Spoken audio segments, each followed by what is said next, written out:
The Sin War, Book 2, Scales of the Serpent, Prologue. The world was forever changed by the second coming of the Nephilim, but changed most of all was the first among their kind, Uldyssian Old Diomed. Wanting nothing more than the simple, worthy life of a farmer, he was now forced to become a catalyst for upheaval. Through him would be revealed some of the truth concerning Sanctuary, as the world was called by those who most vied to control it. Through him did others learn of the eternal war between the angels and demons, through the guises of the Cathedral of Light and the Temple of the Triune. And knowing Uldyssian as a threat to all they planned, both the Cathedral and the Temple in their own ways worked to either beguile him into becoming their puppet or destroy him utterly. Worse, betrayed by what he had thought love, Uldyssian became a danger to himself. For Scales of the Serpent too, he risked becoming blind to what was happening around him, even as he sought to free humans from the yoke of those believing themselves the race's rightful masters. But although Uldyssian felt that the entire fate of Sanctuary rested on his weary shoulders, he could not know that there had been others fighting for centuries, against his same enemies, fighting them despite what had seemed for centuries the hopelessness of their cause. He could not know this, which was probably for the best, for they, in turn, were not certain if he should be welcomed or destroyed, just as the angels and demons believed. From the Books of Cain, 5th Tome, First Leaf 1. The city of Taraja burned. While never able to approach in magnitude or glory, Great Cain to the east, Taraja had still been known far and wide for its unique sites catering to the pilgrim and the inhabitant alike. There was the vast open market just beyond its northwestern gate, where anything from the known lands could be bought or sold for the right price. Near the city center lay the centuries-old, intricately sculpted gardens, where one could admire the spiral trees, or the fallow blooms, the fabled flowers with more than a dozen variations of bright color on each petal and a scent that perfumers could never match. Beyond that stood the towering arena of Klytos, home of the Nerolian Games, attracting visitors from even the sprawling capital. But all those legendary sites, often filled to capacity, were empty this one terrible eve. Indeed, there was only Scales of the Serpent 4 activity in a lone part of the city, and the hint of that could be witnessed from as far as a mile away in the deep jungle surrounding walled Taraja. Taraja burned, and at the center of the conflagration lay the Temple of the Triune. The flames illuminated the sky well above the three-towered triangular structure, the largest temple of the sect other than the main one near Cain. Black smoke billowed from the foremost tower, the one dedicated to Mephis, one of the three guiding spirits, the huge red circle, representing both the order and love. Mephis's supposed sphere of influence hung lopsided.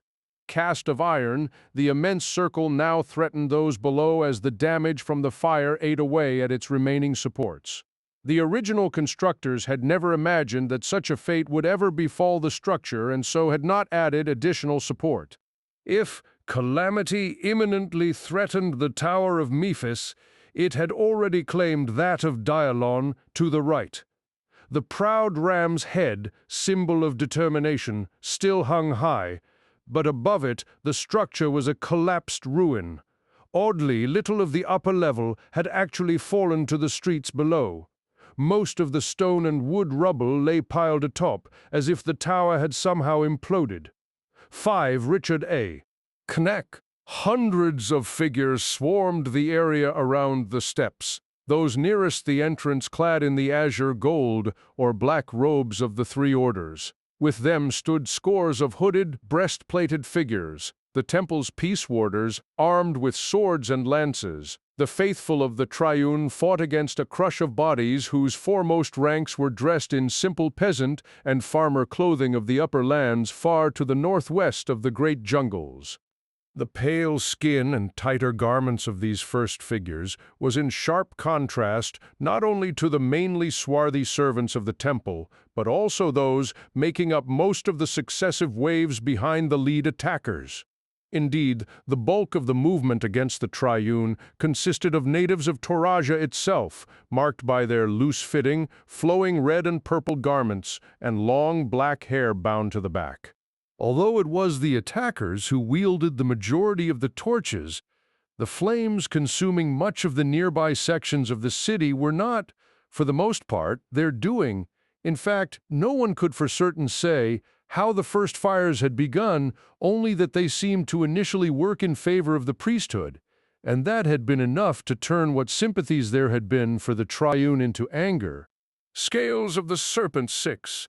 That anger was all the impetus needed to urge Uldyssian to take down the temple without further delay. When he had initially arrived in Toraja, and once he had gotten over his astonishment at so many people packed into one place, Uldyssian had thought to gradually influence the citizenry into simply ousting the priests and their underlings from the city. But for such a heinous act, in which dozens of locals and even some of his original followers had perished, no remorse or sympathy remained in the former farmer's heart. "I came to this city hoping to teach, to convert people," Uldyssian bitterly thought as he strode toward the steps. "But they forced this upon all of us instead." Without seeing him, the crowd parted. Any of those touched by the power within Uldyssian, the power of the Nephilim, could sense his nearness. The momentum of the crowd paused as they realized that Uldyssian had something in mind. He had not been the cause of the devastation so far embracing the temple. That had been the results of the more primitive efforts by some of his enthusiastic followers, such as Romus, one of the lead Parthens. Romus was one of a handful of the most advanced among Uldyssian's acolytes. Partha had been the second. 7 Richard A. Knack placed to witness the miracle of Uldyssian's gift after his own village of Saram. However, unlike Saram, where the son of Diomedes had been cast as a murderer and monster, the Parthens had welcomed his abilities and embraced his simple but honest beliefs. Uldyssian was not the image of a crusading prophet as fables usually went. He was no angelic, ageless youth like he who led the Cathedral of Light, the rival sect to the temple, nor a silver-haired, benevolent elder such as the Primus whose servants now awaited Uldyssian's wrath. Uldyssian old Diomed had been born to be a tiller of soil. Square-jawed and with rough-hewn features half-draped by a short beard, he was strong of build due to his hard life, but otherwise unremarkable. His sandy-colored hair hung unkempt down to his neck, any attempt at neatness lost in tonight's chaos. Uldyssian wore a plain brown shirt and pants and weathered boots. He carried no weapon save a knife thrust into his belt. Indeed, he needed no weapon, he himself far deadlier than the sharpest blade or the swiftest, truest arrow, or even a squad of peace warders who at this very moment charged down the steps at him. Behind them, a priest of Dialon imperiously barked orders. Uldyssian had no special hate for the fool, for he knew that the cleric, Scales of the Serpent 8, simply mouthed the words of his superior, secreted somewhere deep in the temple complex. Nonetheless, both the warriors and the priest would suffer for their zealous loyalty to the foul sect. Uldyssian let the guards come nearly within weapon's reach, then without so much as a blink sent the entire contingent flying in different directions. Some collided with the pillars at the top of the steps, their bones audibly cracking, while others flew all the way back to the bronze doors themselves, where they dropped in twisted heaps. A few went hurtling to the sides, landing with a harsh crash at the feet of the waiting throng, who broke out into cheers at this display of their leader's power. An archer next to the priest fired. He could not have made a worse decision. Uldyssian frowned, the only outward hint of the terrible memories flashing through his mind. He relived again his friend Achilleos' stand before the demon Lucian, who, in the guise of the Primus, had created the Triune to corrupt and control mankind. Still as vivid as the moment it had happened was the hunter's shot, which, at the demon's desire, turned about and pierced Achilleos through the throat, 9 Richard A.K.N.A.A. Odyssean now did the same for the bolt fired at him. Without hesitation, it arced around, racing back up. The archer looked aghast, but he was not the target. The arrow drove through the chest of the priest as if passing only through air. It continued on, still accelerating, until it reached the door bearing the circular symbol of Mephis. There, driven by Odyssean's will, the arrow impaled itself in the center of the circle in a perfect bull's eye, burying deep in the metal. It all happened so swiftly that only now did the priest's body waver. He let out a gurgling sound, and blood poured not only from the wound but mouth as well.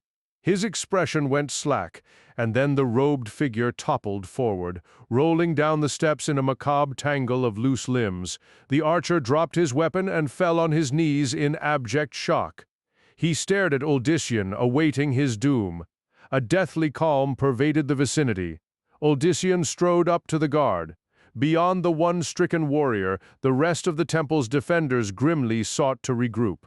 The blood of several of Odyssean's more impetuous converts decorated the area, giving proof to the peace warders' determination to let none pass alive. Scales of the serpent 10-jaw set, Odyssean placed a hand on the shoulder of the kneeling guard. In a voice that boomed as if thunder, the son of Diomedes said, "Let this one be spared as an example." He glared at the other peace warders. "The rest can join their primus in hell." His words provoked some slight confusion on the part of the armed guards, who could not know that Odyssean had slain Lucian. This was not the first time that Odyssean had noticed such reactions, and he could only assume that word had not yet reached the outer temples of the primus's unexplained absence. The senior priesthood had evidently smothered all hint of the calamity from their own flock, but Odyssean would make certain that soon the truth would be known to the entire world, not that it would matter to those in Toraja. After this night, the triune would be but a cursed word to many of the locals, as very likely would be his own name. He eyed the guards and the priests. "You've spilled enough of other people's blood. Now pay with as much of your own." One of the peace warders suddenly gasped. A seam opened on his throat, and out of it poured blood. He tried to cover it with a hand, but that hand too bled. 11 Richard Aknake, profusely. Other tears spread over his body as if invisible swords slashed him from every direction. From each gushed more blood. The men beside him started to retreat, but first one, then another, and then another suffered similar, but not identical, rips and slashes over their bodies. Blood even seeped from beneath breastplates and under helmets and hoods. The first man finally fell, a crimson pool as large as his head already staining the once pristine marble beneath him.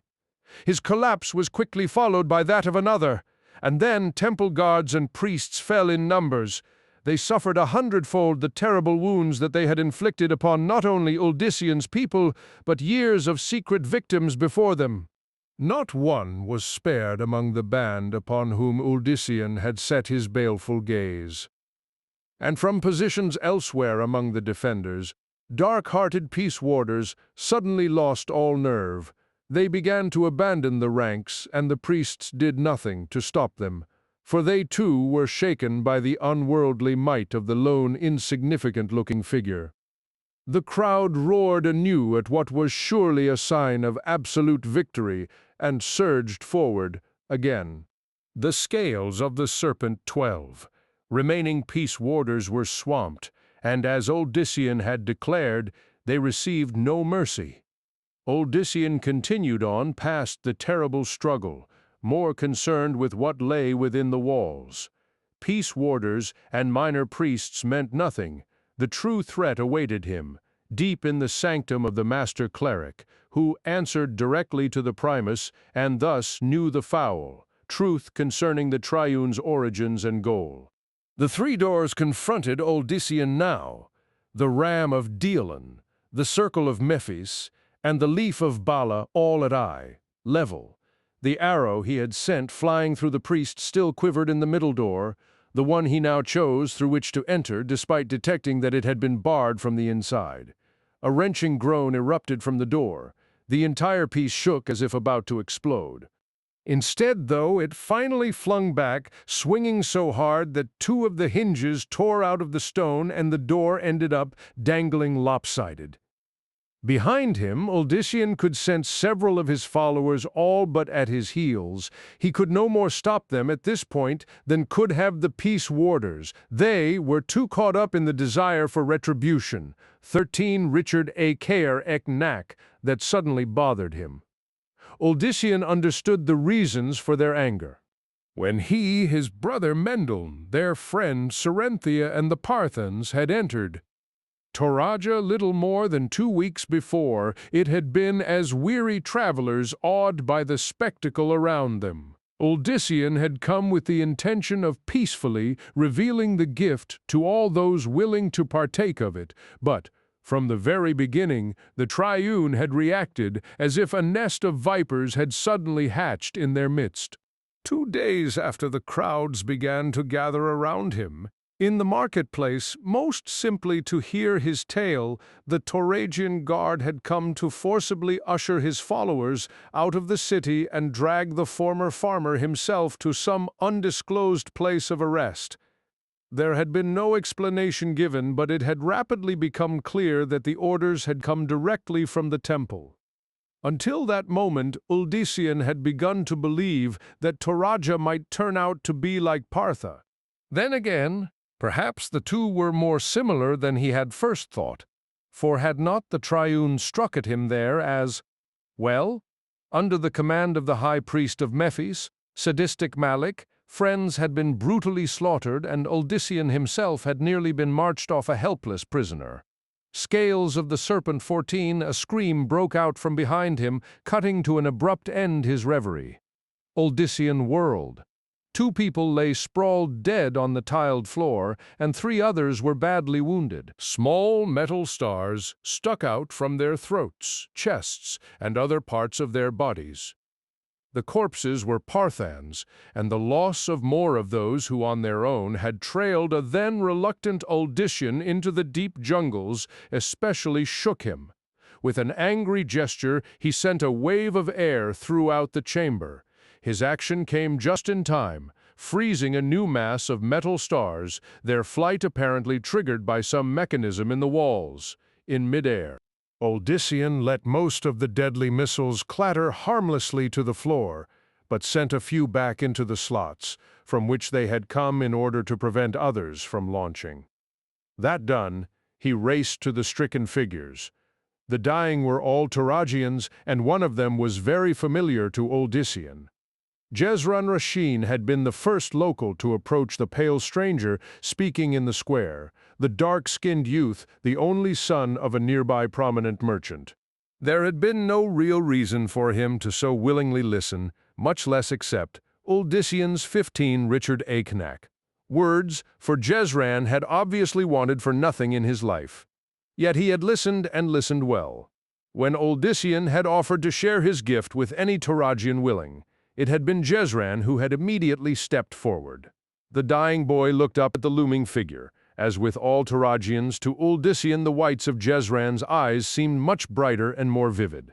He knew that the illusion was due to the latter's dark skin, but still found the sight arresting.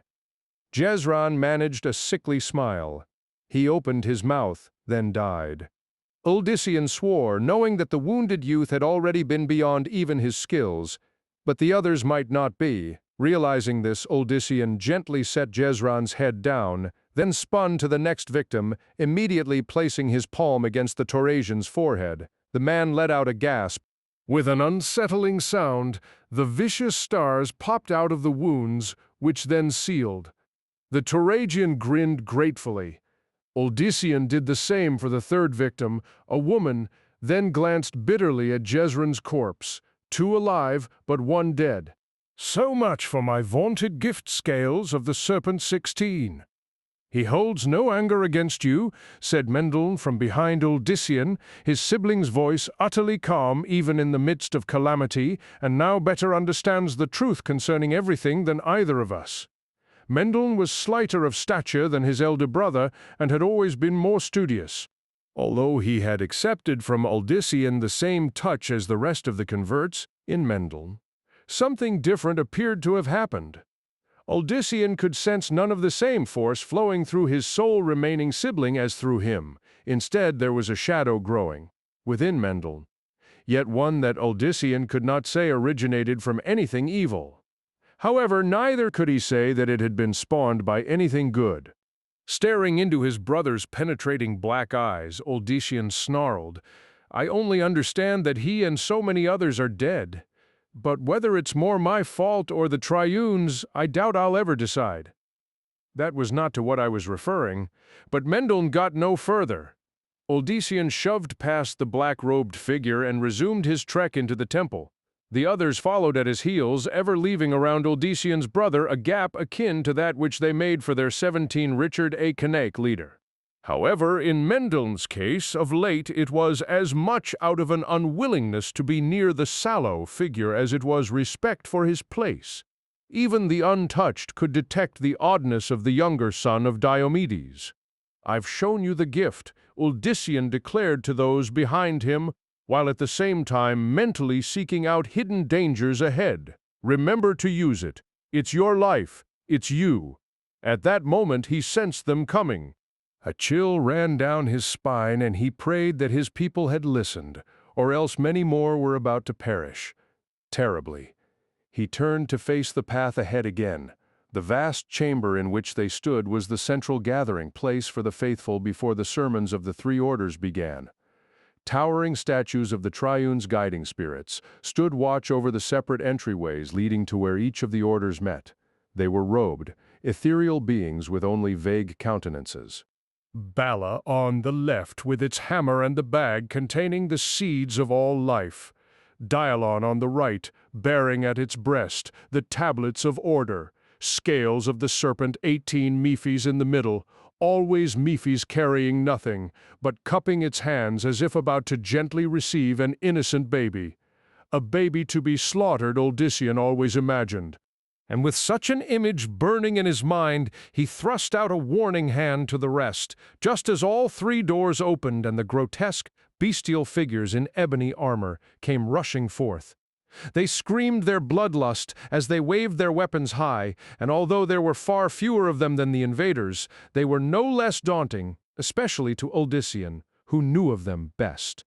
There was that about them that did not speak of mortal flesh anymore, but rather something long overdue for the grave. Uldyssian sensed the sudden dismay among his followers, and knew that he had to show them that, while sinister, the Morlu were not indestructible. But before he could strike, a brilliant, blinding light flared before his eyes. Letting out a cry, Uldyssian staggered into one of those just behind him. Once more, in his concern for the others, he had overestimated himself. He should have expected the priests to have something cunning yet planned in conjunction with this new attack. 19 Richard A. Cain, a pair of hands dragged Uldyssian out of the way just as a heavy form collided with his right side. Uldyssian spun around, then tumbled to the floor. As he fought to clear his vision, horrific cries rose all around.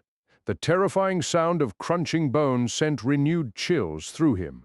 He heard a deep-throated laugh and recognized the demonic voice of a Morlu, savoring the carnage he caused. Uldyssian had not expected to find any of the Triune's ghoulish servants in Torasha. He had assumed that their kind was for the most part relegated to the vast temple near the capital, and that those who had followed Malik had been exceptions sent out due to the Primus's interest in the son of Diomedes. Now Uldyssian wondered if each of the temples had its own contingent, which boded ill. That meant far more Morlu than he could have ever imagined existing. His eyes began to focus. It infuriated Uldyssian that for some reason he could not speed up the process. Slowly shapes began to coalesce, and one of those shapes filling his gaze was a Morlu reaching for him. Scales of the Serpent 20 for his bulk, the armored figure moved astonishingly swift. He seized Uldyssian by the collar and dragged his prey up to eye level. Black pits were all that existed physically of the Morlu's eyes. Yet Uldyssian knew that they saw him better than any mortal orbs. He had witnessed enough during the bitter struggle in Master Ethan's home to understand just how malevolent and powerful were the forces that animated the ebony-helmed fighters. "You are the one," his assailant grunted in that voice that could not quite pass for that of anything living. "The one." Steeling himself, Odyssean concentrated, but again a brilliant light flared before his eyes. Once more he was completely blinded. The Morlu laughed harder and then let out a peculiar grunt. He released his hold on the unseeing Odyssean, who just managed to keep from falling and cracking his skull on the floor. Shaking his head, Odyssean focused his every effort on seeing. The world came into focus once more, and there he beheld Cerynthia, a spear gripped tight in her hands, skewering the Morlu as if he wore no armor nor weighed an ounce. The spear blazed silver and Cerynthia's black, 21 Richard Acanic hair fluttered as if alive. Her blue eyes, always radiant, now burned with utter determination. Her normally ivory skin was flushed and her red lips were twisted in grim satisfaction. Odyssean did not doubt that she imagined Achilleos' death as she drove the spear deeper into the twitching, armored figure. She had only just before Achilleos' murder come to love the hunter after years of seeking Odyssean's favor, knowledge that still filled him with shame. One of the very first to accept Odyssean's gift, Cerynthia was now also among those most proficient in drawing it forth. Again, Odyssean knew that much of that ability had to do with her loss, but even he was astonished by her amazing effort now. The Morlu clawed desperately at her, the hungry grin now replaced by something approaching fear. The spear allowed Cerynthia to hold him at bay. She looked anything but the daughter of a country merchant now. Her simple cloth blouse and skirt had given way to the wrapped, colorful dress of a Trilogian woman. Indeed, with her long, sleek raven hair, she looked as if she carried some of their blood in her. The dress was designed to flow loose at the legs, and instead, scales of the Serpent 22 of boots. Cerynthia also wore the strapped sandals more common to the people here. The Morlu shook violently, his massive form abruptly, beginning to shrivel. Within the space of a breath, he looked even more late for the grave, only his wrinkled white skin now enshrouding his bones. Yet still, Cerynthia kept him impaled. Her expression took on an unsettling eagerness. Ceri, Odyssean called, using the childhood version of her name that he had only recently ceased favoring. He feared where her outrage was taking her. His voice cut through the din and through her fury. Cerynthia glanced back at him, then with a shiver, the Morlu again. A tear slipped unbidden from her, one that had Achilleos written on it. She tugged on the spear, which slid easily out of her foe. The armored villain dropped like a puppet suddenly bereft of strings. Bones and armor scattered across the marble tile. Cerynthia looked at Odyssean with relief and gratitude. He said nothing more to her, only nodding his understanding as he rose to see to the others. As he feared, the trap had claimed more lives. There were bodies strewn about, and although many were 23 Richard Acanic, Morlu, so too were there Taurasians and Parthans. Odyssean saw the slack face of a Parthan woman who had been there on the day when, near the town square where first he had preached, he had healed a young boy with a malformed arm. That brought bitter memories of the lad and his mother, Bartha, for they had both perished when the townsfolk had come to his defense against Lucian. The boy had been one of the demons. Several random victims, and Bartha, stalwart Bartha, had died of a broken heart soon after. So much blood, he thought. So much of it due to me, and their belief in what I bring to them. But then silence swept over the chamber, and Odyssean realized that the fighting was again, for the moment, over. The Morlu had not laid waste to the intruders. It was the beasts of Lucian who had been utterly decimated. They had taken lives, too many lives, but not so much as their own numbers. That in itself was a miracle. But far more important, the others had taken up both his and Cerynthia's example. It had not been weapons alone that had brought the Morlu to bay, but the same gift that Odyssean wielded, albeit on a less focused scale. One warrior had been neatly severed in two, the cut-so-clean scales of the Serpent 24, at the waist that it looked as if all the Morlu needed was for someone to put him back together to reanimate him. Another lay far above, his corpse dangling limply over Mephis's outstretched hands. Scores more lay scattered about in all sorts of macabre conditions, a striking image that, despite their own losses, Uldissian hoped would bring heart to his surviving companions. Surveying the dead again, Uldissian suddenly choked. The triangular tiles covering the floor were now splattered in black bile or whatever it was that passed for Morlu blood, but mixed with it was the precious life, fluids of those who had either acted too slowly or had hesitated in their trust of their gift. Uldissian mourned each and cursed once more the fact that all his vaunted might could not resurrect them. And that, for reasons he did not understand, made him look again for Mendel. He found his brother hovering over not their dead comrades, but rather two Morlu who had somehow become twisted around one another. Uldissian's brow arched at this enterprising action and wondered just who among his followers had managed it. 25 Richard A. Knack.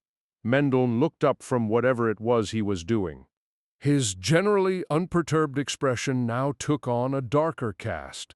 "This is not over," he announced needlessly. However, it was his next words that most set the elder son of Diomedes on edge. "Uldissian, there are demons here." No sooner had he said it than Uldissian also sensed their nearby presence. The foulness of the Morlu themselves of demonic make, although of mortal flesh, had masked from him the dire fact. Uldissian also sensed just where they were, and that they awaited him. He had faced other demons besides Lucian, none of them proving as much a threat as the Primus himself. Yet, that these new ones waited so patiently, something hard for all but the most cunning of them to do, further stirred his suspicions. They knew of him, knew what he had become. He had only one choice. "Mendel and Cerinthia keep watch on the others. No one is to follow me." His brother nodded, but the woman frowned. "We won't let you go alone." Uldissian stopped her with a glance. "I don't want another Achilleos. No one follows, especially you two." Scales of the Serpent 26, Uldissian Mendel took her arm. "Do not argue with him, Cerinthia. This must be." He said it in such a manner that even his brother paused to look at him. Mendel offered nothing more, though, as had become typical of him of late. However enigmatic the statement, Uldissian had already learned to heed such comments. "No one follows," he repeated, staring down everyone. "Or it won't be the wrath of demons you face." Hoping that they would listen, but still fearing that some, especially Cerinthia, might yet disobey, Uldissian crossed the threshold of the door through which Dialon's followers would have gone the moment he was clear. The door slammed behind him, just as he knew that so too did the other pair. He had sealed the way, at least temporarily. Even Mendel and Cerinthia would find it difficult to overcome his effort. So long as he could, Uldissian would keep the path to the underground chambers, the area where worship of the Triune's true masters took place, barred from anyone else. Too many had perished for him already. 27 Richard A.K. NAA. He sensed the demons nearer, although their exact locations were not known. In truth, they were only a part of the reason that Uldissian wanted only himself at risk. Perhaps that had been what Mendel had meant, Uldissian suddenly realized. Perhaps with his own strange abilities, his brother had also detected the more subtle yet distinctive third presence awaiting Uldissian, a presence that was much, much more powerful than a mere senior priest and known so very well to both of them. A presence that could only be Lilith, too. All around Mendel the voices whispered. The awful truth concerning this place was best known to him who could hear the victim's own words. So many, he thought, so many wrongly done in. The balance is much askew because of this place alone. Uldissian's brother did not understand exactly just what the balance was, but knew that the horrible events that had taken place in the inner recesses of the temple over the past years had certainly befalled it. That disturbed him even more than all the deaths this night, although their cumulative effect was no good thing either. And then there was also Lilith, or Lilia, as he, Serenthia, and most painfully of all, Odyssean, had known her. 29 Richard A. Cain. Serenthia stalked back and forth like an impatient cat, her eyes ever on the doors so effectively locked by his brother. The rest of Odyssean's followers eagerly spread through the chambers, tearing apart the grand trappings as they went along, despite the fact that the fires, consuming other portions of the building, would eventually do the same here. Mendel, aware that victory was truly not theirs yet, paid great heed to the voices, even those of the dead priests and peace warders. Not the Morlu, of course, for they were creatures long dead, and so from them there was only emptiness. He listened very carefully, focusing on some that seemed more relevant than others. How simple we were, Mendel thought almost wistfully. Farmers and brothers in a small village, destined to live out our lives tilling the soil and raising livestock. It was Lilith's fault that it had come to all this. Lilith, who had chosen Odyssean to be her pawn in some otherworldly struggle between demons and angels over a pitiful little rock called by them Sanctuary. Mendel's world. He did not consider either himself or his brother to be champions of mankind, but Odyssean especially had been cast into a role he could now never discard. The fate, scales of the Serpent 30 of everything apparently depended upon what he chose to do. Mendel could only try to be there to lend whatever questionable support that he could.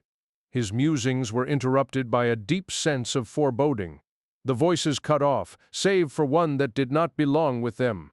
It was stronger, alive, and one that had comforted Mendel as much as it had guided him through his own mysterious transformation. "Beware the hands of the three," it said.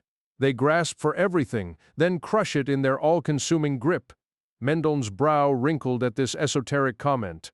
Of what useful knowledge was such, Serenthia? He shouted with more animation than any had heard from him in days. "All of you, stay back from the statues," but his warning came too late for some. As if of living flesh, the gargantuan effigies bent forward. Bala's heavy hammer came down on 2 Tauragians, crushing them. Beneath it, Dialon battered away a hapless Parthian with the edge of one of the tablets. Mephis seized a woman and squeezed hard. Even Mendel found himself nauseated by the monstrous results. 31 Richard A. Cain. With a scraping of stone that echoed through the huge chamber like the combined moans of the dead, the statues descended among the invaders. The once confident band now retreated back to the doors through which they had come, but those doors, too, were also now shut, and not because of Odyssean. "Lilith," he gasped, just as massive Dialon turned a stony gaze his way. The Colossus raised his hammer. "Very much Lilith." Through the empty worship hall he strode, eyes and other senses ever on alert. Androgynous effigies of Dialon stared down at Odyssean, who thought that the supposedly benevolent images looked more mocking than anything else. "What great demon are you, Dialon?" he grimly wondered. "What's your true name?" In the outer chambers, torches in niches in the walls had well illuminated everything. In here, though, only a few round oil lamps dangling from the arched ceiling gave any light, and that not much. Moreover, the path ahead looked even darker, finally fading into utter blackness perhaps 10 yards or so ahead. Scales of the Serpent 32, yet still Odyssean moved on. He passed by and under the huge statues, entering the passage that he knew would lead him to her, just as she desired. The beautiful, aristocratic vision that had first graced his wondering eyes what seemed so long ago still remained strong with him even after the discovery of the dread truth and the subsequent betrayal. The thick, long blonde tresses, often artfully bound atop the head as befitting a noble woman, the glittering emerald eyes, the slim, perfect lips, they would never leave his imagination. But with them also remained the nightmarish recollection of an inhuman seductress, a creature with scaled flesh, vicious quills for hair, and a tail like the reptile she resembled. "Lilia," he muttered, the name both a curse and a yearning. "Damn you, Lilith," something scurried over his foot. Startled more because he had not sensed it rather than from the thing itself, Odysseus squinted. It was only a spider, albeit a fair-sized one. It was hardly surprising to find such a creature in this place. Odysseus immediately forgot it, his concerns with vermin much larger and more deadly. 33 Richard A. Cain. The last of the failing oil lamps gave way. Darkness prevailed. All this was a show for him, he realized. He had come hunting what he considered evil, and so they were granting him the appropriate mood. This was in some ways a game to them, and that knowledge further infuriated the human. They cared nothing for all the lives lost, not even of those who had willingly served them. Something got into his face. He swatted at it, then felt a tiny creature crawling on the back of his hand. Odysseus brushed it off, aware that it was a second spider. Deciding this was a move in the game he could do without, Odysseus summoned light. The first time he had managed this feat, it had been due, Odysseus later understood, to Lilith's presence. Now it was as familiar to him as breathing. But the pale white glow he called into being now was not nearly as powerful as it should have been. The sphere barely revealed the stone corridor more than 2 yards ahead. He could sense much farther than that, but natural instinct made him want to see it too. While it was possible for him to increase the sphere's intensity by concentrating more on it, Odysseus would then be able to focus less on his surroundings. This was Scales of the Serpent 34. Not like the battle with Lucian, whereas much of what Odysseus had achieved had been due to outrage as it had natural ability. He needed to move with utter caution, for Lucian's cunning was nothing compared with that of his devilish sister. The corridor stretched farther than it should have, at least according to his senses. Whether illusion or not, Odysseus would find out soon enough. Lilith would not let him wait much longer. He let out a sharp cry as what felt like a fork jabbed the skin at the back of his neck. His flailing hands knocked off a furred form with many legs. The arachnid scurried out of the illumination. As he rubbed the burning patch of skin, Odysseus noticed that the path behind him had also grown dark. The light from the chamber had been completely cut off. The wound began to throb. Odysseus berated himself for letting something so mundane as a spider get through, defenses that Morlu, and thus far, Lilith had not, or had she? Focusing his will on the wound, Odysseus quickly expelled whatever the creature had left in him, then completely healed the location. He could thank the high priest Malik for the trick, having watched the villain eject 35 Richard A. Knack, Achilleus's arrow from his back before attending to the wound itself. But even as the son of Diomedes finished, over him flowed a swarm of multi-legged creatures with sharp fangs and claws. Growing up on a farm, he was used to all sorts of insects and arachnids, but none such as these. They moved with vile purpose, attacking as quickly as they could in as many places as possible. They bit through garments and even through boots, while others crawled over them to find flesh of their own to attack. At first, his reaction was simply human.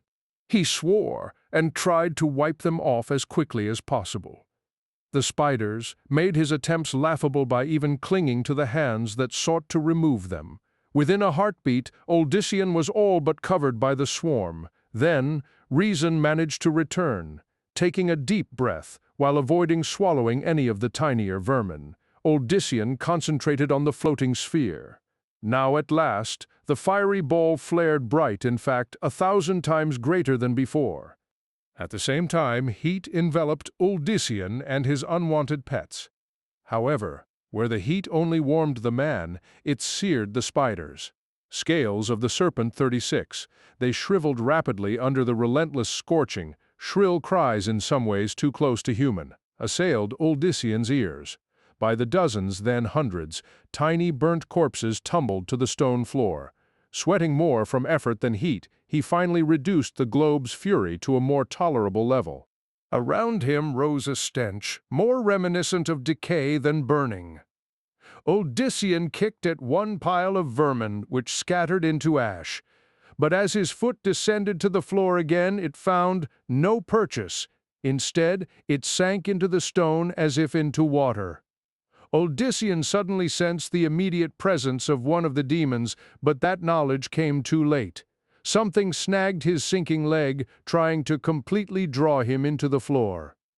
A thick, slow, malevolent laugh echoed in the corridor.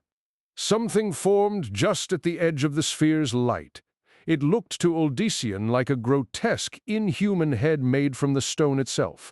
A fissure opened, one that spread into a crude, bestial grin. "Want," it said hungrily, then chuckled again. 37 Richard A. Knack, whatever held Odyssean's leg, dragged him toward the ever-expanding maw.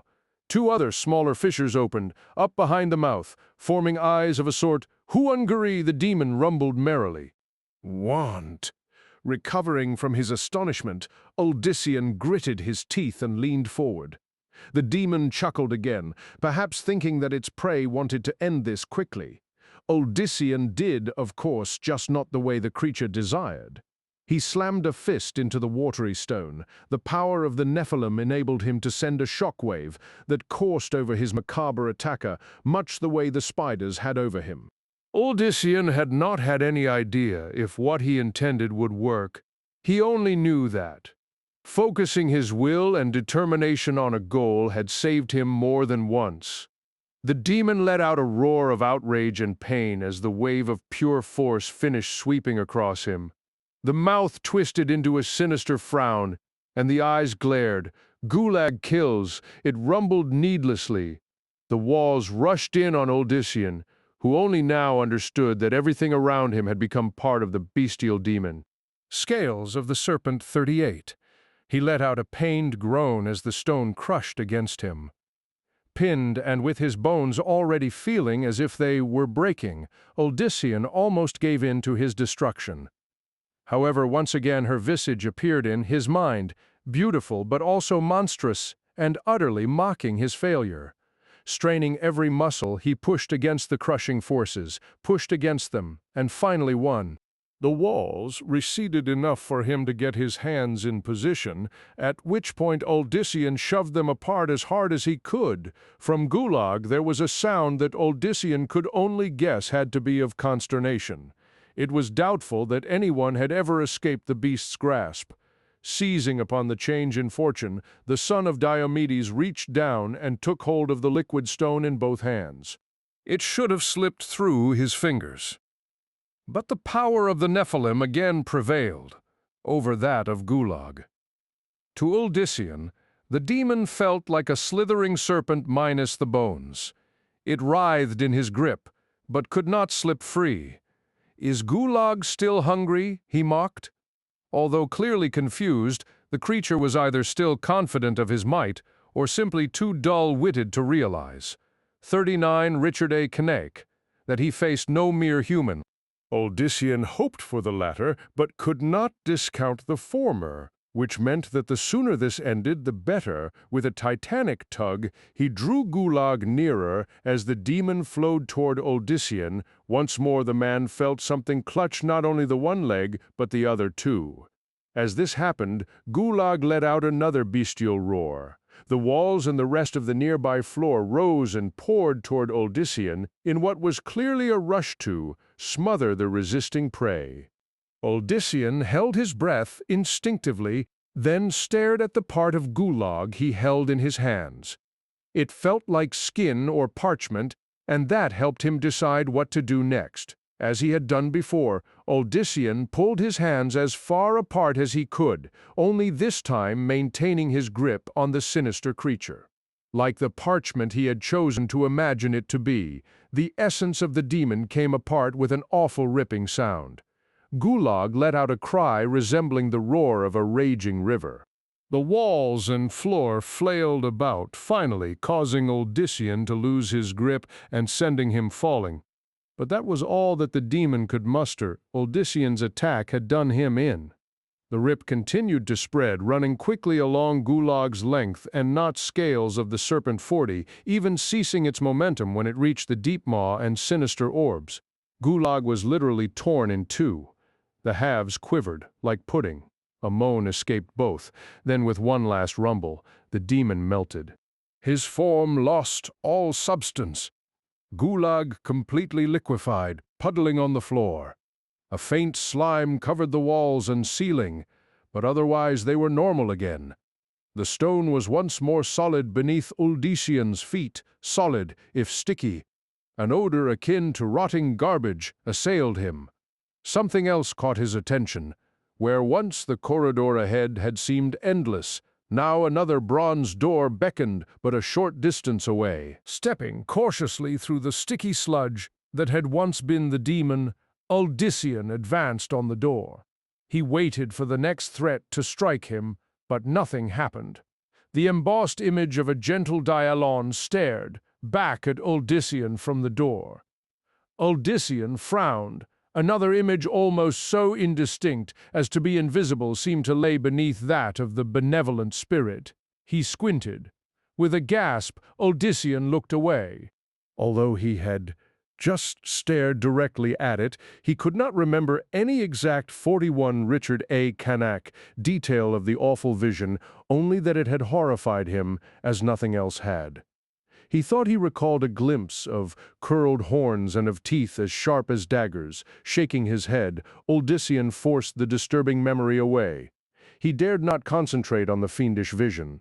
Somehow, as faint as it had been, it yet drew from deep within him some childhood sense of terror. Every nightmare that had ever haunted Uldyssian as a young boy had, at least for a moment, returned as fresh as ever.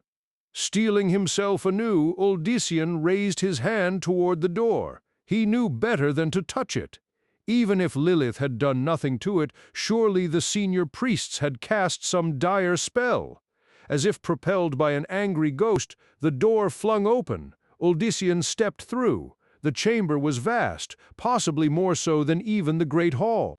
Much of it was shadowed, the only illumination other than his sphere being torches set to best display a marble dais upon which stood a stone platform a little more than the length of a man and tilted slightly to the right. And on that platform, that altar, lay a grisly sight that had once been a man when still it had owned its flesh and organs. Scales of the Serpent 42 Uldyssian did not try to hold back his revulsion. Although it did not surprise him to find evidence of human sacrifice, the freshness of it shook him to the core.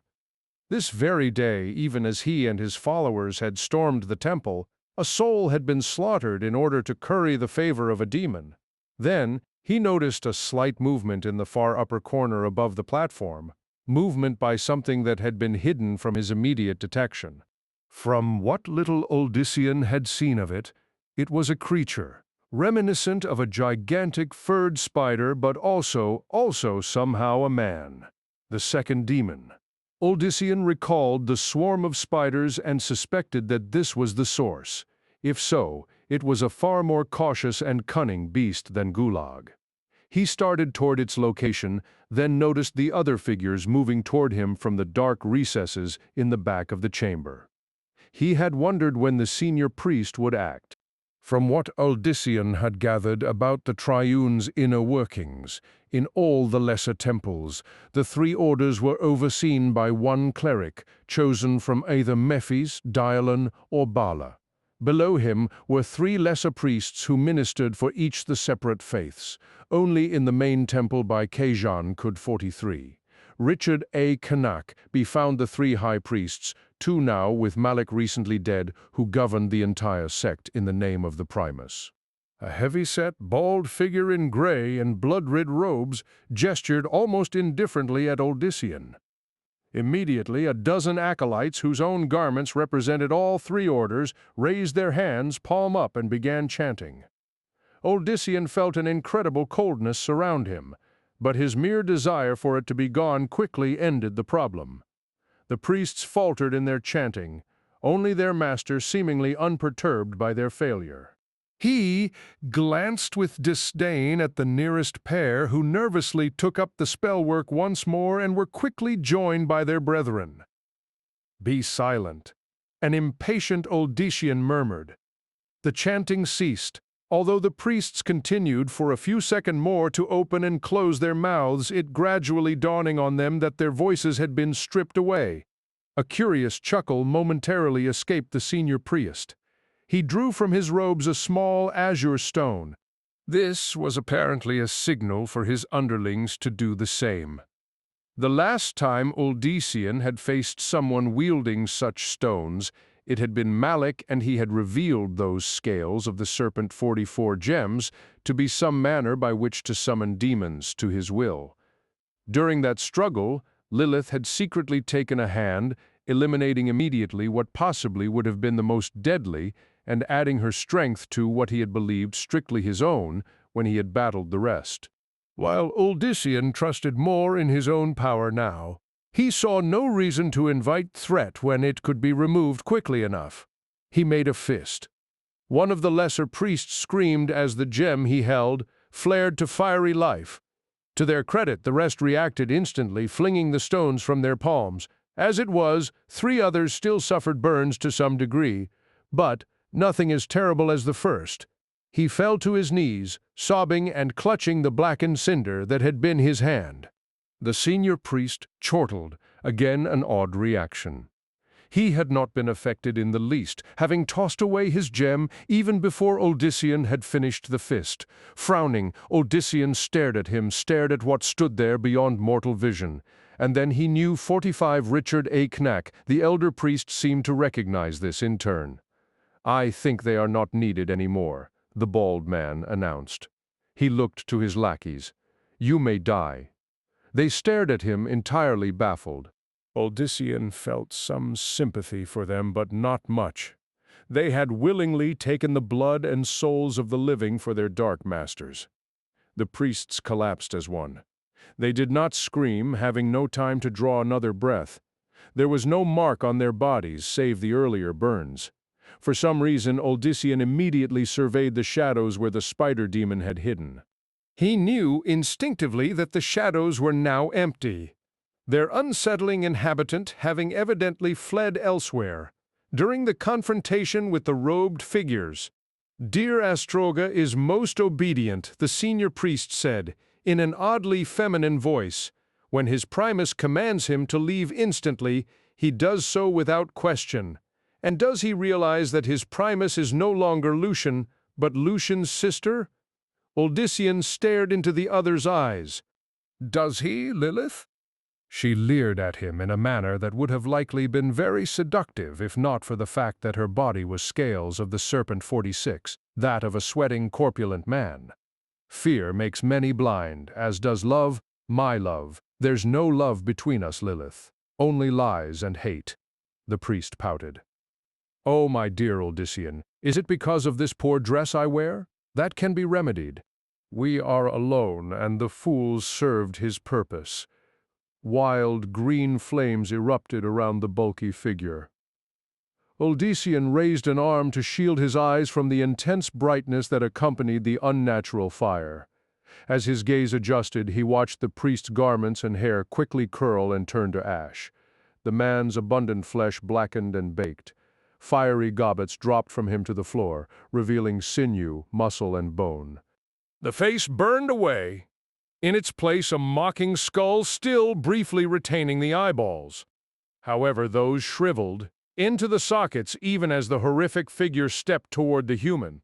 "I want to look my best for you, after all." The burning skeleton cooed. By now the flames had eaten away at everything but bone, and even that was quickly vanishing. Yet, underneath the crumbling bone, Oldician caught flashes of emerald green cloth and ivory. 47. Richard A. Knack, skin. The legs broke away, from them blossoming an elegant skirt beneath which glimpses of feminine feet became more and more obvious. The rib cage burst. Forward, in its place, the bodice of what was a familiar, elegant gown that also revealed a very feminine form. The back and the top of the dark skull broke as rich, golden hair flung out. then cascaded down. Last to vanish of the unfortunate priest was the burnt face. The jawbone dropped, then the rest. Arms outstretched, she stood before him in all her glory. Despite what he had claimed, Odysseus felt his heart wrench. Unbidden from his lips came the name by which he had best known this wondrous figure. Lilia. She smiled at him in what he recalled the exact same manner the first time their eyes had met. Dear sweet Odysseus. The beautiful woman reached forth her slim, perfect hands. Come, take me in your strong arms. His body flinched forward before the reality struck him. The son of Diomedes swore, which amused his companion. How colorful a turn of phrase! That's a side you should nurture, dear Odysseus. It adds character. He clenched his fist so tight the knuckles whitened. No more taunts, Lilith. No more charades. That face, scales of the Serpent 48, isn't yours, any more than it is the priest's or the Primus's. You stand before me, then do so as yourself, demon. She giggled. Whatever your tastes, my love. Unlike her dramatic discarding of the priest's body, the shift from Lilia to the true Lilith was almost instantaneous. A crimson aura momentarily surrounded the aristocratic beauty, and in the next breath, the demon herself stood there. Enough of a facial resemblance existed that no one could doubt that the two females were one and the same, but that was the only link. Lilith stood tall as Odysseus, in fact, and moved about on splayed hooves instead of feet. Her body was dark green and hideously scaled, and the lush golden hair had been replaced by the quills. Those quills ran all the way down to the reptilian tail, an appendage climaxing in wicked barbs. Her fingers, 4, not 5, ended in curved claws. The hands moved tantalizingly across her torso, reminding him that she still had the ample curves that had enticed the mortal so. If anything, they were more lush and worse for Odysseus unclothed. Even hating her so much as he did, he could not help surveying her body. Such was her power. 49 Richard A. Knack, one of the hands, finally led his gaze up to her face. Yes, she still looked akin to Lilia, but only in the structure. Lilia had not had sharp teeth designed for shredding or burning red orbs lacking any pupil. I've missed your touch, my darling, Lilith whispered, her forked tongue licking over her lips. And I know that. You have missed mine. Odysseus knew that she was seeking to keep him off his guard, and the unfortunate thing was that she was close to succeeding. He had not realized just how much actually confronting her would affect him. Lilith, on the other hand, had obviously known all too well. Then Odysseus thought about all the deaths instigated by her mad ambitions, and most of the desire faded. To the demon, the lives lost had been minor matters. She had cared nothing for Cerinthia's father, for Master Ethon and his son Cedric, or Bartha, or any of the scores of Parthans and Torregians thus far slaughtered. Certainly Lilith had not had an iota of remorse even for the priests she had slaughtered, including the missionaries whose bloody demise had begun the chain of events. Most of all, she had cared nothing for her brother, the true Primus. Clearly, his destruction had merely been so that she could seize the power base that he had created, scales of the Serpent 50 and the Triune. However, that prize was one she would not long be able to savor if he had his way. This temple's fallen, Lilith, Odysseus declared. What those with me haven't torn down the flames your puppets set loose will consume. The same fate will befall the next and the next until the Great One itself near. Kedgen is the last. Then it'll join the rest. You'll serve as Primus for a very short time. Will I, my dear Odysseus? Her tail slapped lightly on the floor, sending odd bits of the senior priest scattering. Lilith leaned forward, letting her ample bounty display, itself unhindered. But how splendid as that is exactly what I want. Her pronouncement startled Odysseus. Belatedly, he realized that his mouth hung open. Face flushing, he closed it, then tried to gather his thoughts. Yet again, Lilith had proven her mastery over him with but a few words, Yes, the succubus said, smiling widely. Her inhuman eyes flashed with enjoyment at his consternation. I want you to take down the Triune. I want you to put an end to the temple. But Uldyssian finally managed. That makes no sense whatsoever, now that you control the Triune 51 Richard A. Knack. Ah, but it makes perfect sense, my love. It makes perfect sense. It is a sign of my affection for you that I tell you all this, which even my unlamented brother's servants do not know. Yes, my little Nephilim, you will destroy the temple for me, and the Cathedral of Light too. But if Lilith desired something of him, Uldyssian desperately thought telling him would surely make the man want to do just the opposite.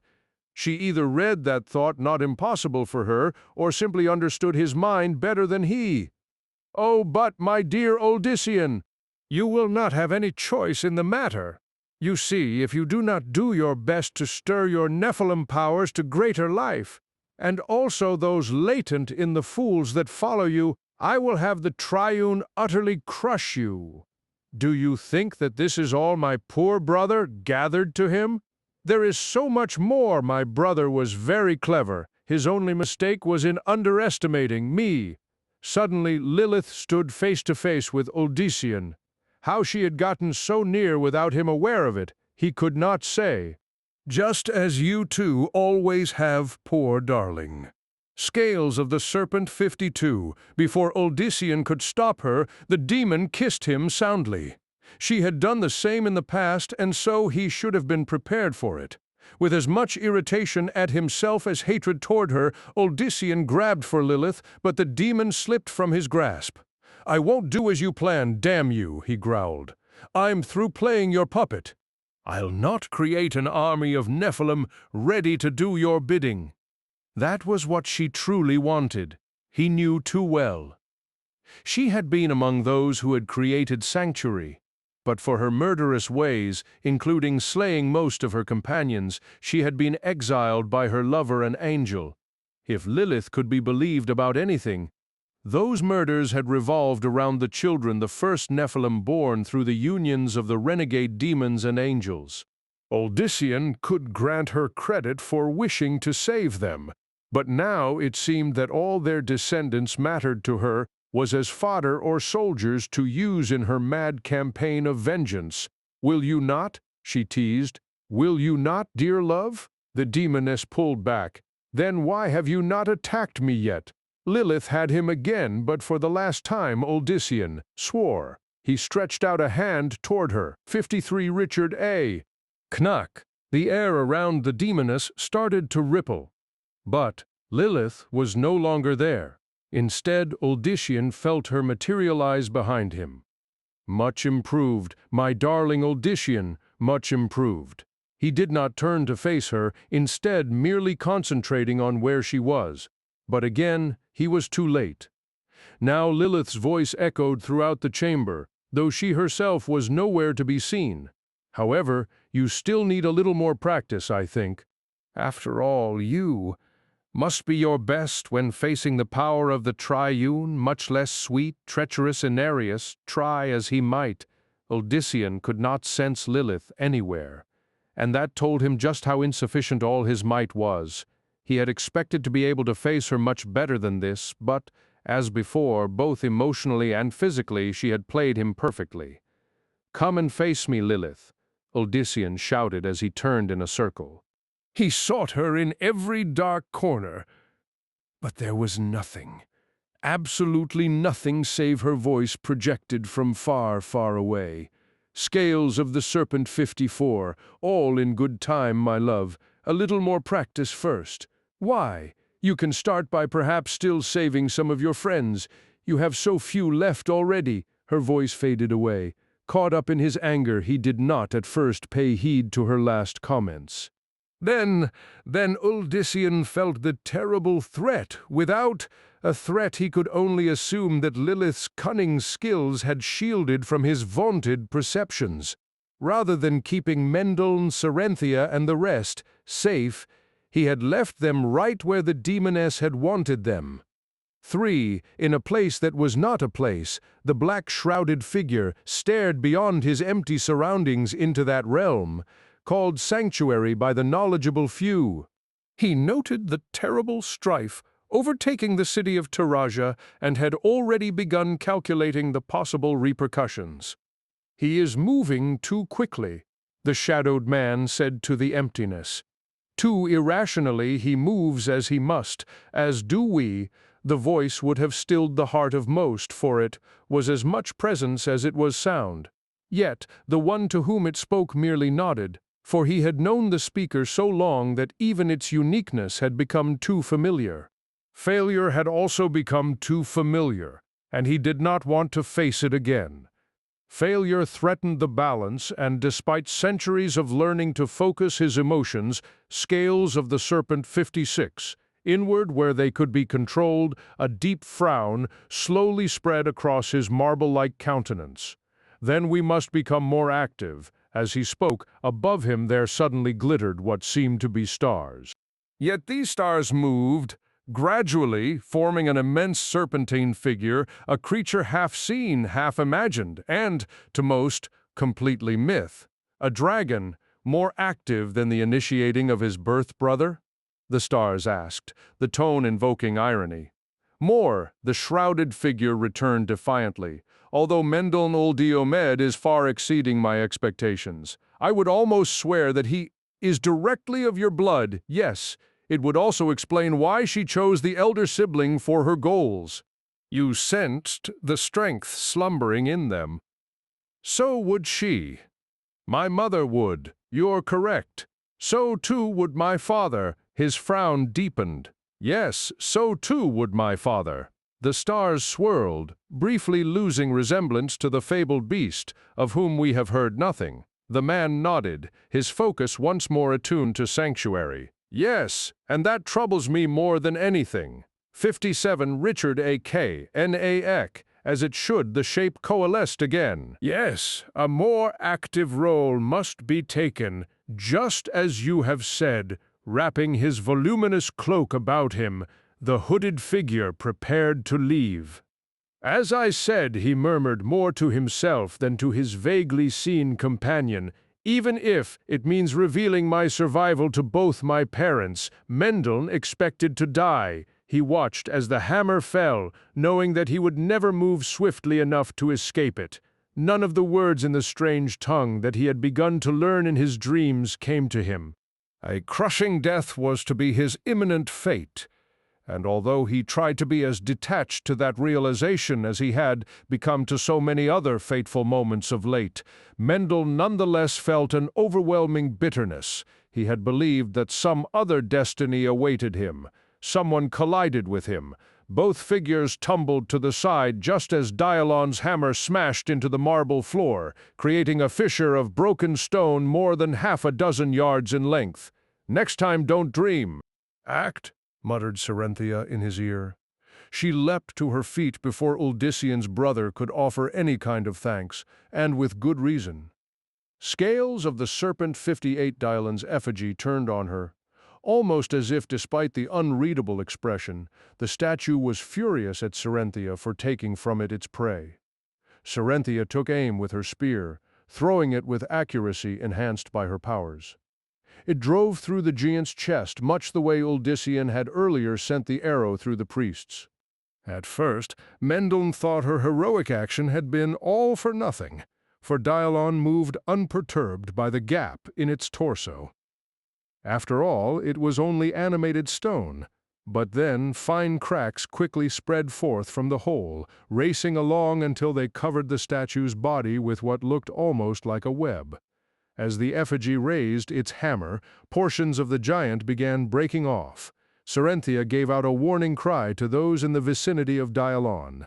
They backed away just in time, for the hand wielding the murderous tool chose that moment to break off.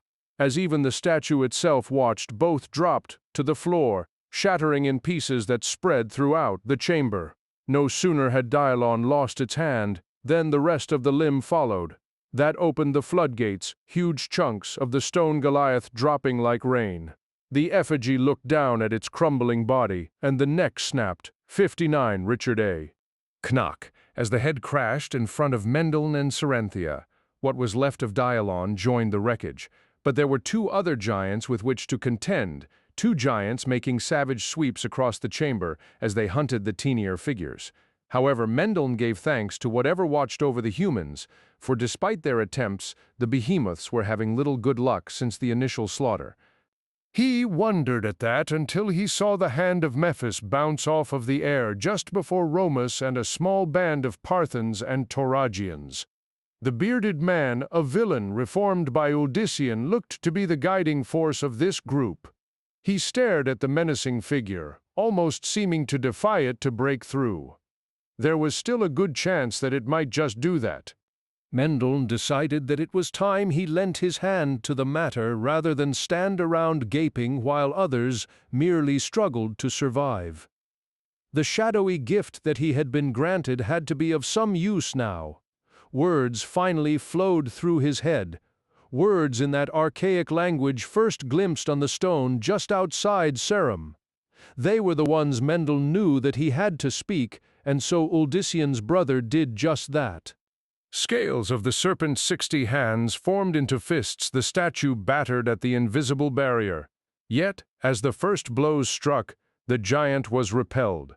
Cracks materialized in the giant body, and chips broke off as if something unseen had fought against the effigy with the same violence with which the latter had attacked Romus's band.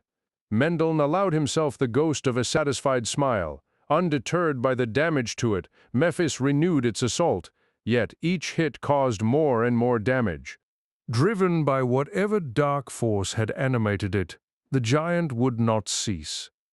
It did not understand that the magic Mendel somehow knew was making it the instrument of its own destruction. Romus, on the other hand, evidently understood. He gestured for those with him to remain calm and wait out the situation.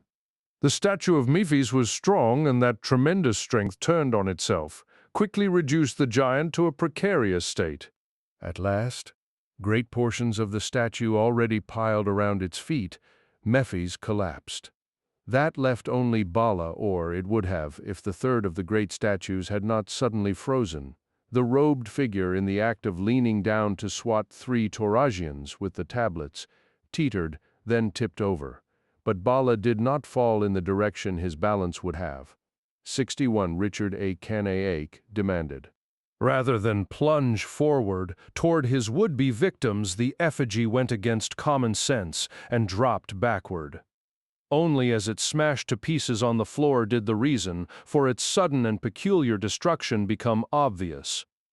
Odyssean, his aspect even more grim than Mendel's, stepped through the immense pile of shattered stone, the path ever clearing ahead of him. Mendel did not like what he read in his older brother's eyes. He had not made it clear to Serenthia that Odyssean faced not merely a pair of demons, but Lilith herself. Had she known that, the merchant's daughter would have attempted to plunge in ahead of even the demoness's former lover. After all, Lilith was as guilty, if not more so, in the death of Achilleos than Lucian, who had merely been the physical cause. Lilith it had been who had drawn all of them into this. Lilith, whose memory would no doubt tear at Odyssean's heart until he was dead. Mendel's brother glared at the losses caused by the statues. Damn her! Fortunately, Serenthia had turned to help one of the injured. That gave the siblings a moment to confer. Scales of the Serpent 62. Nothing was resolved, Mendel offered. Nothing. Odyssean continued to survey the dead. Too many. The younger brother refrained from making any comment. He understood that his own recent opinions concerning death did not always sit well with Odyssean. What sounded like a great rumble of thunder shook the temple. Odyssean glanced up, his expression hardening yet further. The fires and other damage have taken their own toll. The temple's about to collapse. He stepped past. Mendel, leave now, he shouted to the rest. Our task is done here. It was a measure of the utter command Odyssean had that no one even hesitated. The dead were left where they were. It was not that they were so readily forgotten, just that the survivors knew that their leader would not have ordered them out without good reason. Some helped in carrying the wounded away, whom Uldissian would surely attempt to heal later. Mendel turned his gaze back to his brother, and his studious gaze noted a sudden strain in the other's expression. Uldissian, 63 Richard A. Knack, I said that we all need to leave now. Uldissian's voice remained even, but the vein in his neck had begun throbbing. There was a second rumble, but much more muted. Mendel noted an increase in the throbbing. As you say, he finally replied as calmly as possible. But the doors are sealed. No, not anymore. Mendel took his brother's reply as truth and, sure enough, he turned just in time to see the formerly sealed doors fling themselves open just as the first of Uldissian's followers reached them. None of the others questioned this. They had the utmost faith that he would see them through anything. They need to move faster, Uldissian growled under his breath. Nodding, Mendel increased his pace. Do not lag, he called to the rest. Be wary but swift. From farther on, Serenthia caught his eye. Her own gaze informed Mendel that she understood the truth concerning the situation. Like Uldissian's sibling, she did her utmost to quietly usher out the others. Another rumble briefly shook the temple. Cracks appeared in the walls and ceiling, but otherwise the scales of the Serpent 64 edifice remained fairly intact. The only fragments on the floor were the result of the earlier conflicts. Mendel felt the warm night air rush at him as he neared the outside. Aware of what they faced, he counted each step as if they were as important as the beats of his heart. It would have been simple to tell the others to run, to flee from the area before it was too late, but that would have only caused more calamity. Flames illuminated the outdoors. In their awful light, Mendel glimpsed some other parts of Toraja. The tree-lined streets were most obvious, their foliage the home of the Circa, small simians revered by the populace. There were also the tall, rounded buildings with their columns carved to resemble one powerful beast standing atop another. The work was so intricate that some of the animals almost seemed to be gazing in concern at the conflagration surrounding them. In truth, there would be no stopping the fire from consuming the immediate district. Not that Uldissian would have cared. The Circa had long fled the area, and everything else here bore the mark of the Triune. The mix of Parthans and Toragians spilled out beyond the temple grounds. Mendel finally took a glance back at the giant structure. 65 Richard A. Cain, only to his eye was the constant quivering evident in the dark. Flames now covered most of the roof. Crevasses ran over the face of the building, and no doubt lined every other part of it as well. Some columns farther on had cracked in half and fallen down. A major fault ran across the base on the western side. It should have collapsed by now, he decided. It should have collapsed on our heads, but it had not, and the taut-faced figure coming up next to him was the sole reason why. Sweat poured over Uldissian, and his breathing came in rapid gasps. His gaze darted left and right, as if he sought to take account of everyone. No one remains behind, Mendel assured him. No, one living, that is. Even the last of the brethren have fled into the jungle if they know what's good. For them, Uldissian managed to grate. He stood there, obviously weighing his decision. It is safe to let go, his brother softly assured. Nodding, Uldissian exhaled. With a terrible roar and a wrenching of stone from stone, the Toragian temple caved in on itself. Massive blocks of marble tumbled into the courtyard. Bursts of scales of the Serpent 66, flames shot up into the night as the open air fed their fury.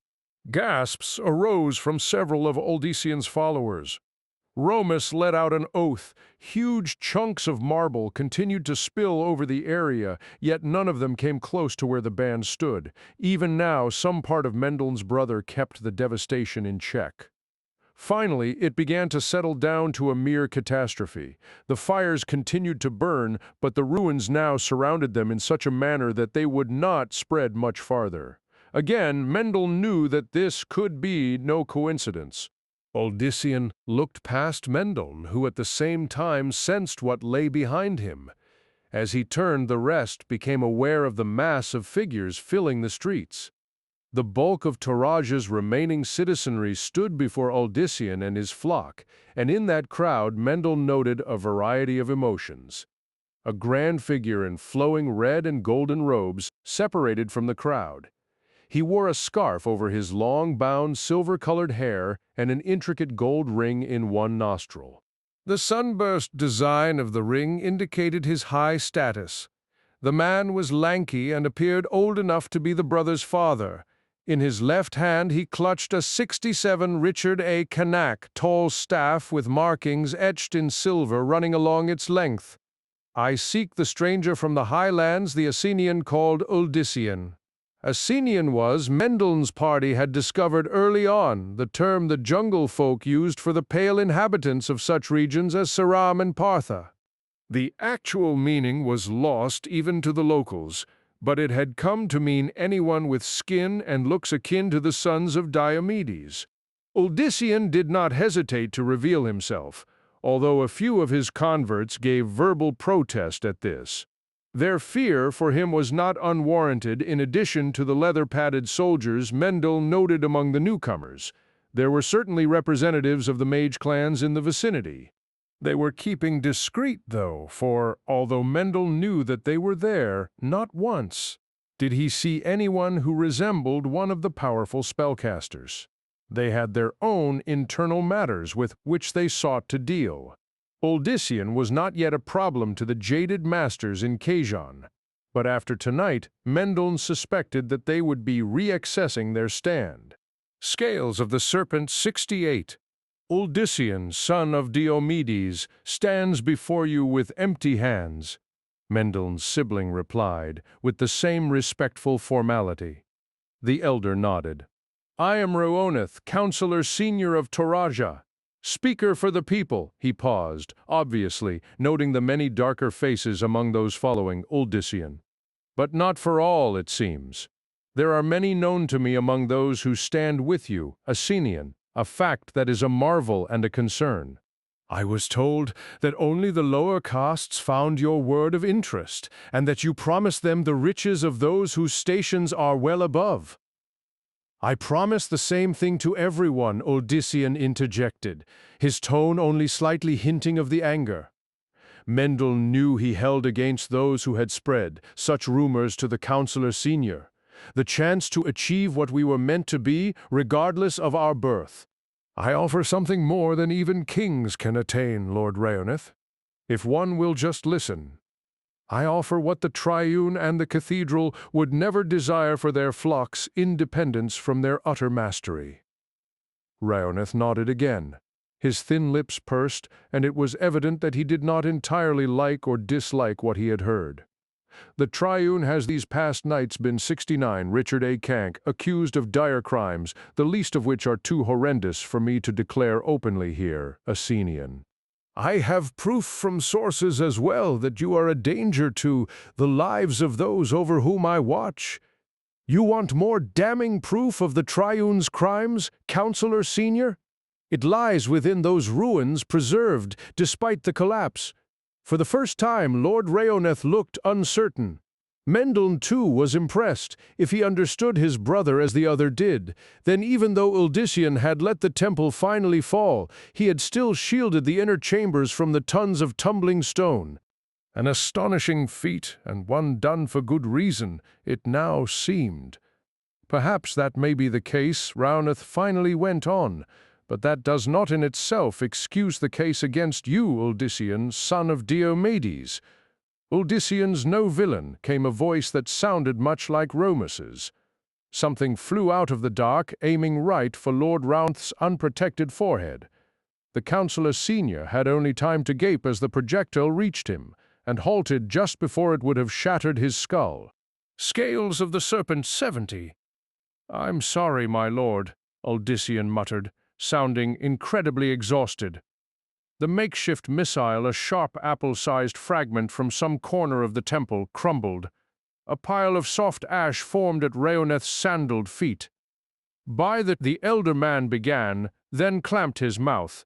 Mendon suspected that, like many Tarasians, he had likely been about to call upon the three Miffys, Bala, and Dialon. It had been pure reflex, though, Lord Rhaoneth not radiating any of the darkness that true converts of the Triune would have.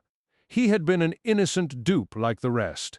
"I'm sorry," Uldyssian repeated. He turned toward his followers. Although his eyes swept over the entire throng, his brother had no doubt that the one who had used his power to hurtle the missile now felt as if Uldyssian's entire focus was upon him. Let that never happen again.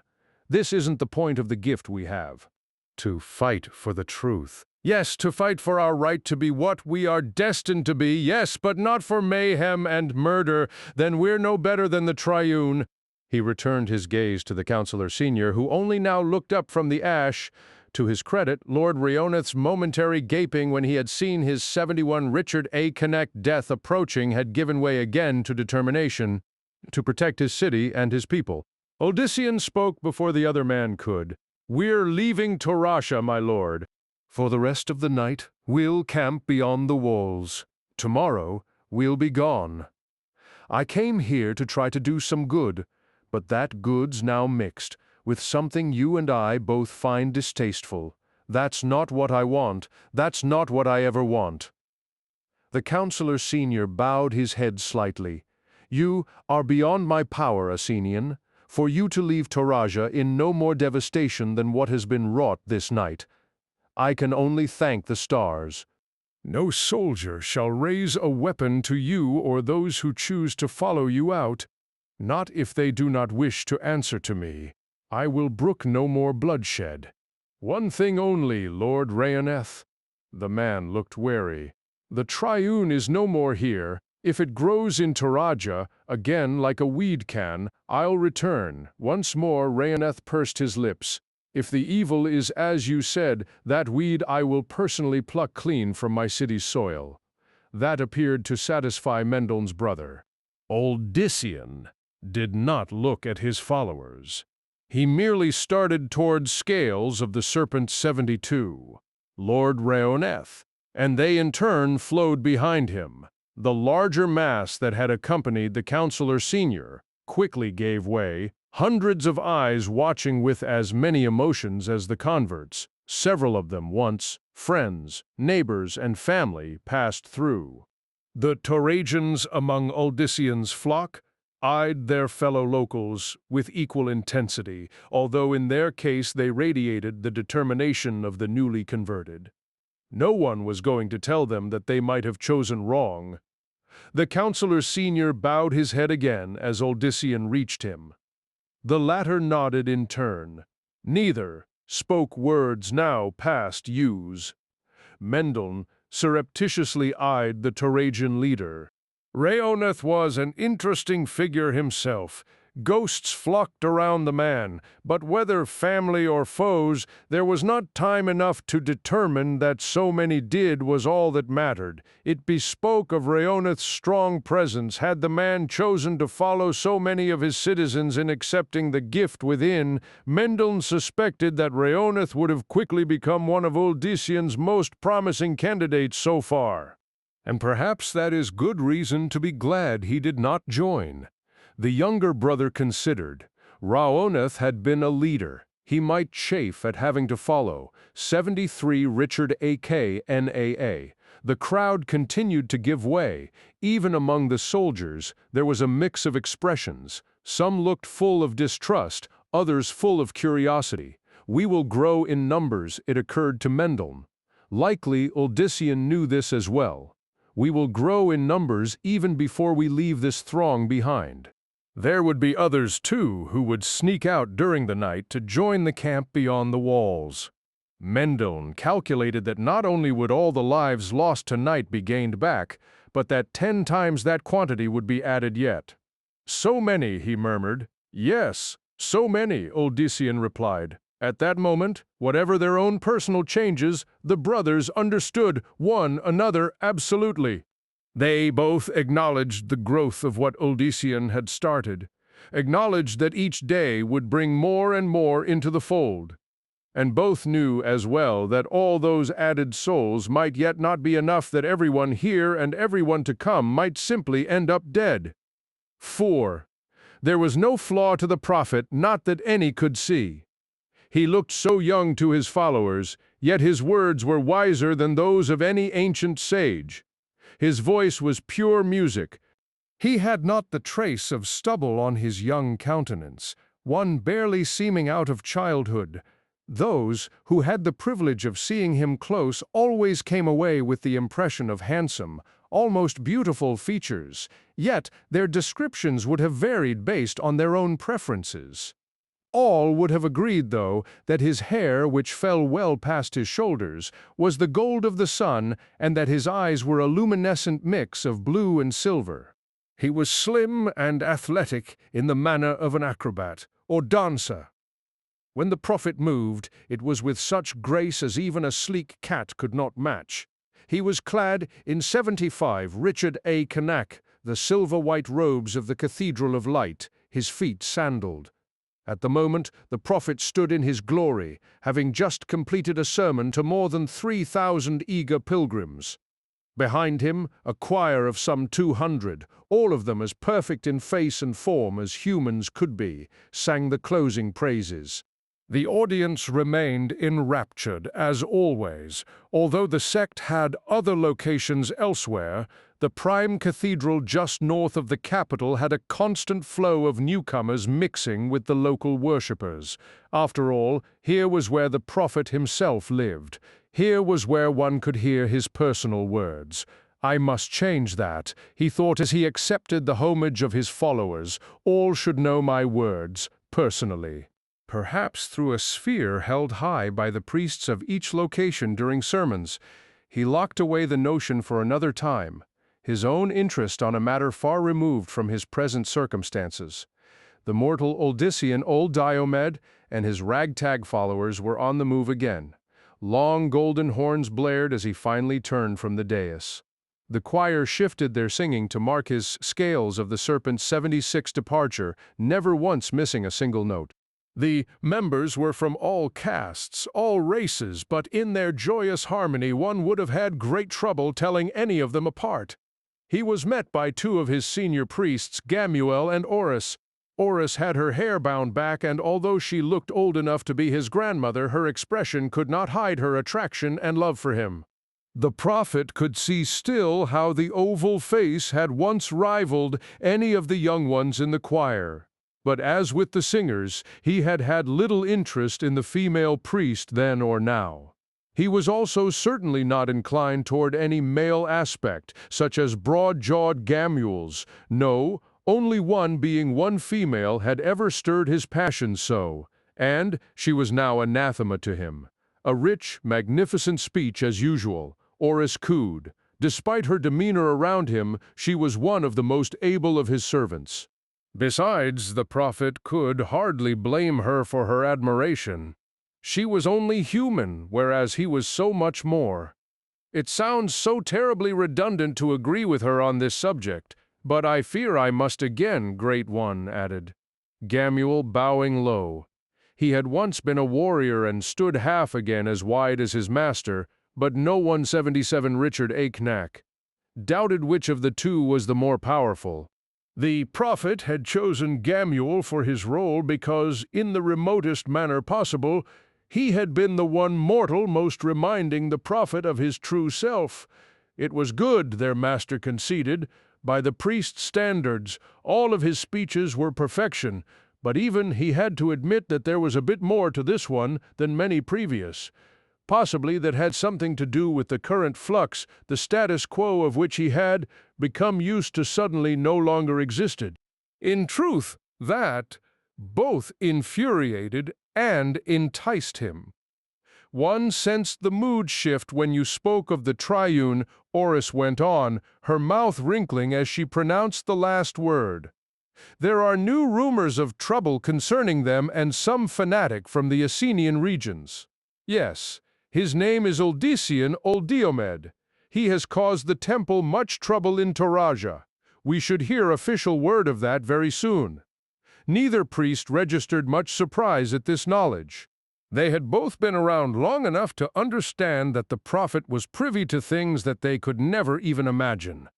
Still, he always had them report whatever they heard just as a matter of form. Scales of the Serpent 78. There was always the remote chance that something might escape his notice. Gamul shook his head. So near. Will this Uldyssian, seek to war against the cathedral too? You may assume that, my son. Then we should move against him.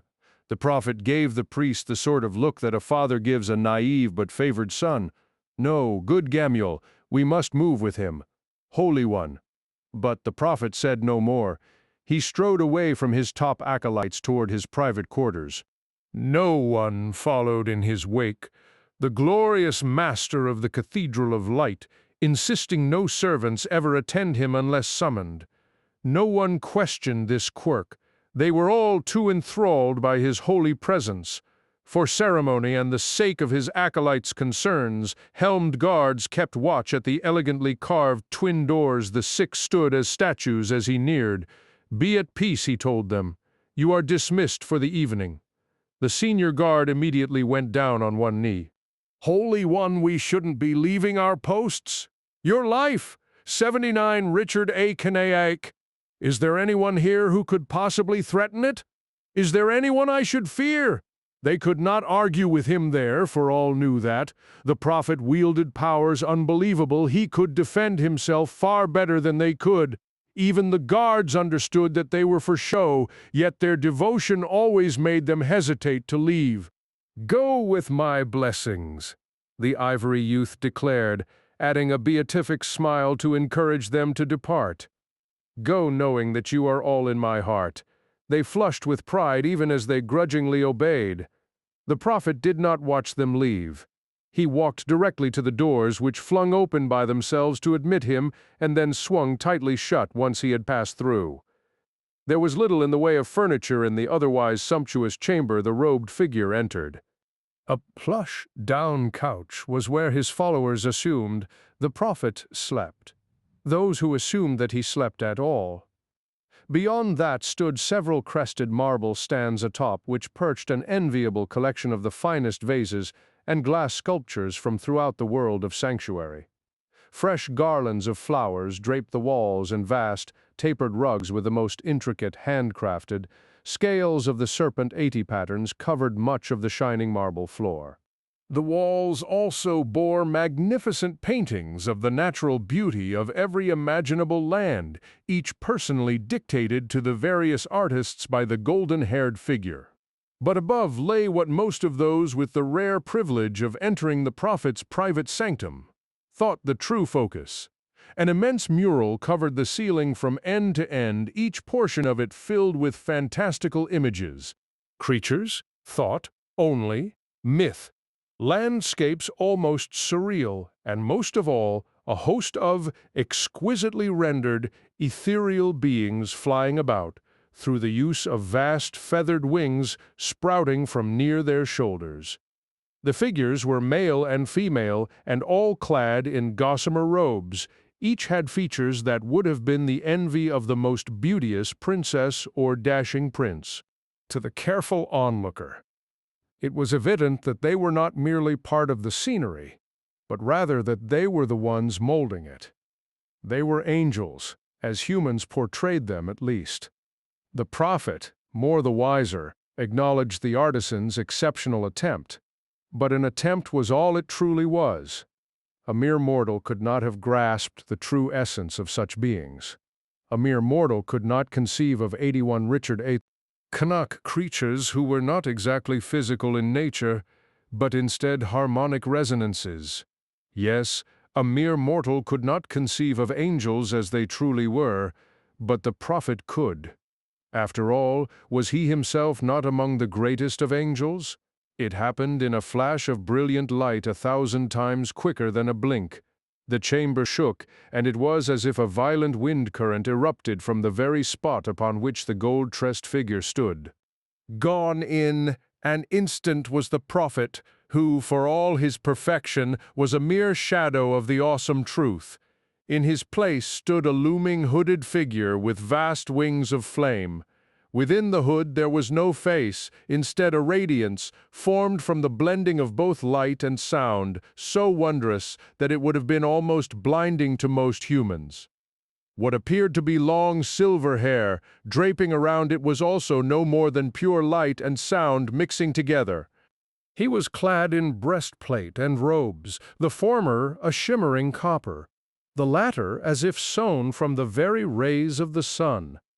In mortal terms, what had been the prophet seemed now some divine warrior, and in truth, scales of the Serpent 82. He had faced many a harsh battle against the demons of the burning hells. So many, in fact, that the angel Inarius had finally spurned the eternal war between the high heavens and their monstrous foes and set about finding a place for himself far from the struggle. With him he had taken others of like mind, all weary of winning this victory and losing the next over and over and over. I searched for peace and was granted its illusion, Inarius thought bitterly. I found my sanctuary and named it thus. But his mistake had been, long before founding sanctuary, to ever accept the entreaties of a pack of demons, also no longer caring which side won. He had compounded that error by falling for the seductions of their leader, whose every words had mirrored his own resolution. It was because of the commingling between the two, and among their followers as well, that sanctuary had become not only a refuge, but a necessity. Because of her all this had become, would that I had never met you, Lilith, would that I had never seen or touched you, 83, Richard A. Knack. But he had, and all his regrets were simply that, regrets. Even he could not go back and alter the past. The flight from the high heavens and burning hells, the search for a place for the renegades to live, the creation of sanctuary. They were all an indelible part of history, as was Lilith's betrayal. Inarius gestured, and a fiery line split the ceiling down the middle. The chamber shook as a gap opened in the center of the mural. Without hesitation, the angel soared up into the air and out through the gap. He had no fear of being noted. The mortals were naturally blind to his presence, and his power shielded him from any others who might have been otherwise a bull to detect the celestial being. Inarius no longer even had to worry about the high heavens sensing either him or sanctuary, for he felt at last that his powers were vast enough to keep even the Angiras Council oblivious, especially with the everlasting war to further distract their attention. And so, for the first time in centuries, Inarius soared high into the sky. He let his wings spread wide as he scales of the Serpent 84, soaked in the sensation of being utterly free. It had been foolish of him to wait so long to finally fly again. Certainly it had not been due to fear. No, Inarius realized that Lilith's betrayal of him, even more so than the heinous slaughter of the other angels and demons, had struck him to the very core. Only for that reason had he kept himself confined to such mortal cloaks as the prophet and others. No more, no more after this farce is at an end. All here shall know of my glory, as is right after all. If not for him, none of this would have existed. It was his right, his duty to keep sanctuary on the course he had planned. Lilith would be punished, the demons would be ousted, and the troublesome mortal would become nothing but a fading memory. Sanctuary would be as he envisioned it, or he would destroy it and begin anew. The angel arced suddenly, soaring past the gargantuan cathedral and within seconds over the capital. Cain, the city, was vast enough to be a land unto itself, and there were some who argued that the surrounding regions had been named for it, not the other way around. Such trivial matters were of no interest to Inarius, but he did find the lights from the capital, 85, Richard A. Cain, interesting in a crude fashion. They vaguely reminded him of the brilliance of the high heavens, a place of eternal illumination. I will make over sanctuary once this incident is at an end, he swore. I will make my own high heavens one that would be envied by the first. It would require much sacrifice, especially by his mortals, but it would be done. He had too long suffered silently in squalor when, by rights, he could have lived as more befitting his role. He would create a paradise untroubled by petty feuds. Without warning, a sensation of familiarity struck him, so hard that for a moment the angel veered off course. Inarius corrected his flight instantly, then immediately turned about. He had thought it her at first, but her presence was already known to him. No, this was another. Inarius felt what to a human would have resembled a fast pounding of his heart. First Lilith, and now one, once nearly as close to the angel as she had been. Above the cathedral again, the glorious figure paused to survey the dark lands surrounding him. Yet, a thorough survey of every direction revealed nothing. The brief glimmer was the only hint of this new return. Scales of the Serpent, 86. But, then, he is clever, even if ever misguided after all. He may be of her creation, but so too is he of mine. The resurrection of yet another old and apparently living memory would change nothing, however. As Inarius descended into the chamber and the ceiling began realigning itself, he already knew that, when the time came, he would treat the other just as he intended his former lover. Even if it was his errant son, Odyssean rose from the simple blanket upon which he slept to a sea of new faces staring apprehensively in his direction. "I couldn't get them to stay any farther away," Sarenthia apologized as she came on his right. Her dark hair was bound back, and she walked more like a soldier than a merchant's daughter. Despite her growing proficiency with her powers, she continued to carry her spear in an aggressive grip. "It's all right, Seri," he replied automatically, only afterward realizing that he had slipped back to her childhood name. Her expression tightened and moistness appeared around her otherwise stern eyes. Only 3 people had 87. Richard A. Knack consistently called her by that name once she had grown up. 2 of those were dead, the last Achilleos. Rather than try to correct his error and likely compound the situation, Odyssean focused on the newcomers. They were of all castes and ages, and as he knew would be the case, there were many children with them. The last greatly concerned Odyssean, just as it had when the Parthans had brought along their own offspring. Children had already died, and those deaths more than any tore at his heart. Yet, no matter his entreaties against such, families still joined him. I should be better able to protect them, he thought, bitterly. If not for the children, then who most am I doing this for? He never delved deeper into that question, for the answer ever revolved around him. He did this for those who followed his path, true, but also because of outright vengeance. There was no denying that at all, no matter how base such a reason was. And that made seeing the new children only worse. Straightening, Odyssean accepted a water sack from Sarenthia. He drank some of the cool liquid, then poured more of the contents over his head in order to wake Scales of the Serpent 88 himself up. Odyssean did not care what the newcomers thought of his actions. If such a little thing turned them from him, then they were not ready. But no one left. They all stood patiently waiting. He hid a frown, having secretly hoped that some of the parents would take their young and ease his guilt a little. "You all come to me for the same reason, I hope," Odyssean declared. "You know what the gift means." Several heads bobbed up and down. Odyssean estimated more than 100 newcomers. They filled most of the clearing where he slept. His own followers had blended back into the jungles, watching both hopefully and warily. Each convert was to the others a new miracle. He saw no reason to waste more time with speeches.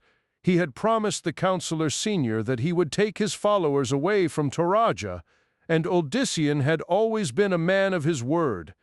The son of Diomedes stretched forth a hand to the nearest, an older woman whose head was protected by a multicolored scarf. Odyssean sensed her wonder and fear, warring with one another, and realized that she had come here alone. 89, Richard A. "Knack, please," he murmured, recalling his own long-dead mother. "Please come to me." She did not hesitate, which was a credit to her more than him. The woman was thin and had a pinched face, but her eyes were a beautiful brown, and he suspected that in her youth she had been quite alluring. No one questioned what an elderly person was doing among the rest. Age did not seem to matter much when it came to the gifts, save that those below 10 years seemed to take longer to develop any sign of success. Possibly this was some natural factor to keep them from harming themselves or others, as could sometimes be noted with some animals. "What's your name?" he asked. Mahariti. Her voice was strong. She did not want others to consider her a foolish old crone unworthy of this moment. Nodding his approval, the former farmer took her left hand in his. "Mahariti, open your thoughts to me, your heart to me. Close your eyes, though, if you wish." She left them open as he had expected. Again, Mahariti rose in his estimation. A peculiar buzzing filled the air. Scales of the Serpent 90 Odyssean had but a single breath to react. He glared at empty air. A moment later, 3 spinning objects converged on his location and crashed against an invisible barrier as if against walls of iron. The deadly objects tumbled to the ground, where they were revealed as arced pieces of metal with small, glittering teeth all along the edges. They struck Odyssean. He had no doubt that he would have been dead in an instant, and possibly with his head lying unattached to his body. From among the waiting figures burst 2 unkempt, insignificant-looking men. Yet, as they charged Odyssean, their forms shifted and they became peace warders.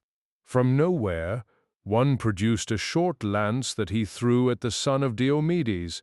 The sharp tip had an odd red tinge to it. At the same time, the second cast another of the savage metal weapons.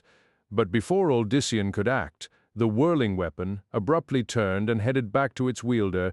It caught him in the chest, cutting through the metal breastplate, then the cloth, flesh, and bone underneath. The peace warder went flying back among the Trilogians, who just managed to avoid his bloody body before it crashed in a ghastly pile.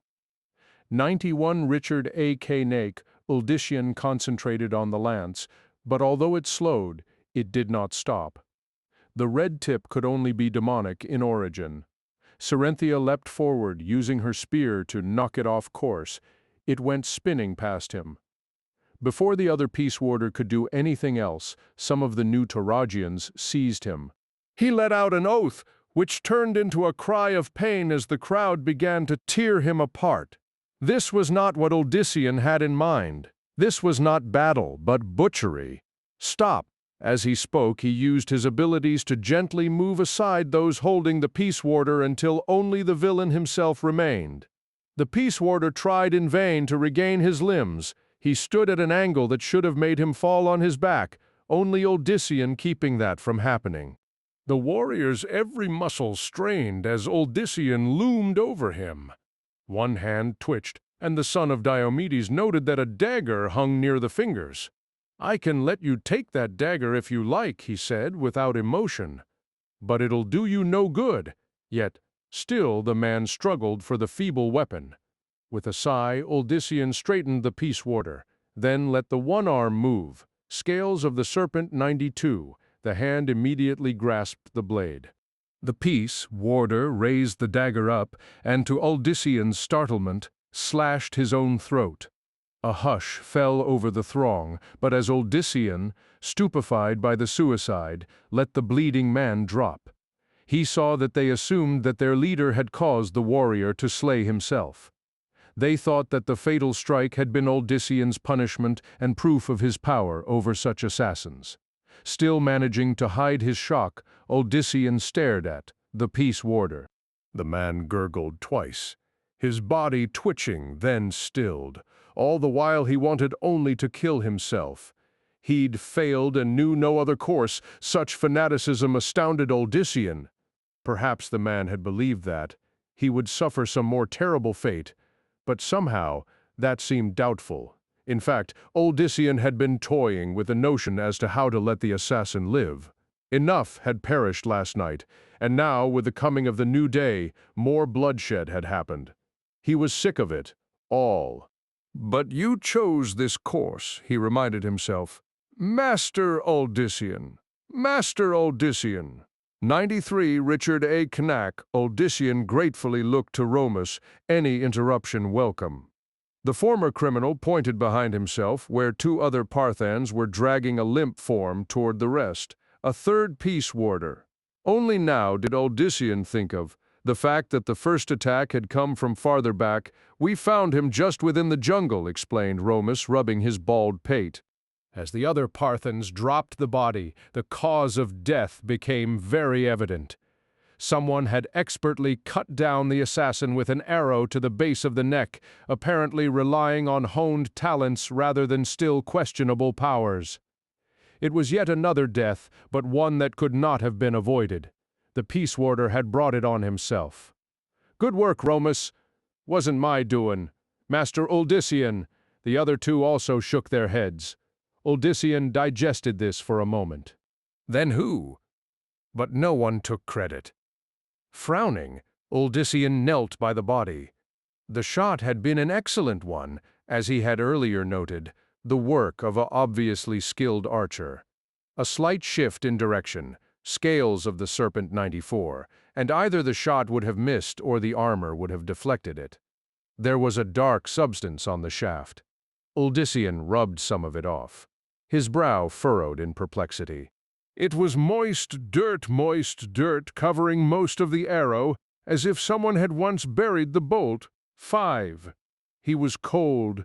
Even in the steaming jungle, he was cold. In fact, he was never warm anymore except when near them, or perhaps her. Yes, he thought it was likely her. Who else could it be? It had been a risk, taking such action, but the peace warder might have otherwise escaped. Whether that counted for something his dulled mind could not say, but he had decided it was best not to take a chance. An arrow through the neck had done the trick. But now he had to move away as quickly as possible from the others. He dared not be seen. They would identify him as a threat, and he was not so certain that they were wrong. The bow slung over his shoulder, the figure pushed through the thick plant life. Now and then, when he was forced to lean against a trunk, he left in his wake. Scales of the Serpent 96 fragmented handprints of dirt. Soft, moist dirt. It seemed, no matter how much he tried to wipe his hands clean, there was always more. He suddenly tensed, aware that he was no longer alone. Something large but lithe slipped through the jungle, aware of his own movement even though he had thought his steps silent. One hand slowly went for the bow. A savage, feline countenance with two long saber teeth thrust through the brush ahead. The jungle cat snarled, but just as quickly the snarl turned into a hiss. The beast recoiled. He lowered his hand. He should have known that there would be no danger. Like all animals, the cat could sense the wrongness of him, as much out of disgust for himself as it was impatience to end this little farce. He took a step toward the great feline. The cat immediately retreated an equal distance, spitting as it moved. "I have no time for you." It was the first words he had spoken in days, and the croaking sound of it repelled him as much as it seemed to the animal. Without any more pretense, the massive cat spun around and fled, his tail between his legs. 97 Richard A. Knack, the bowman, stood there for a moment longer, drinking in the creature's reaction. It only verified his own thoughts of what would have happened if anyone had seen him. But he had to stay near, not only because he wanted to, but because something compelled him. Even now, the urge to turn about grew stronger. It would not be too much more before he would have to turn back. He could even count the number of steps left, but still he knew that he would try his best to add just one. An innate stubbornness demanded that much independence of him. The cat was long gone. Shoving aside a broad leaf the size of his head, he moved on. Behind him on the leaf he left yet another dirty print. It took well into the morning to deal with all the new converts, but despite his promise, Uldyssian refused to leave until everyone understood just what it was he had wakened in them. That did not mean that they would be able to wield any power, but at least there was a chance that it might somehow serve them should danger rear its head, which he felt it would soon enough. Fortunately, other followers, especially the Parthans, Scales of the Serpent 98, who had been able to practice longer, would be constantly trying to encourage their Toragian brethren. Nephilim had been Lilith's word for what they were becoming. But that word not only left a bitter taste in Uldyssian's mouth, but also did not fit right, at least where he was concerned. From the Toragians he had come across another title, an ancient one that even sounded a little like the first. Idurim. It meant those who have seen, and to Uldyssian that was a perfect description of him and the rest. He had already used it this very morning and seen how easily it slipped off the tongue. Already, many were using the term rather than the old one. They left the vicinity of the city the moment he was done. Despite the sun being high in the sky, it seemed almost like dusk. The foliage was so thick that the light came for the most part in minute shafts. That was not entirely undesirable, for the jungle already sweltered. The Toragians did not mind it so much, but most of the Essenians, Uldyssian included, were already covered in sweat. The one obvious exception was Mendel, naturally. He trudged through the jungle as if more comfortable in it than even the locals. With his dark garments, Uldyssian's 99, Richard A. Knack, brother should have been dying under the sweltering heat. But not one drop of moisture had so far formed on Mendel's calm countenance. Uldyssian's gaze shifted to Serenthia. She, like him, showed signs of the heat, albeit not quite so severely. He looked at her closely, seeing for the first time how beautiful she was as a woman, not simply a friend he had always thought of like a sister. How he envied now Achilleus's place in her heart, a place he had once held but had squandered. Any thought of making an advance toward Serenthia Uldyssian quickly crushed. He still felt directly responsible for the archer's terrible demise. Serenthia paused to drink from her water sack, but as she lifted the opening to her lips, her grip slipped. The sack fell, its contents spilling all over the ground. He reached for his own. "You can drink some of this." Retrieving the sack, Serenthia shook her head. "Save yours. We passed a stream just a few yards back, and besides, this'll give me a chance to deal with some private matters someone should go with." She gave him a grateful smile. "I'll be fine." "You'll probably be able to see the top of my head most of the time." Scales of the Serpent 100. That still did not satisfy Uldyssian, but he knew better than to argue with her. Signaling the others to keep moving, he stood firm where he was. "I'll be right here. I won't go anywhere." Again, Cyrus's daughter smiled. Uldyssian found he liked when she smiled at him. Serenthia rushed off. A few of the others wanted to stay with Uldyssian, but he politely refused their company.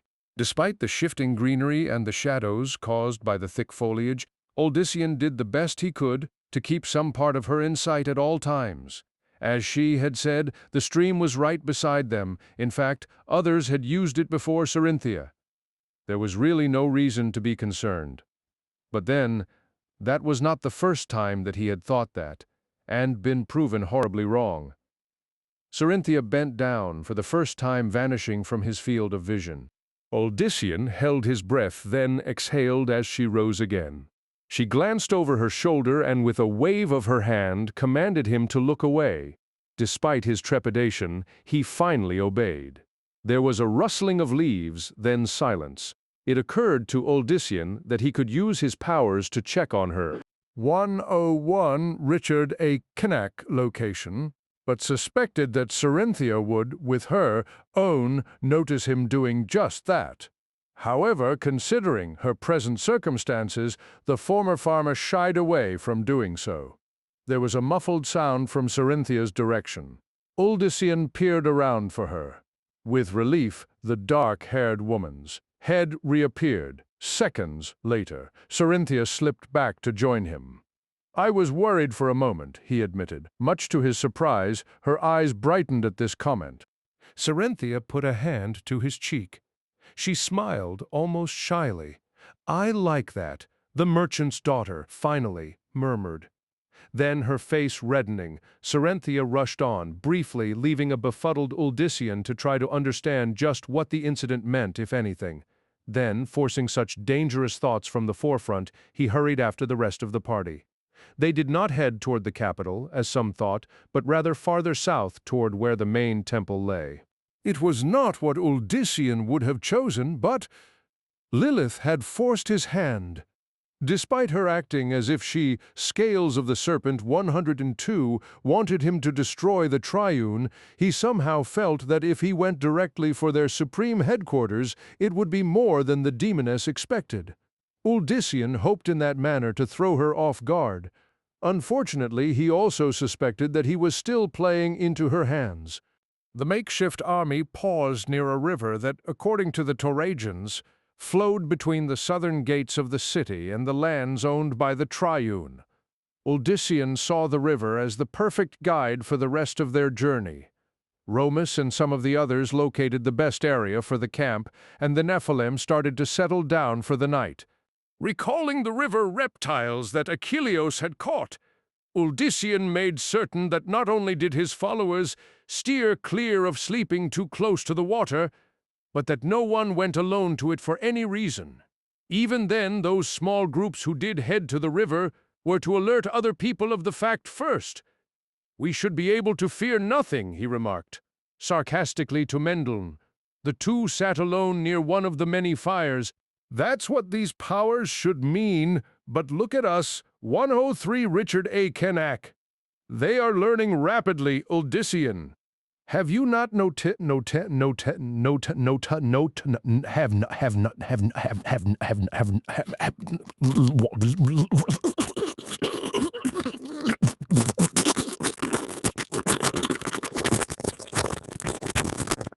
Right. Like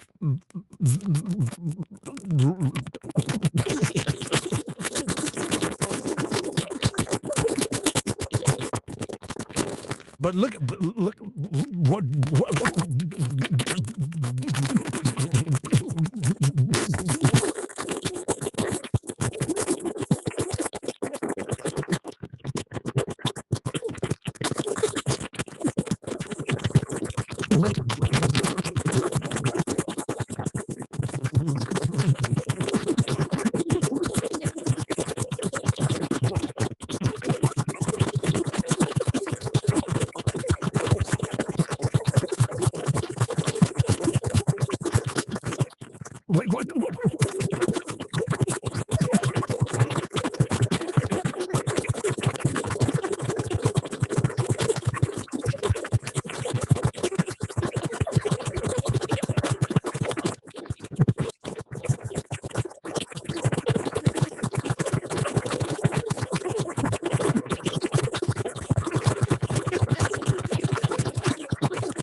The next time will be different. Uldyssian looked up, his eyes narrowing. The next time? What did the Toragians call the place? Hashir. It is smaller than Toraja. But somehow I doubt it'll be any easier. Shrugging, Mendeln replied, what will be, will be. The younger brother stood up, and with a pat on Uldyssian's shoulder, walked off. Uldyssian sat there, watching the flames and recalling the ones engulfing the temple and parts of Toraja. Would it be like that all over again? How many would perish this time, he had felt so determined after Lucian's destruction, but Taraja had taken much of that from him, not that he let anyone other than Mendel truly know that. You shouldn't fret so, Uldyssian. It's not good for you or for those who follow you. Scales of the Serpent 104. He looked up to see Serenthia step into the light of the fire like some night spirit. Her hair flowed loose, and Uldyssian was surprised at just how long and lush it had gotten. "I thought you were asleep," he replied. "Sleep? Brushing back some hair?" She sat down next to him. "I don't sleep as much as some think, Uldyssian." That was something that he could understand, often suffering it himself, but to hear that Serenthia shared the problem worried him. "You should have said something." Her eyes glistened in the light of the fire. "To you? How could I bother you, when you've got so much with which to deal?" As she spoke, she leaned against him. Her nearness both stirred him and added to his guilt. "I always have time for you," he heard himself say. Serenthia touched the back of his hand. "If there was anyone I'd turn to, you know that it would be you, Uldyssian. And you know that I would be there for you also. I've always been there for you." He remembered all the years that she had followed him around, waiting for the farmer to notice the young girl who had become a woman.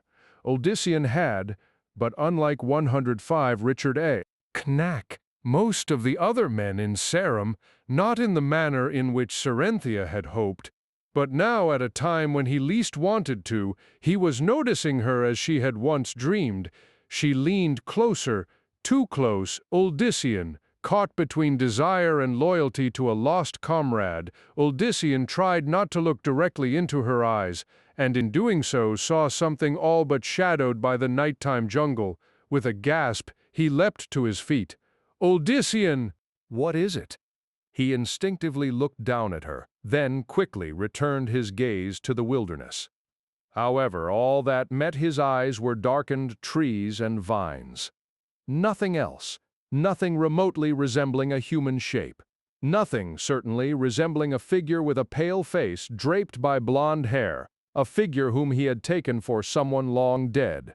"Achilleos," Uldyssian whispered. Without thinking, he took a step toward the jungle. "What did you say?" asked Serenthia, suddenly standing in his path. "Did you see something out there?"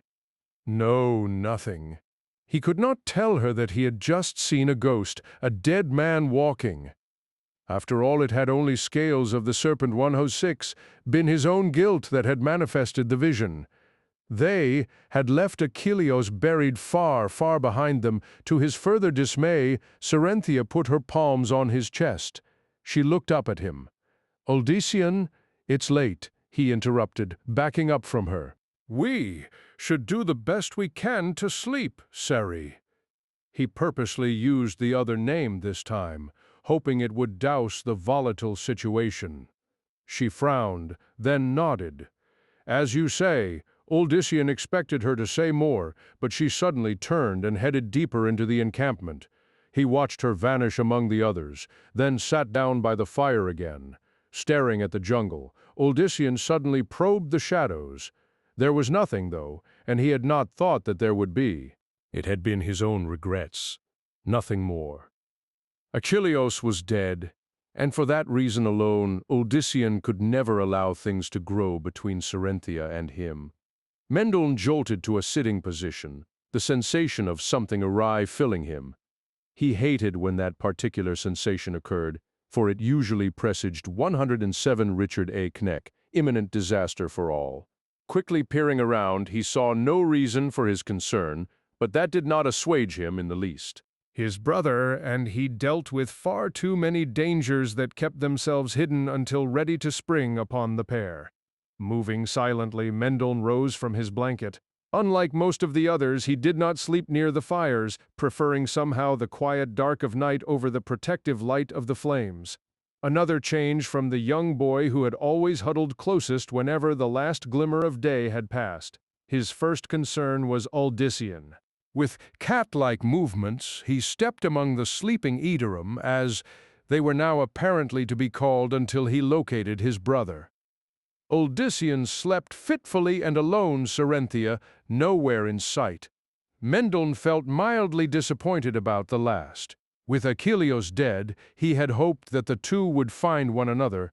Certainly they deserved a little bit of happiness. Of course, his brother likely still felt too much at fault over the hunter, and Cerenthia had long ago given up trying to catch Odyssean's eye. Would that my concerns would all revolve around something so mundane as love? Mendel finally thought matters would be so much more simple. Scales of the Serpent 108. But if it was not any imminent danger to Odyssean, then what troubled Mendel so? As he wended his way back to his sleeping place, he considered the event again. No dream of significance came to him. No sound had touched his ears. By rights, he should still be fast asleep. Mendel looked about and only then noticed that the area was devoid of his own companions. There was always a ghost around, some shade who could not immediately detach itself from his presence. The party had left Taraja not only with new converts, but also several dozen specters who, for the most part, had perished in the struggle. Many had disappeared along the way, but a few new ones had joined during the day's march. Most of those had been unlucky hunters or travelers who had fallen victim to the dangers of the jungle. Like the rest, they appeared to be wanting something from Mendel, but when it became clear that he would not give it to them, gradually faded away once more. But rarely did all of them disappear. Curious, Mendel headed to the edge of camp. He could see far better than anyone else in the dark, but still all he noted was more and more shadows. 109 Richard A. Canak, and yet was there a slight movement well to his right. "Come to me," he whispered. The first time he had spoken such words, it had summoned the ghosts even closer to him. Normally, Mendel kept from summoning them, but if this specter had significance to him and his brother, it behooved him to find out. But the shape did not drift forward, and in fact, the more Mendel eyed it, the less certain he was that he had seen correctly. Now it did resemble some fern or other plant, not a man, but the sensation continued to press at his mind. Exhaling in exasperation, Mendel entered the jungle. He knew that he took some risk, for while the insects that plagued most of the others stayed clear of him, he did not know if the same held true for the huge carnivores of whom the Taurasians spoke. In his eyes, the jungle at night was lovelier, like a beautiful, mysterious woman. The dangers hidden by the dark made that woman only more thrilling. As he forayed deeper, Mendel marveled that such imagery would occur to him. Yes, he was definitely no longer the frightened child he had been even after growing up. Scales of the Serpent 110, the shape Mendel had noticed had to be near. But now nothing he saw even remotely resembled it. Had it been, after all, his imagination, or had whoever he had seen retreated once discovered? A hand touched his shoulder. He spun about, and found nobody behind him. "Who are you?" Mendel whispered. The jungle remained steadfastly silent. Too silent, in fact, for a place where the calls of the daylight were often but a murmur compared to those beginning once the sun was gone. The jungle held more life in it than 1,000 serums, yet none of that was apparent now. From the smallest to the largest, the fauna was conspicuously absent. But no sooner had Mendel thought that when the leaves to his left rustled, and a form moving on 2 legs slipped by at the edge of his vision. "Spare me your tricks and games," he growled. "Show yourself or else?" Mendel had no idea exactly what "or else" might be.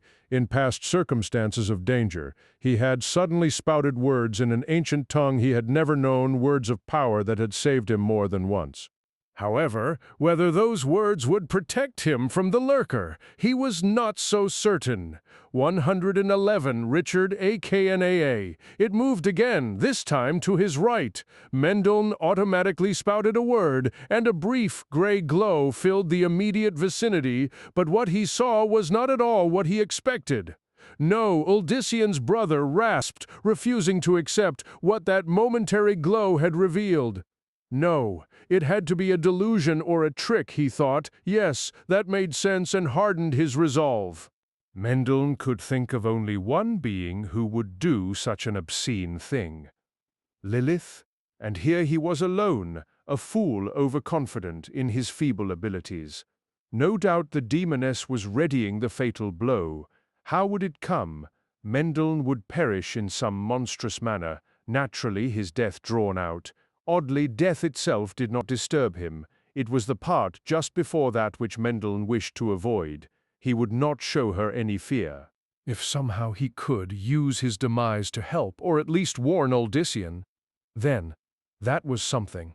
Very well, Lilith. You have me. Come and do what you wish. Words formed on his tongue, his hopes rose slightly. He knew that the word's power would give him some chance to at least stave off the inevitable scales of the Serpent 112. Something whizzed past his ear.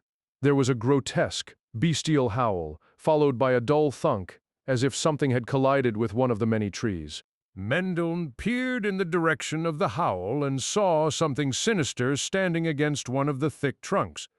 When he saw that the thing did not move, he finally approached it. It was a Morlu with an arrow through the throat, just where the helmet and breastplate left only half an inch of space. Mendel started to reach for the arrow, its presence stirring another nightmare. The Morlu lifted his head, the black pit staring at Mendel. The warrior grasped for Uldyssian's brother, the same words that he had earlier used on one of these fiends in the house of Master Ethon spilled from Mendel. As they did, the Morlu's grasping hands twitched wildly. A gurgle escaped the pale lips. The Morlu slumped again, only the arrow pinning him to the tree, keeping the bestial figure from falling at Mendel's feet. Without hesitation, Mendel put a hand over the monstrous warrior's chest.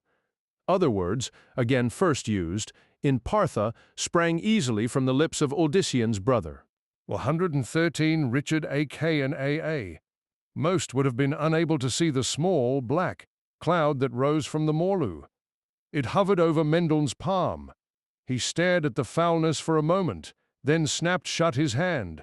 The cloud vanished. No more will you be raised to do evil. Whatever darkness animated a Morlu, gave it semblance of true life, would not be able to resurrect this particular corpse. Mendel had made certain of that, but there still remained whatever had initially rescued him from the Triune's servant.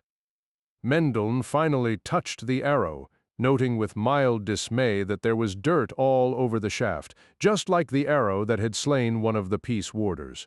It cannot be he is dead. But life is only a robe which all wear but fleeting. Though the thought flowed through his mind, Mendel by no stretch of the imagination believed it his own.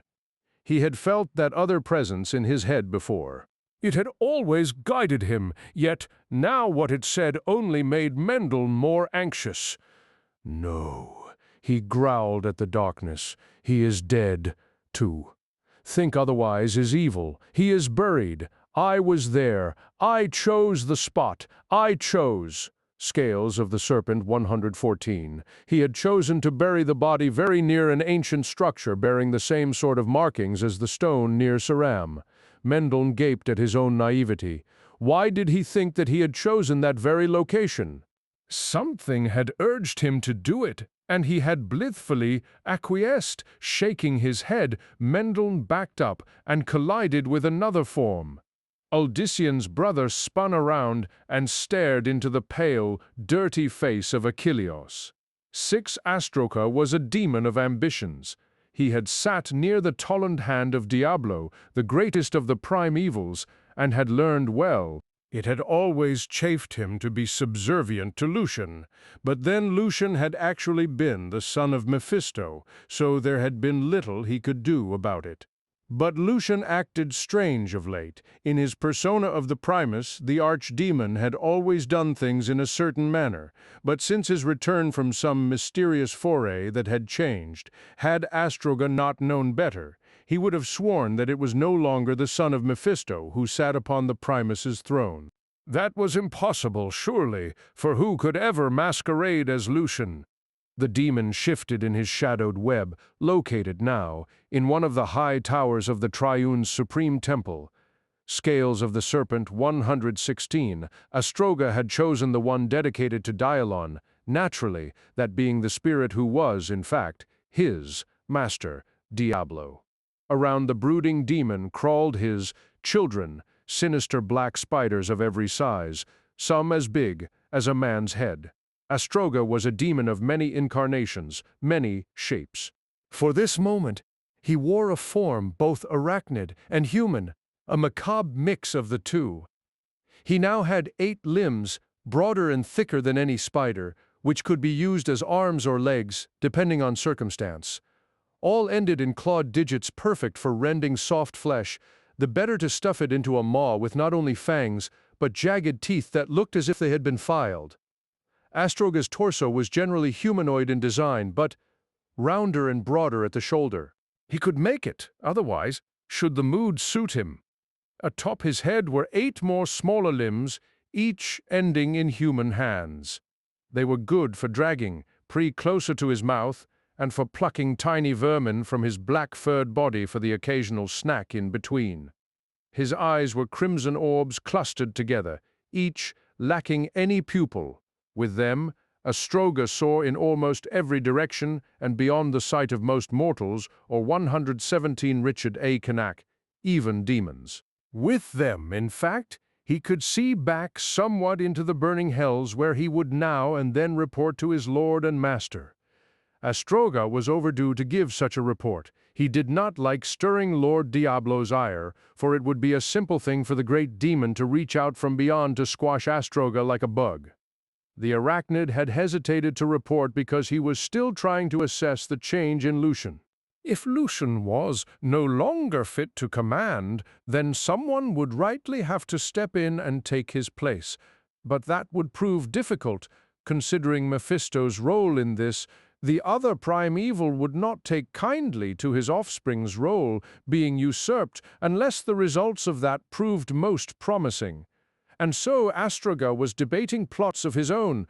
This human, this Uldisian, represented both tremendous potential and threat to the cause of the burning hell. Humans could become the weapon the demons needed to at last seize total victory from the sanctimonious angles, yet the tendency toward good in them might make them ally themselves with the high heavens until the piousness and rigidity of the winged warriors sickened their stomachs as much as it did the demons. Scales of the Serpent, 118, Astroga lifted the limp arm from which he had been, sipping and drank what was left of the blood within it. The children hungrily scurried over the rest of the emaciated corpse, a young acolyte of the temple no one would miss. Lucian had always permitted him to take the occasional innocent, for did not a demon have to eat, too? But as he drained the last, a sudden, intense fear overtook Astroga. The demon flung away the arm, at the same time as the children were rushing for the deepest recesses of the corner, not that any shadow could conceal either him or them from the cause of their terror. Barely audible voices filled the chamber. There was a frenetic tone to them that raised the bristled fur covering his grotesque body. Astroga could sense their pleading, their hopelessness. Their torments were such that he who had caused so much terror himself over the centuries shook hard, then eyes that could see beyond sanctuary now beheld a huge form seemingly halfway between realities. At first, it flowed toward him like an inky shadow, but as he caught better sight of it, he made out faces both human and demonic, and all in mid-scream. The faces 119 Richard A. Canak constantly melted into one another, and none were ever perfectly defined, but rather more as if out of a nightmare. As the hideous specter neared, Astroga then caught glimpses of a fiery red shape, huge fists with black talons, and a horrific countenance that was in part a rotting skull with blazing eyes that burned into the arachnid's own. Monstrous curled horns, like those of a ram's gone amok, topped the thick-browed, scaled head. That shape vanished to be replaced by a skeletal form in rusting armor, and in whose arms it carried rotting organs covered in maggots. Then, that was without warning, replaced by a reptilian beast with a maw like a huge frog, and a tongue 4 times forked. The mouth looked wide, enough to swallow a man or an arachnid as big as one. The reptilian visage slipped into and out of his eyesight, mixing constantly with the shrieking heads. Yet, At last there came a powerful voice, with each word sounding like the crunching of a spider's tasty flesh. "Astroga, Astroga, I have awaited your word, you pathetic worm, scales of the Serpent 120. The demon in the web took hope at the mildness of the summoner's anger. Forgive me for my lateness, my lord Diablo." The murky form shifted, most of it fading into shadow. Even Astroga never cared to see his master in all his terrible glory. Some demons had been driven mad by such an audience. Astroga was stronger than most, but the one time he had been granted a full visualization, and that for only a few seconds, it had left him shivering for years. "What of this little mud ball you call sanctuary?" Diablo demanded without preamble. His voice touched every nerve in the spider's body, each syllable like 1,000 tortures. "I grow impatient for results from my nephew." There was the opening that Astroga needed. "Great and glorious Diablo, whose very name sends nightmares to the angels, this one has it all, turns your desires followed as best can be done. Ever have I offered noble Lucian my word, my advice, but he listens not true. The son of Mephisto has so many pressures upon him. It is so hard for him to direct all, to constantly plan alone." There was a harsh, grating laugh that made Astroga wish that he had ears to cover. Even then, though, that 121 Richard A. Knack would not have kept the laugh from causing him to quake. "The little bug has notions of his own on how the worms of this mudball should be persuaded to our just cause. Notions my nephew would not hear. Yes, they have gone unspoken. It is difficult for this one or any other to understand what noble Lucian thinks, and so offer advice to him. His planning grows erratic. He sets a trap for the leader of these mortals, then leaves myself and Gulag, who is but a stinking puddle now, to fend for ourselves against might both angelic and demonic." So powerful, Diablo's tone left no doubt as to his interest. The destruction of his brother Baal's minion was of no significance save that it gave some credence to the belief that the humans would prove very useful soldiers. "This one would have continued the struggle. Astroha fears only his master, but Lucian then cast me out and sealed from my view his confrontation with this Uldyssian. And the mortal is not ours even then? Nay, he even just this last eve as sanctuary counts, time ravaged another temple, yet Lucian not only seems not to care, but this one has not seen him of late a scales of the Serpent 122 second inexplicable absence. Our mortal servants are left to their own minds, no good thing coming of that, and this one must sit and wait and sit and wait when there is much that could be done." He expected Diablo to comment, but only silence met, the arachnid. That silence stretched longer and longer, and the more it did, the more anxious Astroga became. "At last, you have something in mind, little bug." "Yes, my lord Diablo, if this one may be permitted to act freely, and possibly beyond what the noble Lucian would prefer." There was another silence. "Tell me, crawler in the shadows, tell me, my Astroga." And with barely concealed glee, the arachnid did just that. Mendeln was unusually silent, even for him, enough so that Uldyssian noticed. He glanced at his brother as they trudged through the jungle, noting how Mendeln kept his gaze fixed directly ahead. It was as if he feared that he might see something undesired if he looked anywhere else. 123 Richard A. Knack, unfortunately there was, too, much troubling. Uldyssian's own mind for him to continue to concentrate on Mendeln. It only partially had to do with the dangers ahead. There was also the incident with Serenthia. She had been open to his advance, that much had been obvious, and he realized more and more that he wanted to pursue the matter. Yet, that meant trampling on the memory of his best friend with a grunt. Uldyssian tried to dismiss the subject from his mind yet again. There were too many threats merely from the land around them, much less the Triune, to become so distracted. Constantly he probed ahead, seeking anything that might endanger the others. More than once, Uldyssian had mentally fended off predators. He had also sent several poisonous snakes and one huge constrictor slithering in other directions. It was a constant task. The jungle held so much potential danger that he could scarcely believe it. At times the trail turned as dark as night. Footing often proved tricky even for Uldyssian, who was better able to detect the shifting ground. Despite his own powers, he found he had to also rely on a pair of Toragians, Saron and Tomo. They were cousins, Saron the elder by 5 years, and had ventured farther in this scales of the Serpent 124 direction than any of their fellows.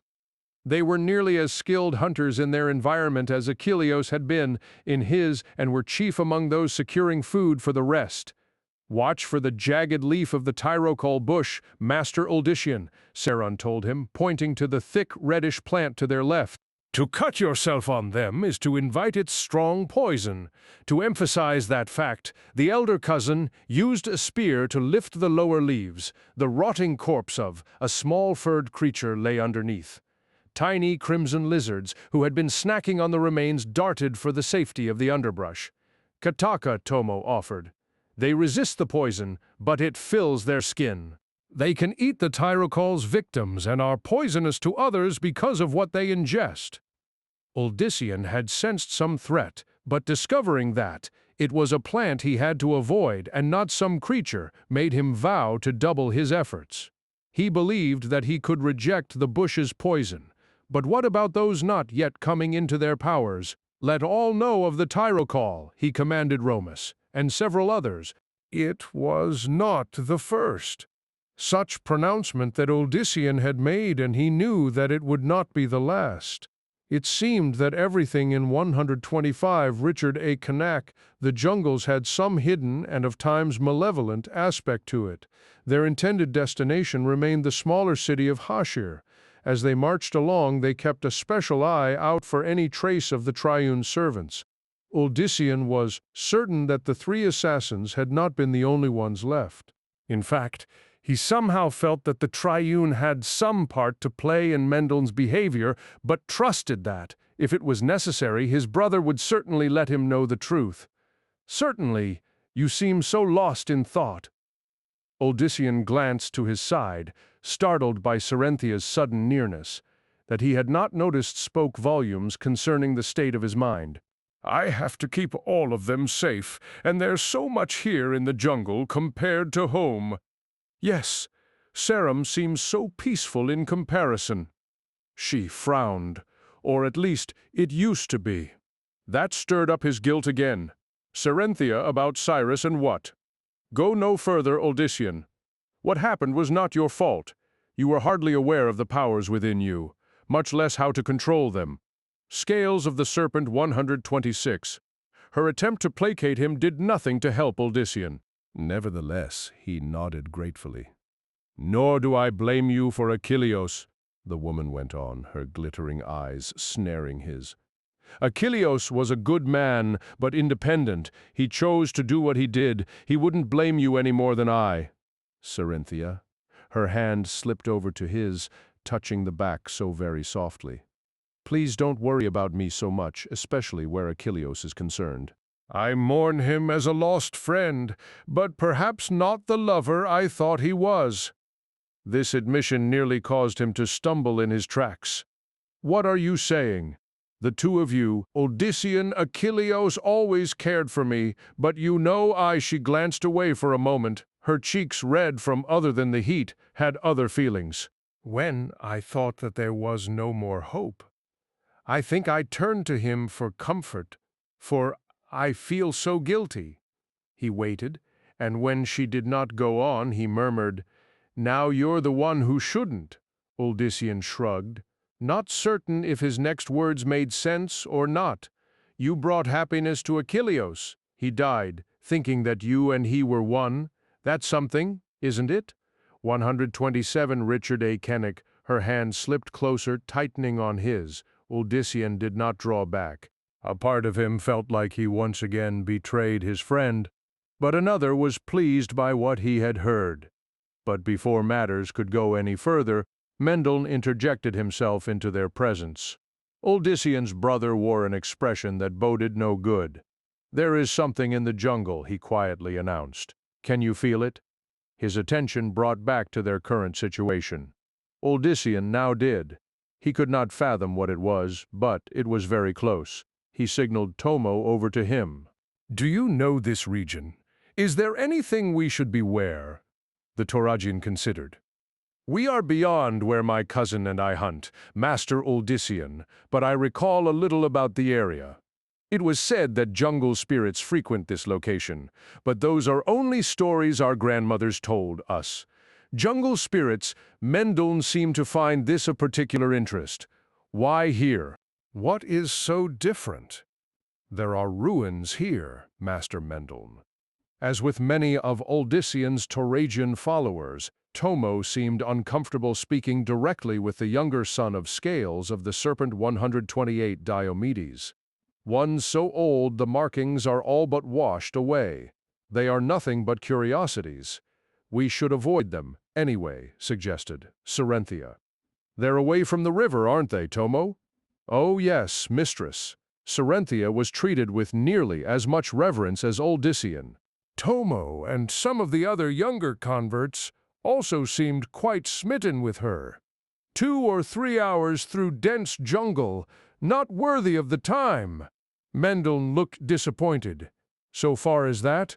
"Well, perhaps not so far as that," the Toragian reluctantly admitted, "but far enough.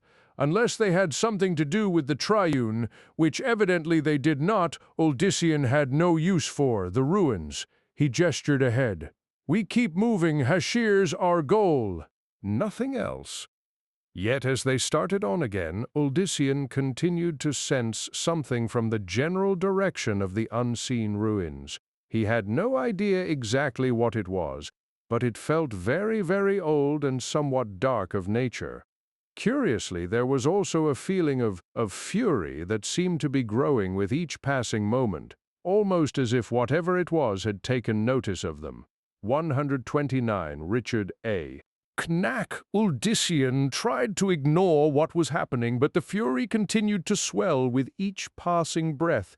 He finally pulled aside Serenthia and Mendel and was not at all surprised to discover that they felt it too. "We have attracted its attention," his brother agreed. "It is awakening from its death." "And what does that mean, Mendel?" Uldyssian demanded, suddenly growing weary with the mysteries surrounding his sibling. "Just what do you understand about this?" "More than you, it seems," the other snapped back, his abrupt vehemence matching Uldyssian's own. "I do not walk around oblivious to everything but myself." "No, you walk around speaking to shadows and making vague comments, all the signs of madness." The eyes of both brothers went wide as they both noticed their odd anger at one another. Uldyssian glanced around them and noticed that many of his followers had paused to stare aghast at the unexpected confrontation. "It is feeding us its fury," Mendel declared, "and in the process feeding from that. Get everyone as close to the river as is safely possible," commanded Uldyssian to Romus and others. "Everyone must keep their thoughts calm, and if they feel, Scales of the Serpent 130, any anger about anything, they'll keep it smothered or answer to me." He was not certain if any of the others would be affected, but did not want to take the risk. Serenthia brightened. "Tomo, is there anywhere to cross the river? I thought someone mentioned an area ahead." The Toragian frowned. "I know of none, mistress, but there could be. I'm certain that I remember right." She looked to Uldyssian. "I'm sure of it. The sooner we find it, the better." Uldyssian was glad for her suggestion. A crossing would let them better get to safety. The intensity of the ancient fury was still growing. In fact, he had some slight worry that even the other side of the river would not prove sufficient to escape it. But at the moment, Uldyssian had no other choice for his people.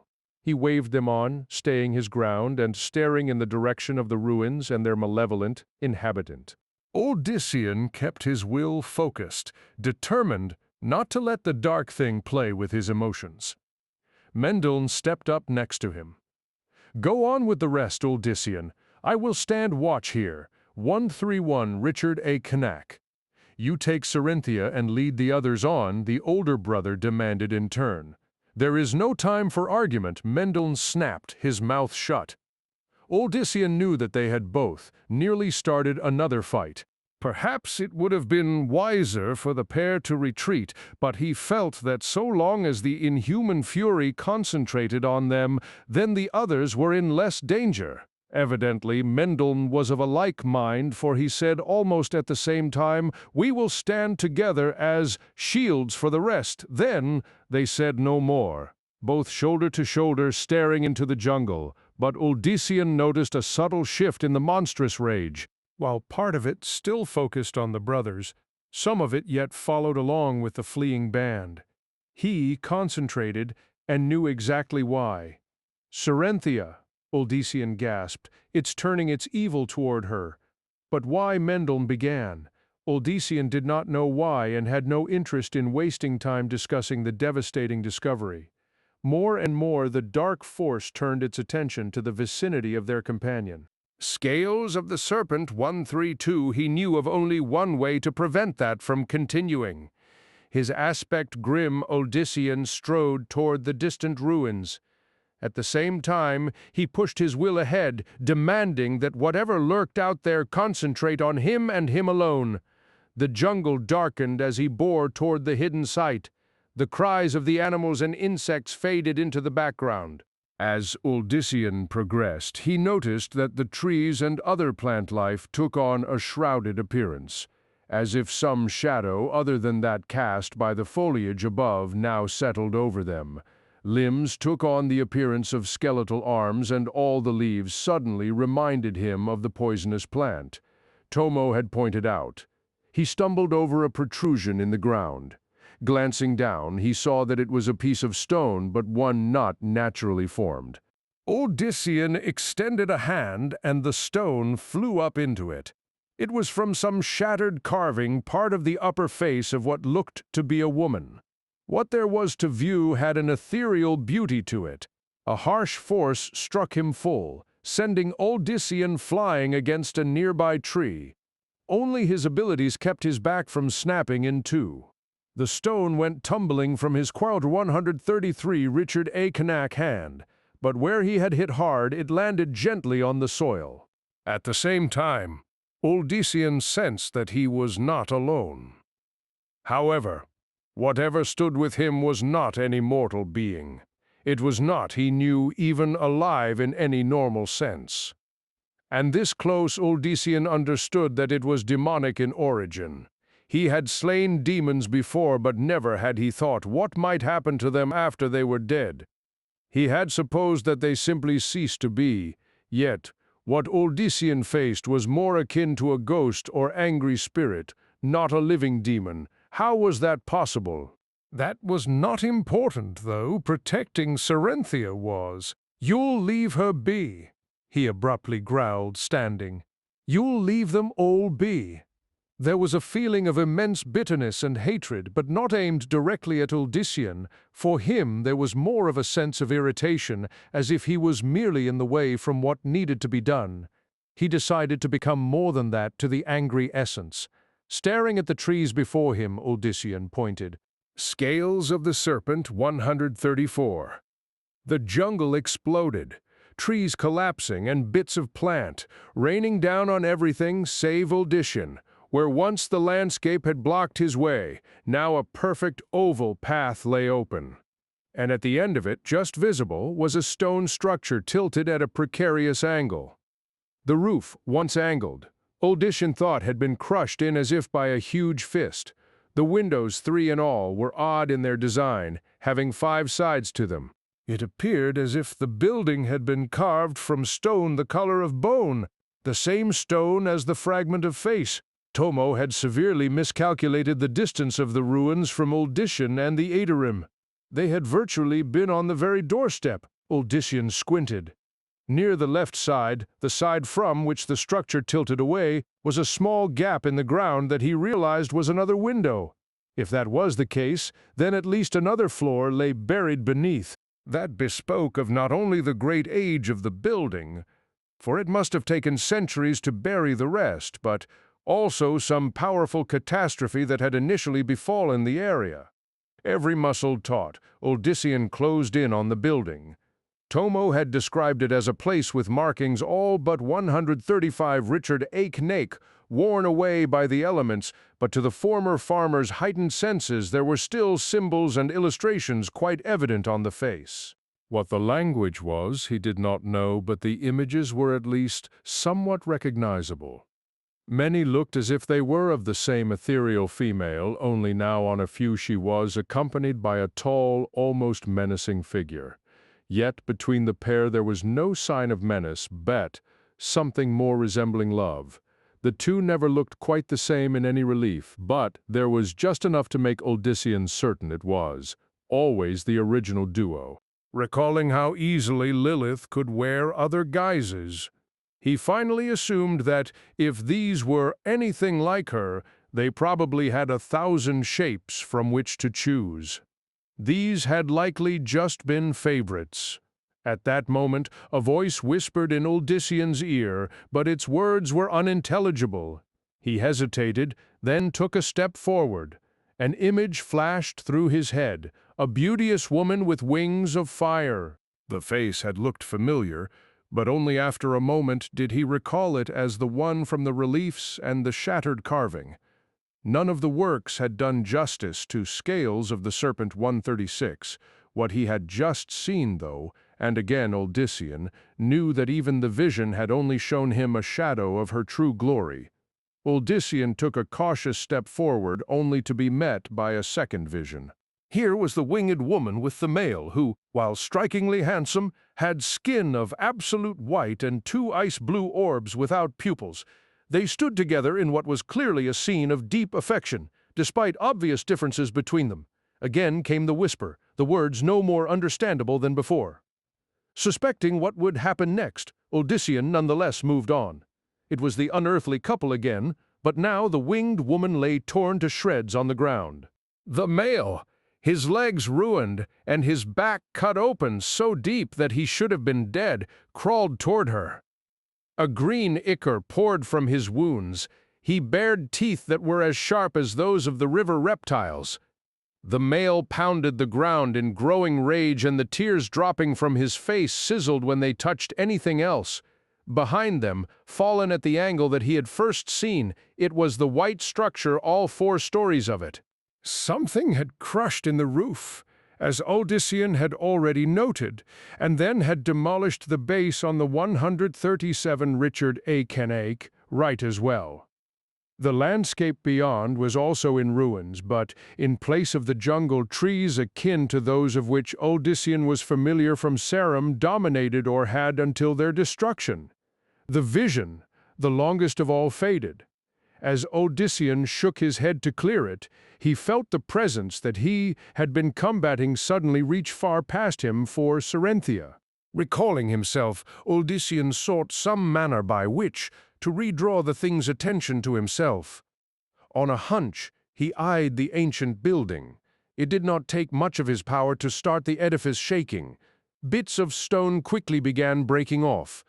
But no sooner had he started than he was battered to the ground by what could only be described as pure rage.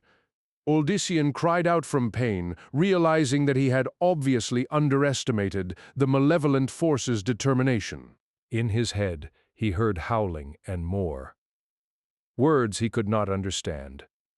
There was also a sensation of terrible loss, which under the onslaught did not in any way cause him to sympathize with his attacker. Odyssean had no idea what had provoked the spirit, wraith, or whatever it was, only that he had to stop it from hurting Serenthia, and him too. Scales of the Serpent 138, straining, Odyssean lifted his head. Through his tearing eyes, the land took on a surreal effect. In it, he almost imagined that he saw the male figure, a demon. He felt sure standing over the ruins like a protective and enraged guardian, and a moment later that guardian reached a giant hand toward him. It did not take imagination to know what might happen if that hand enveloped Uldyssian. The human focused on shielding himself, but the giant vanished, replaced by a savage onslaught of broken branches, loose stones, and more, the refuse of Uldyssian's own earlier action to clear the path. The pieces struck at him from all sides, guided by such force that they pressed closer and closer despite the human's tremendous efforts. The jagged ends of branches scraped the air within an inch of his face. Rocks flung past Uldyssian's eyes at a speed far greater than that of the swiftest bird, and more than enough to crack a skull. He felt the ground below shake up and down, as if something beneath sought to reach up and take him. He had demanded that the demonic essence pay heed only to him, and now Uldyssian had been granted that demand. All he had to do now was survive if possible. 139 Richard A. Cain. But if he did not, then surely it would pursue Cerinthia again. Uldyssian had to assume that, in its madness and outrage, the demon had somehow left some part of itself behind after it should have died. That part now evidently wanted Cerinthia to replace its lost mate. He had to end this. If Lucian, a powerful demon, had been unable to stop him, then surely Uldyssian could defeat this undead presence. Again he concentrated on the ruins. They seemed a distinct link to the demon, forcing one foot forward after the other. Uldyssian tried not to notice how much closer the attacking fragments got despite his efforts, not even when one branch caught him over the brow, leaving a minute but telling trail of blood that he had to blink away, while never losing sight of his own goal. The ancient building shook anew, this time harder than ever. A portion of the right wall cracked off, sending what little remained of the roof into the trees. One of the windows lost all definition as portions of the border crumbled. The voice shrieked in Uldyssian's head. Something grasped his ankle, jarring Uldyssian's attention despite his best efforts. Scales of the Serpent 140, a fleshless hand, human-looking save for the fact that it had 4 digits and long nails, tore at his skin. Only then did it flash through Uldyssian's mind that the male figure in the visions had hands just so, a demon's hands. A second hand thrust out of the soil, this one still covered by a bit of ragged skin as pale as the bone. Uldyssian pulled away from the first, only to fall, backward over some unseen obstacle. Out of the ground burst a misshapen thing, the demon who was and was not dead. His bones were not bones as humans knew them, for they were segmented differently, and what should have been the rib cage was solid. It amazed Uldyssian that this demon had bones at all. The hideous beast Gulag apparently having none, but his ilk seemed to come in a monstrous variety with no two alike. The head tilted at one angle, and the jaw hung slack. There was nothing handsome about the creature anymore. The carrion eaters, a centipede, made a hasty retreat into an eye socket, still working after so long. Then, to Uldyssian's greater surprise, Mendel, whom he had assumed had wisely stayed with the rest, stepped past him. There was an unsettling aura about his brother. 141 Richard A. Cain. Gapped Mendel stood before the macabre creature, arms spread wide. He shouted something in a language that Uldyssian did not understand, but suddenly realized was close in tone to what the demon had been spouting. The ghoulish figure hesitated. Although the eyes were gone, he gave every indication of staring at Mendel in something approaching surprise. But if the demon radiated surprise, so too did Mendel, who clearly expected something more to happen. He shouted out another word, one that, despite being unknown to Uldyssian, sent chills down the older brother's spine. This had more of an effect, but still clearly not quite what Mendel had hoped for. The macabre figure teetered like a drunken fighter, then righted himself. The sense of menace grew, but also one of uncertainty, as if the demon was not quite sure what to do either. "He still lives," murmured Mendel, more in fascination than anything. "No, he clings between life and death, fueled by a desire for revenge, at a loss so great he still cannot accept it." Odyssean did not care for the reason, only that they had to stop the fiend. Steeling himself, he glanced at the ruined structure yet again. Scales of the Serpent 142. The walls cracked apart. The building let out a groan and finally crumbled much as the temple in Toraja had, but even then, the demon did not fall. Odyssean rose, but before he could prepare anything more, Mendel put out a hand to stop him. "Wait, see." Suddenly ignoring the intruders, the skeletal figure slowly turned toward the rubble. He raised his monstrous face skyward and let out a roar that Odyssean recognized as deep anguish. A small object shot up from near Odyssean and Mendel. It flew directly into one of the demon's outstretched hands. It was the shattered female face. The demon held the sculpture up, and the empty hand reached to caress the piece, and then, to the astonishment of the brothers, both simply faded away. Expecting some trick, Odyssean leapt forward, yet he could now barely sense the demon's presence. It was as if the creature had retreated beyond the mortal plane. "He has gone back to that place between places," Mendel muttered. "It is over 143 Richard A. Cain. But why did it begin? What stirred that thing to life? Or whatever you'd call that?" His brother shrugged. "As I said, vengeance and loss."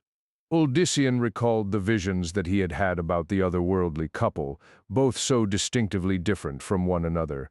A demon and an angel, perhaps. But that was ridiculous. Odyssean could not imagine a more unlikely scenario.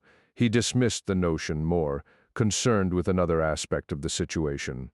Cerynthia, she's safe now, right? It would seem so.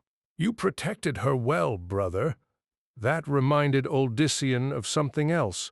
"Yes, and you protected me, but not so well." Waving that aside, Odyssean growled, "You know what I mean, Mendel?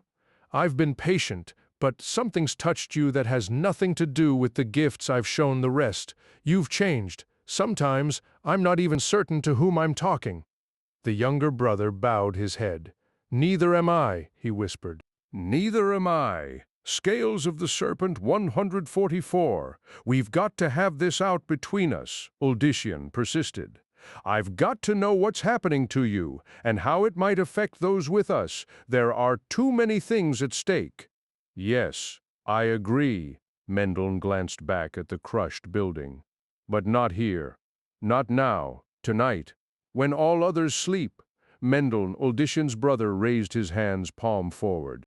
Almost pleading, he added, "It must be in the night, and only the two of us." Mendel clamped his mouth shut.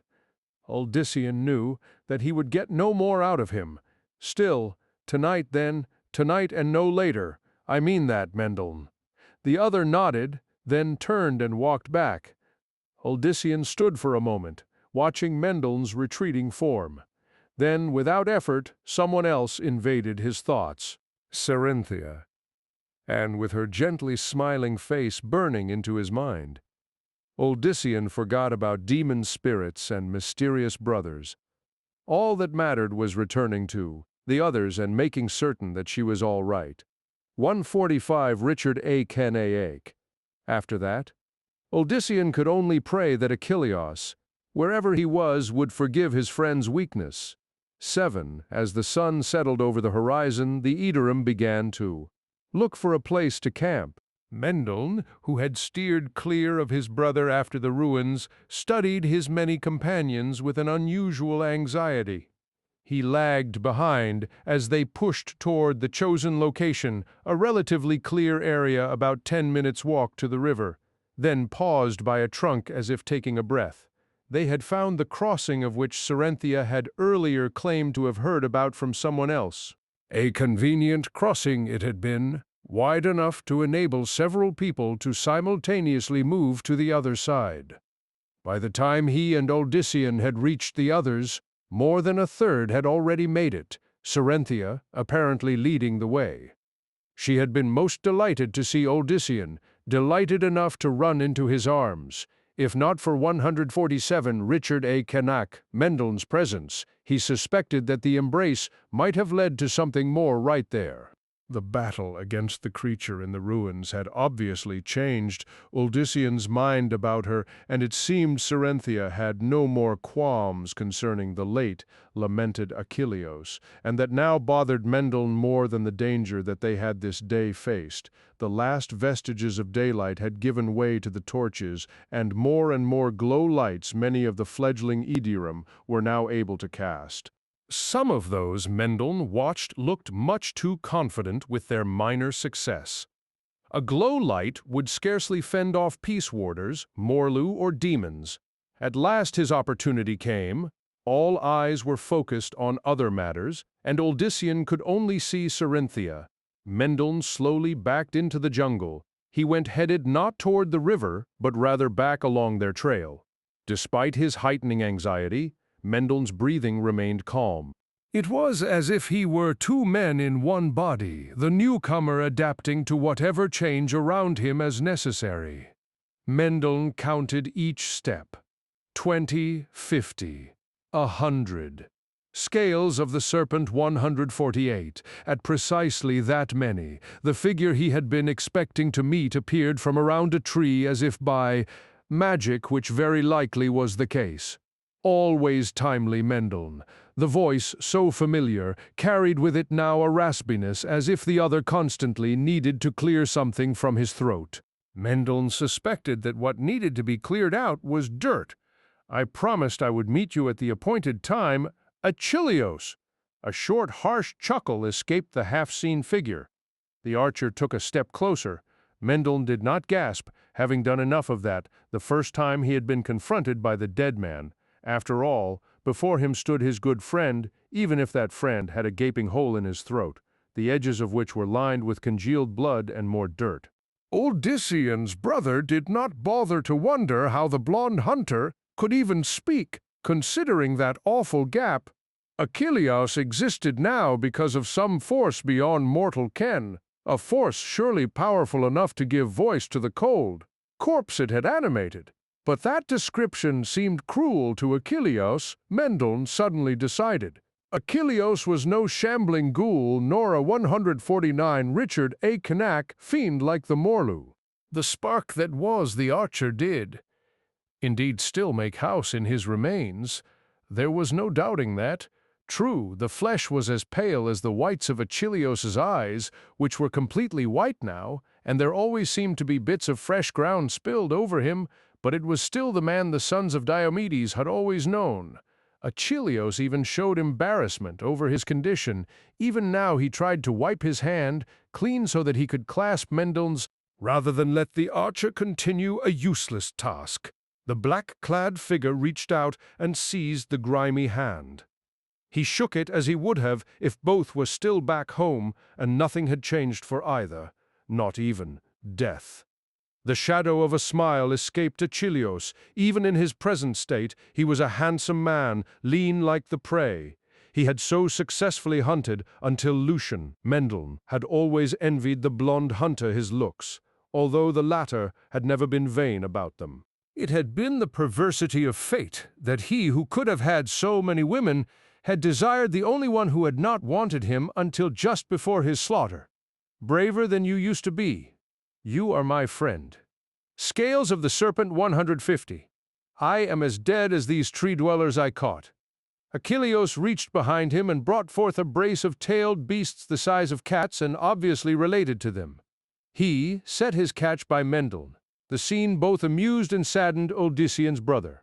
Even in the state that he was, Achilleos could not keep from his calling. Perhaps Odyssean's brother thought it was because it allowed him to play at his former life, to pretend that terrible events had never happened. And how may I explain this bounty when I return? Mendeln gently joked. All know my prowess with hunting. I am fortunate if I can catch a mushroom as quick and cunning as they are. Achilleos grimaced. I thought of that, but I hunted. Anyway, again he attempted to brush himself clean. Yet, although even in the dark Mendon could see the dirt fly from the archer's pants, boots, and shirt, it almost immediately seemed to be replaced by more simply forming from nothing on Achilleus's very body. "I have spoken with Odyssean," Mendon finally interjected, as much to put an end to Achilleus's perpetually futile effort as it was to bring the 151 Richard A. Knack conversation around to the matter at hand. Not the original conversation that they had planned, but the one he now felt superseded all others. "And I have come to a decision. It is time he was told of your presence. I will bring him out here too." No. Mendon had expected argument, and while he respected his friend's awful position, this was something that could not be avoided. "Odyssean is your friend, just as I am. He will see beyond what has happened to you." The archer's expression tightened, the white eyes narrowing dangerously. "No, Mendon. It can't be that way, don't say any more." There was that in Achilleus's tone that suddenly made the hair on the back of Mendon's neck rise. Nevertheless, he grew defiant. "I will not keep this any longer from him, or Cerenthia, for that matter, at the very least." "At the very least," intoned another voice behind him. "Doing that might cause great catastrophe." Mendon spun around. He knew that voice. It had haunted him long enough, after all. The tall figure was clad in a dark, cowled cloak that emphasized a face nearly as pale as Achilleus's. At a Scales of the Serpent 152 glance, he otherwise looked like any man save that his features were, despite their angular structure, far too perfect. "Who are you?" Odyssean's brother demanded. "I know you, but not your name." The newcomer nodded. "Yes, we have come to know each other quite well, son of Diomedes, and I thus apologize for what I must do. Unfortunately, you leave me no choice." "What are you blathering about?" Mendon backed, away from the figure, only to collide with Achilleus. Grimy fingers seized his arms, holding him in a literal death grip. "I say again, who are you? Who?" "A stubborn fool, that is what I am," returned the other with a grimace. He raised a hand toward Mendon. In it was a dagger that to Mendon's eye seemed not to have been forged from metal, but rather something akin to ivory. Bone. His tormentor uttered 3 short words, and although Mendon did not understand them, he still knew the language, of course. It now constantly flowed through his head. 15-3 Richard A. Knack. The dagger flared bright, illuminating the cowled face. Yet more. It was as Mendon always dreamed it, yet, seeing it now, he saw just how ancient it was despite a general appearance little older looking than his own. "As for a name, once I was called else by my mother, but now I am known as Rathma." He gave Mendon an apologetic nod. "And now we must be going." Going where? But before Odyssean's sibling could finish, both he and the being called Rathma vanished. Only Achilleus remained, just as the archer had known would happen. He stared at his empty hands, empty of the man he had gripped, but not of the infernal dirt. "Sorry, Mendon," he finally murmured to the empty jungle. With some reluctance, he took up his catch again. It had to be done. Suddenly, a sound in the distance made him look toward the camp. Moving in utter silence, Achilleus vanished into the dark. He could not let anyone see him, especially Odyssean, whom he suspected was the approaching figure. And even more than his old friend, he dared not let her know he was near. Scales of the Serpent 154. Odyssean stopped suddenly, aware that something was wrong. He had come in search of his brother who had promised answers, and had been directed by one of his followers in this direction. Odyssean had immediately sensed Mendon's nearness, and then, the next moment, had not. At first, he wondered whether this was some trick of his sibling, some new ability. Odyssean had no idea what sort of powers Mendon had, nor their cause, he recalled.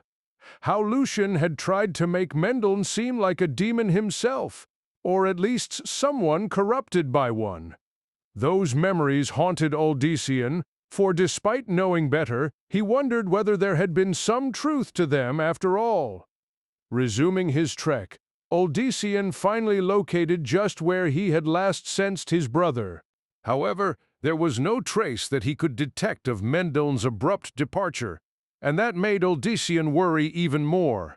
Mendeln was not the sort to play games, especially not of this type. Unable to find his sibling through his abilities, Odyssean resorted to a more basic approach. He called out Mendeln's name, first as a whisper, then more pronounced when the initial attempt failed to garner results. 155 Richard A. Cain, but still Mendeln did not appear. Recalling the dangers of the jungle, both natural and otherwise, Odyssean's anxiousness grew, yet he noticed no hint of anything out of the ordinary. Bending down, Odyssean ran his fingers across the soft earth. At the same time, he finally summoned a sphere of soft blue light. Under its illumination, Odyssean looked for any prints. He found two that were certainly not his own. They seemed paused just a yard to his left. The stance seemed that of one person waiting for another. But then why was it facing away from the camp? Surely Mendeln would have faced the other direction instead. Then another area just to the side of the first caught his eye. Only now did Odyssean notice that the ground had been turned up, as if someone had moved about, much in a very short space.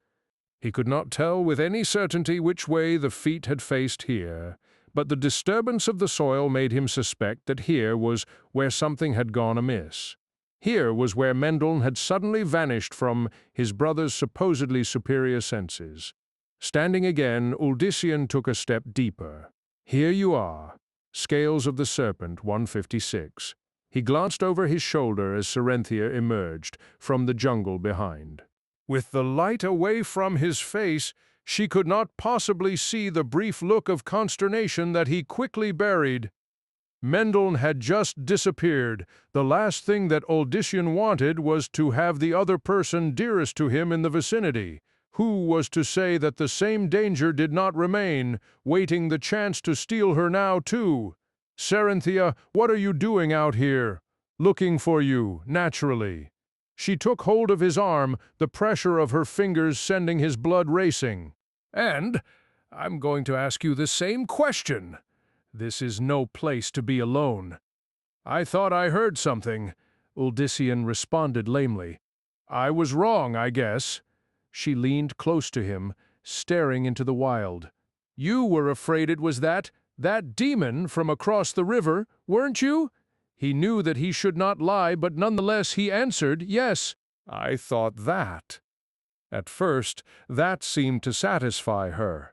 But then the merchant's daughter suddenly asked, Odyssean, have you seen Mendeln? Mendeln. 157, Richard A. Cain. When I went looking for you, I also asked about him. I assumed that the two of you might be together. Her grip tightened as she continued surveying their dark surroundings. I thought I sensed him here, but I must have been wrong. Odyssean smothered a curse. Of course, of all the others, Serenthia had come the closest to matching his abilities. Why would she not then be able to do as he? But the fact that she had gained that gift meant that it was harder, no, impossible. Odyssean decided to keep her from the truth. He put his other hand on hers. Serenthia, I did come out here looking for Mendeln. We were supposed to meet. He wanted to tell me about what he's been having to deal with, the changes he's been going through. She did not press him on those details, more concerned with the most immediate one. Then, where is he? I don't know. Her fingers squeezed his arm with astonishing strength. Serenthia quickly looked left and right, as if Mendeln would suddenly appear. But he has to be. Scales of the Serpent, 158, nearby. I was right when I thought I sensed him. You did too, didn't you? I did, and then he simply wasn't there. Stating that now so bluntly shook Odyssean to his core. His brother, his only surviving family, was nowhere to be found. Her voice firm, the dark-haired woman declared, We'll search the entire area. He can't be far. He knows he can protect himself too. We'll find him, Uldyssian." She touched his cheek. "I promise that we'll find him." But although the two of them spent the next several minutes utilizing their abilities as best as Uldyssian knew that they could, they found not the slightest trace. By this time, other voices began rising from the direction of the camp, foremost among them Romus's. "Master Uldyssian! Master Uldyssian!" The untimed brigand, a low silver light drifting before him, stumbled into their presence. The bald Parthen exhaled in tremendous relief. "Praise be! We'd feared the worst. We did! Jordan noticed you absent, and when no one could find you." He suddenly stopped short as he drank in the nearness of the two. Despite the Parthen's conclusion being not entirely amiss, Uldyssian did not want such an image to Fort 159 Richard A. Cain overshadow his search. "We're looking for my brother," he informed the man. Then, in what was clearly to him evidence of his desperation, Uldyssian actually asked, "Have you seen Mendel?" "Nay, I can't fathom when last I did either," Romus replied with a low bow. Perhaps he merely walks to enjoy the night, him being the way he is." The Parthen faltered when Uldyssian gave him a reproving look. Most of the Edorim assigned to Mendel a host of bizarre and mysterious activities, the vast majority of which were the product of their imaginations. Unfortunately, the few that were not were enough to disturb most folk, even Uldyssian. But that had nothing to do with finding his brother. As others ignorant of the situation gathered behind Romus, Uldyssian feared that their presence would only further complicate the situation. If something had taken Mendel, and that thought shook Uldyssian far more than even he could have ever expected, then who was to say that it might not grab others as well? Mendel was in truth stronger than any of the Edorim, yet apparently he had not had a chance. "I want everybody back in the camp," he commanded. "Go now." Scales of the Serpent 160. "But Master Uldyssian," protested Tomo, now standing near Romus, "we must not leave you alone out here. That Uldyssian likely could defend himself better than 1,000 of his followers did not seem to occur to the Toragian nor any of the rest, judging by the many heads, bobbing in agreement with Tomo. "Return to the camp!" Romus shook his head, blurting, "What of your brother, Master Uldyssian? If he is lost as you fear." Now the newcomers knew why their leader was out in the jungle during the night. No matter how great their uneasiness around Mendel, they knew his importance to Uldyssian. "They'll not go now," murmured Serenthia. "The only way to get them to return to the camp is to do so ourselves." "I can't. Mendel needs me." She put a soothing hand on him. "I know that, Uldyssian. I know that better than anyone else. But think, can you really help him right now with everyone distracting you?" Serenthia had the truth of it. All that his legions of followers did right now was to keep him from concentrating. 161 Richard A. Cain, we're all heading back. Uldyssian suddenly ordered. "Make sure that everyone is accounted for, Romus." The Parthen nodded, although obviously still perplexed. "But your brother, Master Uldyssian, will be found, Romus." Uldyssian put an end to any more questions by striding past his lead acolyte, Serenthia accompanying him on his arm. But although he took up a stalwart aspect in front of the others, Uldyssian dearly wanted to turn around and rush through the jungle calling Mendel's name until he found him. He could not imagine what might have happened. He had sensed nothing amiss. Surely, Mendel was merely lost somehow, and would turn up before long. But what if he did not? "Calm yourself," Serenthia whispered reassuringly. She leaned her head close to his. "When all have settled down, we can work together to find Mendel. Work together. Combine our powers together in a manner we haven't tried yet. I think it possible." He took hope from her suggestion. They might be able to amplify the effect of their search. Surely, then, they would locate Mendel. Scales of the Serpent 162. But would whatever she had in mind work? "We can only try, Uldysian," she murmured, as if reading his thoughts. "You and Mendel worked together to help me, didn't you?" He nodded, glad that she did not know how close the demonic presence had actually come to reaching out to her. Once they returned to the encampment, it was all Uldysian could do to wait for the rest to finally go to sleep. The sentries he did not concern himself about. They would not see what he and Serenthia attempted. The two had moved off to a secluded side of the camp.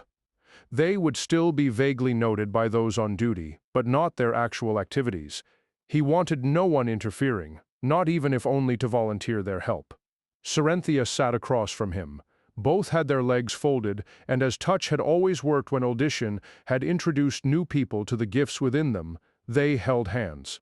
Uldysian felt some guilt at how much he enjoyed such closeness to her. He had not felt this way about anyone since Lilith. Smiling at him, Serenthia said, "I've no idea how to start, except maybe I could reach into you the way you did me and the others the first time. 163 Richard A. Knack. Try that." He would have been willing to do it himself, but so far Serenthia had made perfect sense with her suggestions. Considering his state of mind, Uldysian was more than happy to let her take the lead throughout this. Serenthia shut her eyes. Uldysian did the same. He felt her briefly squeeze his hands and returned the action. Suddenly it felt as if he were two people in one. The swiftness with which the merchant's daughter successfully touched his mind and his soul startled him. There was a momentary hesitation, then Uldysian sensed her invite him to do as she had. His thoughts, his emotions, reached out to hers. For a breath or two, it was as if a pair of animals sized up one another. Then, growing more confident, Uldysian pushed forward. He and Serenthia melded together. It was not a perfect blending of their selves, for Uldysian kept up certain barriers, especially those concerning his feelings for the woman before him, and sensed that Serenthia likewise barred some access to her inner thoughts. Yet, they were still linked strongly enough to now attempt what she had proposed. "Let me?" Came what? To his imagination, sounded like her voice. "Let me try to guide us, scales of the Serpent 164. No sooner had Uldysian given his silent agreement, than suddenly it was as if his eyes were open again. Yet now he soared through the surrounding jungle, and in several directions simultaneously. Moreover, it was as if day had arrived, only day lit by a golden sun. Everything was a glorious yellow, and with him very much part of him as he was of her raced Serenthia. Their speed was greater than that of the swiftest bird. As one, they coursed mile upon mile around the region, not only backtracking the previous day's trek, but moving well beyond what they would cover tomorrow. Uldysian noted important points along the journey ahead that he hoped to recall well enough to pass on to his followers, while at the same time seeing how, if the Eadram had made certain changes, they could have covered more distance earlier. He saw creatures of the forest, night dwellers now uncovered by the golden illumination, yet they neither sensed his approach nor even knew that they were no longer cloaked. Some he had never seen before, and their exotic nature fascinated the son of Diomedes despite the present circumstances. But even after what was the most meticulous hunt imaginable, Uldysian discovered no trace of Mendel. 165 Richard A. Knack. Finally, despite the headiness of their success, he could stand it no more. Uldysian felt Serenthia's surprise when he began to withdraw to the camp. The scenery flashed by, and although Uldysian continued to watch and study, yet again he discovered no clue. And then the former farmer once more sat across from his companion. Uldysian did not know when he had opened his eyes, but both he and Serenthia sat staring at one another as if having done so for hours. Very reluctantly, he disengaged one hand in order to rub his brow. She did the same. "I'm sorry," Serenthia finally said. "I thought we'd find Mendel for certain." "So did I." However, despite that terrible failure, Odysseus was not altogether sad. It was not only because he and Cerynthia had discovered a new fascinating ability, but also because they had been drawn together as no two people surely ever had. One glance at her face was enough to tell him that she felt much the same. Odysseus immediately shook his head, angry at himself for becoming distracted by such things when his brother was in terrible danger. The attempt, however, successful in itself, had failed. That was all that mattered. Cerynthia leaned forward. Odysseus, Scales of the Serpent 166. He wanted to stay with her, but knew that to do so would keep his mind from fully focusing on Mendelssohn. With an abruptness that made Cerynthia gasp, Odysseus jumped to his feet and left. He regretted the action almost immediately, but did not even consider turning back. Odysseus dared not let himself become distracted again. Only Mendelssohn mattered, providing it was not already too late. That thought made him shiver anew. Mendelssohn gone. First Achilleos, now this. Odysseus looked up to the dark, shrouded sky, raising a fist at the same time. He wanted to shout, but aware how that would stir up the others anew, forced his voice down to a virulent hiss. "Damn you, Lilith! Damn you for beginning all this!" The jungle remained silent, but somehow Odysseus was certain that she heard his bitter oath, heard it, and laughed merrily. "Don't give up hope." The voice was barely a whisper, yet it pierced the fog in his brain. Odysseus turned about, seeking the speaker, and finding no one. 167 Richard A. Kneck, brow furrowed, he stared at the emptiness for several seconds, then grimaced. Now, on top of matters, he was imagining voices, or rather, one voice in particular. "Achilleos's? Damn you, Lilith!" Odysseus repeated, seeing in his mind both his brother and the dead archer. If Mendelssohn's gone too, but he had no threat against her in which, at the moment, even he believed 8.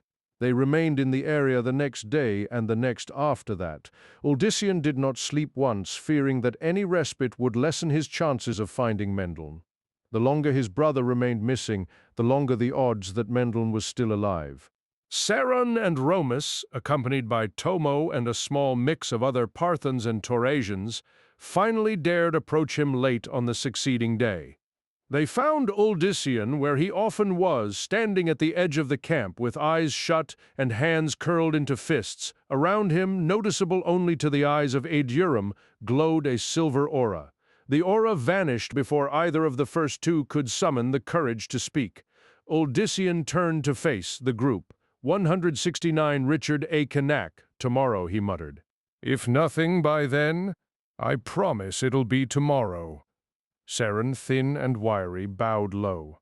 "Master Odysseus, it is not that we wish to abandon your brother. If Tomo, who is like a brother to me, were missing, I would search, just as you do, but searching the same ground over and over and over is futile.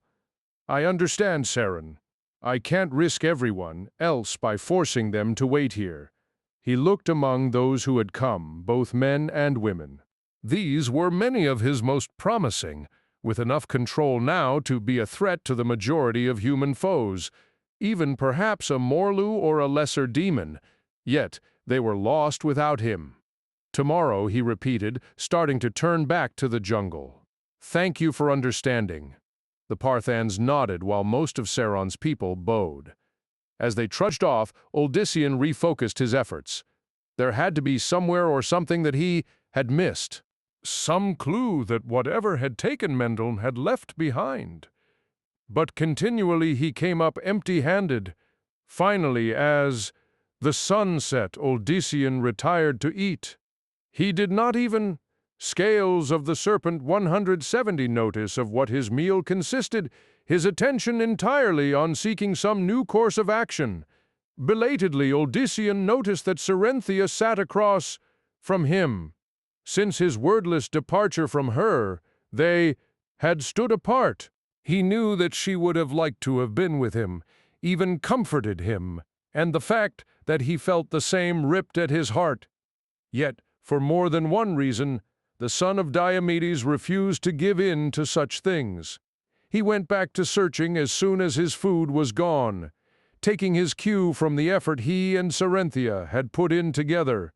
Uldyssian let his mind reach out far beyond what his eyes could see.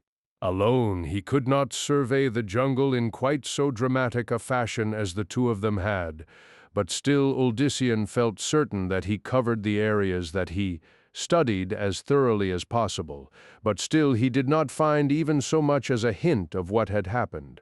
In the end, there remained only one other hope, something that he had not wanted to attempt, for it endangered not only him.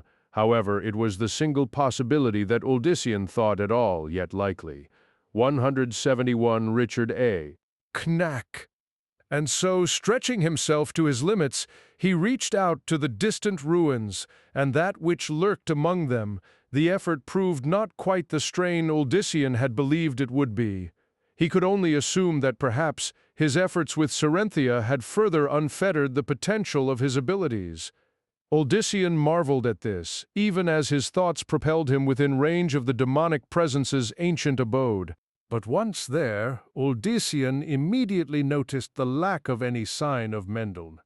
More curious, he also noticed how faint the spectre's trace was, so much so that at first he could not even sense it. If the presence was the source of his brother's disappearance, surely Mendel could have easily fought back against such paltry power. Nonetheless, Uldyssian continued to probe the ruins. As he did, he finally sensed the presence stir somewhat, but without radiating any of the violent emotion from the first encounter. In fact, it was almost as if the demon now wished to relay something to him. To enable it to do that, though, would require Uldyssian to let down some of his guard. He studied his adversary as best he could, sensing only weakness and urgency. There was no hint of threat. At last, desperate to find some clue, however remote, Uldyssian relented. Scales of the Serpent 172. But as he began to open himself up, someone suddenly shook his physical form. Immediately, the ruins and their malevolent inhabitant receded into the dark, and Uldyssian found himself once more poised at the edge of the camp. Sarenthia stood beside him, her eyes wide with fear.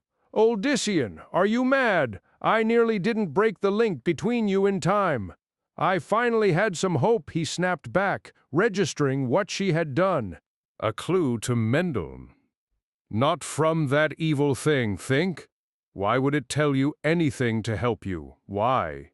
He started to reply, then hesitated.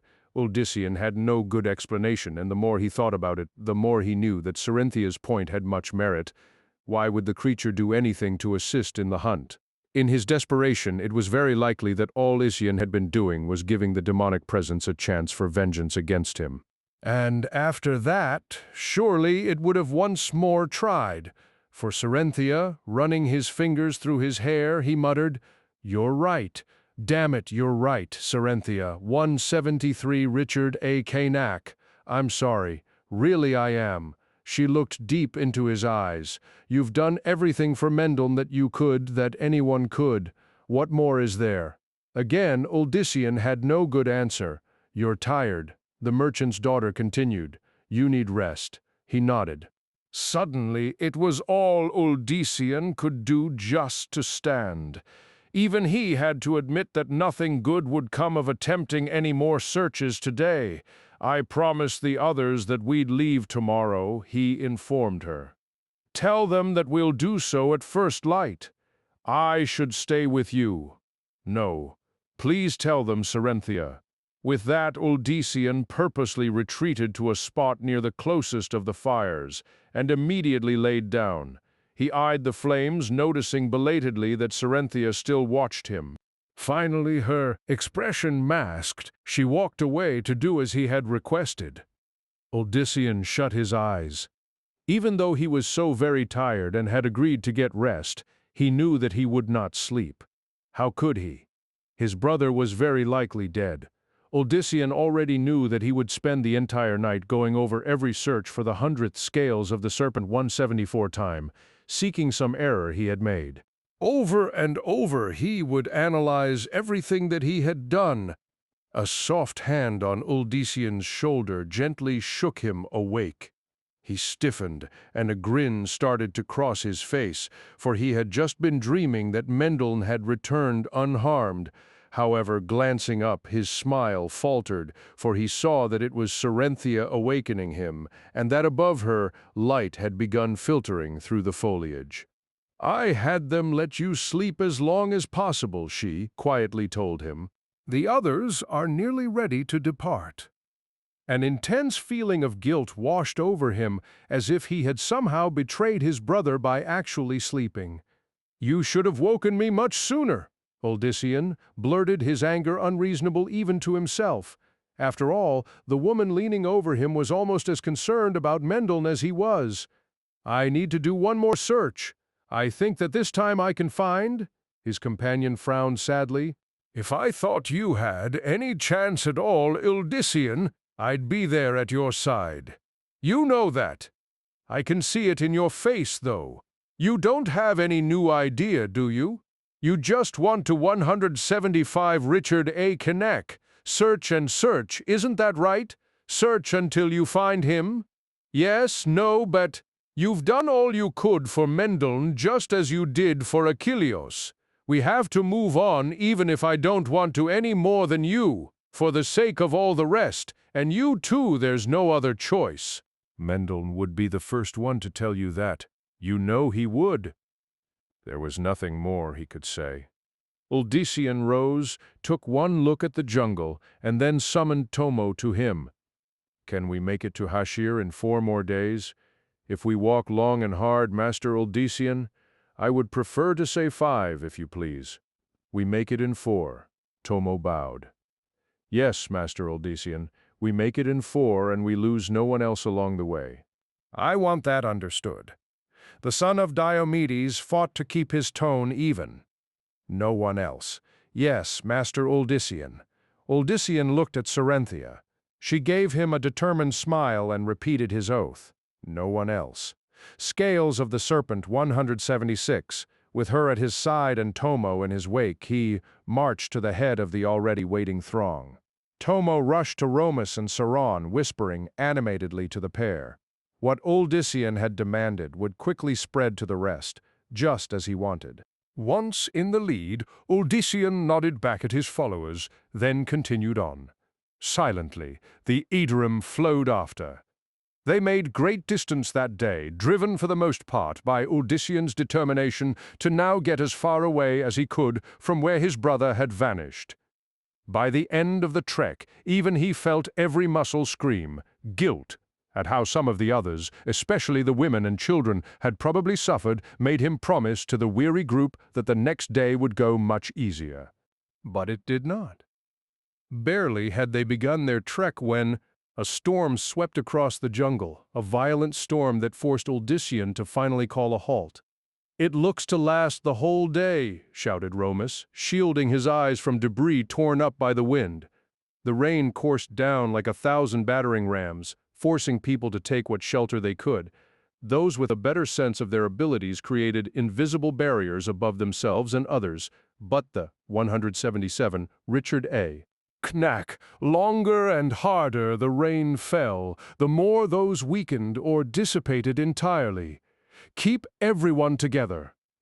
Uldysian cursed the storm, certain somehow that it was working in league with Lilith and the Triune. Serenthia struggled to hold on to his arm. Something must be done about it. You must do something about it. Her words brought back undesired recollections. Lilith, as Lilia had at one time suggested much the same thing. Then it had concerned the storm clouds over Sarum and its surrounding region. That storm had been dispersed, but he had later discovered that it had been more due to the demoness's work than his own. "No," Uldysian growled, not wishing to relive that time in any way. "No, I can't." A nearby tree creaked ominously. Leaves and jagged branches flew through the air. A woman screamed as a terrible gust tossed her back into her companions. Children cried. Despite all that they had been given, despite all that they had learned, even the most talented of the Aedurim began to give in to their fears and exhaustion. Odysseus knew that he should attempt something, even if only to remind the others of what they were. Scales of the Serpent 178. Capable. The band was not long from Hashir. They had to be ready to face what might be a more terrible foe despite the temple's smaller size, for surely Hashir would be forewarned. Yet his will was weak, worn as it still was by Mendeln's loss. He shook his head, fighting with himself. Without warning, Serenthia let go of him. Odysseus grabbed for her but missed. To his surprise, she stepped into the most open area around them, where the storm threatened worst. Although already drenched to the skin, Cyrus's daughter stood proud and tall. She held high the spear, brandishing it at the sinister black clouds. "Away with you," Serenthia shouted at the top of her lungs at the dark sky. Away. Seeing her there, doing futilely what he might actually be able to accomplish, filled Odysseus with incredible remorse. Mendeln would not have wanted him acting this way because of him. If there was any hope that Odysseus could stop this raging tempest, then it behooved him at the very least to make the attempt. But that thought died as something incredible unfolded. Like some warrior goddess, Serenthia continued to not only defy the elements but demanded 179 Richard A. Kenake that they bow to her. She waved the spear as if ready to toss it into the heart of the storm, and then the rain slowed, finally ceasing altogether. The wind died down to a mere whisper. The black clouds faded to gray and then began to disperse. The others, Odysseus included, stood awestruck by this miracle. An aura surrounded Serenthia, a brilliant golden aura. Yet, she stood as if unnoticing of this or any of the other phenomena. Instead, she continued to demand obedience from the sky, and received it. The last of the clouds melted away. A hush settled over the dense jungle, not even the multitude of insects, usually present, letting out so much as a single sound. Arms dropping to her sides, Serenthia let out a gasp. Her body shook and the spear dropped from her grip. At the same time, the aura disappeared. Slowly, very slowly, Serenthia looked over her shoulder at Odysseus. Her face stone white, her breathing rapid, she managed to blurt, "I did it, didn't I?" He nodded, feeling both shame and exhilaration. Serenthia had done what he should have instinctively chosen to do. In the process, she had revealed a level of power that only he had so far exhibited. She should not. Scales of the Serpent 180 have had to put herself through so much, but the fact that she had just proven what Odysseus had always preached finally stirred him to life.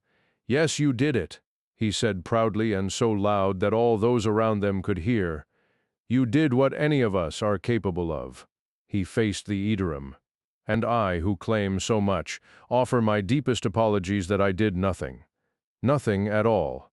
But Serenthia was the first of many to protest his failure. No one said why they bothered to defend him, but to Odysseus it obviously had to do with Mendeln. He felt grateful for the care and support and swore that he would not let himself fall again, if only for their sake. Still, he could not feel but thrilled by Serenthia's triumph and advancement. There had always been a hint of disbelief among his followers whenever Odysseus had insisted that he was no more mighty than any of them.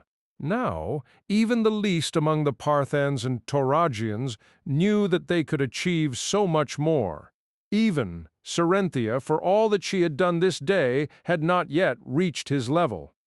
"The storm is gone," Odysseus shouted. "And, in honor of that, it'll be you, Serenthia, who gives command for the rest of us to continue the march. You, 181, Richard A. Kenake." A wide smile spread across her still-wet countenance.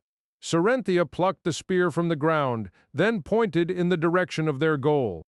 "Onward to Hashir," she called with gusto. A cheer erupted from the others. Serenthia looked Odysseus' way once more. He nodded, indicating with his chin that she should begin the trek. If anything, her smile grew wider yet. Shoulders proud, she started walking. After giving her a few paces, Odysseus followed. Romus and the other Idrim joined after. The mood of the makeshift army rose to new levels. Odyssean sensed their confidence. Here was now the force that had taken Taraja's temple and would do the same to Hashir. Here was the beginning of something that the Triune would now truly fear. Here was something he started to believe that even Lilith would be unprepared to face. And perhaps here was something that somehow might help him yet find Mendon. Arihan had not lived half as long as his late counterpart Malik, who himself had supposedly had not one, but more than 2 lifetimes granted him by the Master. But he looked almost old enough to have been the dead high priest's father. Arihan, who had once been Scales of the Serpent 182, a thief, a liar, a cut-purse, and a murderer, and now used those skills more often as High Priest of Dialon, did not believe in the vanities that Malik, partly Essenian by birth, had so often displayed. Malik had been a peacock, wearing not only fine clothes but maintaining a face and form not truly his for many, many decades. Born of low caste in the deep recesses of the capital, the gaunt, thick-bearded Arihan had expected that one day the lead cleric of Mephis would, in his arrogance, overstep himself. That prediction had recently come to pass, but Arihan wisely kept his glee hidden from the others. It was one thing to maneuver for position in the hierarchy, another to be pleased with a failure that affected the Triune even more than it had the fool who had perished because of it. This Odyssean Oldiomid was of significance to the sect's ultimate objectives, and Malik's tremendous debacle had ruined any chance of ever seducing the peasant to the cause. Now, a more harsh course of action would need to be taken. Arihan had been ready to offer his services in pursuing the matter immediately after Malik's demise, but something strange had happened that had caused him to hesitate. The Primus, ever predictable in his perfection, of late acted as if not quite himself. He had grown very 183 Richard A. Knake, reclusive and subject to lengthy, inexplicable absences. More confusing, he gave commands to his followers that seemed just as likely to create havoc among the priests as they did to better enable them to coordinate their efforts. Yes, there was something amiss, but Arihan had no idea how best to approach that difficulty. He certainly was not about to register his concerns with either of his counterparts, especially Malik's novice but highly ambitious replacement. If only a particularly ugly peace warder suddenly stood in the high priest's path. So caught up in his thoughts, Arihan nearly collided with the dolt. The peace warder was obviously mad, for he seemed unconcerned about his transgression. "The Lord Primus wishes to speak with you, High Priest Arihan." Immediately. "Where is he?" the bearded elder asked, his monotone voice belying his sudden anxiety. "Awaiting you in his chambers, venerable one." Arihan gave the man a dismissive nod and strode down the long marble hallway at a pace that indicated confidence but not disrespect. He passed several more peace warders standing at attention along the way, the Scales of the Serpent 184, guards as resolute as statues. For some reason, that stirred his concerns more. The sentries at the doors to the Primus's inner sanctum gave way without any preamble, which made the robed figure feel as if he was already late. The Primus did not like tardiness. Arihan recalled at least one incident when such a sin had left the sinner bereft of his beating heart. All was darkness as he entered the chambers. The doors slammed shut behind him with a harsh finality. Arihan blinked, trying to accustom his eyes to the black rooms. He knew in which he would find his master, but what was the reason for having no light whatsoever along the path? Generally there was at least an oil lamp or dim torch. The priest took a step forward, and something about the size of a cat scurried over his sandaled foot. Arihan let out an uncharacteristic yelp, which only served to add to his tensions. How did it look for the high priest of Dialon, or rather Diablo, to be startled by something so small and unseen? He served the master of terror. Arihan hoped and prayed that something had distracted the Primus's attention at that moment. He could now see just enough to wend his way to the innermost chamber. It occurred to him that perhaps he 185 Richard A. Cain could have conjured a light, but the Primus wanted darkness for a reason, whatever that might be. As Arihan reached the doorway to his master's sanctum, it opened by itself. A dim, unearthly illumination greeted him. Arihan glanced down at his narrow hands, which were now the green of decay. "Enter, enter, High Priest Arihan," the Primus called, his voice oddly excited. Doing as commanded, Arihan stepped toward the throne. As he neared, he saw the Primus, a giant bearded man both younger and older in appearance than him, study the newcomer with a strange fascination. Again, Arihan wondered about the recent changes in the personality of the figure before him. He had always known what to expect, but not this time. As was custom, the priest went down on one knee just before his master's feet. He knew that the Primus was indeed the scion of Lord Mephisto, but always thought of him by his mortal title, not his name. Never as Lucian. "Great and powerful Primus, son of the most regal Mephisto, your loyal attendant, Arihan, is here at your request. How may I serve thee?" Scales of the Serpent 186. A short, erratic chuckle escaped the vicinity of the Primus. Arihan fought not to look up in surprise at this disconcerting sound. He had never heard the master laugh so madly. Almost as quickly as he thought it, the priest smothered the blasphemy. It was not proper to think ill of the Primus, not proper and not wise for one's health. "Rise, rise, High Priest Arihan." The seated figure commanded almost jovially. Arihan obeyed. He tried to keep his expression and gaze respectful. Perhaps this was a test. Perhaps his master wanted to see how dedicated and loyal Arihan was. "I am yours to command, most glorious one." "Yes, yes, you are." The Primus leaned against one of the armrests of the throne. "This I am the voice of, the Triune, am I not? But of course, most glorious one." Arihan felt his brow begin to furrow in concern and perplexity, but fought the action away. He would keep a face of calm adoration, no matter what peculiarity the Primus next exhibited. "Yes, surely this was some sort of test. 187 Richard A. Cain. The Primus fidgeted. Then, as if aware of how he looked, his aspect grew stern. "High Priest Arihan, do you have anything to say?" "Nay, most glorious one, I but await your word on what it is you wish of me." "Very good, very good." A small black form, a spider, Arihan realized, crawled up out of the Primus's collar. The leader of the Triune paid no mind to the vermin, even when it began making its way up his neck. I have a plan to bring the mortal to our cause, High Priest Arihan. A masterful plan, but it must be implemented quickly, for it involves our brothers in Hashir." "Hashir," repeated the priest, trying in vain to keep his gaze from shifting to the arachnid. It now crawled on the Primus's jaw, still apparently undetected. "Hashir, yes. Hashir will be the perfect place to turn." This all around. Arihan bowed to the Primus's wisdom. If he had a plan, then surely it would come to wondrous fruition. The spider now crawled near the ear, two legs even probing within. Try as he might, the High Priest of Dialon could not help but stare at it. Scales of the Serpent 188 spiders. There was something about spiders that Arihan had once known.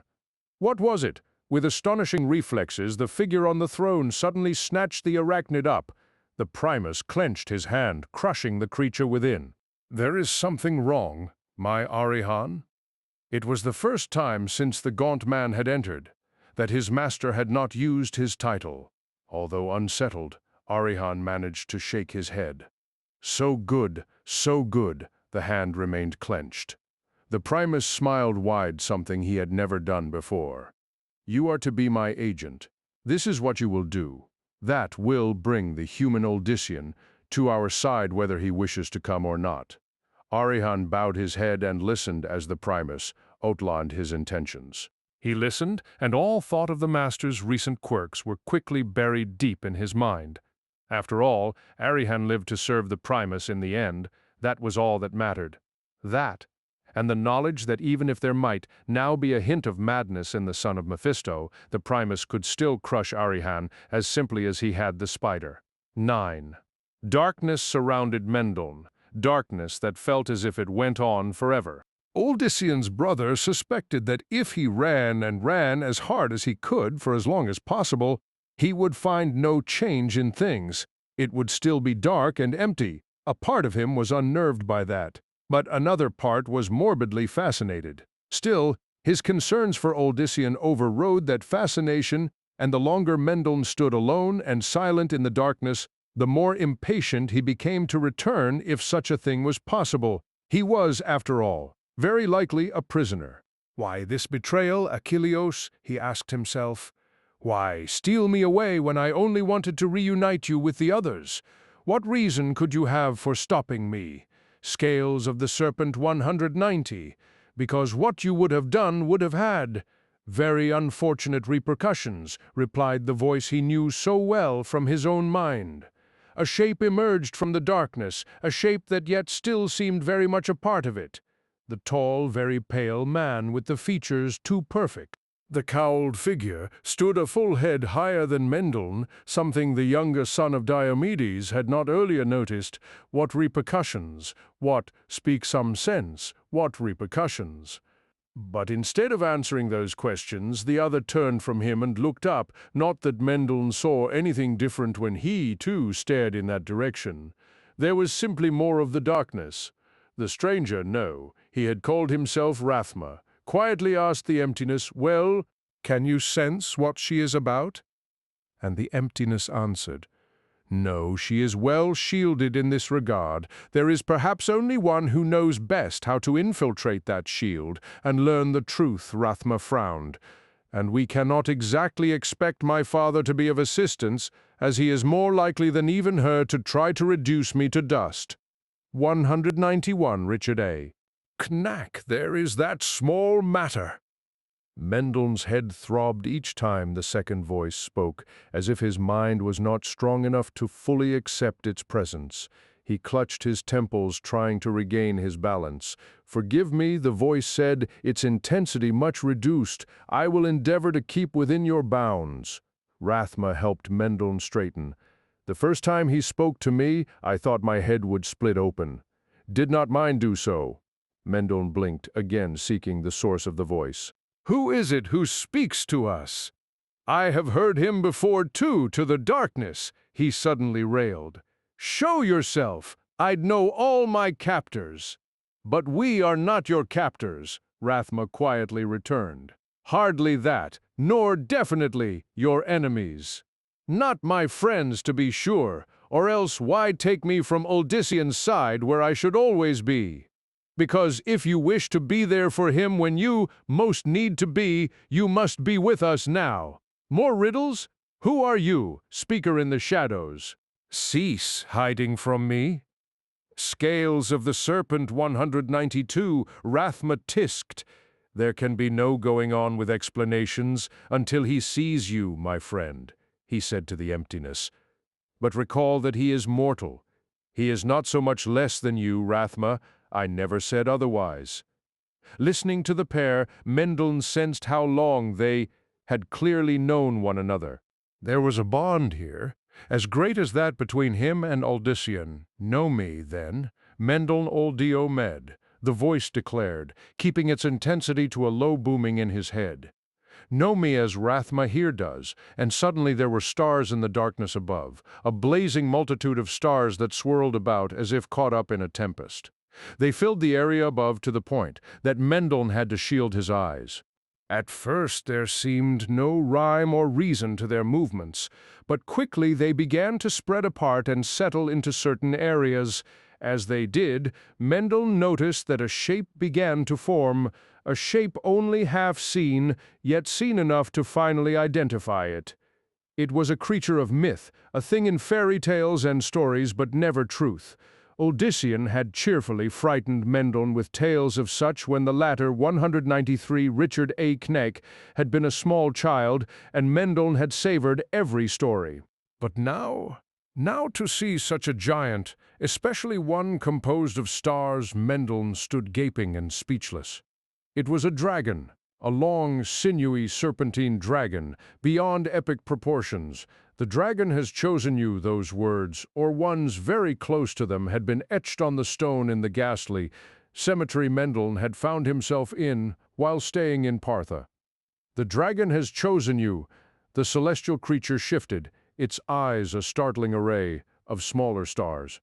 Know me, it repeated.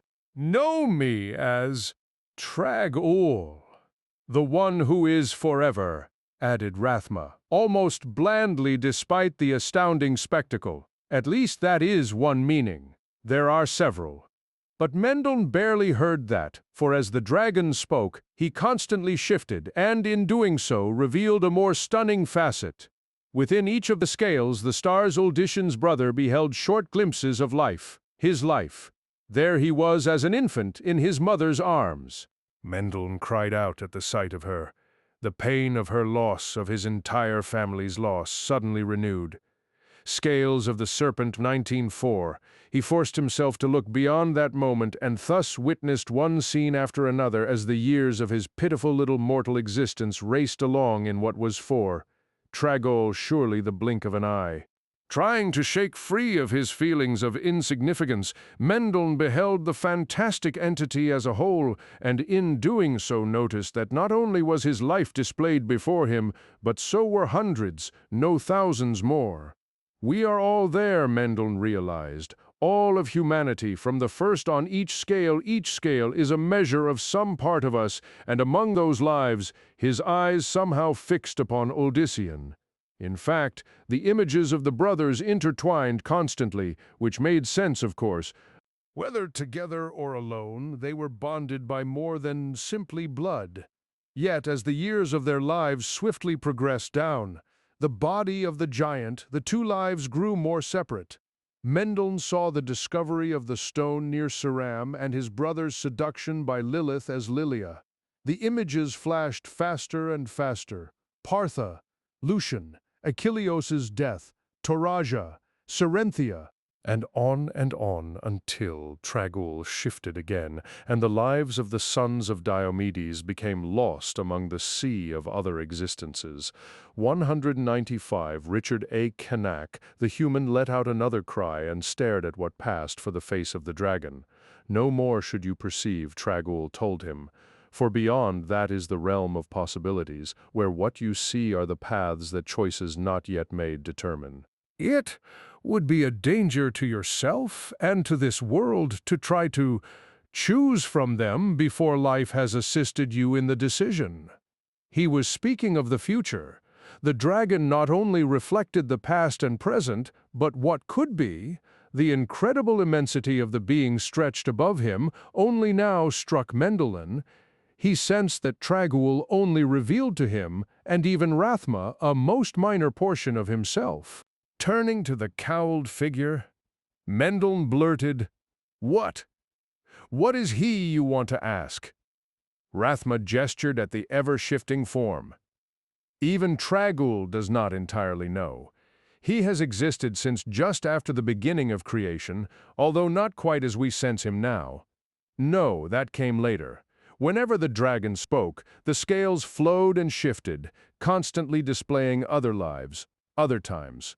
That came with the finding of the shards, with the molding of sanctuary by the renegade angels and demons, scales of the Serpent 196. Mendel had no idea what the Leviathan was talking about, save that it had mentioned demons. He glared at Rathma, whose features had, for the past few moments, greatly reminded him of another, too much of another, in fact. And then it struck Mendel like a bolt through his heart. He knew exactly who it was. You and she, Uldition's brother, grated anger, exploding. He pointed a condemning finger at the figure, who stood as motionless as death. You and she, I can see it in you. You are hers, hers. Mendel summoned words of power, words that he was well aware he had gained from the very one he sought to attack. Rathma raised a hand. In it materialized the ivory dagger that Mendel had seen before his kidnapping. As the last of the words escaped Mendel's lips, The dagger flared bright. So near the unnatural illumination, and with his eyes now accustomed to the darkness, Mendel was instantly blinded. He let out a cry and stumbled back. He has adapted to your teachings well, Rathma 197, Richard A. Knake, almost too well. I was nearly too late, but his mind, his spirit, are not yet utterly in tune with the balance. Discovering yourself before the offspring of Lilith can be rather disconcerting. You must consider emotions, Rathma. Sometimes I believe you have taken my teachings too much to heart, my friend. Mendel paid no mind to their discourse, his only concern recovering his sight. He continued stumbling back, somehow hoping to escape the demon before him. I am no demon, at least not in the full sense, Mendel ul Diomed, Rathma declared, again seeming to read his thoughts. Get out of my head! The cloaked figure began to coalesce before Odyssean's brother. We are beyond that, my student. You proved yourself receptive to what I offered that day when you were shown the stone near your village. The stone that was the first of your tests. Tests for what? To see if I would become servant to a demon. Above, the stars abruptly shifted. Looking up, Mendel thought that the face of Trag'Oul seemed almost reproving. You are much too absolute at times, Rathma. Scales of the Serpent 19:8. Explain more. Tell him of his bloodline. Tell him about Lilith. I was going to. For the first time there was a hint of emotion, irritation in the cloaked figure's tone. You know I was. Eventually more reshaping of the stars, more displaying of different lives. Never the same ones. Always eventually, Rathma suddenly sighed. Yes, perhaps I do hesitate, despite what I have said about the need for haste. To Odyssean's brother he calmly explained, Mendel, son of Diomedes, who himself was son of Toronis, who was the son of Hadassian, I tell you now that you are of my own blood, my own offspring, and thus in turn the one you know as Lilith, and Inarius too, recall he will know of Inarius soon enough. Rathma watched Mendel closely, the dagger held ready. But there was neither a renewed attack or even protest from Mendel. The skills he had gained through Rathma were enough to enable him to gauge the truth of the other's words. You do not lie, rasped Odyssean's brother.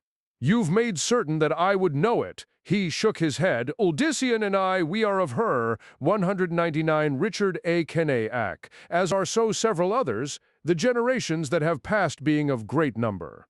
And as I said, you are also of mine, Rathma pointed out, finally lowering the ivory blade. Which number far, far less. Mendel sought to put this all together. Is that why? She chose him and you me? Because it was easier to play games with those closest to your infernal blood. Irritation once more crossed Rathma's face, but before he could speak, the stars once more briefly swirled, then reformed into Trag'Oul. Peace, the dragon murmured as best as he could. If Rathma can be called a demon, so too can you, and every human theirs is where in part all of you come, but also there are the angels to consider, and their role is no less significant in your creation. Demons and angels, the notion that everyone was descended from such sounded so ludicrous, yet once again the abilities with which Rathma had imbued him made it impossible for Mendel not to see that all of this was truth. It all only verified what Lilith herself had revealed in the course of matters. Mendel had always secretly denied her claims, believing them lies used to undermine. Scales of the Serpent 200 Odyssean's defiance somehow. But the only lies involved were to myself, it seems. Very well, you know that I must believe you. What does that matter? I will be your pawn no more than my brother will be hers. Rathma let out an exasperated sigh. For him, Mendel realized, these small slips represented major displays. We seek no puppets. That is my mother's way, and my father's, it appears also. No, Mendel ul Diomed. What we seek is nothing less than any who can stand against what has been destined to come to pass since the very beginning. Above, the dragon stirred. In some ways, Trag'Oul was to Mendelssohn a far more emotional being than the man with whom he trafficked. Therefore, when the Leviathan spoke, Mendelssohn had no trouble sensing the urgency. Trag'Oul sought to relay. Rathma speaks of his father's folly, the dragon explained, the folly of keeping sanctuary secret from those beyond. The burning hells know already, and thanks to Lilith's insanity, the high heavens will also soon discover this realm, through Lilith, Uldisian, and thus Mendelssohn had learned the name given their world by those who had. 201 Richard Cain founded it. The demoness had also mentioned something of its earliest, highly turbulent history too, yet she had never spoken much, as far as he could recall, of what would happen if those from whom the refugees had fled would all come to know of Sanctuary's existence. He had supposed that not an important point anymore, but it was obviously a very, very vital one. Indeed, dread spread through Uldisian's brother, so much so that he was barely able to blurt out, and so, even if Lilith is foiled, and Inarius offers peace an improbable thing, it is very likely that, Sanctuary and all within it, being that which not even the most powerful of either side could have once imagined, will still be destroyed. But why? There was that in the shifting of Trag'Oul that hinted to Mendelssohn how disturbed even the great creature was concerning what they discussed. It is what the demons and angels do whenever they come across a potent potential advantage. They fight over it until they destroy the very thing they desire a fate. Sadly, that is better than becoming the fodder for either. That is why we need you, Mendelssohn Uldiomed, added Rathma, nodding to the mortal. That is why we, Scales of the Serpent 22, truly need you to stand with us of your own free will, naturally. Mendelssohn swallowed.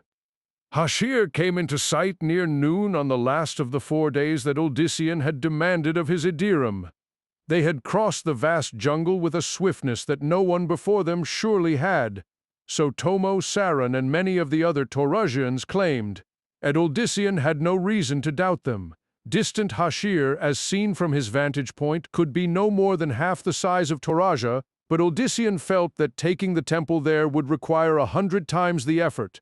Still, he hoped to avoid unnecessary bloodshed, if that was at all possible at this point. I want to enter the city in peace, he told Serenthia and the others. I want them to see as Toraja did that we mean no harm to those not seeking to harm us. That's essential. The Triune knows we're headed this way. They've had time to work on the populace. It could be that the people have been poisoned against us, the merchant's daughter pointed out. Our greeting might not be so gracious as in Toraja. 203 Richard Cain, Romus, and several others nodded. Nevertheless, Uldisian was steadfast in his decision. We're not the Triune nor the Cathedral. We show empty hands to Hashir, but fill them if need be. Uldisian had the majority of his followers wait in the jungle, just out of sight of the first settlements near the city. He chose a party of 50 to come with him, Serenthia and Tomo among them. Romus he left in charge, trusting most in the reformed villain, as with each time that Uldisian had shown such faith in him, Romus fell to both knees and took the other man's hands. Touching his forehead to Uldisian's fingers, the Parthan tearfully said, Master Uldisian, I'll not be letting you down, not ever. By you I've been saved from myself. That's a greater gift than I've ever been given. You've earned what you have. Uldisian bade the Parthan to rise. If we're not back by tomorrow morning, you know what must be done. Romus gritted his teeth and his hands formed fists. But you'll be coming back, Master Uldisian. You'll be coming back. Uldisian wished that he felt so confident. The closer that they had gotten to Hashir, the more he had, Scales of the Serpent 204, considered leaving Serenthia and everyone else in the jungle and merely walking into the city by himself. Then, if there was some plot afoot, at least none of the rest would be caught in it with him. But Uldisian knew that Serenthia would never have allowed him to make her stay behind. Nor, for that matter, would the rest of his Edrium have permitted him to go without someone to watch his back. They were as possessive about his safety as he was about theirs, regardless of how much stronger Uldyssian was than the whole of them combined. The whole of them save Serenthia, perhaps. By the time they had reached the vicinity of Hashir, she had become true second in command, and her word was nearly as respected as his own. Her counsel had become invaluable to him, just as she herself had. And that was why, the night before reaching Hashir, he had finally given in to his emotions and hers. Even Achilleos' shade could no longer keep him from her. Their coupling had lasted long, the pent-up fury as much for what had been lost as what was now found. There had been comfort, too, in the familiarity between them, the only familiarity that Uldyssian had left in his life. 205 Richard A. Canak. She stood at his side as he led the smaller band toward the city gates. Uldyssian had purposely mixed his party, half Turagian and half Parthan. The Hashiri, as Tomo said, the locals were called, eyed the lighter-skinned members with something approaching awe many possibly never having seen an Asenian before. Whether that was true of the guards at the arched gate was not evident, for they stood with wary faces and taut muscles even as the newcomers approached. Other traffic flowed in and out through the gates, wooden carts pulled by oxen, robed pilgrims on foot and well-dressed, merchants on horseback, just a few examples noted in passing by Uldyssian. All got short but studious glances by the sentries as they crossed the threshold. One, a plumed figure who had to be the officer in charge, eyed the foreigners, but said nothing until they were next to step into Hashir. "Do you carry goods for the market?" he asked, even though it should have been obvious that they did not. When Uldyssian answered for everyone with a shake of his head, the officer then peered at the various individuals. "Pilgrims, then. Where is your town?" "Asenian. Scales of the Serpent 206. I'm from the village of Serem." "Others here are from the town of Partha and the city of Toraja." The man grunted. "Toragians I can recognize Asenian. Partha and Serem, these are places I do not know." He finally shrugged. "Obey all laws, and Hashir will always welcome you. We thank and respect Hashir for its generosity." Uldyssian returned, having learned the reply from Tomo. Lowlanders, as Uldyssian and the Parthans thought them, always expressed gratitude to a new city upon arrival in it. His knowledge of the proper response took some of the stoniness out of the guards. The officer waved them past. Hashir was similar in style to Toraja, and from what Uldyssian had learned, the former was actually the foundation of the larger city. At some point in the past, Hashir had sent out the explorers who had built Toraja, named after a hero in lowland epics. Uldyssian found it ironic that Toraja had outgrown its birthplace despite its seemingly remote location. The tree-lined streets were there, but lacking the small creatures so venerated in Toraja. Instead, a variety of colorful birds appeared to have staked claim to the rich foliage, some of the avians exotic even to Tomo's people. 207 Richard A. Canak, the Hashiri are said to bring back whatever beautiful birds they find on journeys, the better to color the skies of their home.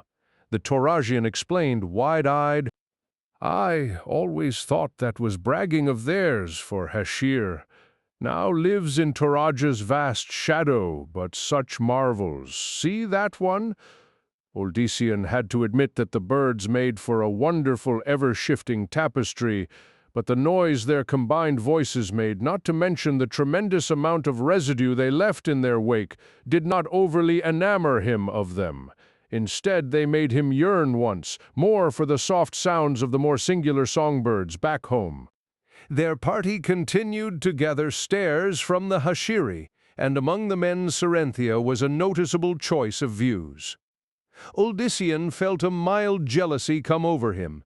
He managed to quell the desire, but constantly watched in case someone tried to become too familiar. The Hashiri were dressed very similar to the Toragians, save that many wore silver sashes around their waists, and for the upper castes, nose rings of that very metal. There were other travelers as well, including a few yellow-skinned merchants from east of Kazan. With their narrow eyes and unreadable expressions, they, Scales of the Serpent 208, seemed almost feline. The Parthans among his group were especially fascinated by them, not that the Torasians did not also express interest. The jungle lion was the patron symbol of Hashir, stylized versions perched atop many a column or gateway. The artisans had given the lion a savage grin. That reminded Uldyssian too much of a demon even, though the stone creatures were supposed to be guardians against such. Then there came into sight that which made all else in Hashir fade from Uldyssian's mind. Above the rounded buildings ahead loomed the familiar triple towers of the Triune. Uldyssian wanted to go directly there, but striking at the temple would only alienate the citizenry against him who, so far, appeared not to have been warned against them. The last meant that what had worked in Toraja could still work here after all. The market was an oval region situated at the main thoroughfare in the city. Twin fountains set on opposing ends bubbled enthusiastically. Tents and carts filled the vicinity, their exotic wares even briefly taking some of Uldyssian's attention from the Temple 209, Richard A. Kanak. He finally spotted that for which he had been searching. In the center of the market was a raised stone platform used for public gatherings and where even now would-be prophets preached to any who would listen. Most had audiences numbering only in the handfuls, if that much. On the right, he told the others, "That'll be our spot." Even some of the ragged speakers paused as he neared, although Uldyssian was certain that it was due to his pale appearance. Nothing more. He nodded politely at one, who rewarded him with a sneer. The Idrim took up positions that Uldyssian had arranged in advance.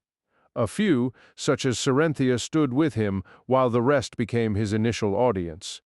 Uldyssian had learned the last part from Toraja, where some of the preachers there had secretly supplied their own cohorts as converts, the better to attract others, wondering what drew the crowd.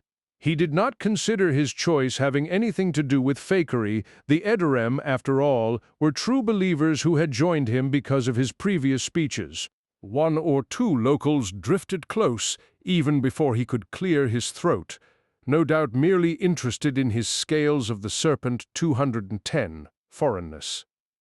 That suited Uldyssian fine. Tomo and his cousin had done the same in their city, as had others. "My name is Uldyssian," he began, his voice amplified by his powers. From every direction heads turned toward him. Uldyssian kept his voice even and friendly, one man to another. In his case, he knew it was more him than his speech-making that would attract people. "And I ask only that you listen for a moment."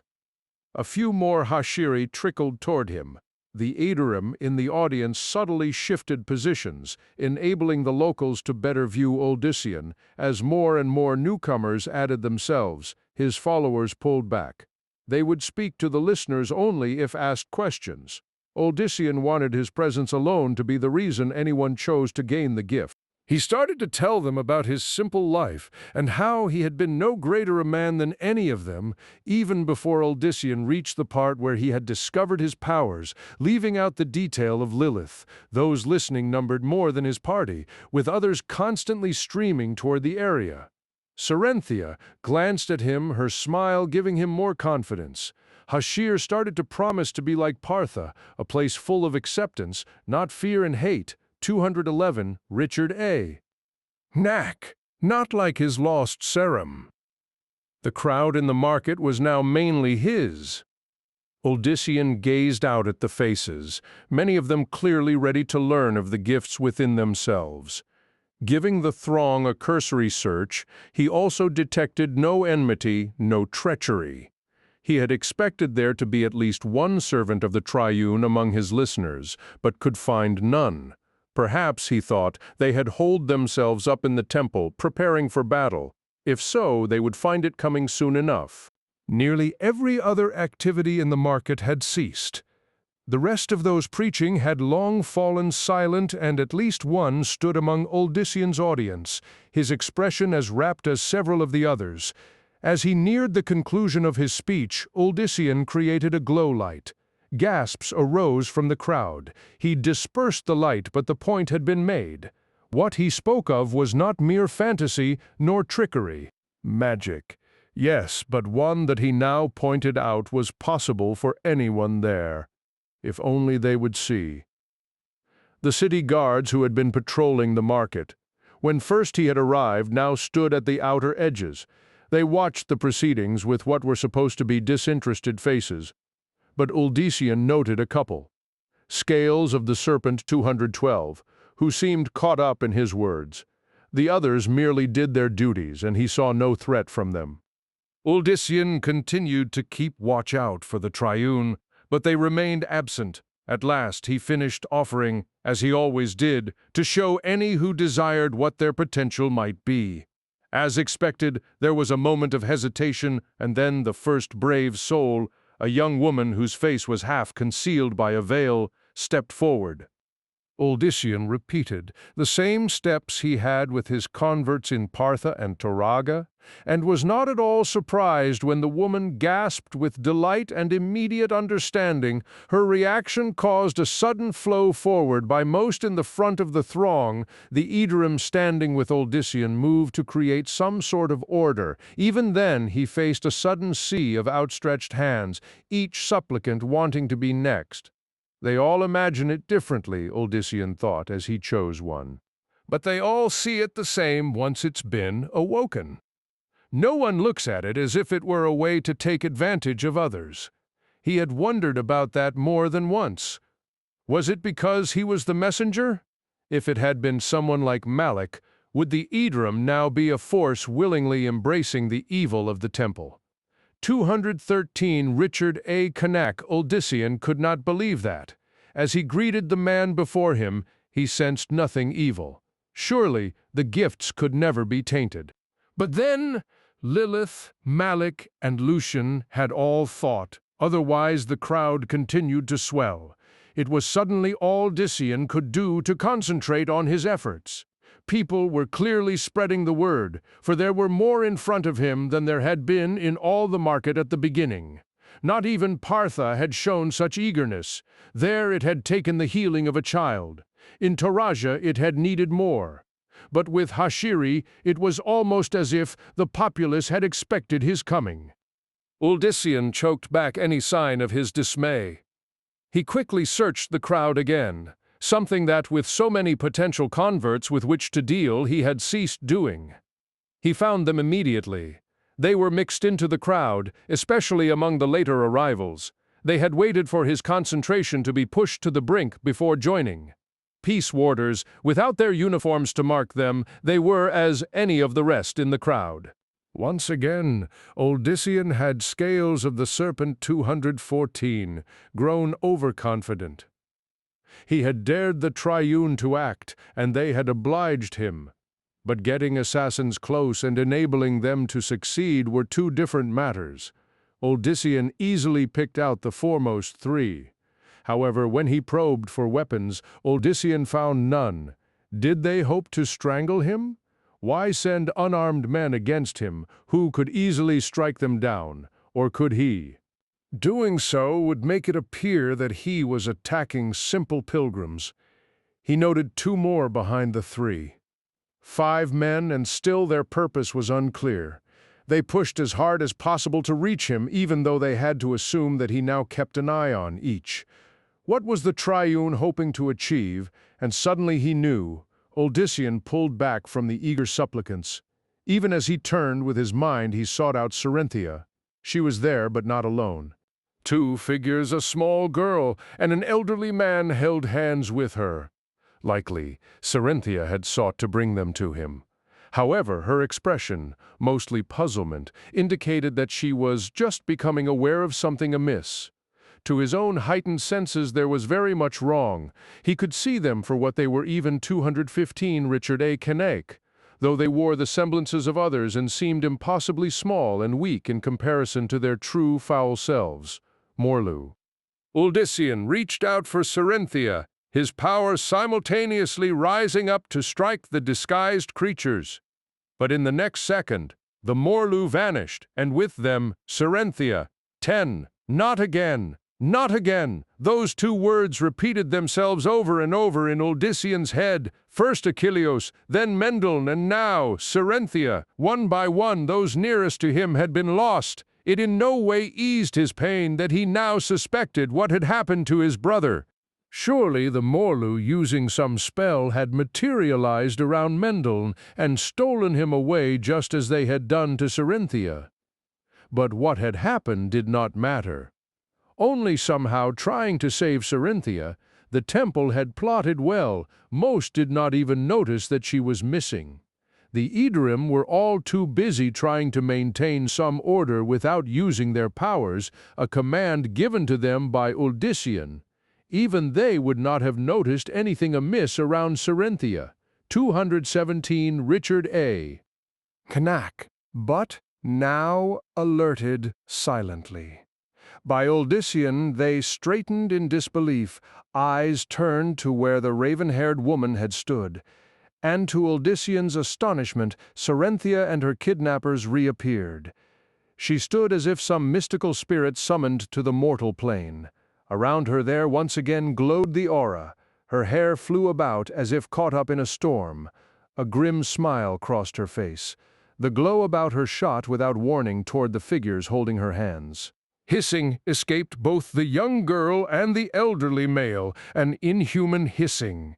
In the blink of an eye, their skin burned away, and as it did, both their shapes and heights severely altered, until the two Morlu stood revealed before the masses. Behold the true face of the servants of the Triune. Cerynthia shouted, Behold the evil hidden from you all these years. The Morlu that had been a child shifted one hand. Behind it, the bestial warrior's reflexes like lightning. The hand came forward again, in it a curved blade as long as Uldyssian's forearm. But Cerynthia merely eyed the hideous creature as he attacked. The blade dissipated to ash as it reached her, scales of the Serpent 218 chest, leaving the dust to blow back in the startled Morlu's black eye sockets. Cerynthia let go of the undead warrior, who suddenly flung up and over the crowd as if a leaf caught in a tremendous gust. He rose higher and higher, finally crashing into the roof of a building some distance away. While this had gone on, the second Morlu had remained oddly still. The reason for that Uldyssian knew was again Cerynthia. Her aura continued to surround the hapless fiend, who could do nothing as she pulled free his own weapon, and then with one smooth strike beheaded him. As the corpse toppled, she looked to Uldyssian. The Triune has declared itself. They leave no choice. We must move against them immediately. He felt her determination mingle with his own. Well aware of the things that the priests might have had in mind for Cerynthia, Uldyssian's anger grew by the second. Still he swore that he would keep control. Uldyssian wanted no repeat of what had just happened. People of Hashir, he shouted, this is the truth of the temple, this is... His head suddenly filled with what he quickly realized was sinister whispering.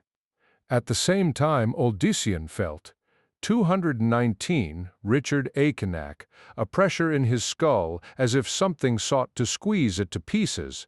There came unbidden the brief image of a gaunt, bearded man who, despite his elderly appearance, radiated a darkness akin to that of the late unlamented.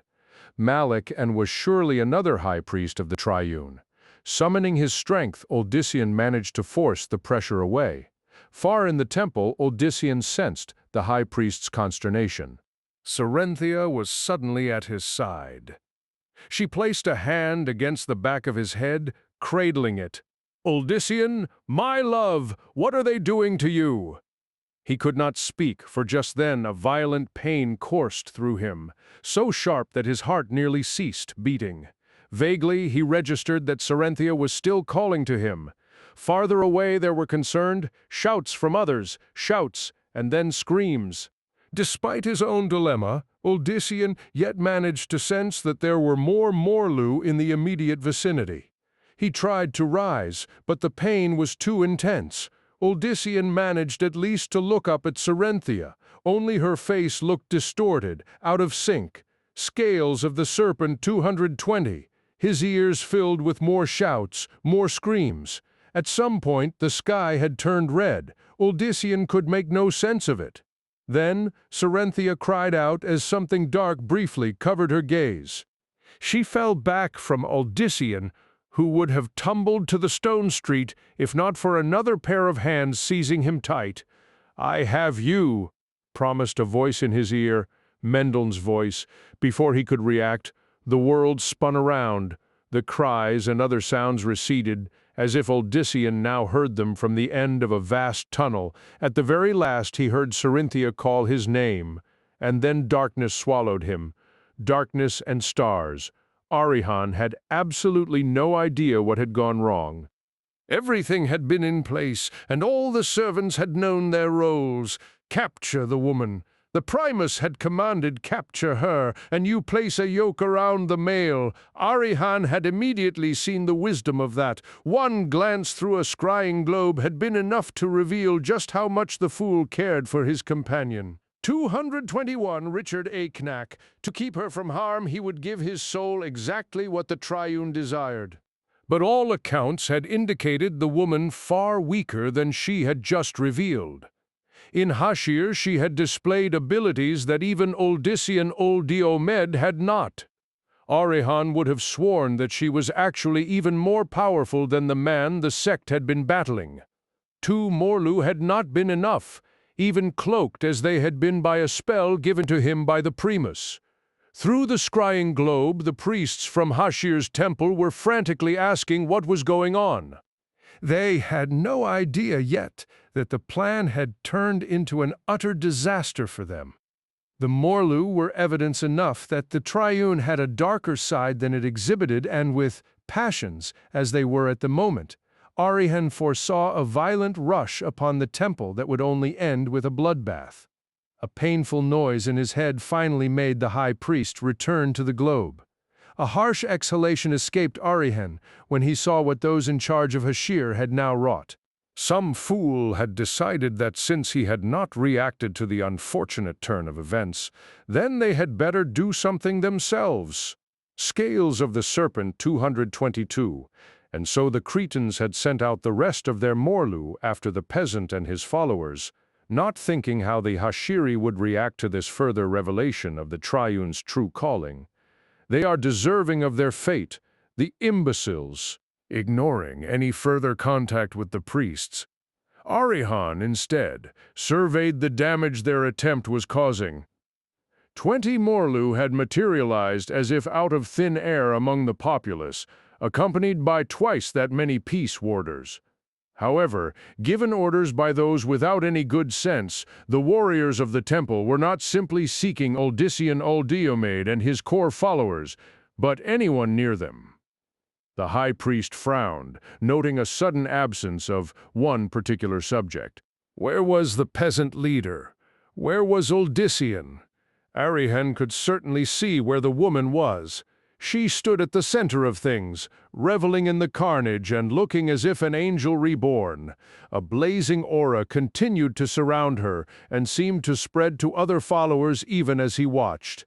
They began to beat the Morlu and peace warders down. 223 Richard A. Kneck. Hashir is lost. Lost. The bumbling fools had done it, not Arihan. He had followed the plan to the letter, the perfect plan of his master. Now, if only the Primus would see it that way, no sooner had he thought that than Arihan tried to smother the thought. Too late. My Arihan, I would see you before me. The high priest of Dialon stifled a shiver. He had served the Primus well these many years. There might be some pain involved, but the Primus would certainly not waste such a valuable servant. Arihan rose from the stone floor of the meditation chamber he had usurped for his efforts.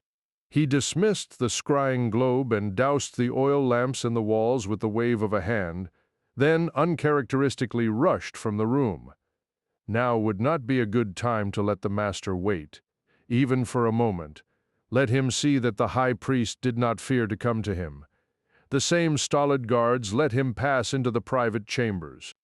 Arihan tramped bravely through the darkened outer room, ignoring little sounds around him that he had never noticed in the past. What he could not ignore, Scales of the Serpent 224, however, was a silky material that draped his face just before he reached the inner door.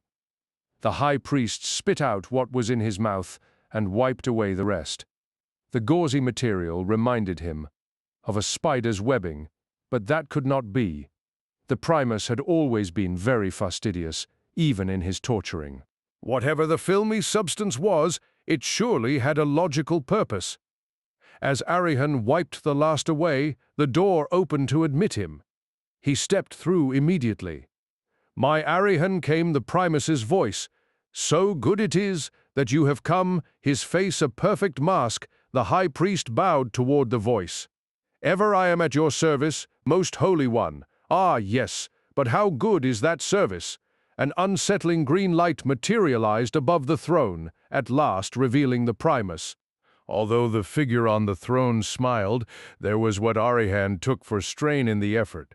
"All you've asked I've done," the high priest cautiously returned. "And where is the female? Is she on her way to me at this very moment? 225 Richard A. Knake. Nay, my lord. She is lost because of the fools in Hashir. They underestimated her.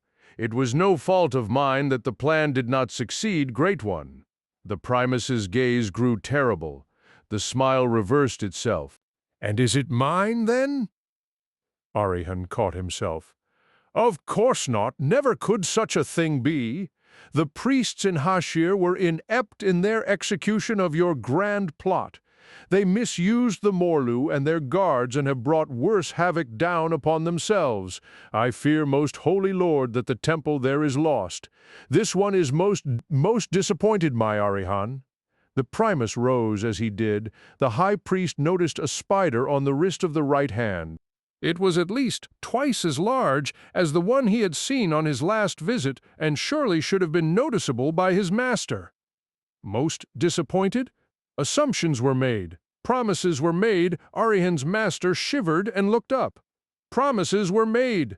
The female, she was stronger than expected. The priest offered, at least as strong as the male. That was something no one knew. Scales of the Serpent 226. Much to his relief, the Primus brightened. Yes, that could be useful.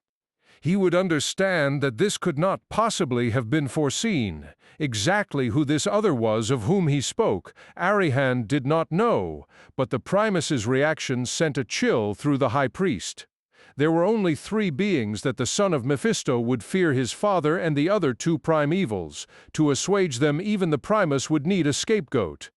Arihan suddenly wondered how best he might flee, well aware that his chances of success in that direction were likely nil. Another spider appeared, this one crawling out of the Primus's collar just as had the one during the previous audience. Arihan belatedly noticed other small and very agitated forms scurrying over the throne, and even over his own feet. What were all these spiders doing here, and why did his master react with such indifference to them? "My Arihan," the figure before him murmured. The Primus reached out to the high priest, who had no choice but to step nearer. So close, though. Arihan now noticed something wrong with the Primus's eyes. He had seen Lucian's true eyes, and these were not them. In fact, so near it was 227 Richard A. Knaa, possible to tell that each was actually composed of 3 or 4 separate ones, and all were as crimson as fresh blood. "Most Holy One," he began, seeking some word that would mean his salvation.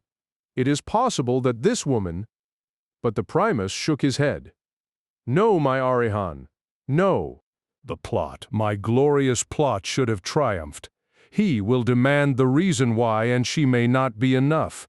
"He, O Great One," the human blurted, trying to stall for time. The many spells he knew were unlikely to work here, but Arihan had to attempt something. Unfortunately, it was impossible to concentrate for another reason. There were too many spiders, either crawling on the throne, the walls, the Primus, and himself, Arihan discovered, or dangling from the ceiling. Some of them were as large as the high priest's hand, or even larger. And at last Arihan recalled what those spiders indicated. He knew what stood before him, disguised as his master. He had never seen the demon, but had, as a young priest, read of him and heard the rumors that the scales of the Serpent, 228 creature, dwelled deep in the recesses of the Grand Temple. Our Lord Diablo, my good Arihan, the false Primus, answered to his question. He it will be that demands not only a reason why, but the one who failed. As he spoke, the figure's handsome face began to rip away. Loose threads erupted where the flesh split, threads of silk, spider's threads, and underneath was a hairy monstrosity that once Arihan would have gladly summoned, a demon who served the true lord of the high priest's order. "Great one," he gasped, "let me go with you to speak with the wondrous Diablo. Together we can." The robe tore apart as a huge, somewhat man-like shape with 8 limbs expanded. Arihan's desperate suggestion was cut off as 4 clawed hands seized him and pulled his face within inches of a savage pair of mandibles.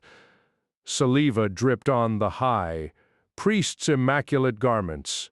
"Together we shall go, yes, my Arihan, but to present your head on the platter." "The head only, yes. For the rest of you, this one will need for strength when facing the grand and magnificent Diablo 229. Richard A. Cain. The mandibles sank into the high priest's throat, ripping out everything. Arihan had no chance to utter even a gurgle. His head flopped to the side, barely held by some bits of bone and sinew. Astroga swallowed the mouthful, then shifted the body to begin sucking out the precious fluids. What the human did not understand was that the demon had actually done him a tremendous favor, killing him so quickly. Lord Diablo might have made him suffer longer, torturing the puny mortal until he was satisfied that he not only knew everything, but had put Arihan through all that entertained the Master of Terror. But in the process of that, the High Priest might have implicated Astroga in the failure. Even despite having prevented that scenario, the arachnid would have to do some quick thinking to save himself. And as he supped, one notion already formulated. Lucian was still absent, Lucian who should have noticed what was afoot and come to add his power to the effort. Yes, somehow this would be steered again toward Lucian, and the female with Oldysian Oldiomed also. Arihan had spoken the truth when he had said that she had revealed more than even the demon had expected. Scales of the Serpent 230. She would become the other focus of Astroga's defense. At last satiated, he threw the carcass down for the children to finish. Already Astroga could sense Diablo awaiting word of his success. The demon glanced down at the high priest's grotesque corpse, already covered by spiders. "Consider yourself fortunate, my Arihan, consider yourself fortunate. This one may yet envy your fate, yes, envy, and plead for it to be so merciful." With that, Astroga opened the way between places. Reaching forth into the burning hells, "I have awaited you," came the dread voice. The Edarim looked up as one, sensing the call. It was not from the master, but from she who was closest to him. That was enough. Romus waved his hand, and they surged toward Hashir. Even those minding the smallest children followed, for the Edarim did not leave anyone. Behind, the weakest among them would be better. Protected staying with the rest, even if that meant following them into a struggle. And so there was left only one figure standing in the jungle. One figure who wished with all his might to join. 231 Richard A. Knack, the stream of bodies flowing toward the city gates. However, Achilleos could not do so, not without creating greater catastrophe. "It's as they said, she'll take up the reins if he's gone." The archer had not wanted to believe that, but he should have known that Rathma and the dragon were correct.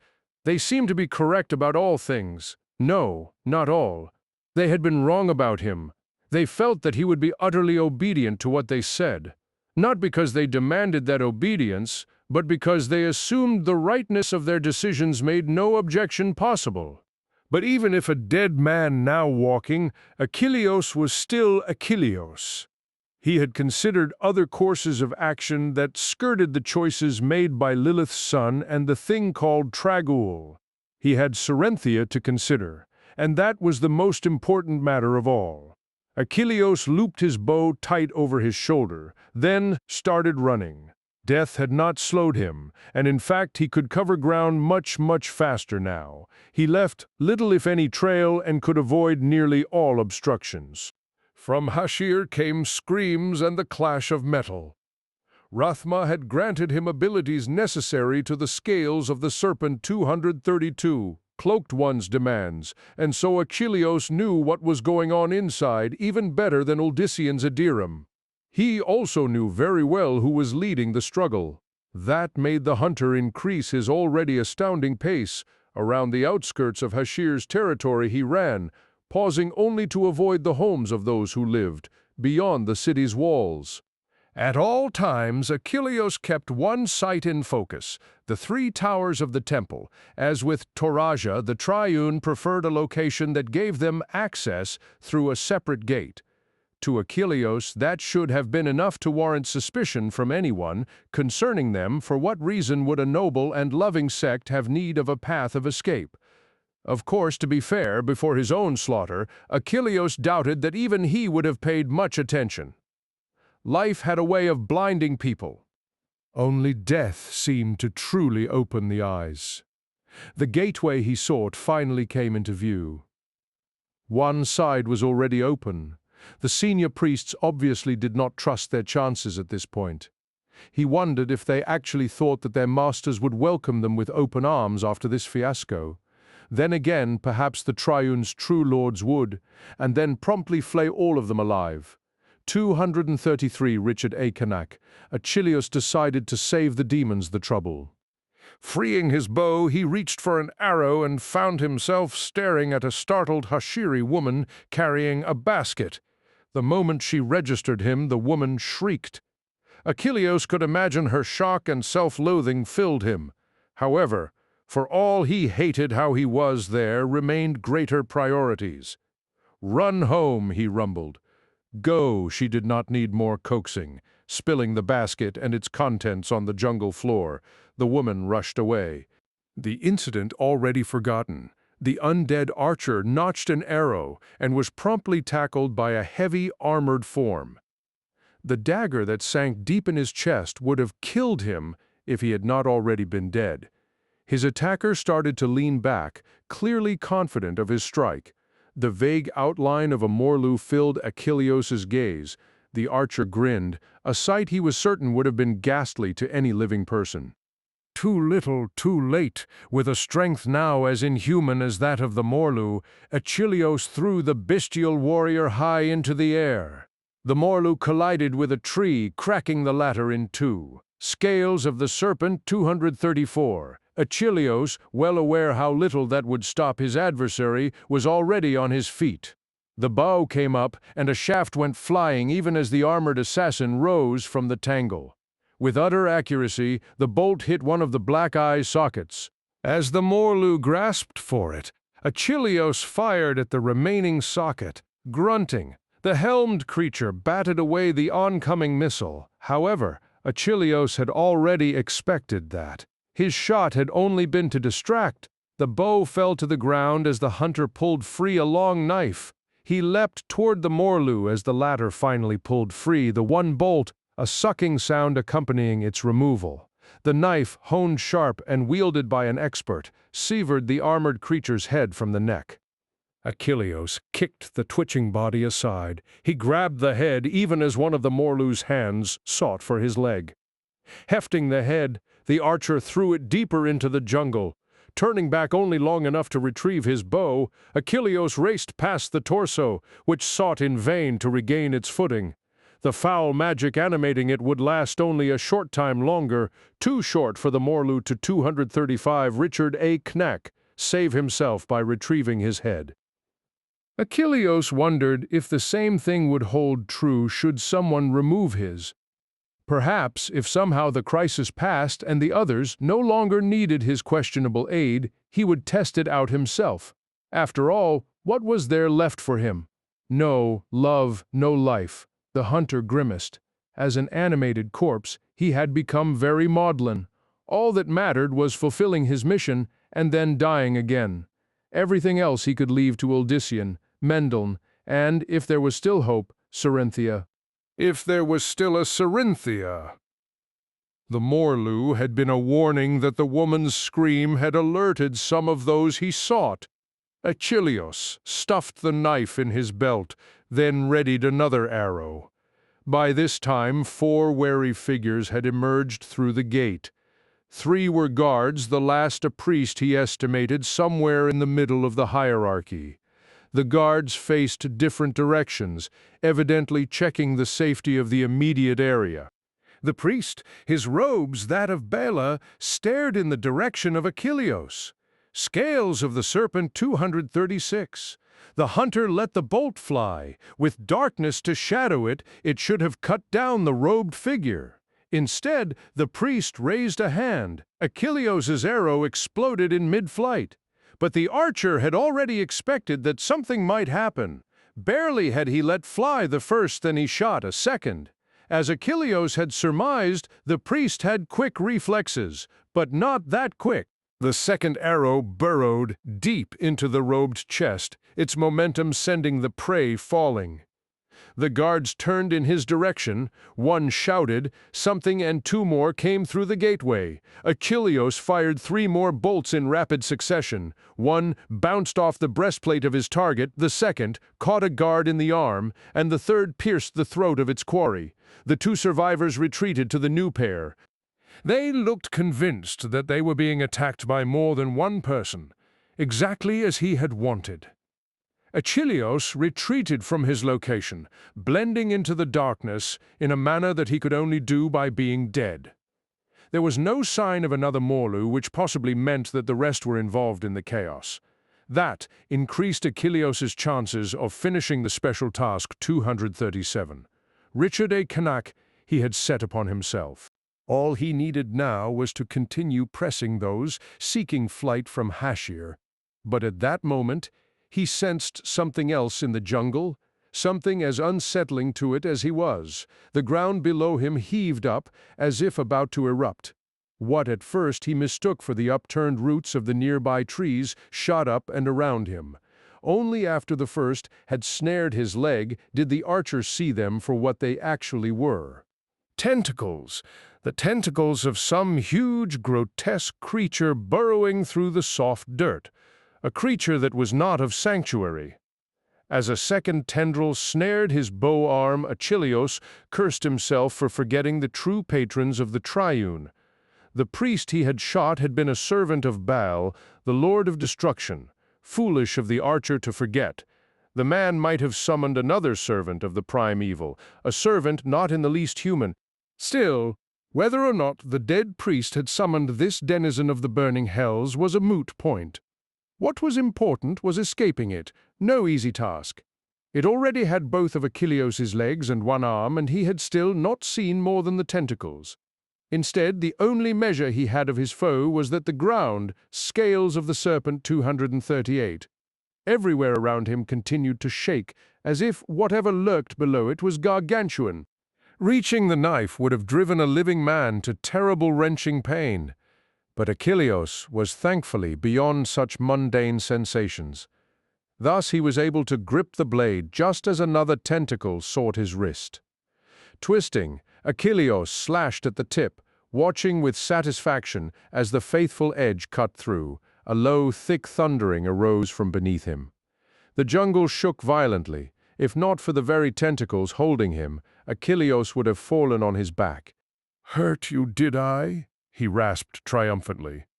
In response, another, thinner tendril shot out, wrapping like a whip around his throat. The appendage constricted. Fortunately, unlike most, Achilleus no longer breathed. He did not actually even draw breath when speaking. The power that animated him also gave him voice. Hence, while having his neck snared did slow Achilleus, further, it did not incapacitate the hunter as it would have a living being. He took immediate advantage of the demonic creature's misconception, slashing with the knife at not only the tentacle snaring his throat, but his other arm, 239 Richard A. Cain Act 2. Both times, Achilleus struck true. A black substance, resembling tar, dripped from the cuts. The two appendages were instantly withdrawn. Achilleus wasted no time in assaulting the others. One received a shallow line across its width, but before he could do more, both retreated below the soil. The hunter allowed himself a brief smile as he righted his balance. No beast had ever had the final laugh against him. That triumph, however short-lived, had been the archdemon Lucian's alone. Still, it was best not to simply stand there. Achilleus plucked up his bow. Again came the thundering that the archer had decided was the demon's roar. A quake that toppled most of the trees near him also sent Achilleus tumbling. This time he lost not only the bow, but his knife. "Damn!" he gasped. "Damn!" And out of the ground burst a dozen tentacles of varying length and size. Whether they belonged to one monster or another did not matter, only that suddenly they snagged him by the legs, the arms, the torso, and the throat. There was nothing he could do. Against their combined might, Achilleus might as well have been a Scales of the Serpent 240, newborn baby. At this point there was only one question, as to his fate. Would the beast tear him to pieces, which might or might not actually finish the undead hunter, although it would certainly make him useless, or instead, drag him down into the ground, a much more daunting prospect? Achilleus had been buried once. He found the idea of a second interment frightening. The tentacles tightened. Achilleus felt his body strain. Dismemberment was the decision made by his captor. The archer perversely wondered if he should thank the demon for that choice. A brilliant golden light suddenly turned the jungle brighter than day. Achilleus felt a warmth such as he had not known even before death, and which, because it actually did warm him, stunned the archer that much more. But if it warmed Achilleus, the light did much more to the beast. Now the thundering reached an ear-splitting crescendo. The tentacles shook, and Achilleus noticed burning flesh. The demonic appendages shot back into the ground. The jungle shook, then stilled. The golden light vanished, leaving a puzzled and very disturbed Achilleus. He lay there for a moment, uncertain. 241 Richard a Knack if either would return. When neither did, the archer stood. However, no sooner had he done so than Achilleus experienced an odd sensation. Had he been living, he would have thought it vertigo. His legs gave out. The world swam. Achilleus tried to reach his bow, and then all was blackness. 11 Uldyssian had heard the voices for several moments now, and although a part of him sought to react to them, his body would not obey. He has still not opened his eyes, came what he vaguely noted as Mendeln's voice, but that was not possible. Mendeln was lost to him. Uldyssian recalled thinking that he had heard Mendeln earlier, yet that too had to have been his imagination. Have patience, young one. Her strike was as subtle as it was heinous. Even unconscious, Uldyssian jolted the moment that the second speaker voiced himself, for the words resounded in both the head and soul of the son of Diomedes. He must have moaned at the same time, for that which sounded like Mendeln suddenly grew excited. 243 Richard a Knack. Did you see? He stirred. Uldyssian, listen to me. Come to me. By our father and mother, you'll not leave me like this. Mention of his parents finally caused Uldyssian to actually wake. He remembered how he had felt when Mendeln had vanished. If this was indeed his brother, he could not very well let him suffer so, not if it was in his power to do anything. And then there was Cerynthia, that proved more than enough. With a cry, Uldyssian struggled free of the last vestiges of unconsciousness. Immediately his body was racked with terrible pain. He rolled about and perhaps might have hurt himself in the process, if not for hands grabbing him by the shoulder in order to keep his body still. Yet again he heard Mendel. "Be at ease, Odyssean. Be at ease, it will pass, most of it anyway. There is much within that will take longer. The demoness is a poison deep in his blood, and I could have stopped her, if only you'd all have. Let me," snapped Odyssean's brother. "I could have prevented so much. Not then. You would have been slaughtered, and Odyssean more in her grip." Scales of the Serpent 244. "But you said that she went in unsuspecting of the betrayal." That alone, a third voice intruded just as Odyssean forced his eyes open. Vague shapes and much darkness greeted the battered man's gaze. "My mother is very adaptable, Mendel Uldiomed. You saw how quickly she turned potential defeat of her, plan into a new and possibly more terrifying path toward her ultimate goals. Now she is nearer than ever to victory, and Sanctuary that much nearer to cataclysm." Some of the agony subsided, enough so that Odyssean could finally focus. The first thing he saw gladdened his heart, for it was his brother. Mendel wore an uncharacteristically broad grin, and Odyssean knew that he wore the same. "I thought you lost forever," the older brother told the younger. "As your sibling was always safe," the third speaker interjected. In some ways his voice was very similar to Mendel's in both tone and speech, yet there was something about it that bespoke of great age and a person who was not entirely human, if at all. 245 Richard A. Cain, and when the figure joined Mendel in gazing down at Odyssean, the latter saw that this was no mere mortal. The face was too handsome, the features too perfect. Most of all, though, the eyes held more than great age. They were so ancient that Odyssean immediately suspected the worst. "He is no demon," Mendel quickly stated, recognizing his brother's reaction. "Although Lilith is my mother," added the stranger. With an animalistic growl, Odyssean sought to grab the speaker. However, his body was too weak. Worse, intense pain coursed through him again, forcing him to lie back. Only then did he notice the stars. Their positions were so different from what Odyssean was familiar with that he momentarily forgot the demoness's offspring. Where are we, Mendel?" Odyssean finally asked. "I don't recognize any of those." It was the son of Lilith who responded, "You are somewhere and nowhere." Such answers only served to stir Odyssean back to anger. He did not trust being in the vicinity of a being who claimed Lilith as the one who had begat him. And, who are you? If not a demon, then what are you? Scales of the Serpent 246. "My name is Rathma," the stony figure answered, without preamble. "Although that is not the name given to me at birth, but rather the one placed upon me by another after parting from my parents' ways. It means keeper of the balance, which is also my function and duty." Odyssean had no idea what Rathma spoke about and cared less. "But Lilith is your mother, and Inarius is my father. Yes, I see that name also fills you with dread. I bear no grudge for that, for both have become anathema to me as I am to them. As to what I am a Nephilim, one of the very first. In fact, the revelation should have struck Odyssean harder than it did, but quickly he realized that it had not, because, horribly aware of who Rathma claimed for his lineage, there was no other possible answer. You are like us." Rathma shook his head. "No, I am unlike you or any of those who follow you. I cannot explain, but what you call the gift has metamorphosed. There are abilities that I have that you do not, just as you bear some I am lacking. I suppose this should not so surprise me, since I am from the very first generation birthed on Sanctuary 247. Richard A. Cain, so long ago as all that, Odyssean thought in awe.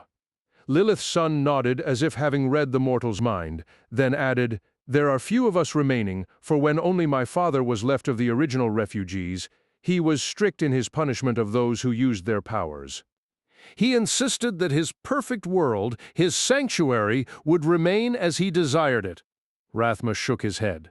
"But, For one who is eternal, my father should have known that nothing stays static.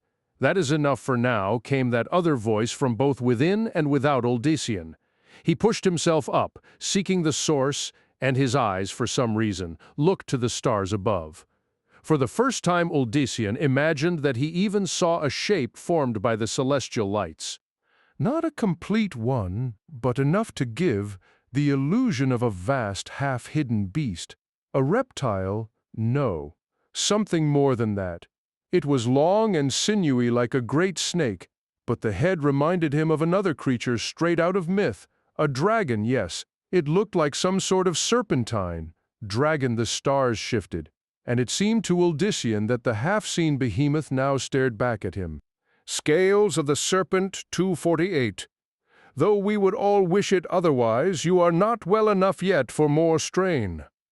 Odyssean swallowed, unable to believe his eyes, his mind, and his heart. What are you? He is Trag'ul, brother, Mendon explained quietly. Born in creation, defined when the angels and demons who came here formed sanctuary. He is more its guardian than any other can claim. A simplified description, albeit most accurate, oddly, the introduction of this celestial creature was not what most demanded Odyssean's attention. Hearing the dragon, then his brother, and recalling how Rathma had spoken, he felt as if he were listening to three extensions of the same being. Odyssean looked from one to the other, and the feeling only increased. "Mendon," he muttered. "Mendon, I want to leave here now." Both of us, I mean. But we cannot. Odyssean, at least not yet. There is so much to learn, and you need recuperation. Rathma stood next to the younger son of Diomedes. He speaks the truth. It would be unwise at this juncture. Odyssean swallowed. Rathma and Mendon looked more like brothers than he and his sibling did. The dark 249 Richard A. Knack garments, the pale faces, and the nearly unblinking gazes added further to the horrific effect. Forcing himself to his feet despite the torture to his body, Odyssean growled, "Mendon, look at you, look at him, listen to him, and that thing, and then yourself. They're doing something to you." He felt his power rush through his body, fueling his emotions and strength. They had been wrong, his kidnappers. He was more than fit despite their games. Raising his hands toward his brother, Mendon replied, "No, Odyssean, you must not do that." It was too late. Certain that not only were he and Mendon trapped here for dire purposes, but that his sibling was being turned into something to serve the dragon's and Rathma's needs, Odyssean unleashed the raw forces within. "You said he was too weakened by her to do this," Rathma shouted, evidently to Trag'ul. "He is different. They would all be different. They are no more Nephilim than you are human." "They are more." But the fantastic creature got no further, for then it was that the dragon's empty realm shook as if some giant hand sought to turn it upside down. Odyssean knew that. Scales of the Serpent 250. He was the cause but did not care. He had to free Mendon and him from this black prison, as if responding to his thought concerning his dark surroundings. The elemental forces bursting from Odyssean took on a blinding brightness. Above, Trag'ul roared. Rathma uttered something in a language unknown, and momentarily the brightness lessened. But Odyssean, fearing that if his effort failed then all was lost, threw his will into restoring the light. Around him, the very blackness suddenly began shredding as if torn cloth. Utter white at first replaced it, then a mountainous landscape erupted full-blown. Mendon called out to Odyssean, but the two looked now to be separated by miles. Fearing to lose his brother again, Odyssean attempted to draw back within him the energies he had released, but it was as if they now fought against him. The new landscape began to shiver and shake, and seemed as ready as the blackness to shred apart. But finally Odyssean managed to contain his powers. The effort sent him to his knees. His heart pounded, and for a time his breath came in short gasps. Then, slowly, he registered colder, drier air and soil, much harder than that of the jungles. After having 251, Richard A. Knack, Grown accustomed to the hotter climate near Kijan, the change left him shivering. Only belatedly did Odyssean finally regain enough control over his abilities to adjust himself to this new environment, and knew it was. He had thought at first that he had returned to the vicinity of his village, but nowhere around Serum were there mountains so great. In fact, nowhere that he had been looked like this region. The sky was overcast, but Odyssean could still see far enough to marvel at the landscape. No, definitely not near Seram, Kijan, or anywhere else of which he had heard. Perhaps Mendel might have. Mendel? How could he have forgotten about his brother? Spinning in a circle, Odyssean looked for any sign, but he was alone in the strange land. Mendel! Odyssean roared. Mendel! When he received no answer, the son of Diomedes switched tactics. Rathma, where are you, damn you? You want me. You and that thing. Well, here I am, me for my brother. What say you? His voice echoed throughout the mountains. Without at first realizing it, one particular peak caught his attention. It was taller, vaster than the rest, almost as if a scales of the Serpent 252 king among kings. The more he looked at the mountain, the more he felt drawn toward it. With a colorful curse at Rathma and Tragul, Odyssean turned his back on the peak. Nothing good could come of it. Not if it somehow sought to call to him. He trod up the sloping land, glad that he had not switched to the garments of the Taurasians. They were thin and airy, not suitable at all for this region. Even though he could keep himself warm, just wearing shirt, pants, and boots gave him additional mental comfort. Odyssean reached the top of the hill upon which he had found himself and searched both with his eyes and power for any nearby settlement. However, if there were any in the region, they were hidden from him. All he saw or sensed were trees, hills, and the mountain again. Odyssean stiffened. Yes, there it was, not any mountain, but the very same peak from which he had been retreating. More games! He glared at the overcast sky, seeking the dragon. I told you, stop this now! Come for me if you want me! Again his voice echoed over and over, but still there was no reply. Odyssean finally decided to get their attention. 253 Richard A. Cainac, mustering his will. He clapped his hands together as hard as he could. The resulting sound was like thunder, so loud, in fact, that it shook the trees and ground. Over and over it repeated, as if some massive but invisible storm swept through the area. He waited this time, certain of success, but after several breaths Odyssean still stood alone. Damn you, Rathma, Odyssean roared. This time, though, his fury was spent. The echoes perished after only 3 or 4 repetitions. Defeated, he knelt down by a rocky growth and buried his face in his hands. Each time Odyssean began to believe he could face those arrayed against him, he was proven wrong. Without warning, the ground shook again, and for a moment Odyssean thought that his efforts had caused some collapse or tremor. He leapt to his feet, not certain exactly what he planned to do, and saw that the shaking was confined to his immediate location. More to the point, centered directly beneath the outgrowth. He started to back away, only to find the ground rising up behind him as well. Ahead, the outgrowth. Scales of the Serpent 254 swelled. It stood almost twice as tall as Odyssean and nearly as wide. One part jutted above the rest, giving it some resemblance to a head. And then 2 eyes opened up in the head. 2 eyes, a deep, rich brown and almost human. They glanced left, then right, then down at Odyssean, who stood, awestruck. There was shifting in the dirt and grass that made up the mound. The outgrowth took a step toward him. Huge chunks of stone and more breaking away, another step, and more collapsing dirt and rock. The thing now had 2 thick, solid legs. It paused, then began shaking itself like a wet hound.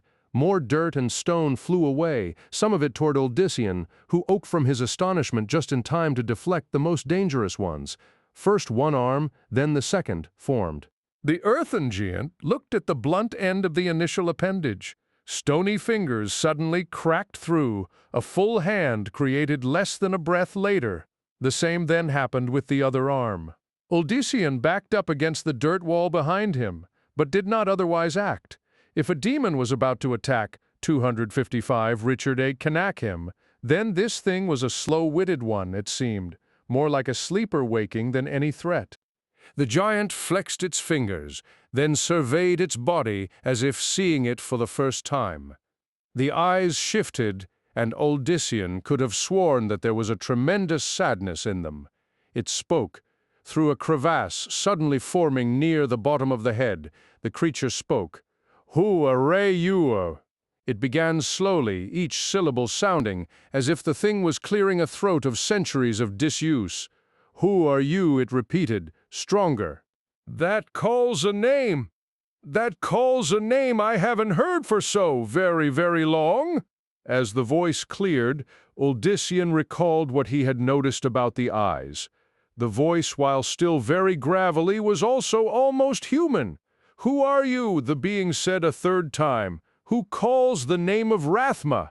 My name is Uldyssian Uldiomed, and if you are a servant of Rathma's, then beware, for I've no love for your master." The giant studied Uldyssian, who now stood in a battle stance. Yet something held Uldyssian back, prevented him from striking the first blow. Scales of the Serpent 256, a grating, rumbling sound suddenly issued forth from the bizarre creature. Slowly it evolved into something recognizable laughter. "So glad I am to have awakened for a time, if only to hear this." The thing shook his head, sending more fragments flying. Rathma, no sense of humor in that. One, he would be offended, and for me, no little Uldyssian Uldiomed. Ha! Such a long name for my dry throat. I am no servant of the dour one. I am Bull Cathos. He announced this as if Uldyssian would know the name and marvel at it. But as the former farmer failed to react, Bull Cathos lost some of his own humor. The name means nothing to you, has it been so long?" He studied hard his earthen and stone body. "Yes, there is little of me and much more of the world. What I dreamed for, what I decided must befall me is working, well, even the forgetting by mortal men." The wall behind Uldyssian collapsed. Uldyssian expected some sort of trick, but instead the giant sat down on a patch of ground that rose up to create a seat. For him, Bull Cathos eyed the empty area between him and Uldyssian. 257 Richard A. Knack, the years they must number 1,000 or more. He glanced up at the intruder. "Tell me, little Uldyssian Uldiomed, know you know the names? Vasily and Asu, the names mean as little to me as that of Bull Cathos," Uldyssian admitted, "but all would be preferred to be known by me than that of the monstrous Rathma." It initially appeared that Bull Cathos did not hear the last, for he looked to the ground once more and muttered to himself. "No, Vasily, where are you, my brother?" A slight, sardonic chuckle escaped the giant. "But no Asu either." How that would irritate her. As quickly as the humor came, it disappeared, if even she still rages. Uldyssian cared little for the creature's ramblings. All that mattered was that this Bull Cathos, whatever he was, knew of Rathma. Perhaps somehow this could aid. Uldyssian, in rescuing Mendln, he focused on one comment the other had made. "Bull Cathos, you speak of a lost brother. I've one also missing. His name is Mendln, and he is a victim of Rathma. If you could in some way aid me." Bull Cathos looked up. "Rathma has no victims. He is not. Esu, never Esu, if she still lives." Scales of the Serpent 258. Uldyssian finally gave up. Bull Cathos had obviously long ago abandoned touch with others, and perhaps even himself, if the strange being was no threat. Then it was time for Uldyssian to move on, and again his eyes shifted to the towering mountain. This time Uldyssian wondered if he should go to it. But as if reading his intention, the macabre figure suddenly, animated, leapt up. Your path lies elsewhere, young one, not there. That only made Odyssean even more determined to reach the peak. And why not there? Because it is forbidden for you to be told that further infuriated Odyssean. Thrusting his chin out defiantly, he returned, a good enough reason to journey to it then. Bull Cathos swelled in size and an ominous shadow crossed his earth and rock face. Even the eyes, the almost human eyes, now held a threat. No, you will not. The giant moved toward Odyssean, and as he did, more stone and dirt fell away. Now, although he still looked as if created from the very ground, Bull Cathos wore the vague semblance of a bearded warrior. His skin was the brown of the soil, and his hair the green of grass. 259 Richard A.K.N.A.A. There was nothing hesitant anymore about his movements, nor about his intentions toward Odyssean. Bull Cathos raised a fist, and in it formed a huge stone club. He swung at the mortal's midsection, but the club deflected off an invisible barrier quickly created by his target. Odyssean already sweated from effort. The giant's strike had nearly penetrated.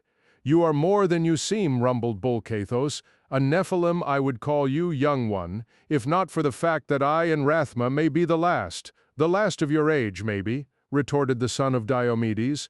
"But time has long passed you, just as you've pointed out.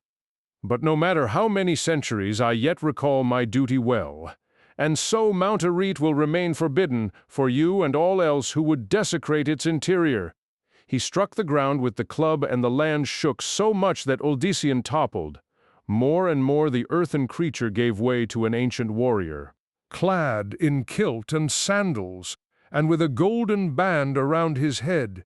Bull Cathos resembled some barbarian deity, a barbarian deity who radiated raw force such as Odyssean had never faced, not even from Lucian. Scales of the Serpent 260. "We swore that the way to the mount would be forever sealed from those like Asu," continued a furious Bull Cathos, who would have used that within to further ravage a weakened world. "And though the others may be more of the soil than even I desired to be, in their memory and our oath I'll continue to fulfill my sacred duty."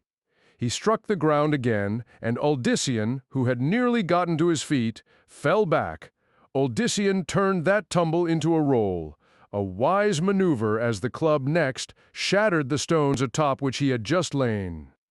"I am not the master of the elements that Asu was, young fool.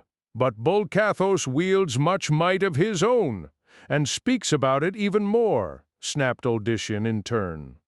From his awkward position, he still managed to focus on his adversary. The giant made for a hard-to-miss target. There was a sound like a thunderclap. The area between the two exploded, as if the very air had caught fire. Both combatants were thrown far from one another. Odyssean struck a tree, jarring his bones so hard he thought that they were all shattered. Despite that, he managed to immediately fall forward into a crouching 261 Richard A. Knake position and seize a handful of dirt. He threw the handful high in the air and concentrated. The dirt broke apart, becoming a whirling, blinding force that assailed the giant just as he regained his own balance. However, Bull Cathos did not recoil, but rather inhaled and sneezed. The whirlwind broke apart, and the dust formed in a tight ball that landed in the warrior's brown palm. With a bellowing laugh, Bull Cathos raised his hand, and the dirt stretched two directions, creating in the blink of an eye a spear with a tip that gleamed like a diamond. He threw the spear at Odyssean. Again, the former farmer raised a shield, but this time it was not quite strong enough. The spear slowed, yet did not halt. Odyssean pressed, but the missile caught him in the left shoulder. He cried out as the point penetrated. Bull Cathos was suddenly before him, the giant gripping the spear with both hands. He obviously intended to drive the spear deeper, for Odyssean had managed to keep the wound fairly shallow. "You were warned, if only you'd not refused to turn away, young one. I'm sworn to do what I must now. Odysseus clutched the upper edge of the spear. Scales of the Serpent 262. Lightning crackled along the length of it, racing to where his foe held the weapon. Bull Cathos let out a roar as the powerful energy engulfed him. Gritting his teeth, Odysseus shoved the spear from the wound. Falling back, he touched the bloody opening, which immediately sealed. The pair paused. Both Odysseus and Bull Cathos gasped for air as their gazes met. A fine battle, the giant almost cheerfully called. It breathes new life into me, recalls me the magnificent challenges I once faced daily. You may find amusement in this, but I don't, Odysseus snapped. A friend is dead, my brother is lost, and the woman I love and those who trust in me might all be dead now while I waste my time on this. He suddenly straightened. Continue with your game if you wish, Bull Cathos, but I'm done with it all. Very well. Keep whatever foul secret you guard in that mountain to yourself. I can't trust that you'll not be returning, young one. And though 'tis in part my own folly that you know of, Erete, and that she houses something, I cannot let you. Live. 263. Richard A. Kneck. The giant clasped his fists together, but before he could do whatever it was he planned, a figure materialized between them. But you will let him live, old ox. Not only live, but come with me to the depths of Mount Erete. Bull Cathos blurted the name before Odysseus could. Rathma, then, as the other's words registered, a scowl spread across the giant's gravelly features. Inside the mount, am I mad from isolation and only dream you? You'd never suggest such a thing. I am as real as you, Bull Cathos. To prove his point, Rathma thrust a gloved finger into the taller figure's chest. And, perhaps even more so, he added, his glove coming away covered in ground and grass. Rathma shook his head. I thought you would outlast even me. I may yet, if you persist in this. How does this one come to need to visit the mount? Because my mother has returned. It was all Rathma had to say. Bull Cathos's face changed utterly. He spat, but instead of water, mud landed on the ruined ground. Odysseus realized that Rathma had the right of it concerning the giant. Bull Cathos looked much more like them now, but what the son of Diomedes had first seen was the truth. Bull Cathos, Scales of the Serpent 264, existed more as spirit. His true body had long ago been replaced by the soil in which he had lain. It bespoke how very old the giant was and how very long he had likely stood sentinel over this mysterious peak. Lilith Bull Cathos spoke her name like someone who had just discovered that they had swallowed poison. She still bears the murders of my parents on her shoulders. They would have never let Aeneas slay us as she said he would, Rathma. I'm sure of it. And I am not, but that is neither here nor there. My mother saved us only to become hers, a fate that would have been worse than death, trust me.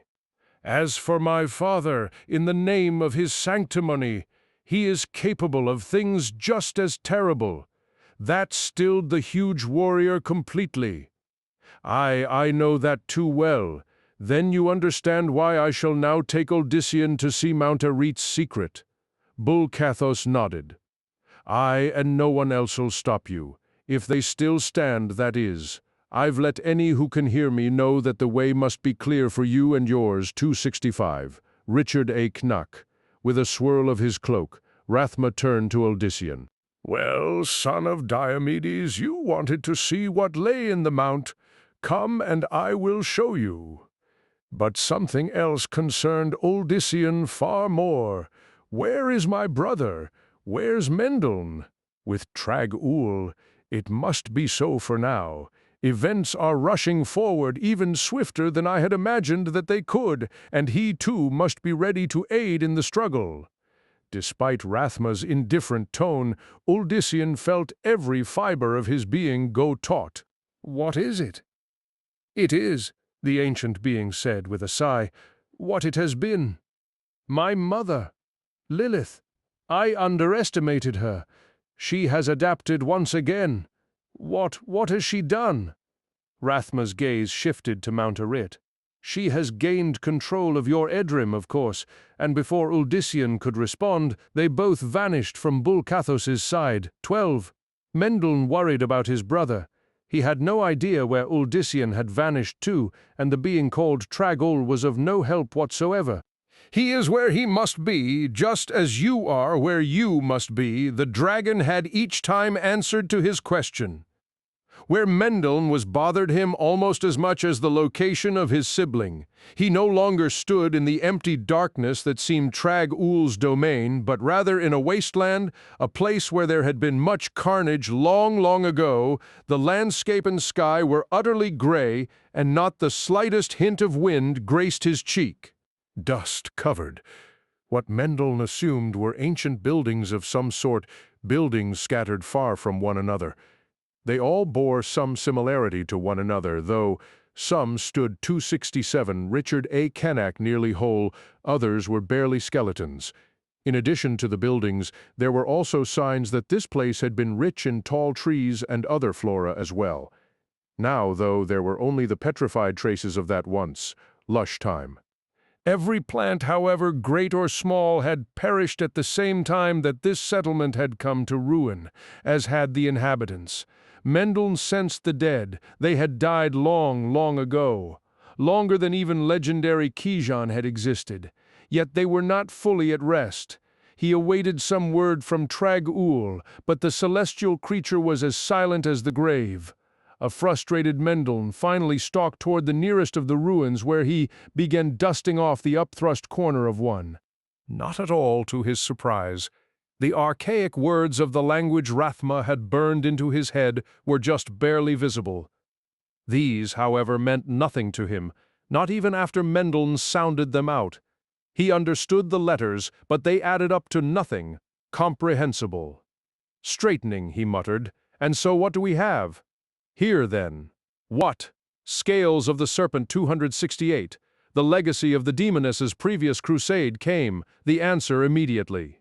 Mendln shuddered, but not only because of what the dragon had said. Since Uldisian had pointed it out, even, he now recognized the similarity between his voice and that of the Leviathan, not to mention Rathma also. How long ago and how deeply had they infested his mind? That question almost made him rebel against any further movement here, but the threat of Lilith and his concern for Uldisian overrode the hesitation. In truth, thus far Mendln had not experienced anything actually sinister at the hands of those who claimed that they wanted to be his mentors. In fact, if he recalled his own mind, they only acted on desires already stirring within him for the past few years. And if learning from them could help save both his brother and his world, it behooved Mendln to do whatever was necessary. He stepped to the next ruins, the trek taking barely more than a heartbeat. Mendln was aware that this was not right, that the distance should have taken much longer. However, he was grateful that he would not have to take what would have possibly been hours just to traverse his immediate surroundings. 269 Richard A. Knack. The second structure was much more intact than the first. A quick dusting revealed more unknown words. This time, however, Uldisian's brother did not so quickly give up. He repeated each rune with care, trying them in different vocal variations. Perhaps pronunciation was the mistake, he wondered. Perhaps. Suddenly, the word before him made sense. A name, or at least a noun. Peregos, quite pleased by his success, Mendln spoke the word out loud. Peregos. Instantly, the ground around the ruined building shuddered. Mendln stumbled back, already regretting his rash action. From below burst a grotesque fleshless form with wings stripped of the membranes that had once given them the potential for flight. The head was shaped like a bull's, even with two savage horns that interlocked in the middle. The fiend leaped up, dry dirt and what might have been drier skin dropping from it. Mendln was immediately put to mind of the demonic presence that he and Uldisian had fought in the jungle. But something concerning this situation was not quite the same. First and foremost, the skeletal form rising up from its grave was shorter than the one in the jungle and, scales of the Serpent 270, its frame was much more petite overall despite the vast wings. Staring at it, Mendel would have sworn that it was or had once been female. Less certain than a moment before, he yet again repeated the name. Pyragos? In reply, the ground to his right shook. In fact, the entire landscape suddenly convulsed. He cursed himself as he leapt back. Once had been ignorant. Twice had been utterly foolhardy. Out of the wasted landscape rose a legion of monstrous corpses, none of them completely human, and all nearly bone or some equivalent to it. In fact, there were many that to his eye seemed more merely empty garments or shadowy images. They came in all shapes, all sizes, to his eye registering as once male, female, and simply other, but there was something about them that did not seem right. Mendel had faced ghosts before, and these were not such. He put a hand to the foremost, a winged thing, with horns that, from its slight size and certain characteristics, Mendel judged once female. The hand went through, not so great a surprise, but the sense of former life was not there. 271 Richard A. Cain. They are the memories of angels and demons came. Trag-Ul's voice. Their deaths so terrible that their shadows are forever burned into this place. Not real spirits. Mendel wondered if either group had what he would have called a soul, but suspected not. Perhaps that was another reason they both coveted and distrusted humans. Then among them he sensed the coming of others. Misty forms milled around, and even through the macabre memories, misty forms with which Mendel was more familiar. These were true spirits, true souls. But of whom show yourself to me, he demanded. Show yourself. They did. A legion of men and women, many of them astonishingly perfect even in death, overwhelmed the visions of demons and angels. Mendel recognized them for who they were, for their perfection was as Rathma's, the children of Sanctuary's founders, the first Nephilim and the immediate generations after. The ghosts of the Nephilim stood motionless, as if awaiting his next action. Mendel had no notion as to what that might be, and Trag-Ul appeared silent on the subject.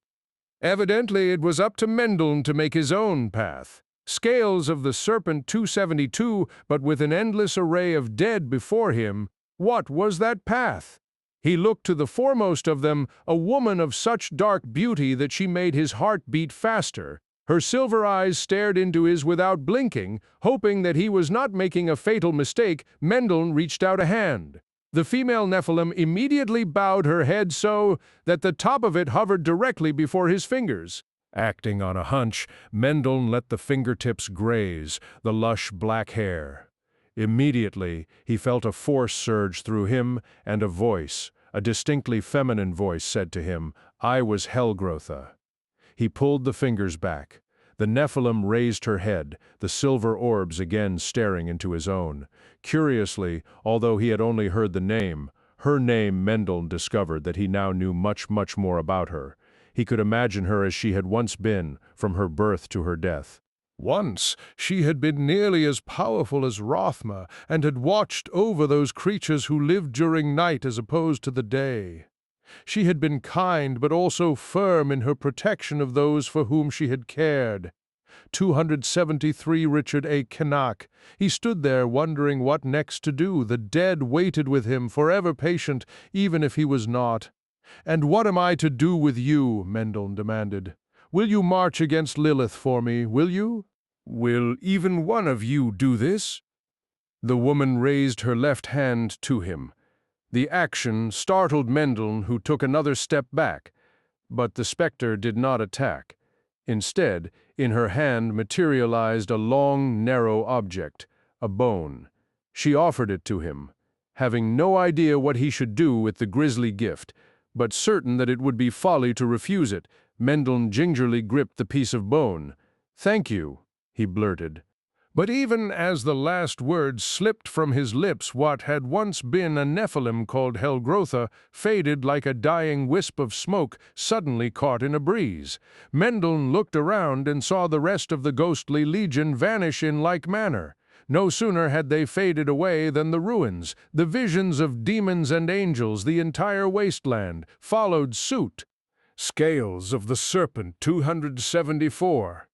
A moment later, Mendel did the same, suddenly reappearing in the dark emptiness with which he was starting to become too familiar. Say the word again. Say it, son of Diomedes. Pyragos. Mendel instantly felt a coolness in his hands, an almost refreshing coolness. He glanced down and saw the bone shimmer. It took all his will not to drop the fragment. It is the first word of summoning, and this the item that will better bind you to the powers involved in such an act. The Nephilim's bone twisted, reshaped. It grew slightly shorter and much slimmer.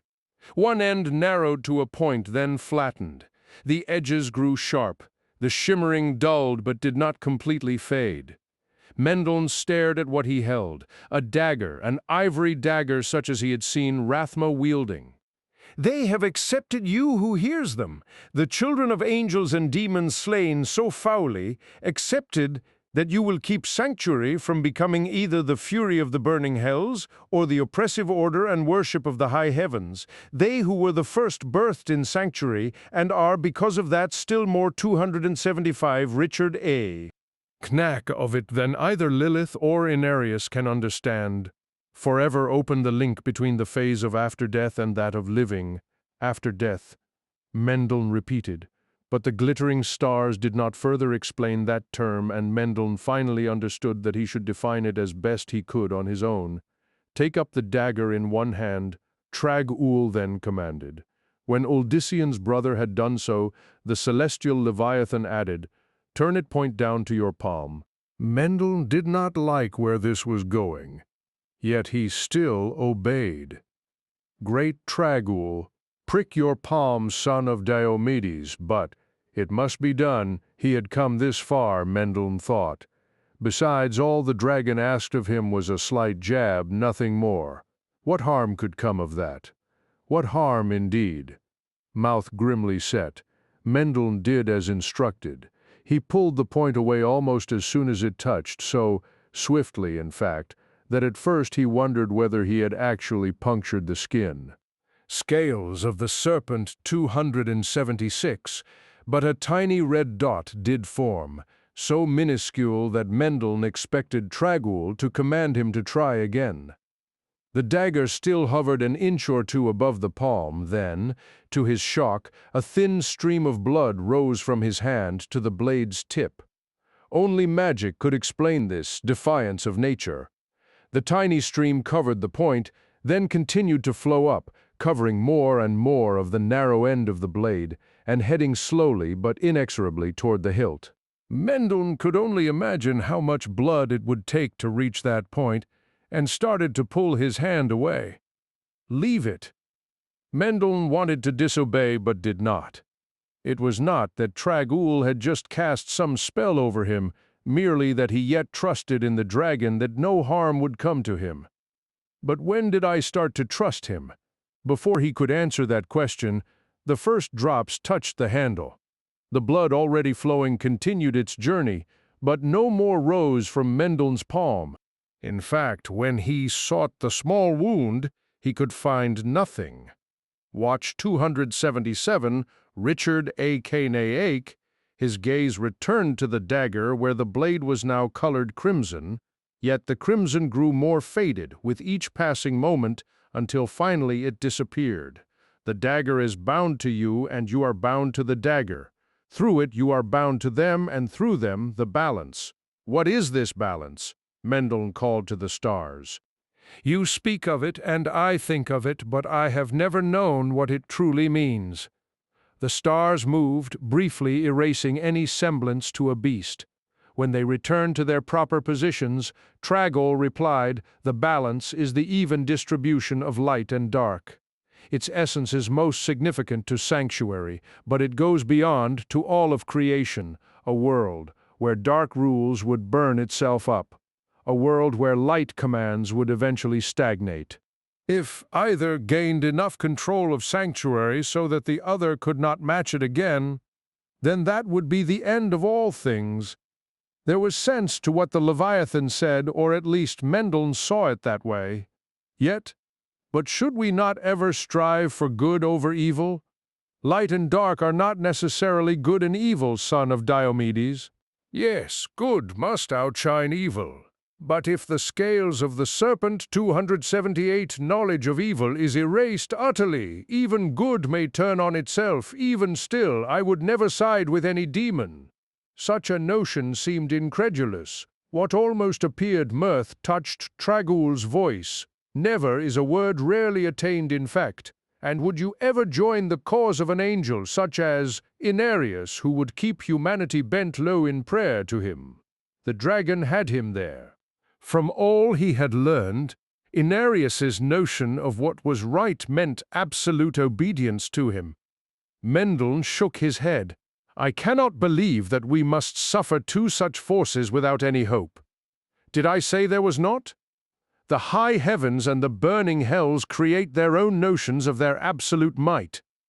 The dragon paused, then added, They will someday find that they are far from the ultimate masters of all things created. Uldysian's brother seized upon the other's words. Are you saying that there is something more, something greater? He recalled something that he had wondered about earlier. The spirits of the firstborn they have not. 279 Richard A. Kenake moved on, but where do all others go? Where do the souls of my people go? To their rightful place to beyond the reach of both the high heavens and the burning hells and this universe of tragedy they have wrought. What does that mean? How do you know all you say? We know because we know Mendel noted the we, and somehow felt it did not include Rathma. Were there others like Tragoul? Was that possible? But the celestial beast said no more on the subject, and Mendel knew that, if he asked such questions, Tragoul would not answer him. Still, some of what the dragon had said just prior gave him hope again. Then, there is truly a chance for Sanctuary to be more than what they would have of it. Mendel clutched the dagger, which felt so right in his hand. It was not a weapon, although it could easily be used as such, but one key toward freeing humanity's destiny from the angels' and demons' perpetual war. However, that was only if he and Uldysian managed to somehow help prevent Lilith and the mysterious Inarius from succeeding with their own plots. Scales of the Serpent 280. The angel bothered him most. This Inarius Rathma's father, what does he do now? For the first time, Tragul radiated uncertainty. Lilith is a creature of many plots, and although difficult to always ferret out, her mark is generally quite noticeable. Inarius, on the other hand, plays the game more subtly. It may be that we are already destined to fail against him, for he may have moved to defeat her and us simultaneously. Rathma can judge him better, but even he is uncertain as to how well, which was a lengthy way to tell Mendel that the angel was as much an enigma to his mentors as he was to the human. But we know he acts as the prophet, whose face stands unveiled for all to see. Surely we can calculate his actions thus.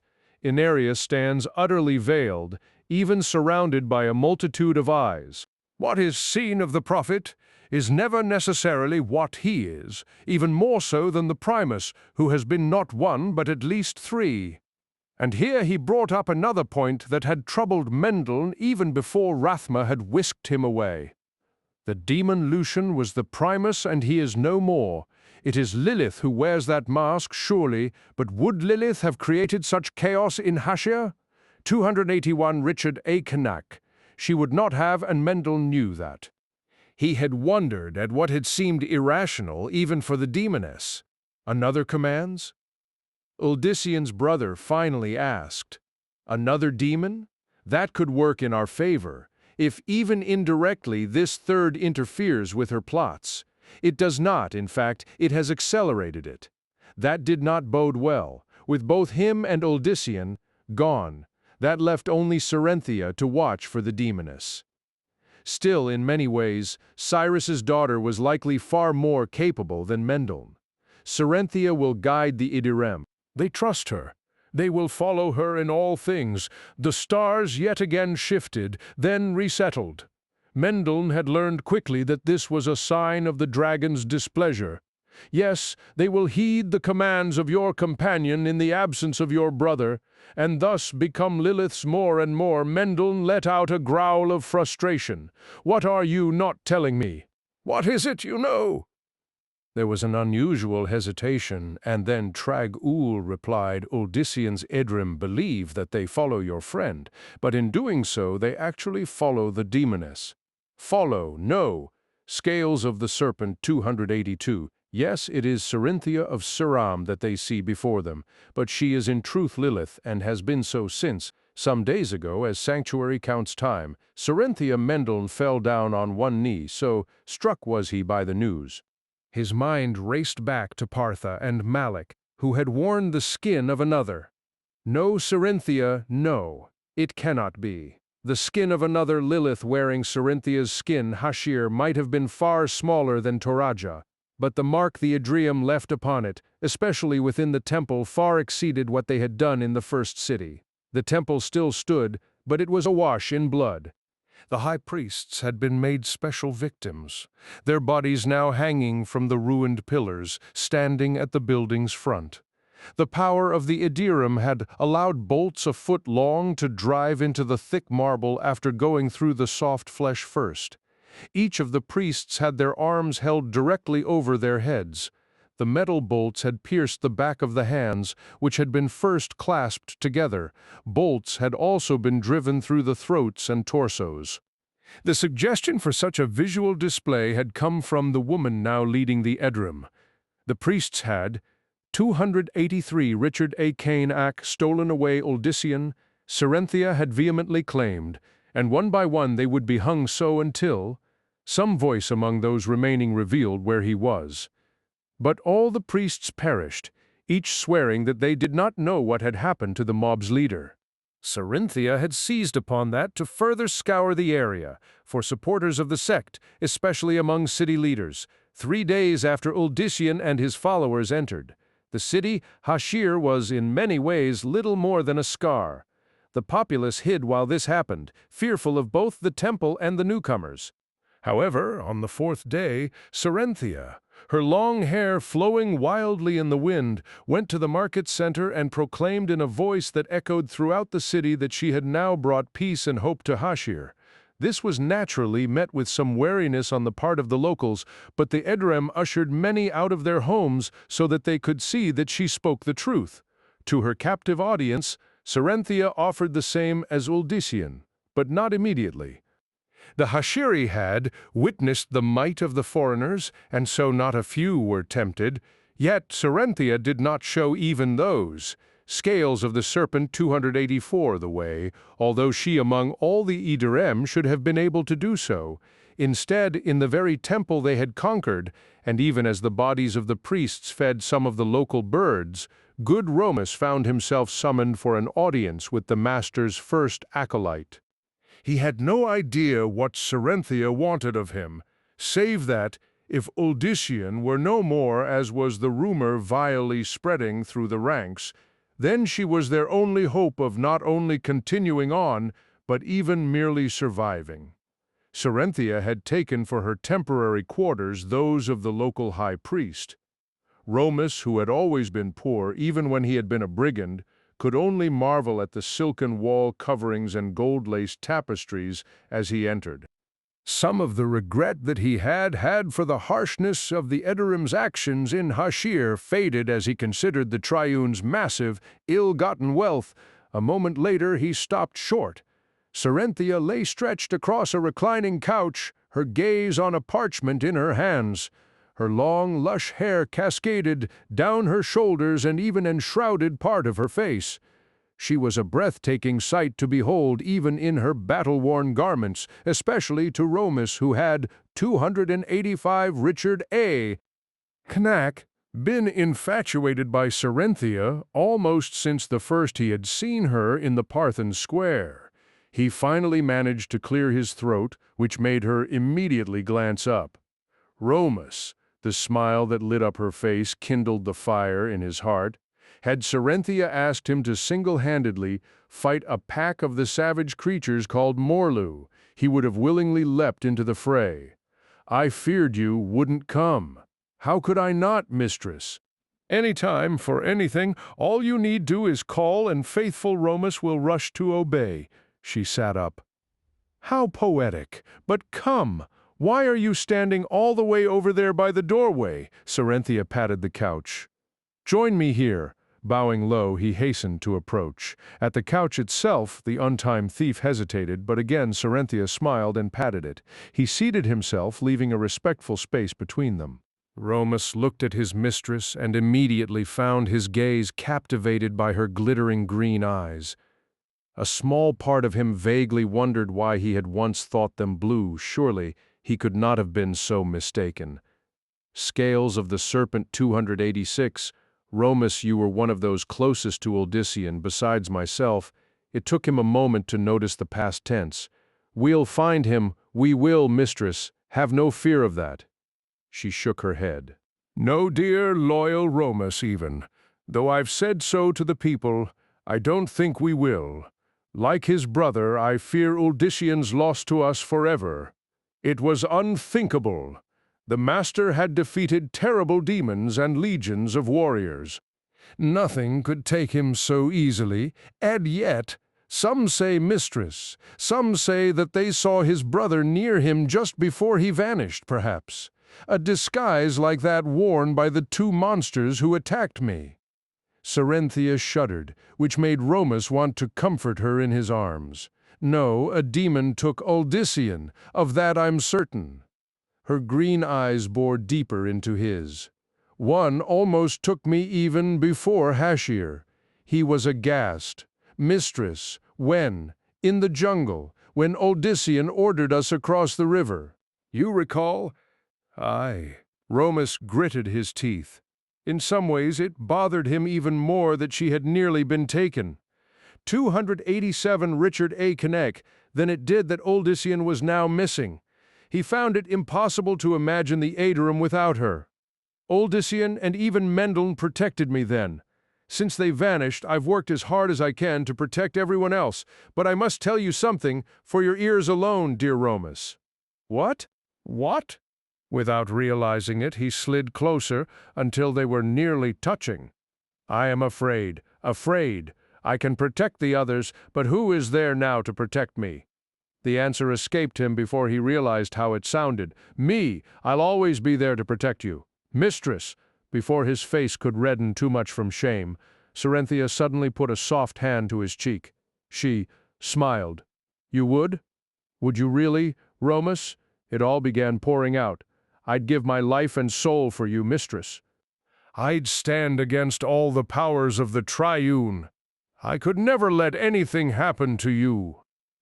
He expected her to throw him out for daring to speak, so when it was evident to all how much the master had meant to her.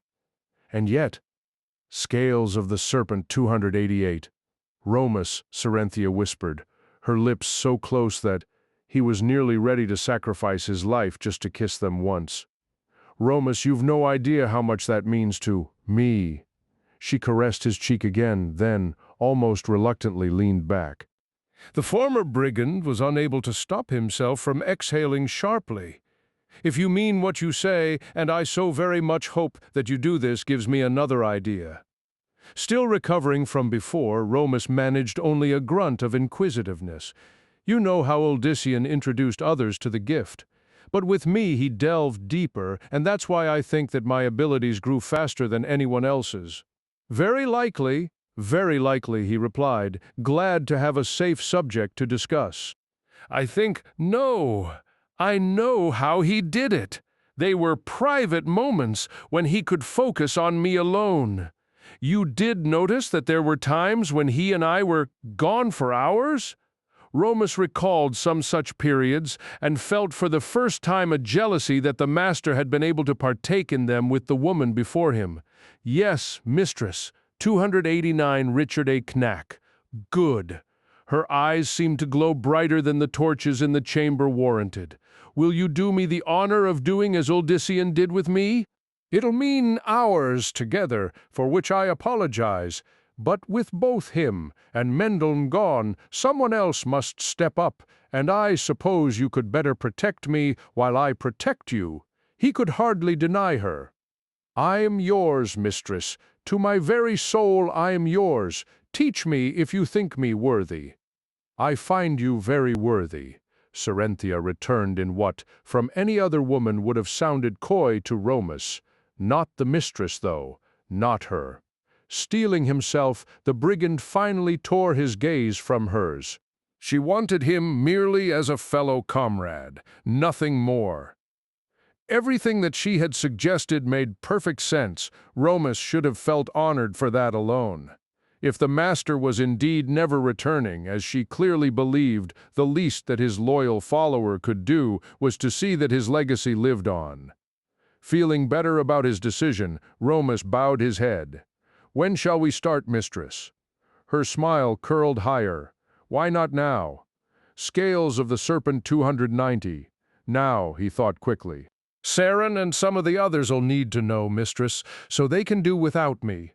They are capable of that already. You need go and tell them nothing, not even after tonight. Her hands went to his, and when she touched them, a flush went through Romus. Trying to recover, he looked to the doors and only then noticed that they were shut. "I want us alone, the better to concentrate," Serenthia explained. "You understand the need for privacy, don't you?" "Yes, yes, mistress," she giggled, which caused his face to again flush. "And one more thing, dear Romus," her fingers intertwined with his. "You need never call me mistress." 13. It sounded to Uldissian as if something immense was breathing. The cavern in which he and Rathma stood stretched so high that the stalactites forming above had managed to grow many times the length of a man. The stalagmites had done fair too, rising like squat giants from the floor. Uldissian felt as if he stood in the mouth of a hungry beast. The breathing only added to that disconcerting sensation. It was the stalactites and stalagmites that were also the source of illumination for the tremendous chamber, for radiating from deep within each was a ghostly crimson light, whose source he could only imagine, while he was grateful for their brightness. They, too, contributed to Uldissian's overwhelming sense of unease. Scales of the Serpent 292. "This is as far as I can risk bringing us by other than physical means," Rathma commented with his usual detachment. "You can sense why, I think." But now that he was getting over his astonishment at where he and his undesired companion had just materialized, what Rathma had proclaimed just before their arrival once more seized hold of Uldissian. Lilith had control of the Adiram. Stirred anew by anger, he seized Rathma by the collar of his cloak. "What did you mean by what you said before?" Uldissian growled as he shook the demoness's son. "How did it happen? How did she do it? You refer to my mother and her usurping of your followers," the other said needlessly. "She is cunning and keeps herself well shielded, but I have gradually considered that she must have possessed the woman Serenthia at some point when she was out of your sight in all ways. From there, it was a simple task to head-pounding. Uldissian roughly released Lilith's son as he thought of just when it might have been that the demoness had taken the merchant's daughter. One incident immediately came to mind. Serenthia had gone to get water, and for once he had not used his abilities to 293 Richard A. Knake monitor her. She had bent behind the lush plants, and a moment later had gasped, and fool that he had been, Uldissian had taken her response to his concern at face value. He had forgotten the twisted ways of Lilith. "Serenthia," he whispered, "it can't be, she can't be dead." And she is not. Confusion, hope, and distrust warred for mastery over Uldissian. "What do you mean?" "It's Master Ethan and his son all over again. That foul witch wears Ceri's skin like a damned dress. She slaughtered her, then stripped her of her flesh." Rathma shook his head. "No, for the game my mother's chosen to play, she cannot disguise herself so. Such a technique, while definitely demonic in nature, allows only a limited ability, enough to fool some priests or household servants for a time, but not for extended periods and needs. For this, Lilith required a more careful, more delicate touch. She has literally had to make herself and the woman one. My mother is like a haunting spirit that now guides each movement of the body, yet your Cerynthia is still within, but very, very deep asleep. Scales of the Serpent 294 Uldyssian's heart, which had felt to him a moment before as if it had ceased beating, now pounded with renewed life. Then, she's all right? If we can cast out Lilith, Cerynthia will be herself again? That I cannot promise, son of Diomedes. Her slumber must be very strong, so that Lilith can also have some access to her memories, and thus better perpetuate the lie. Even if my mother is ousted, I cannot in full honesty promise that your friend will be restored. I should have never been taken from Hashir. I've got to go to her immediately then. Send me from this place, or show me how to do it myself. But Rathma remained steadfast. Had you been left in the situation from which we took you, you would have, at this point, been nothing more than a shell acting on Lilith's behalf. She is constantly altering her plots as the moment invites, hence the difficulty of predicting her next move.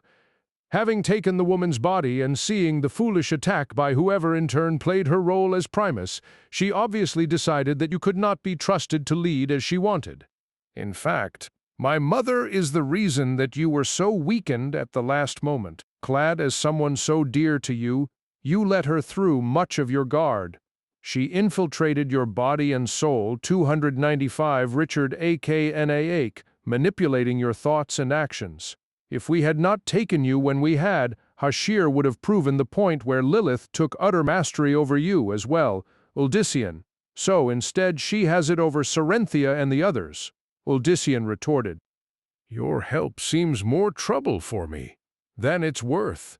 Rathma acknowledged his comment with a slight tilt of his head, adding, I have erred much too much, I agree, but alone you would have fallen quickly to her. There is still opportunity to remedy this if you will just listen. Cerynthia will be lost forever if you try to separate her from Lilith at this juncture. As distasteful as I, too, find it, my mother must be given her free hand for the moment. But only for the moment. Such a vile thought did not sit at all well with Uldyssian. He could not imagine what would become of Cerynthia and the rest under the wicked guidance of the demoness. Yet, he had to admit that confronting Lilith would be a monumental task. How could he keep from injuring or possibly even slaying Cerynthia? What can we do? He finally demanded of the pale figure. Tell me that, at least. Scales of the Serpent, 296. Rathma gestured ahead to where a passage at the far end beckoned. We can go on to where we should. It was the sort of answer that Uldyssian had unfortunately expected. Still, as much as possible, he intended that matters would from here on go as he wanted. With that in mind, he strode off at a quick pace past the other. Taller and longer of leg, Rathma quickly caught up to him. Lilith's son then kept pace, perhaps trying to make Uldyssian not feel so guided. They journeyed through a maze-like series of corridors that someone had meticulously carved out long, long ago. The corridors had no illumination, but Rathma pulled free his dagger, uttered a word in the strange tongue he had used previous, and suddenly the blade shone. Because of that alone, Uldyssian finally fell back a step behind his companion. As they made their way, Uldyssian could not help but feel that someone or something watched them. He did not broach the subject with Rathma, for fear of the answer that the other might give. Uldyssian had enough with which to concern himself already. 297 Richard A. Cain. After what seemed the dozenth meandering passage, Rathma finally looked back at him. We are nearly there. I ask that you pay careful attention to yourself. The black-clad figure did not clarify what he meant. Uldyssian resolved to continue to keep on his guard. What else could he do? The breathing sound that he had first heard in the outer cavern was not so loud it pounded in his ears. Whatever it was that they sought, it was very likely also the source of the ominous sound. Then, but a few steps after Rathma's warning, what? Felt like a wave of intense heat washed over Odyssean. Yet the heat rolled through him from within, not without. He felt his pulse quicken and all his concerns, Cerynthia, Mendel, the Aedorum and the rest, magnified at least 1,000-fold. His step faltered, and it was all he could do to smother a moan ahead. Rathma continued on as if unmindful of his plight. That only upset Odyssean more. How could the fool not see that they wasted their time, that they faced insurmountable hurdles? How could he? Rathma's warning came back to him. Shaking with effort, Odyssean forced away the rising fears, the worries, and suddenly the heat within dissipated. "Scales of the Serpent 298, you are better again?" the cowled figure asked, without looking back. "You could have given better warning than you did." Still facing the path before them, Rathma shook his head. "No, regrettably, I could not." Odyssean might have argued that, but then a faint red gleam arose from the far end of the corridor. At the same time, there came a sound like shattering glass that reverberated through the passage. Odyssean stepped up next to Rathma, who slowed his own pace. "Stay near me when we enter the chamber. Our way is not completely clear." "Not even for you. This place is of my father's making." His words were punctuated by another loud crash. Keeping wary, Odyssean did as he was bade. His pulse raced again, and although he knew that it had to do with what lay farther on, he was unable to calm himself. "What is it?" Odyssean finally had to ask. "The making and unmaking of us, Inarius's ultimate yoke for humanity." You shall see as they drew closer, the crimson gleam and the slow but incessant breathing grew even more pronounced. Whatever lay within the chamber glittered as bright as a 299 Richard A. Knack's sun. Rathma muttered something and his dagger dulled. However, Lilith's son did not put the weapon away. "Be wary," Rathma warned as they reached the end of the corridor. "Take each step slowly, together." They entered the new cavern. However, immediately the light became so glaring that even when Odyssean shielded his eyes, it was impossible to see beyond his own feet. And then, "We are under attack." The warning from Rathma barely came in time. A high-pitched squeal almost deafened Odyssean. Acting on instinct, he immediately created a barrier above him. There was a heavy thump and an angry shriek. Odyssean heard the flapping of wings. It was swiftly followed by scratching and more squealing. He was under assault by more than one of the foul creatures. Odyssean spun around so that he faced the tunnel that enabled him to just barely see. Out of the corner of his eye, he caught a glimpse of a leathery wing from elsewhere. Rathma called out. Odyssean did not understand him, and so assumed that the ancient figure was casting some sort of spell. That reminded him that he, too, supposedly had fantastic abilities. Swearing scales of the Serpent 300 under his breath, Odyssean listened for the next approaching attacker. The sound of wings from his left was all that he needed. He thrust a hand in that direction. Whatever flew at him let out another squeal. Whether this was designed to shatter his eardrums or for some other reason, Odyssean now used the cry against the creature. He repelled the squeal, letting it strike back with several times its original intensity. From the direction of his foe came another shriek, followed by the thumping of a body against what Odyssean believed rock. The shrieking continued, but with a pained tone to it. Thumping accompanied the cry, as if the winged beast was going through convulsions. Rathma somehow cut through the multitude of squeals. "Odyssean, back up to my voice." Odyssean obeyed. An anxious breath later, he collided with what he hoped was the pale figure. The ivory dagger flashed before Odyssean's pained eyes. Before he could react, he heard Rathma chant something. The dagger flared, blinding Odyssean. He wondered if he had been duped all along that Rathma had brought. 301 Richard A. Canuck ack him here at Lilith's request so that she could humiliate him one last time before he perished. Yet after that moment of blindness, Odyssean's eyesight not only returned, but became normal. Something even he with his powers had not been able to accomplish. Now he could see well enough to turn from the tunnel. And what he saw left him dead in his tracks. The cavern he stood within dwarfed the previous one. It dropped deep below as well as rose high above. Rathma, and he stood on what was actually some wide ancient platform carved from stone. It was several yards long, and at the end stretched to each side. Uldyssian realized that if the creatures had driven him much farther to the right, he would have fallen to his doom. A low wall lined the platform, and at the corners were small constructions built like step pyramids. Atop each glowed a tiny, and in this chamber, insignificant light. The chamber's own color reminded Uldyssian of a living heart fresh with blood. He only studied that aspect for a moment, though, for that which was the focus of this place now demanded his absolute attention. It resembled some of the crystalline formations that, as a boy, Uldyssian had found in the small caves at home, scales of the Serpent 302, but none of those had stood well over 100 feet. High perhaps even more than 200, since the base was too deep down to view, consisting of several monoliths jutting in a dozen different directions. Unlike the formations he recalled, this behemoth had a harshness to its look, with its jagged appearance and frightening crimson color.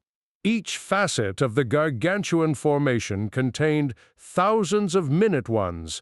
From within, it emanated not only the illumination that had so burnt Uldyssian's eyes, but deeper yet, flashes of multicolored lightning. The overall light from the great crystal not only extended the entire length and breadth of the cavern, itself vast, enough to fit the village of Siram and its surrounding lands within at least 20 times over, but looked as if it seeped through the very stone walls.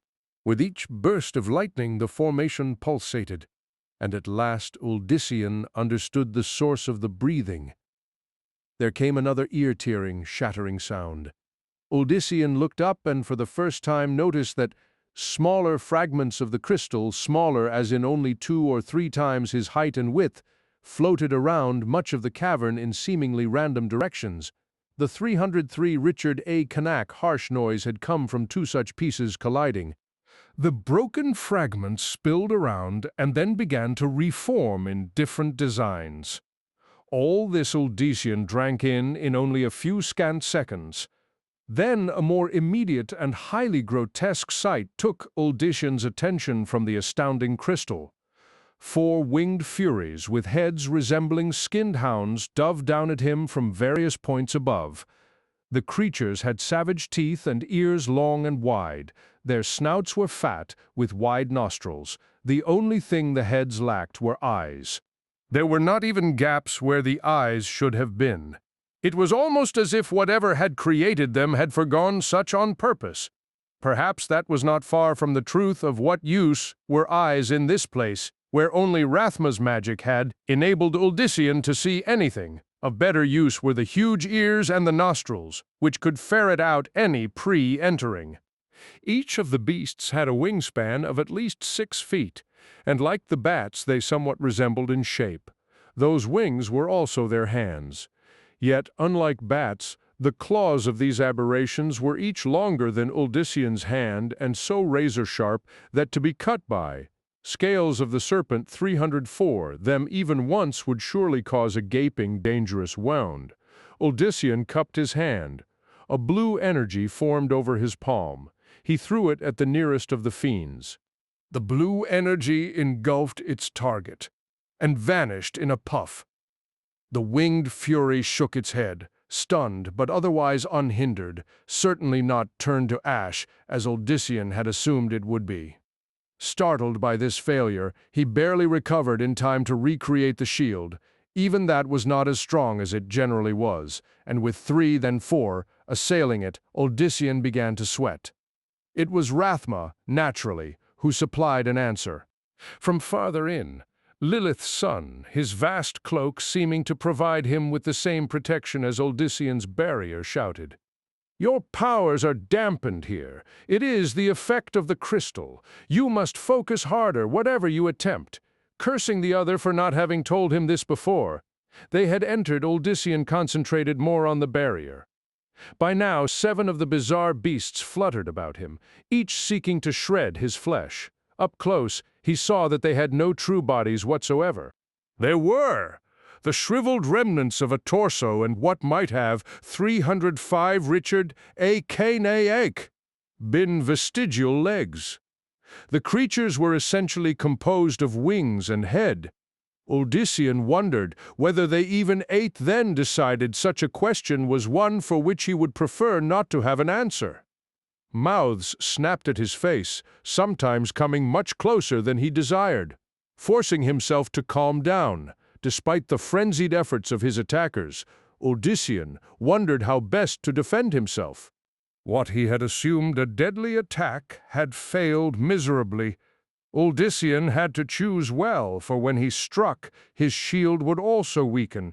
Even with his recuperative powers, he doubted that he would survive long should even one beast manage a slash. In the end, there was only one strategy that came to mind, a variation on something he had done earlier. Drawing himself up, Odyssean took a deep breath and whistled. To his own ears, and hopefully to Rathma's as well, all he did was let out a long, loud single note.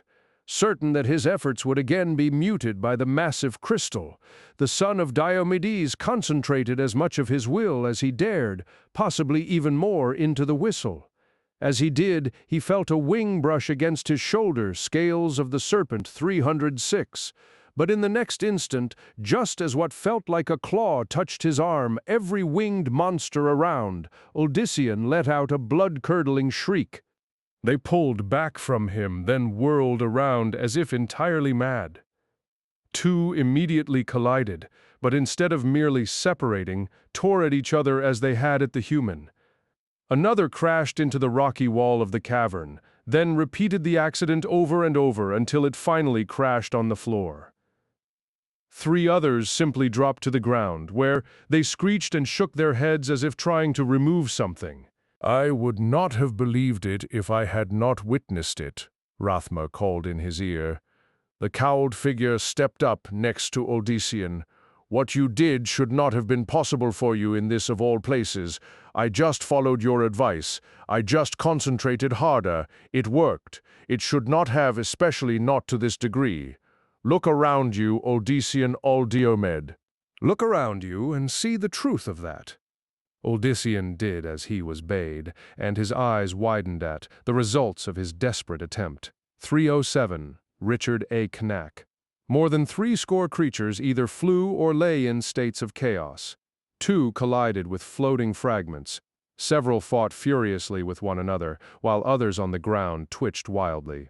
At least 2 were savagely biting themselves to such a degree that their deaths were certain. Then, 2 in aerial combat dropped.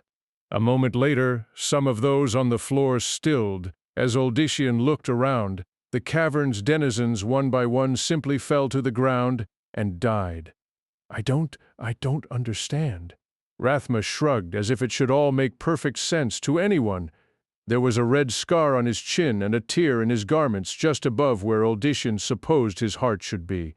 The creatures had gotten closer to slaying the ancient being than they had the son of Diomedes. You recalled their similarity to bats, obviously.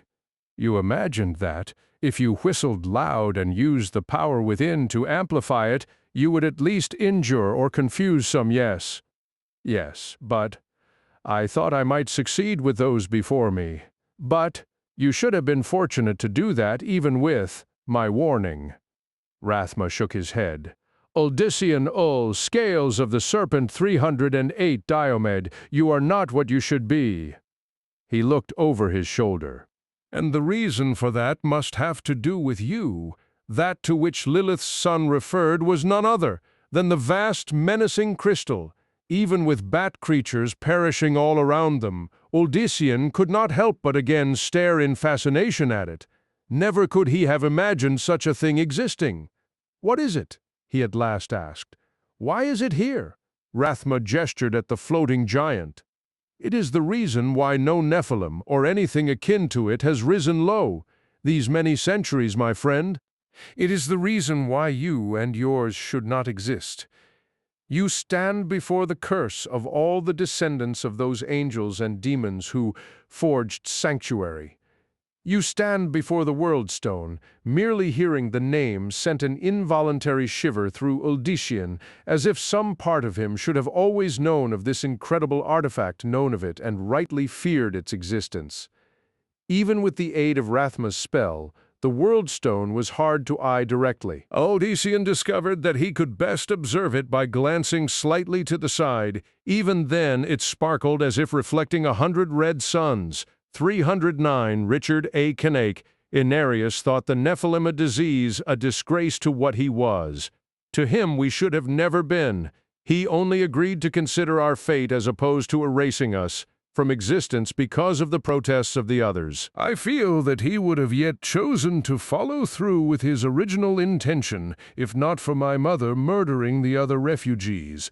That act altered everything. Had Inarius exterminated us afterward, then he would have been all alone, something which even he could not stand. Yet, the notion of the Nephilim disgusted him, and that is why he took the World Stone, which had been created in great part as a manner by which to hide sanctuary from the eyes of the high heavens and the burning hells, and altered its resonance. Uldician had been trying to follow Rathma's tale as best as possible, but did not understand the last at all. What does that mean? What would that do? What it means is thus, in addition to secreting this realm, the World Stone also began a steady and subtle dampening process. Each succeeding generation of Nephilim became far less powerful than the previous, until, in very short order, those next born were bereft of any ability. Soon, only a few from the first generation, myself and Bulkathos, to name the obvious, survived. Scales of the Serpent 310. The gifts or curse of our forebears was forgotten. Inarius began reshaping sanctuary to his satisfaction and to his iron rule. Uldician could feel the World Stone's radiance and did not doubt that it had the ability to utterly smother his powers. Yet why was it not doing so now? This is the work of Lilith, Rathma quietly declared. Do you read my mind? The demoness's son shook his head. I read sensations. It is almost like reading thoughts, but far more accurate, for thoughts can be filled with lies. Once again confused, Uldician turned back to the subject at hand. What's she done? Clearly, my mother altered the resonance of the World Stone again, so that now its effect is minimal and limited more or less to Mount Arete, if that. Even in its presence, you were able to overcome it. With the World Stone no longer a hindrance, the natural process, enabling the Nephilim powers, could now flourish. You are the result of that the first anyway. The more he stood near it, the more Uldician sensed the World Stone's emanations. He imagined them 1,000 times greater, no, 1,000,000 times what Rathma had said made more sense. With such 311 Richard A. Cain, mighty forces sweeping over sanctuary, his kind would surely never have come into existence. Only Lilith's interference had changed that. He suddenly cursed the artifact, hating it for having smothered the potential of all humans, hating it for failing that duty and forcing him and his followers into their current desperate situation. Then, something occurred to him. Rathma, could it be altered again? A question I have pondered, and the true reason we are here, son of Diomedes, the black-cloaked figure, gestured toward the World Stone. What would you have of it? Would you return to what you once were? Make yourself somehow more mighty. Tell me, Uldician, Diomed. Uldician would have liked desperately to unmake all that had happened to him, to somehow return to the day before Lilith had entered his life and begun his trials. Yet, he doubted that even the World Stone was capable of that. At most, it would remove from him and the others the Nephilim gifts. Unfortunately, it would not remove.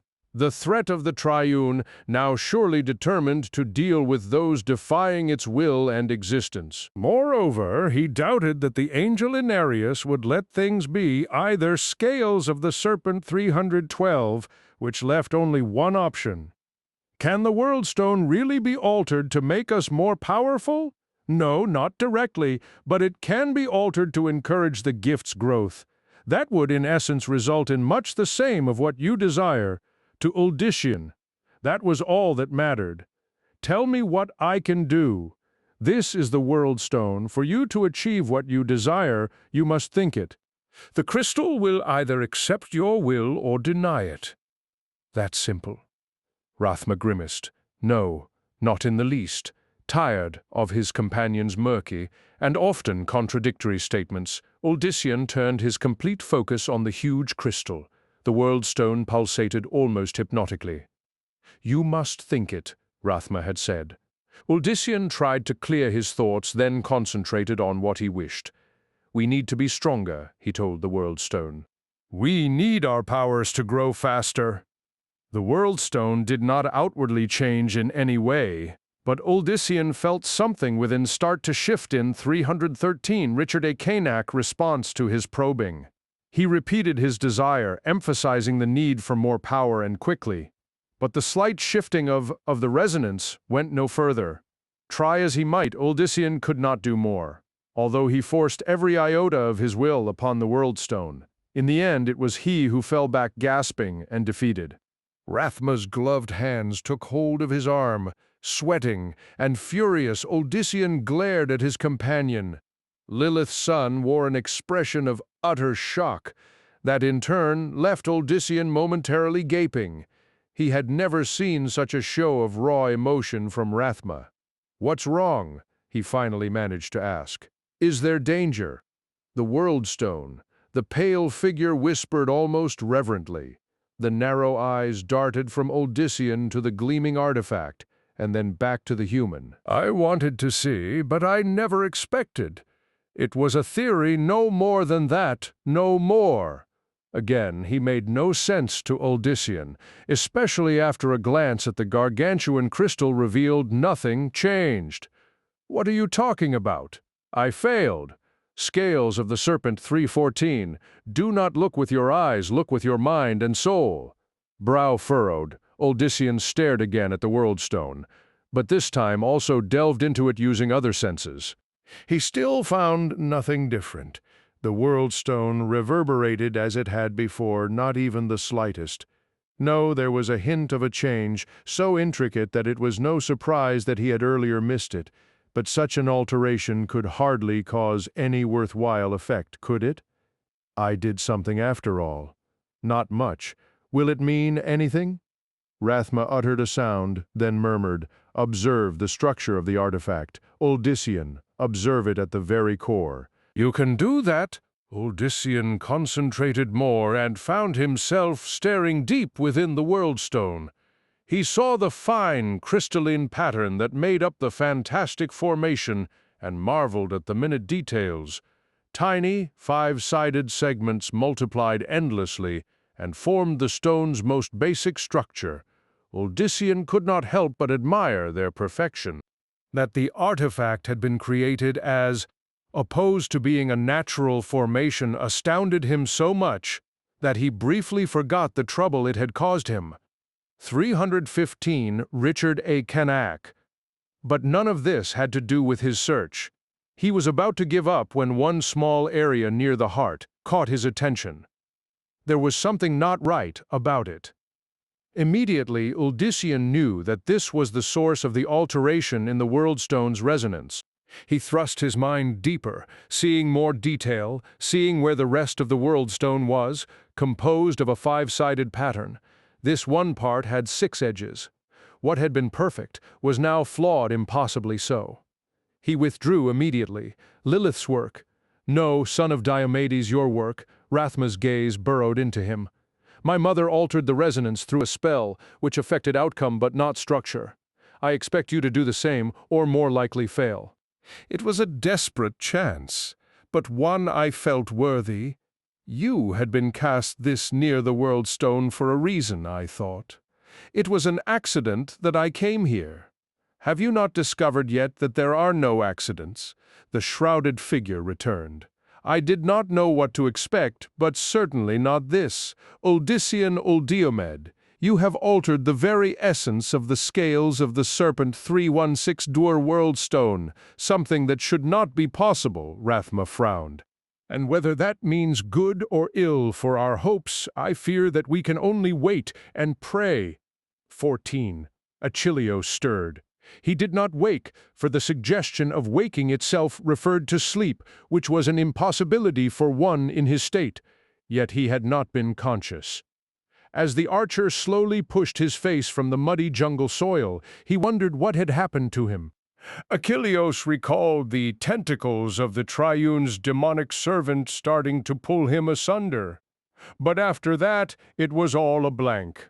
Thinking of the beast, he leapt to his feet.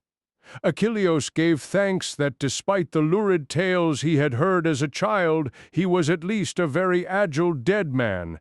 He supposed he should be grateful to the dragon for that, but in some ways being so near to alive, and yet not, left a bitter coldness inside. Near to alive was not the same as being alive. Scales of the Serpent 318. Then, memory of what he was actually doing in this part of the jungle came back to him. Achilleus spun around to face Hashir, but the edge of the city closest to his location was in ruins. He stared without blinking, another habit of the living. He no longer required, trying to decipher just how long it had been since the destruction. The gates, the walls surrounding them, those had been smashed as if by giant fists. Within 2 of the triple towers had been destroyed, one not even visible anymore from his point of view. The sole remaining tower, Dialen's, if Achilleus was not mistaken, leaned precariously. A hint of smoke rose from the area below the towers. This destruction happened at least a day, maybe 2, Achilleus estimated, hopefully no more than that. Yet, even that was too long. She would not be here. At first chance she would have ordered Uldyssian's followers on. But to where? He no longer understood her plan. Not that any of it mattered that much to him. Now only one thing was of importance to the hunter.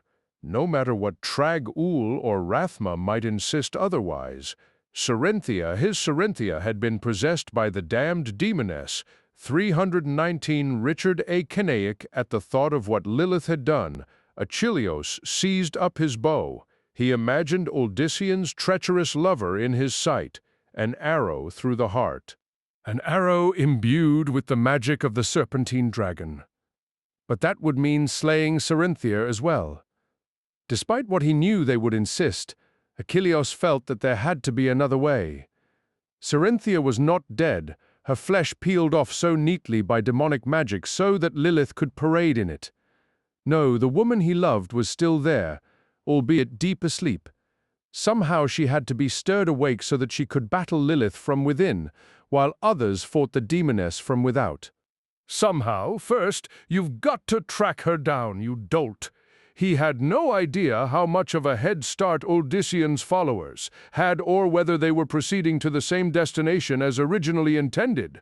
All Achilleus could do was what he did best, follow his target. It was daytime, which meant that the living were about. However great the devastation on this end of Hashir, the common folk would still need to eke out a living, be it hunting, farming, or fishing. Achilleus was grateful that no one had come across his body, lest he find himself forced to dig out of yet another grave, or scales of the Serpent 320 worse, trying desperately to douse the fires of a pyre. His lone encounter with one of the locals had been enough to make Achilleus wary of any repeat. He was too recognizably dead, even on his feet. Equally frustrating was the fact that, thanks to his collapse, he had more dirt than ever caked on his body. A quick attempt to brush some of that away had proven nearly as futile as removing the original coating. It seemed that the soil in general believed that Achilleus belonged to it and refused to give up attempting to put him under again.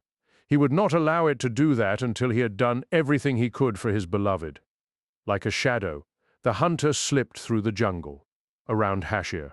Twice he came across some of the inhabitants, but they were slow of wit compared to him, and Achilleus readily avoided detection. He finally managed to reach the area beyond the ruined gate, where he hoped that he would find clues to those he sought. That actually proved easier than he thought. The Edorim had grown in numbers again, so much so that the trail they left was like that of a herd of the giant animals with the snake-like noses that the lowlanders used for some chores or rode almost like horses. Even a 3-to-1 Richard A. Knack blind man could have followed the mass exodus he confronted. But what surprised him was that they were not headed, as they should have been, on the route that would take them to the main temple. Instead, they were veering even farther south, to an area he knew nothing about. What was Lilith up to? Achilleos shoved on. Whatever it was did not ultimately matter. He would catch up to them no matter where they journeyed. Hopefully, by then, he would have some plan they are returning. Those 3 words cheered Mendel more than he could have imagined. He looked up from the task the dragon had set for him, learning how to even better focus his will through the astonishing dagger. It had been going surprisingly well. He was amazed at his inherent ability to manipulate the tool, especially considering how short a time it had been his. But now all interest in the blade vanished as he stood up and looked around. Where? Scales of the Serpent 322, and suddenly Uldyssian and Rathma stood before him. His brother appeared as relieved as he. The sons of Diomedes hugged one another while Rathma gazed on stone-faced, and a sense of amusement radiated from the celestial serpent. The many images of life continually flashed into and out of view as the creature undulated. "Be not so disdainful of familial affection, my good Rathma," Tragul remarked so that all could sense him. "My experience with such has not been the best, and you should know that." Mendel and Uldyssian separated. The first thing out of Uldyssian's mouth was, "Serenthia Lilith's possessed her." It happened before Hashir. As I also understand it, although at first I feared that, she had been slain like Master Ithon. Mendel gave the starry being a short look of frustration for that temporary shock. Still, Serenthia's current situation was not all that much better.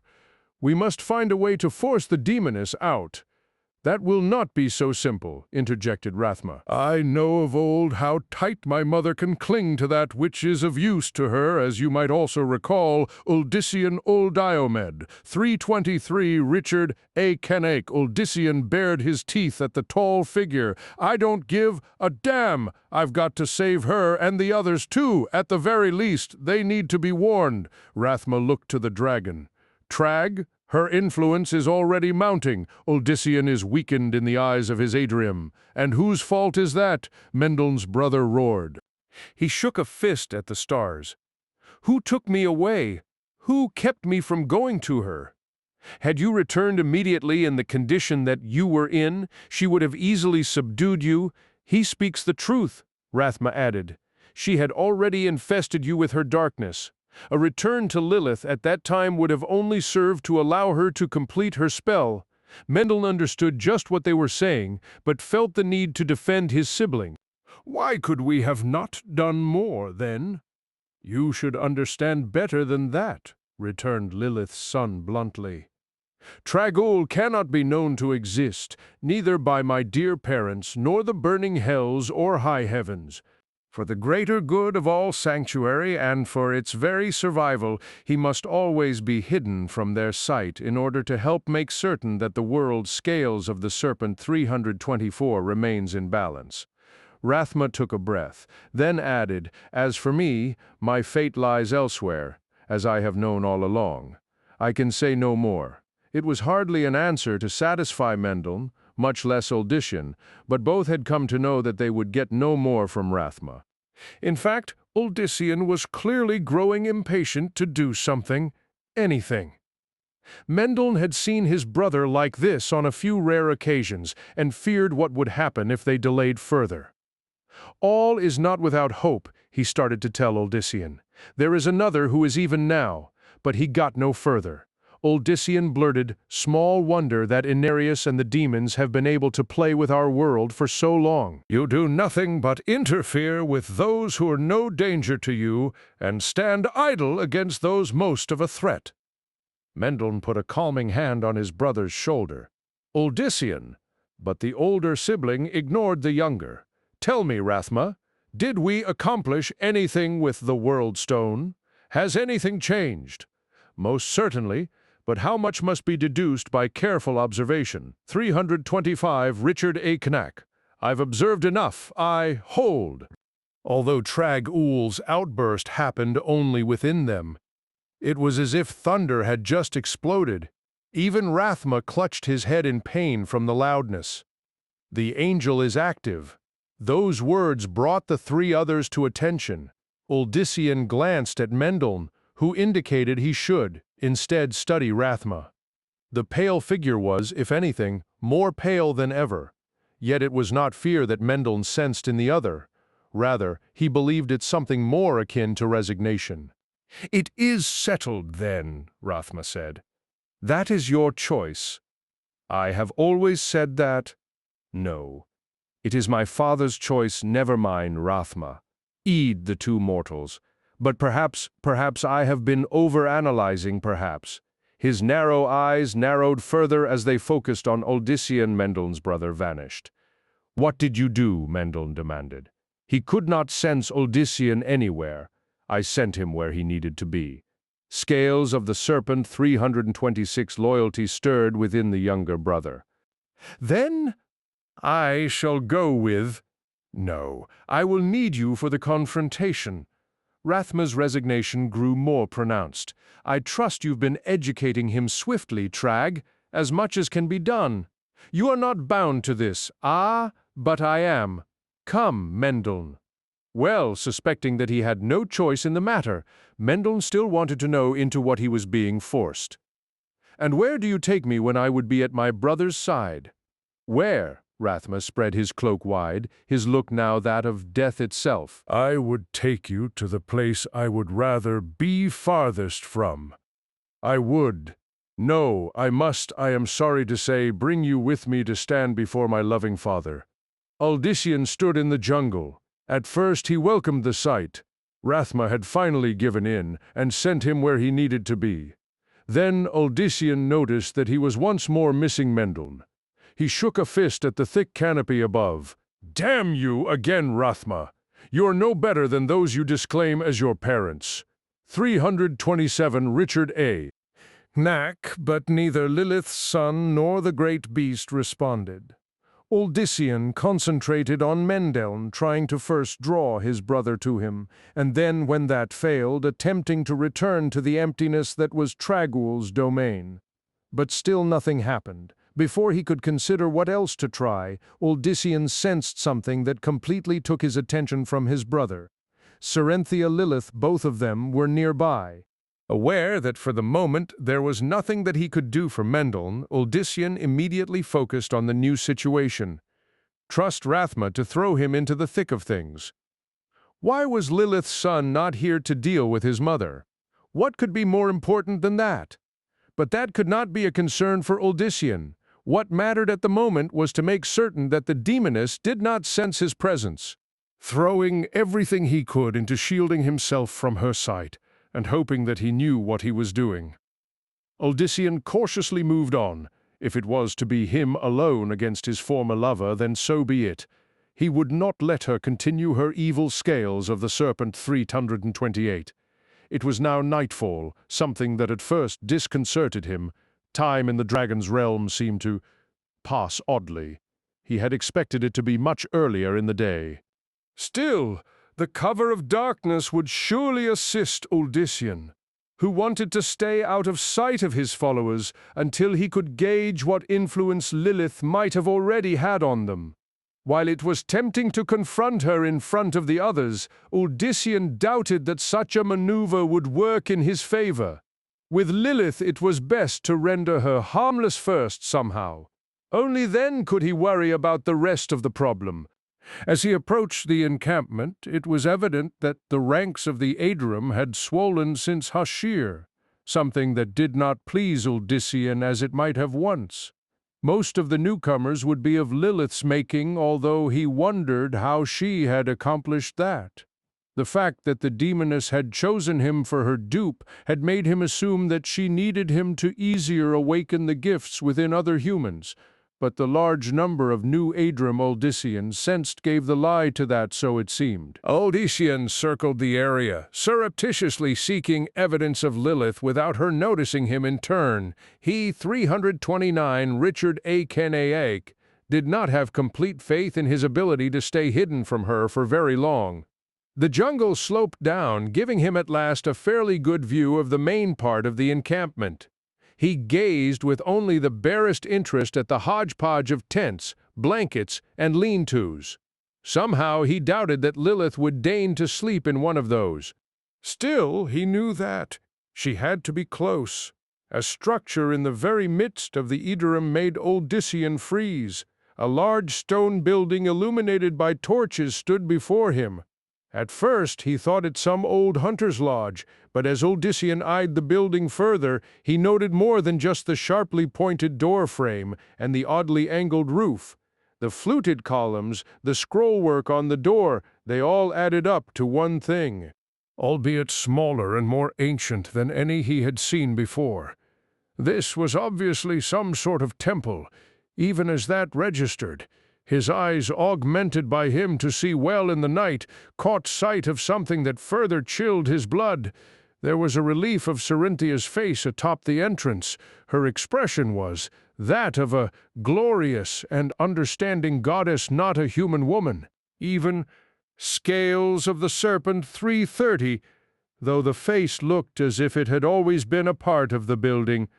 Clearly it was new. He understood immediately what it meant. Through Cerinthia, Lilith was creating a cult focusing on her.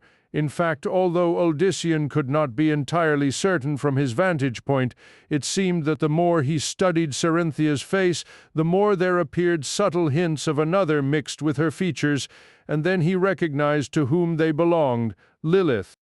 It was obvious that she already intended to make herself their mistress in body as well as spirit. At some point she could then cast off Cerinthia's form, perhaps, even return as Lilia somehow. Fighting his smoldering anger, Uldyssian wondered about the ancient temple. It could not be coincidence that had brought Lilith to it. She did not work that way. This structure had been her intended destination. That realization further sent a chill running through Uldyssian. Something was to happen here. Something integral to the demoness's desires. Most of the Idrim began settling down for the night, no doubt exhausted from their arduous trek. There were more sentries than ever, far more than should have been warranted. More disturbing to Uldyssian was their 331 Richard A. Cain, manner which seemed colder and wary of even their slumbering comrades. The guards were a mix of Parthans and Lowlanders, some recognizable by face to him. Most were male, but a few women, equally dark of expression, also walked among them. Even without trying, Uldyssian could sense a shadow over their souls, a taint that bespoke of Lilith. Without warning, one of the sentries glanced in his direction. Biting back an epithet, Uldyssian strengthened his shield and backed deeper into the jungle. Frowning, the guard took a step toward his hiding place. "You see nothing," Uldyssian thought at the man. "Merely the jungle."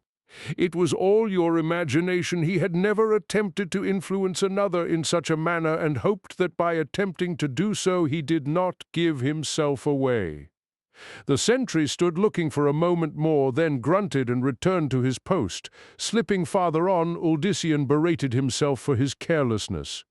He had come too close to revealing his presence and to a guard.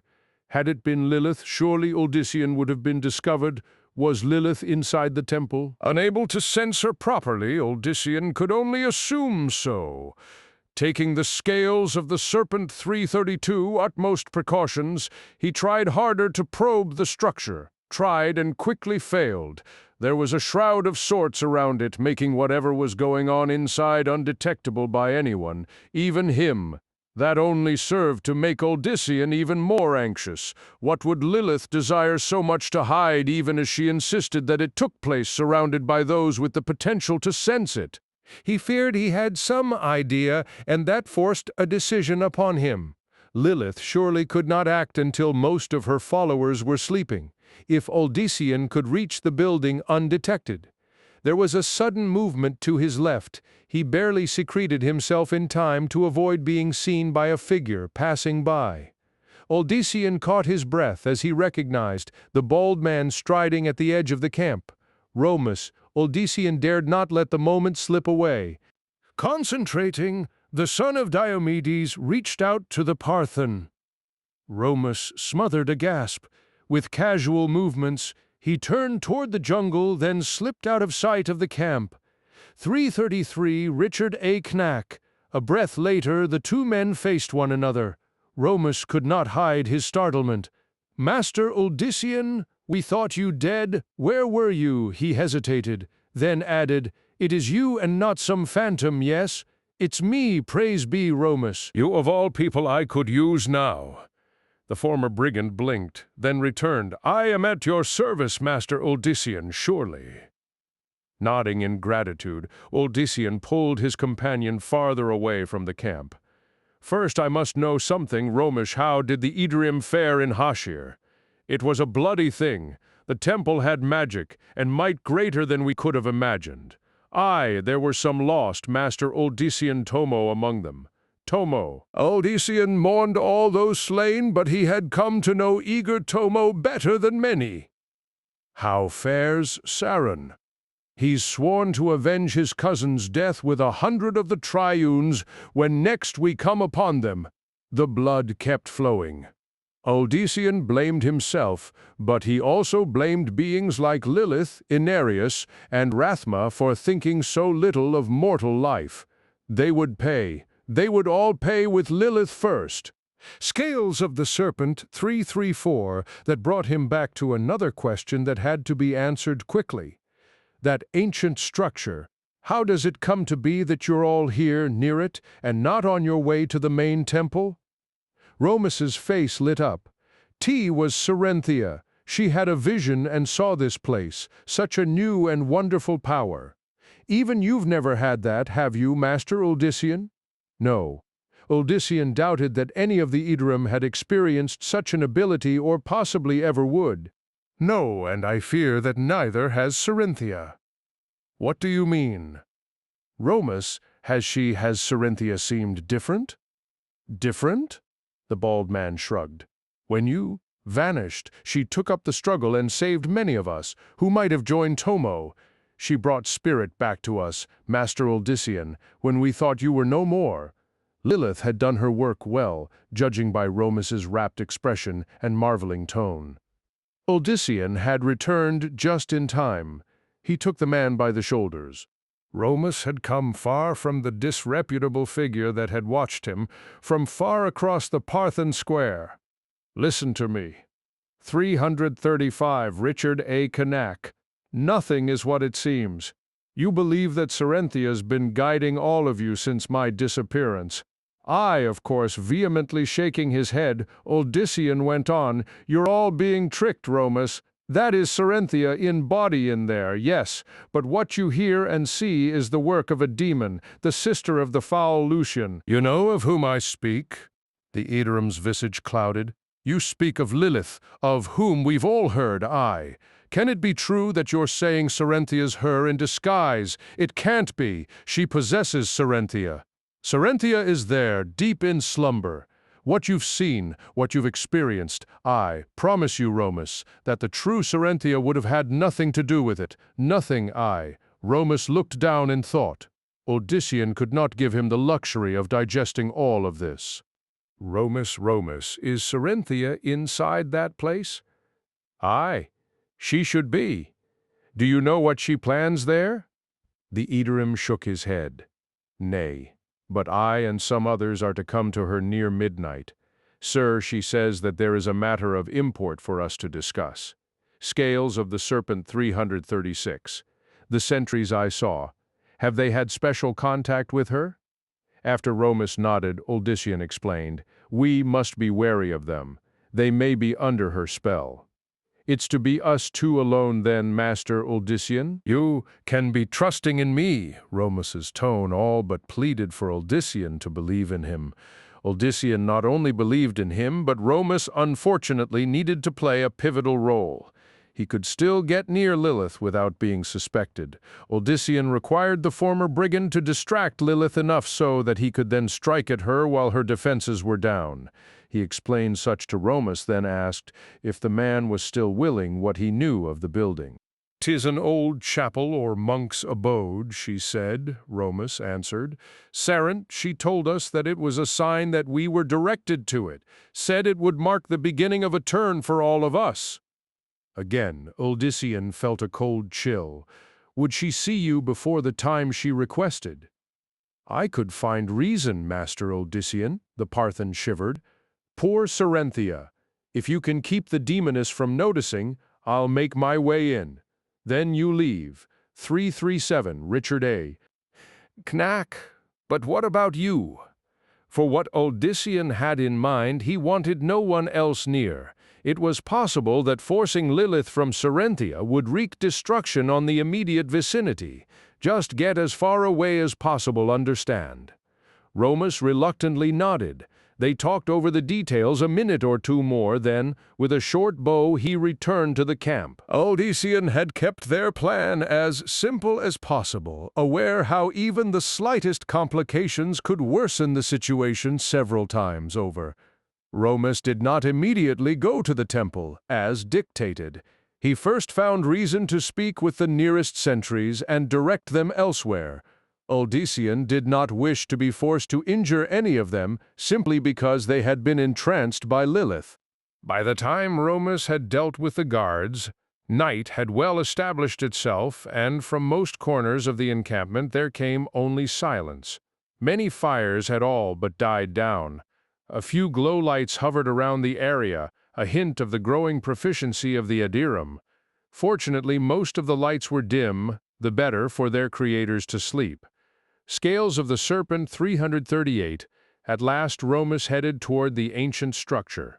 The two Ediram standing duty hesitated only a moment before admitting him. As one of the most senior of Odyssean's followers, Romus was probably now second in command. That made his inclusion in Odyssean's plan invaluable. The thick wooden door creaked closed behind the bald man. Odyssean counted under his breath, giving Romus time to establish his conversation with the false Serenthia. According to the Parthian, until tonight's impending gathering, she had intended to be alone. Finally, Odyssean deemed that enough time had passed any longer, and he risked Romus's life. There remained only the two guards, both of whom eyed the area before them with a distrust amplified by Lilith's hold over them. Not wishing to hurt anyone unnecessarily, Odyssean concentrated on the two men, then slipped toward them. The guards continued to stare ahead. They now neither heard nor saw anything. Even when he hurried past them, they did not move. There was no other entrance to the building, the only other openings being small air slits well above, but Romus had explained that there was an outer chamber, 339 Richard A. Canak, before the one in which Lilith had arranged her sanctum. All Odyssean needed to do was reach it. Then there would be no more reason for stealth, only for swiftness. He would have one chance and one only. At his direction the door opened just enough to admit him. Odyssean muffled any creak, lest the demoness be warned by even that. The chamber he entered was utterly empty, whatever decor or artifacts likely long removed by thieves or the departing builders. Odyssean cared not for what use the edifice had been, only that voices rose from the room beyond. Romus's and Serenthia's, and yes, Romus, we'll soon be on our way to the Triune's main temple. I swore by Odyssean's death that I'd complete his quest. First the Triune, and then, definitely the Cathedral of Light, who may be an enemy worse than those we now fight. I apologize again, the Parthian responded to her, but I, too, wish to fulfill Master Odyssean's legacy. I thank you for reassuring me. Not at all. Is there anything else? Odyssean dared risk Romus no longer.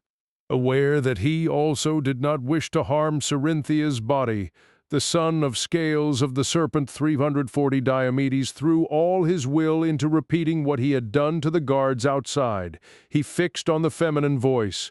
A silence enshrouded the building, a silence finally broken by a gasp from Romus. "Master Uldyssian, she does not move. She stands as if a statue." Uldyssian entered. The first thing he noted was Serenthia, as beautiful as he remembered her, poised like a goddess with one hand extended to Romus. A beguiling smile that had never been worn by the merchant's daughter gave ample proof that Lilith was in truth within the woman.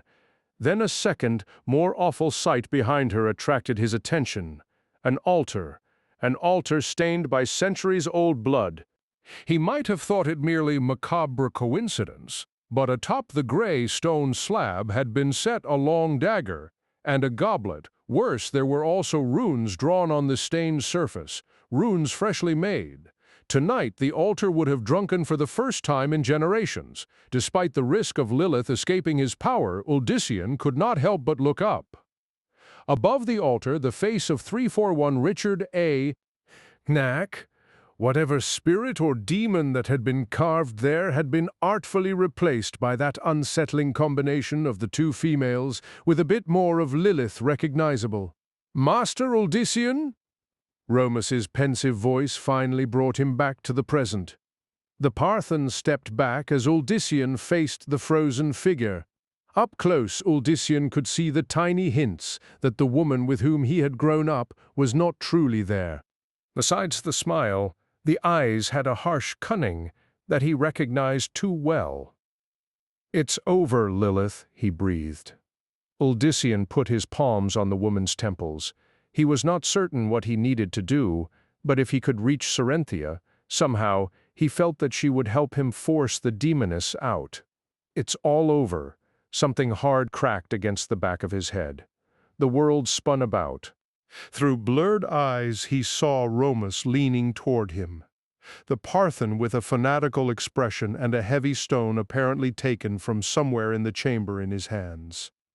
The fresh blood on one end of the stone belonged to Uldyssian. "You'll not harm my Lilith," Romus snapped, his face twisting into something evil. "You'll not." Scales of the Serpent 342, and as Uldyssian collapsed, he heard Serenthia's voice, and Lilith's all-too-familiar laugh. "Well done, my love, just as we planned."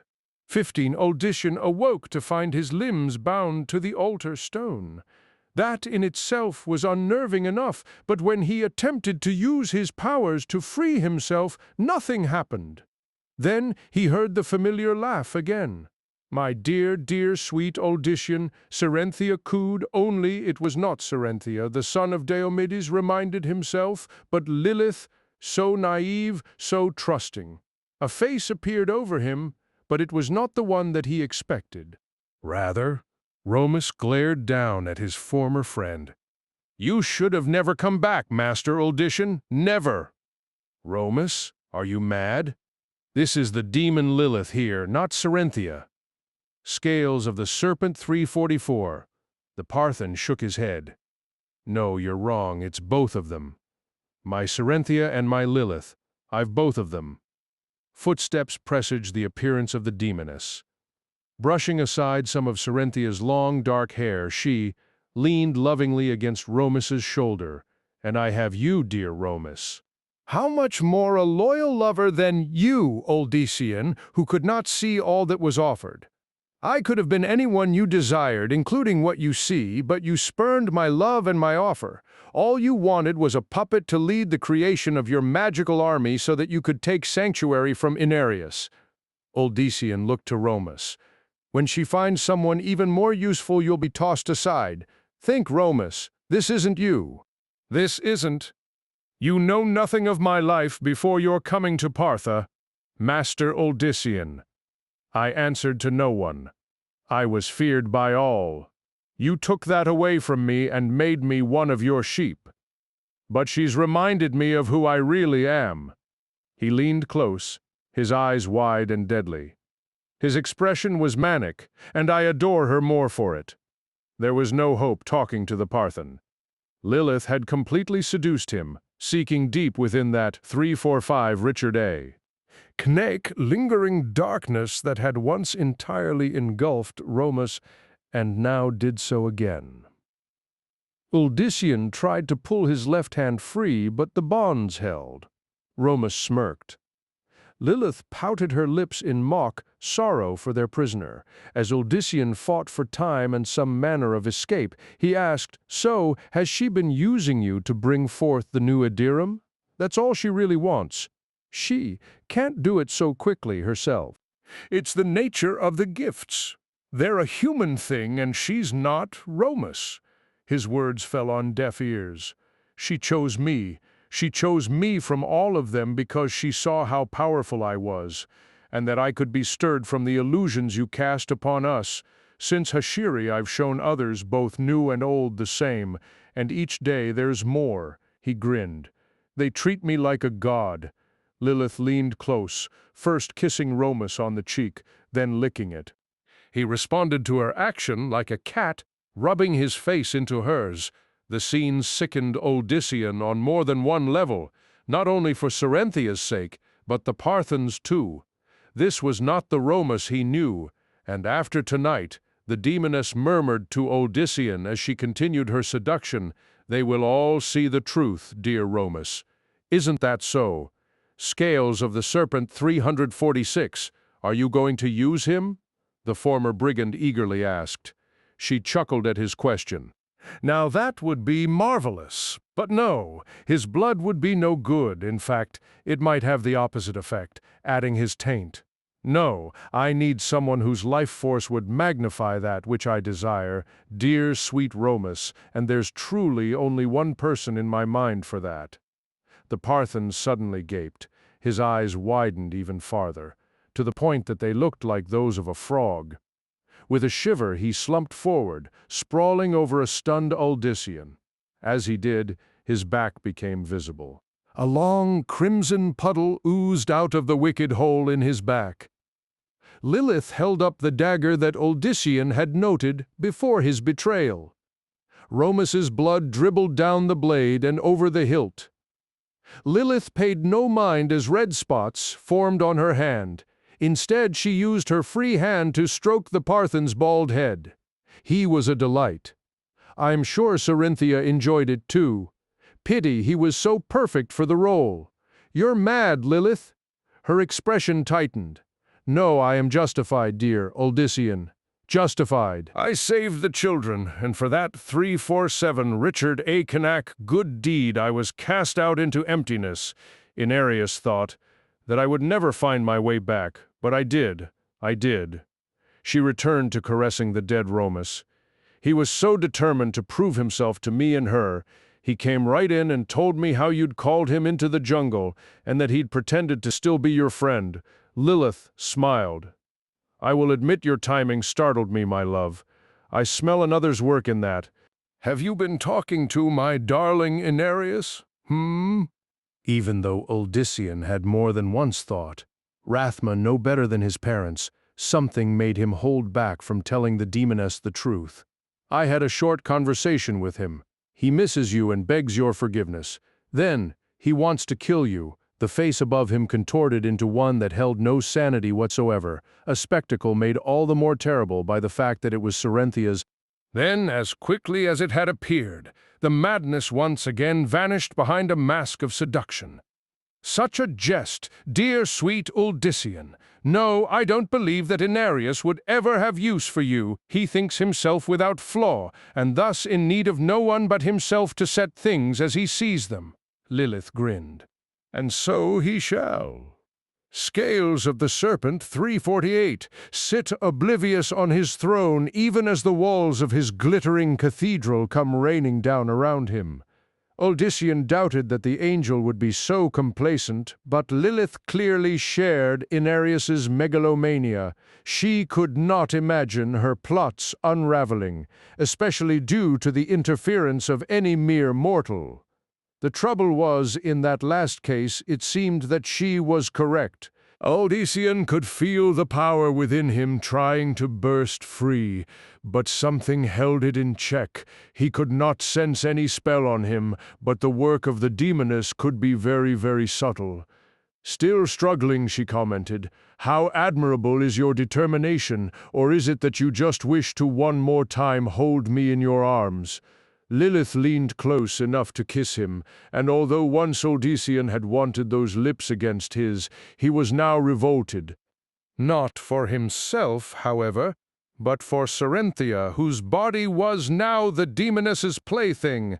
The lips moved to his ear, where Lilith whispered, "Not too long, my love, and you will hold me again when I cast the spell using poor Romus's blood. You shan't be immune either. You'll finally see matters as I desire." Then 349 Richard A. Knack. He wanted to spit in her face.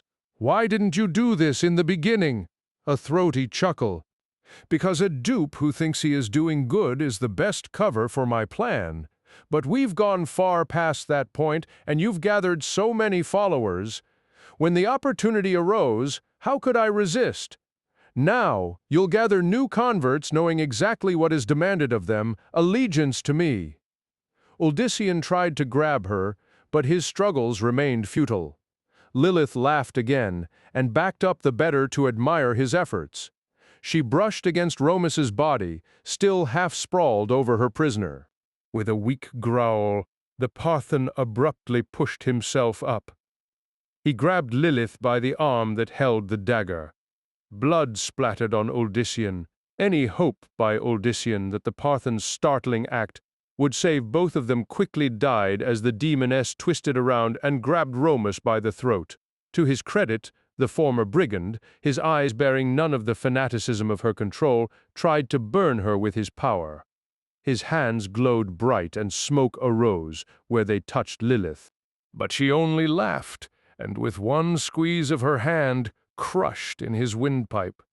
Scales of the Serpent 350, already suffering a massive wound, Romus perished instantly. This time Lilith let his still form collapse on the stone floor. Both hands now awash in the Parthen's life fluids, she turned back to Odyssean. Her ghastly smile made even Cerynthia's countenance too terrible for Odyssean to behold, and he turned his gaze away. Such strong life. "Yes, poor Romus's blood will do spectacularly, my love." Moist fingers forced his gaze back to her. "Don't you think?"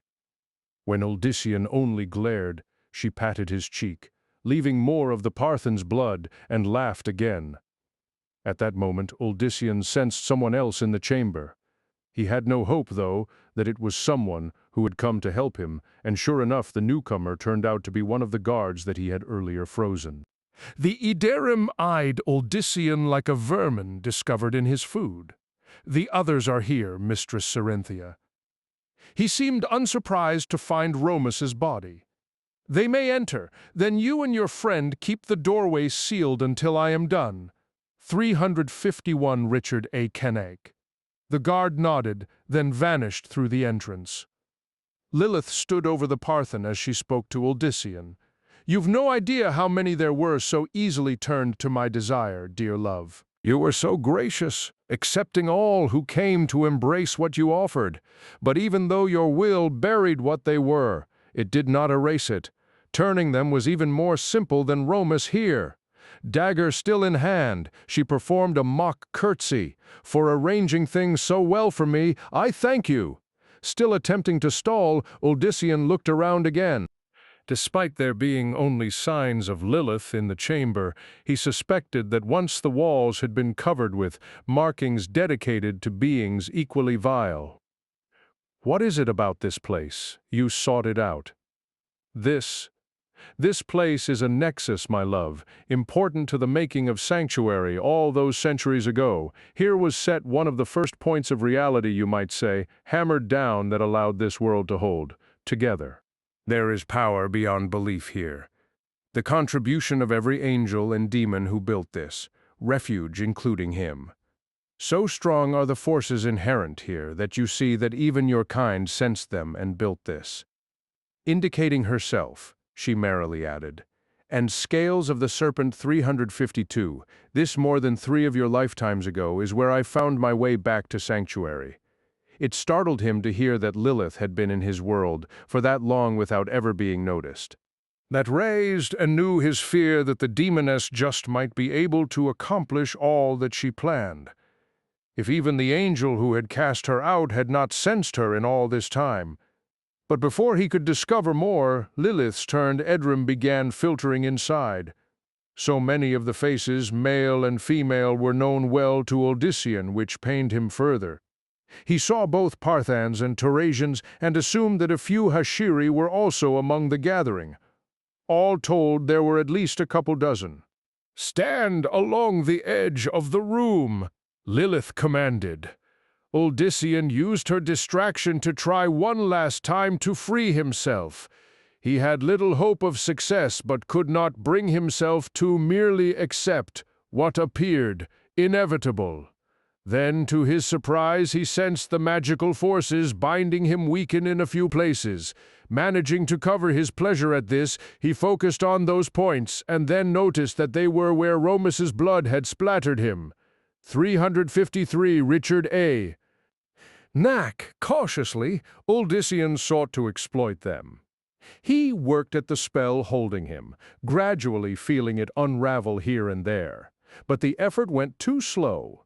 Lilith already had most of her pawns in place for whatever ceremony she had planned, and now the demoness again positioned herself above the dead Parthan. From her lips erupted sounds that no mortal creature could utter.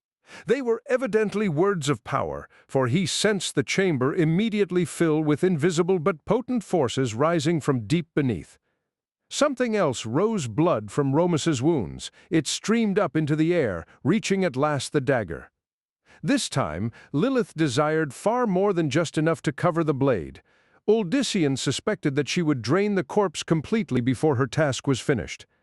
As she did this, her Edrim turned their palms up. Energies from within each sparked to life over the palms.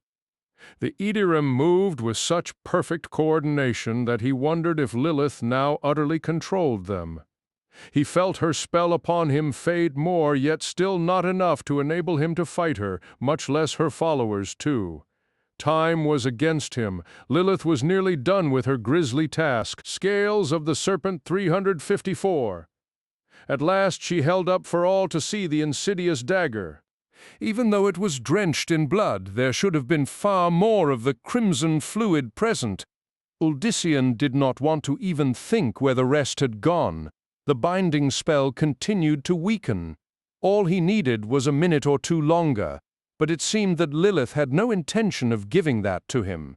She strode to where he lay, paying no mind to the droplets left in her wake. "Now it begins, my love," she whispered, reaching to the side to take the goblet. "Retribution begins."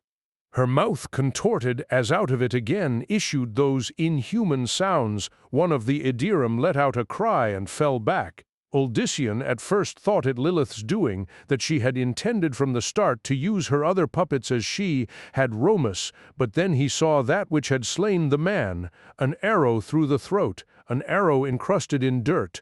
Before the first body stilled, a second follower also collapsed, a shaft through his chest exactly where the heart was located. 355 Richard A. Knack. Lilith's followers broke ranks as some sought shelter, while others looked for the source of the seemingly magical bolts. Odyssean was the first to recognize their point of origin, the narrow slits above. How the archer had managed to avoid the guards outside or to be sensed by Lilith was a much more major question. But the answer to that was something with which he could concern himself later if possible. The momentary interruption had given him the time that he needed to, at last, extinguish the spell keeping him bound and helpless. One of the nearest Edrims saw him rise. The dark-skinned figure started to point at Odyssean, but the latter, not needing to focus, sent his would-be attacker flying up into the wall. Odyssean then glared at two more, just registering his freedom. They suddenly flung against one, another with such force that both were knocked, unconscious. Another of Lilith's followers screamed. The arrow that had slain him stuck out of his back, which meant that it had come from another direction. Whether that meant more than one bowman, Uldyssian had no chance to consider, for Lilith, face monstrously contorted, had resumed her chanting. Uldyssian could only assume that scales of the Serpent 356 meant that she still had hope of fulfilling her plan and turning the rest of the Edrim to her cause. Whatever the cost, he could not let that happen. The chamber shook as pure force radiated from him in every direction. Edirim went tumbling, some crashing into each other and into walls. Uldyssian did not care if they lived or died, for they had likely been forever tainted by Lilith. What was important was saving all the rest. Lilith, too, had been thrown back by his brutal assault, but as he leapt off the altar, he saw her rise. Cerinthia's blood dripped from a wound near the mouth, and a dark bruise discolored the forehead. Unfortunately, the demoness was far from defeated. She raised the dagger as if to throw it, but instead uttered another of the incomprehensible words. Uldyssian swore, fearing that Lilith had yet succeeded to his shock, though it was her followers who cried out, then fell still all around them. Uldyssian sensed Lilith quickly draw something from them into herself. "My foolish, foolish love," the demoness rasped as she stood up, always a little short-sighted, always not doing quite enough. "From these I'll still have my way with but a moment more. You can't stand against me, enough to keep me from taking the rest of your precious 357 Richard A. Knack flock with what I've grasped from these fools. A greater sacrifice than I planned, but their loss is paltry compared to what I gain." He did not speak, answering instead with a force that should have pounded her to the ground. However, although she shook, Lilith remained standing. They both knew the reason why. As much as he wanted to, Uldyssian could not bring himself to slay Cerenthia, the only certain method to stop the creature possessing her body. That hesitation meant that, despite the shift in circumstances, Lilith would still, in the end, win, and Sanctuary would surely be doomed. Poor sweet darling, she cooed, always seizing failure at the moment of victory. "Still, I promise you some delights with this body once I've made you mine again."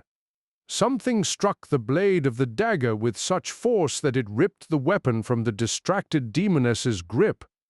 Blood splattered the area around Lilith as the dagger and what had hit it clattered against the back wall. Scales of the Serpent 358, and as both pieces stilled, Uldyssian saw that what lay near the dagger was another arrow again covered in dirt. "Cerenthia," a voice called from the entranceway. A voice that, despite its grating, was so familiar to Uldyssian that it made the hair on his neck stiffen. "Cerenthia," it called again, closer now. "Come back to us, to me." Despite Lilith still free, Uldyssian had to turn to the newcomer, had to see if he was dreaming or living a new nightmare. It was Achilleos, who was very dead. The hunter's two pale eyes gazed only momentarily at Uldyssian, as if just to acknowledge that the latter saw the truth. Then Achilleos, bow drawn for another shot, continued forward. Behind him, he left a trail of slightly moist dirt, the same which seemed to cover much of his form. "Cerenthia," the dead man repeated. What little remained of his ruined throat twisted and shifted, as if actually drawing the breath needed for speech. "You can hear me, you know me." Lilith had been oddly silent, but now she snapped. "There is only Lilith, dear decrepit Achilleos, my love can 359 Richard A. Knack. Be foolishly strong, can it not?" She spread her arms. "Would you like me to warm you for her archer? Spare me your pathetic seductions," Achilleos replied, raising the bow to fire. "If I can't free her one way, I'll free her another she would want that. And perhaps when she too is dead, you'll have the chance to win her again. How macabre and wonderful at the same time." She leaned so that he had a clear shot at her breast. Fire then. But Achilleos did not rise to her bait. When I am ready which first, I still want her to come to us. Seeing that Lilith was focused on the walking corpse, Uldyssian readied his own attack. However, Achilleos shook his head. No, this is not for you to do. There was that in the rasping voice that made Uldyssian listen. He watched as the archer lowered the bow. Cerynthia, Achilleos murmured, Cerynthia, please awaken. Scales of the Serpent 360. Lilith stood as if frozen. Uldyssian thought that she planned some new mischief, but then the demoness's hands clutched at her throat as if to choke herself. She screamed. She screamed so loud and with such raw agony that it would not have surprised the son of Diomedes to see the rest of the dead in the chamber rise, up to join Achilleos. Lilith screamed without pause, the very building shaking from her effort. And then, something monstrous emerged from her upturned mouth. They initially looked like a pit of small serpents, but Uldyssian finally recognized them as fingers, taloned fingers. Cerynthia's face distorted, her mouth growing twice, then 3 times the size of her head. The hands pushed it wider, wider, and only then did it become apparent that the scream was issuing forth from whatever was emerging, not from the woman before them. Fearing for the merchant's daughter, Uldyssian started forward, but again the archer forbade him. Do not stop this if we are to have any hope for Cerynthia. If it had been any other, no, if it had even been a living Achilleos, Uldyssian would have paid the command. No heed. Yet somehow he realized that his dead 361 Richard Knack comrade understood the matter more than he could ever begin to. Nerves taut, Uldyssian forced himself to watch things unfold. A grotesque array of red quills erupted from Cerynthia's monstrous maw. They pushed upward, and with one terrible push, the demoness Lilith burst full-blown out of the dark-haired woman's mouth, still screaming, but from what seemed more rage than pain, the green-scaled siren flew around the chamber several times. Below Cerynthia, now normal again, teetered dangerously. Fools, bellowed Lilith, suddenly hovering. Little-minded mortal fools, do you think this means anything? Do you think you've won it all? She laughed wildly, then thrust a taloned finger toward Cerynthia. Careful, dears, she's about to drop. With that, the demon flew up to the ceiling, vanishing just before she would have crashed into it. Neither Uldyssian nor Achilleos dared watch to see if this were another trick, for Lilith had at least spoken true when she had warned them about Cerynthia. Nearly as pale as the archer, Cerynthia let out a slight gasp, then fell over. Scales of the Serpent 362 Uldyssian intended to use his abilities to keep her from striking the stones headfirst, but somehow Achilleos moved even faster. Gritty arms caught Cerynthia mere inches from disaster. The archer gently set her down as if she were made of fragile glass. Cerynthia exhaled, and her eyes fluttered open. She gazed up at her savior, who himself looked to Uldyssian as if he suddenly wished that he were anywhere else at the moment, rather than in her sight. The archer quickly put one hand over his throat in a futile attempt to cover the monstrous sight. Achilleos, she mumbled. Achilleos! A smile started to spread, but before it could go very far, Cerynthia passed out. Praise be, muttered the dead man. He stepped back from her, only then looking at Uldyssian. The son of Diomedes could still not believe what he was seeing. Achilleos, take better care of her next time, if only so I won't be back. The archer turned to flee, but Uldyssian seized him by the arm. Ignoring both the dirt and the cold he felt, Uldyssian growled, You can't leave. 363 Richard Cain. This brought a harsh laugh from the dead man. And how could I remain? Before Uldyssian could answer, yet another scream resounded in the ancient structure. Both looked to the entrance where, unnoticed in the heat of things, a crowd of startled Idrum had gathered. A crowd now seeing their mistress as still as death. Their master returned as if from the dead, and a man the Parthans in the group knew had been slaughtered by a demon. Mendel had never stood atop a mountain before. He did not like it in the least. The wind howled and snow covered everything. However, nothing, not even the chill air, really touched him much. He supposed that he had Rathma to thank for that. If gratitude was the proper emotion for being dragged off to this desolate spot to face a figure whose very name filled Odyssean's brother with dread. "And what assistance am I to be against an angel?" he asked, not for the first time. Mendel had to raise his voice to be heard over the wind. "Whatever it turns out you can supply," was Rathma's response, the same one he had used to answer the prior questions. Mendel folded his arms tight, if only out of habit, not from being cold. "Where are we?" 365 Richard A. Cain Knack, "Near where I brought your brother, near to the vicinity of the Worldstone." What little Mendel had learned of this Worldstone had filled him with new awe and not a little uncertainty.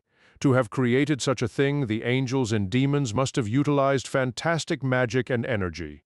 He was about to ask Rathma another question when the ancient Nephilim raised a hand to cut him off. "My father approaches. Be wary." To Mendel, it was an unnecessary warning. How could he deal with the arrival of an angry angel with anything but wariness? The wind suddenly picked up, so ferocious now that it nearly shoved Mendel from his position. He did not like the thought of tumbling down the mountainside, no matter what he had learned from the dragon and his companion about the many states of life. At the moment, Mendel still preferred the living stage too much to abandon it just yet. The snow also increased. A storm raged about them. Rathma pulled free his dagger and muttered something, but the storm remained intense. Then an ear-splitting thunderclap shook them further, a thunderclap immediately followed by dead silence. If, Scales of the Serpent 366, not for being able to hear his own breathing, Mendel would have believed himself now deaf, and then he noticed in their midst a golden-haired youth. "I am disappointed in you, my son," the robed figure stated in a voice of pure music. "As you ever have been since my birth, my father," Rathma replied, his generally bland tone with a hint of an edge in it. The newcomer looked away from the pair, instead seeming more interested in the general landscape. "And have you seen your mother of late?" "No, I have been fortunate in that regard. I wish I could say the same concerning you." Now Rathma had his attention again. "Your insolence is unbecoming. Be grateful that I have not deigned to punish you for your past sins." Mendel watched the pair, still uncertain, despite what he had heard, that this was indeed Inarius. He knew that. The angel was master of the Cathedral of Light and had heard of the prophet's general description, but to actually see the young figure was disconcerting, to say the least. As if sensing this, Inarius turned his gaze to the human. Suddenly, Mendel had no more doubts. The 367 Richard A. Cainac eyes were enough to stop him in his tracks. He could not even say what color they were, just that to have them look his way made Mendel almost wish to drop down on his knees in worship. That made him again wonder just how much help he would actually be should Rathma truly need him. If he was this weak merely because of a look, to his surprise, a slight chuckle escaped Rathma. "Not so insignificant, are they? And that may be their downfall," returned the angel coldly. "You and your kind had no place here, nor do these. If they cannot be contained, they must be removed." He turned from them as if they were nothing to him. His sandaled feet left no impressions in the snow. Sanctuary must be purified. Rathma was uncharacteristically emotional. "For who, Inarius? For who? All there would be then is you. Must all else in this world bend to your will or be expunged for their defiance? They exist by my will, therefore yes." The prophet turned to them again. As he did, Mendel noticed that he momentarily left the edge of the mountain top, yet did not fall. "This is a debate we have had before, Linnarian." Scales of the Serpent 368, Rathma pulled his cloak tight around him. "That name I have rejected as I have you and my mother," the prophet shrugged. He glanced briefly at Mendel. then again at his son. Without warning, Inarius suddenly said, "You know why I am here." "Of course." "You were forbidden." Fate decreed otherwise. Rathma returned. The angel spread his arms and his face contorted. His hair stood on edge and he grew larger and larger. Fire radiated around him. "I am fate here. I am the yea or nay for all that exists in sanctuary." "Beware," Mendeln's companion warned. Not that Odyssean's brother needed to be alerted. The son of Diomedes drew his own dagger, a thing seemingly so insignificant in the sight of Inarius's abrupt and staggering transformation. "I am the ultimate judge of what is and what shall be," declared the angel, his mouth no longer moving. The words struck Mendeln much as Tragoul's had, but without the dragon's consideration for their effect on a mortal body and mind. It was a struggle to maintain his stance, but Mendeln knew he dared not falter. 369 Richard A. Knack from the angel's back burst what at first Mendeln took for magnificent, fiery wings, yet as they spread wide he saw that they were more astounding than even that. The wings, so different from the feathered ones that Mendeln had most of his life imagined on angels, were actually strands of light that moved almost as if with animation of their own. They writhed and shifted like serpents or tentacles, a very contrary suggestion to what the angel represented. Inarius's body and face contorted. A breastplate formed over his torso. The handsome, youthful visage sank into darkness. Beneath an immaculate hood, once within, finally transforming completely into shadow, it was as if there was no true physical substance to him. All vestiges of humanity vanished as a heavenly warrior suddenly hovered beyond the mountain's edge, one gleaming, gauntleted hand pointing accusingly at the angel's rebellious offspring. "I spoke with you out of memory, but that time is past forever now." "You wish Lunarian dead, then so be it. There is no tie between us." "Was there ever?" Rathma shouted back, ivory dagger held before him like the strongest of shields. Mendeln followed suit, hoping that it was not a futile gesture. "Scales of the Serpent 370, the stone awaits me." Inarius gestured, "And I am Von with you." The mountaintop exploded. The force unleashed by the angel ripped up snow, ice, and rock in great chunks. Mendeln expected to be tossed away with them. But for the moment, the area around him and Rathma remained intact. Not much else did, however. Dirt and snow flew everywhere, and Mendeln likely would have been crushed if his own weapon had not suddenly emitted a pale light that now enveloped him. He glanced at his companion and saw that Rathma was likewise protected. But with rock and snow crashing about him, Mendeln did not know how much longer the two would be safe. Above them, Inarius pointed with his other hand, and Mendeln felt the ground beneath him collapse. "Remember what you have been shown," shouted Rathma.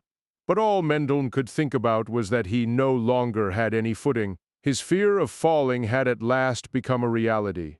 Rathma vanished from his sight, the other's footing also torn out from under him. As he fell, Mendeln caught sight of Inarius, the angel watching the destruction with what could only be called 371 Richard A. Canak detachment. Even his own offspring was of no consequence to the winged being. After all, Rathma had committed the ultimate sin. He had defied his father. Clutching the dagger tight, Mendeln sought some way to save himself. Then a hand clutched his collar, slowing his descent. He knew instantly that it was Rathma. As the avalanche continued, Rathma set him down on a small outcropping, still holding. The shrouded figure then alighted next to him. "This is not over," he called. Not at all surprised, Mendeln prepared himself for the worst. Inarius would not leave this task incomplete. And sure enough, the winged warrior fluttered into sight. Inarius, his face more of a brilliant armored mask, inspected the two. Mendeln felt the angel focus on him. He prepared for the end. "What has he done?" demanded Inarius. What has he done and how? Only after a moment did Mendeln realize that Inarius spoke of Odyssean. He had no idea just what about his sibling so concerned the angel, but suddenly feared anew for Odyssean's life. "Scales of the Serpent 372, what has he done?" Inarius repeated. "What has he done to the stone?" From behind Mendel, Rathma shouted, "He has done the undoable, Inarius! He has done the undoable!" The angel hovered in silence for a moment. He started to gesture at the pair, then lowered his hand. "Then he may have condemned you all." And with that, the winged being soared high into the sky, dwindling to a dot in less time than Mendel could count to the number 1. Then, in a flash of light so brilliant it momentarily blinded the human Inarius, disappeared. The devastation wrought by Rathma's father so easily Mendel dourly thought began to settle around them. The entire top of the peak had been radically altered. Now it looked as if the mountain had grown a giant, 3-fingered paw with jagged claws on 2 of the digits. He and Rathma stood on the outer edge of the third, a drop of well over 1,000 feet merely 1 step away. One question burned to be spoken by Mendel. Why do we live? We were clearly nothing to him whatever. Your beliefs before we came here. Why do we live? 373 Richard A. Kanak. We were not nothing to him, son of Diomedes. The ancient figure responded, dusting off bits of dirt and snow. If we had been, we would have been dead without ever knowing he had arrived. It is because of what we, and your brother most of all, represent, that my dear father paused to speak at all. Certainly not for me alone, as we have spoken all we can, lo, these many centuries past. He also came in part out of curiosity surrounding you, Mendel old Diomed, and what a jest it was when he found that he could not bend your knee to him. Could not Mendel felt queasy in his stomach? He had defied the angel's will. Did you not know that? I thought you aware. Seeking not to think about the subject anymore, Mendel asked, what is it that he kept mentioning? Did I hear him say the World Stone? I know that it was mentioned by you or Odyssean when the pair of you returned, but I never understood completely about it. Just what did Odyssean do that so shocked him? Rathma's expression darkened. That will take a bit more explaining. Suffice to say, we are near that which is vital to the conclusion, whatever that conclusion will be of our struggle. The World Stone is a thing that only scales of the Serpent 374, one like my father, should be able to alter in even the least way, and, therefore, could my mother. Yet your brother did just that. The World Stone is different now, in even a manner Inarius cannot believe, hence his reaction. At first Mendel took hope from this, but then he recalled the angel's parting words. Then he may have condemned you all. Mendel surveyed what even the least of Inarius's fury had done to a gigantic mountaintop and shuddered. Rathma, what does he mean by his last? Lilith's son held his dagger high as if using it to search for something.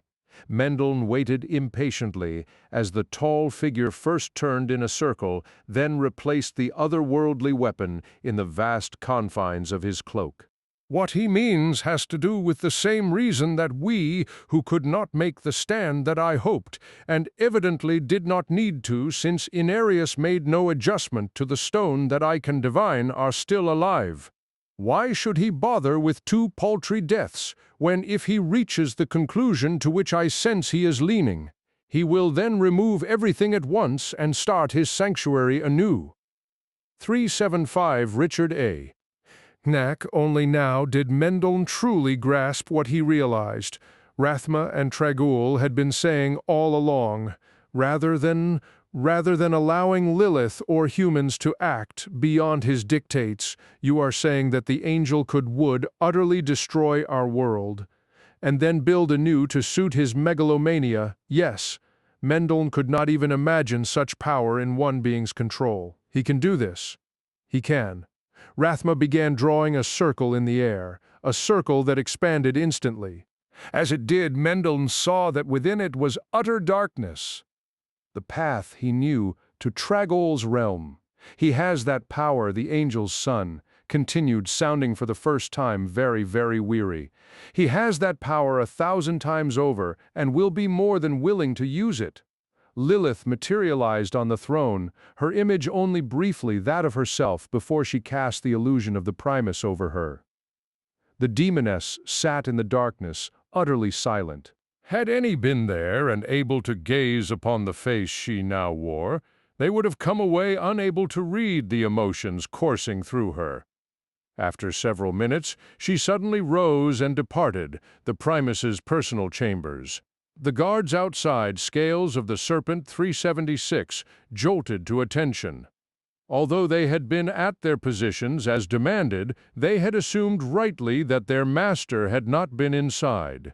Still, none questioned this miraculous appearance, for this was the Primus after all, at least to their eyes. Lilith remained expressionless as she strode throughout the vast temple. There seemed no rhyme or reason to her path. Priests, guards, novices, and other acolytes paid homage to her along the way, each seeming to try to bow or kneel lower than those before. Then, in the great hall where the statues of Mephis, Dialon, and Bala stood, she paused. Around her, more of the faithful hesitated in their own tasks, cautiously wondering just what the Primus did. She looked up at each of the statues, her eyes lingering longest on that of Mephis, and then after staring at the spirit's vaguely crafted visage, Lilith allowed the Primus's own to smile ever so slightly. "Yes," she murmured, "yes, that'll be the way of it." "Oh, yes." 377 Richard A. Knack, one of the more daring priests, stepped up to her. Hands clasped together and head low, he said, "Great Primus, is there any service I may be to you?" Lilith glanced at him, noting his youth and good build, not to mention the fact that he had been the only one with backbone enough to approach her. "Tell me, what is your name again, my son?" "Durham, Great Primus." He wore the robe of a devotee of Dialon, and she already sensed that the darkness of the Lord of Terror had touched Durham, despite his humble facade. He was ambitious. "I will summon you to my chambers later to speak with you," she told him, forcing herself not to give him a beguiling smile. Lilith had a need to burn off certain frustrations, and Durham looked just perfect for the task, not that he would know until it was too late. The priest bowed lower than any of the others. Inside, the demoness sensed he was congratulating himself on his daring.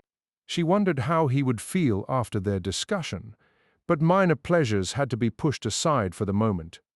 Having come to a decision, Lilith was eager to implement it. Once again, the proverbial closing of one door had led to another opening.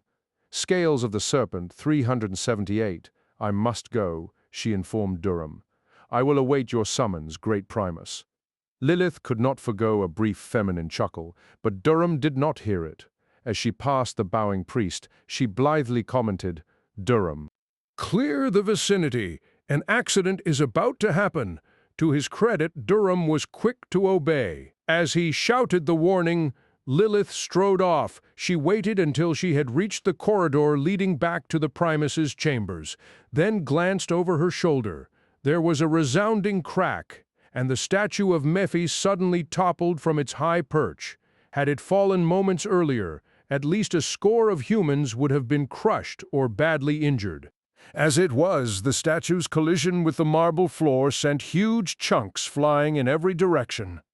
Durham had done well in directing the others away, but a few were still within range of the deadly missiles. The demoness gestured, making certain that some of the guards and others nearby noticed, and those who were about to be struck were saved. The pieces turned to light ash, then faded, not even leaving a trace upon their supposed victims. 379 Richard A. Knack. The dust began to settle. To one of the guards, Lilith commanded, "All are well. It remains only to clear the rubble. The priest Durham will oversee it." The awed guard nodded. "Yes, Great Primus. I must go and meditate on this event, and consider what form the new image of Mephis must take." No one questioned her. In fact, she knew that word was already spreading with Durham's aid of the Primus's holy warning that had saved so many. Once again they had witnessed a miracle, but Lilith had not warned them for their sake. After all, she had been the cause of the statue's collapse. She had been simply reassuring the Primus's grand status in the temple, for what she planned soon would push these humans to the limits of their wills and likely cost many their lives. Of course, as they would have willingly given those lives for their Primus, and she was now him, that was a negligible point. The demoness took one last look at the statue. Turning from her followers, she allowed herself a slight smirk, then whispered, "So sorry, Father." The prime evils, especially Mephisto, would be helpless to do anything against her. They so feared the high heavens discovering sanctuary that they would let scales of the Serpent 380 it fall into her claws. No doubt they would think that they could retake it later, but Lilith understood the World Stone well enough to make that an impossibility. With a world of suddenly vibrant Nephilim at her command, the demon lords would discover that they had best worry about saving their own realm. Yes, first the burning hells and then the high heavens. That made her think of Inarius, always skulking about. She knew his weaknesses as well. There was nothing to fear from him. Still clad as the Primus, she returned to the darkened chambers. Once there, she paused. Despite the lack of light, the demoness could sense traces of webbing in the room. Someone had been here during her absence, someone who should have known better. She had actually noted some of the traces earlier, but her mind had been concerned with weightier matters. Now, though, Astroga. Lilith called in Lucian's powerful voice, "Get in here, you damned spider!" "This one is here," retorted the arachnid a breath later, from the shadows above. "What is it the great Lucian wants?" 381. Richard A. Knack, there was a change in the other demon's tone that Lilith did not appreciate, a defiance. "You have been misbehaving. You have been masquerading. This one has been taking up the mantle that the great Lucian has forgone too much of late, so much so, in fact, that others insisted that Astroga fill the void." She knew exactly what the spider had been up to. Lilith was concerned with only one thing, even more so considering the shift in the other demon's mood. Astroga represented the only impediment still existing in the triune. It had been the demoness's hope that Aldician would have removed him at the same time as he had the foolish gulag, but Astroga had proven willier, and filled it like a rabbit pretending to be a lion. There were plans in place that Astroga did not need to know, but that his interference utterly disrupted. How would the three consider that? There was shuffling from the shadows. Glimpses of the other demon became apparent. That, a fair question, might be Great Lucian. A question this one would not be above asking himself to them. Which meant that Astroga had already survived interrogation by one of the prime evils, no doubt his own, Lord and Master Diablo. Scales of the Serpent 382. There can be only one Primus, one master of the cult, of the three. Spider. Yes, as this one agrees, and only awaited your return to resolve that Lilith. True spiders did not spit webbing from their mouths, but then Astroga's form was but an aspect. He was no more truly one of the eight-legged creatures than Lilith had been Lilia. The foul spray spread over the dark chamber, Astroga seeking to assure that there would be no chance of missing his prey. When he had divined that Lilith had taken her brother's place, the demoness did not know, nor did she care.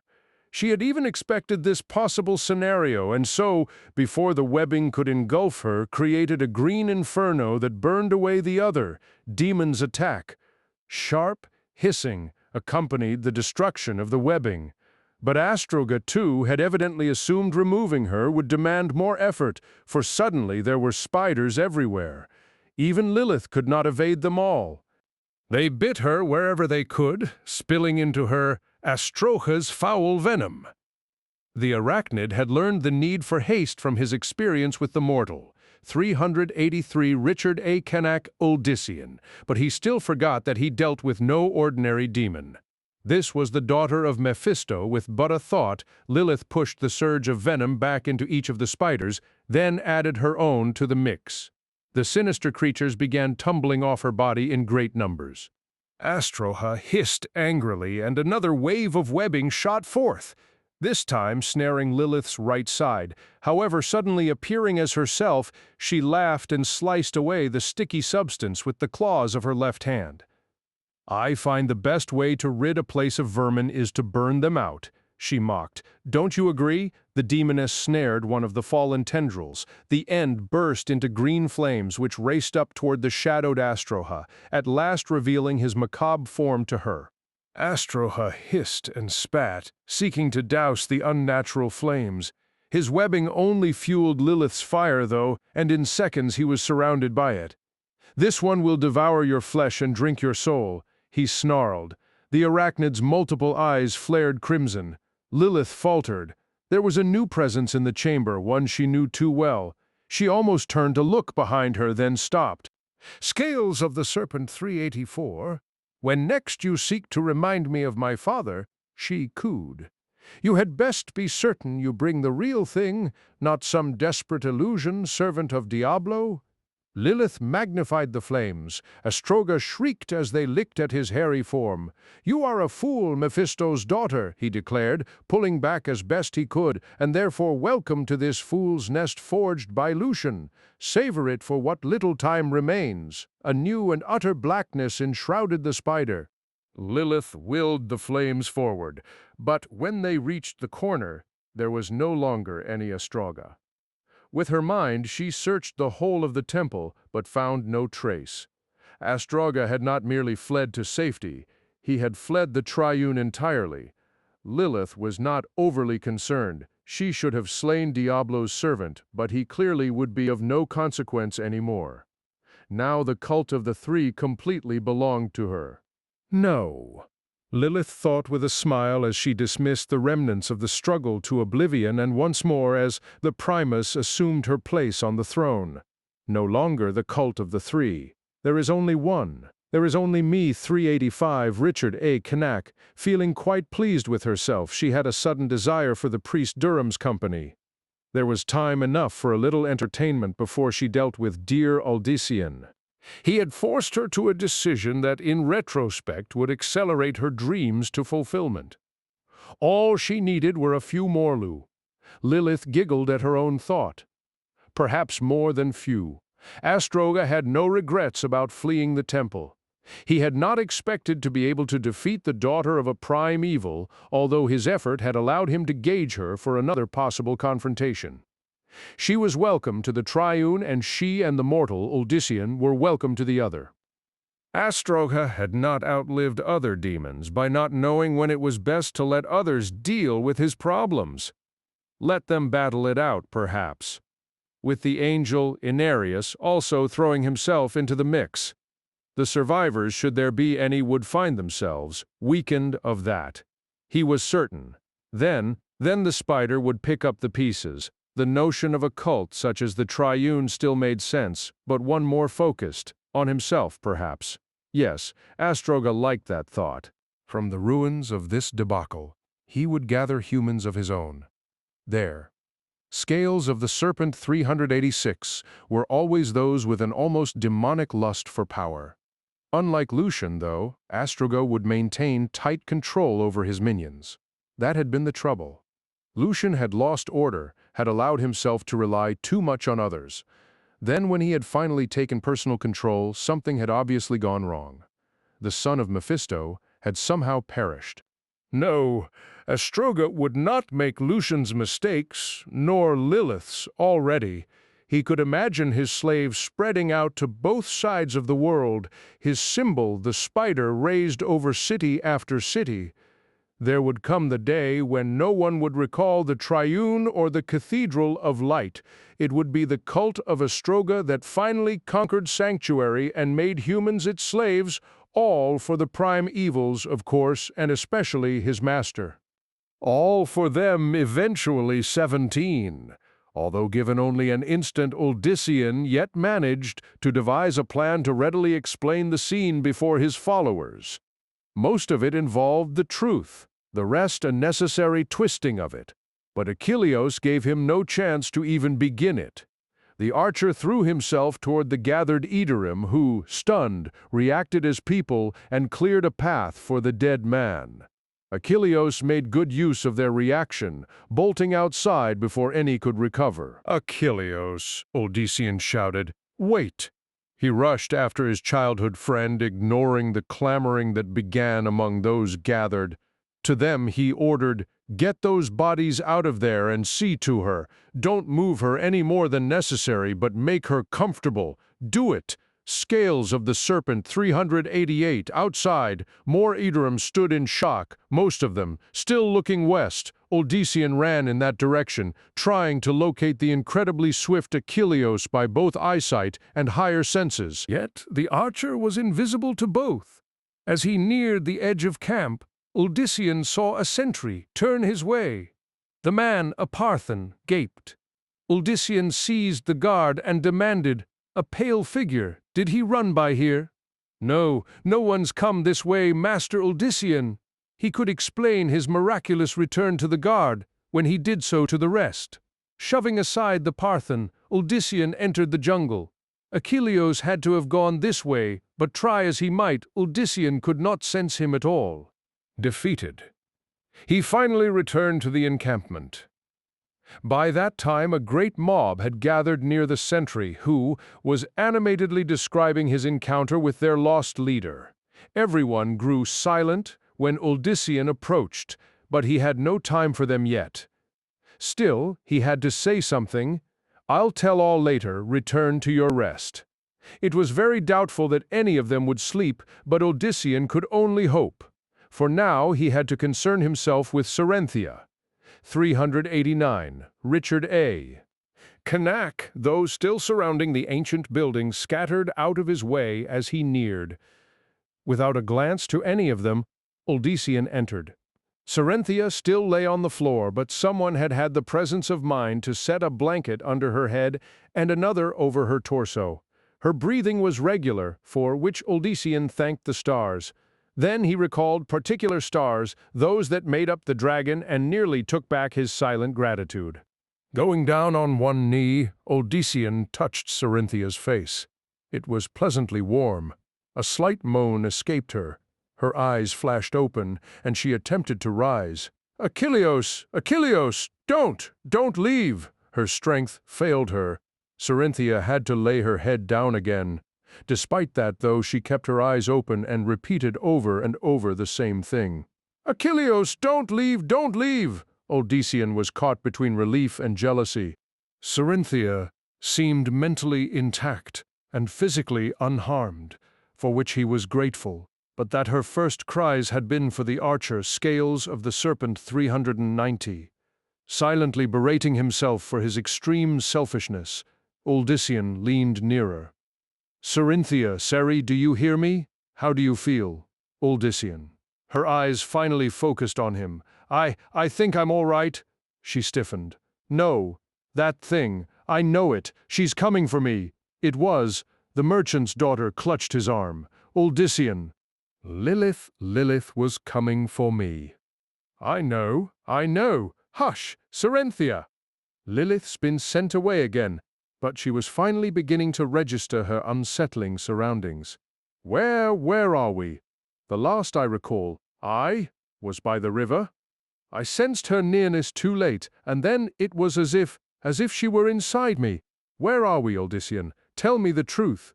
There was no way he could keep the truth from her.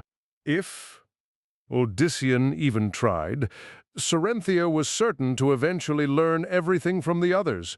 "Listen to me carefully, Ceri," he murmured. "We will talk about this later." The fire began to return to her.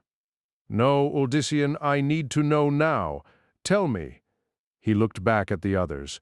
"Leave us 391, Richard A. Kneck." They obeyed without protest.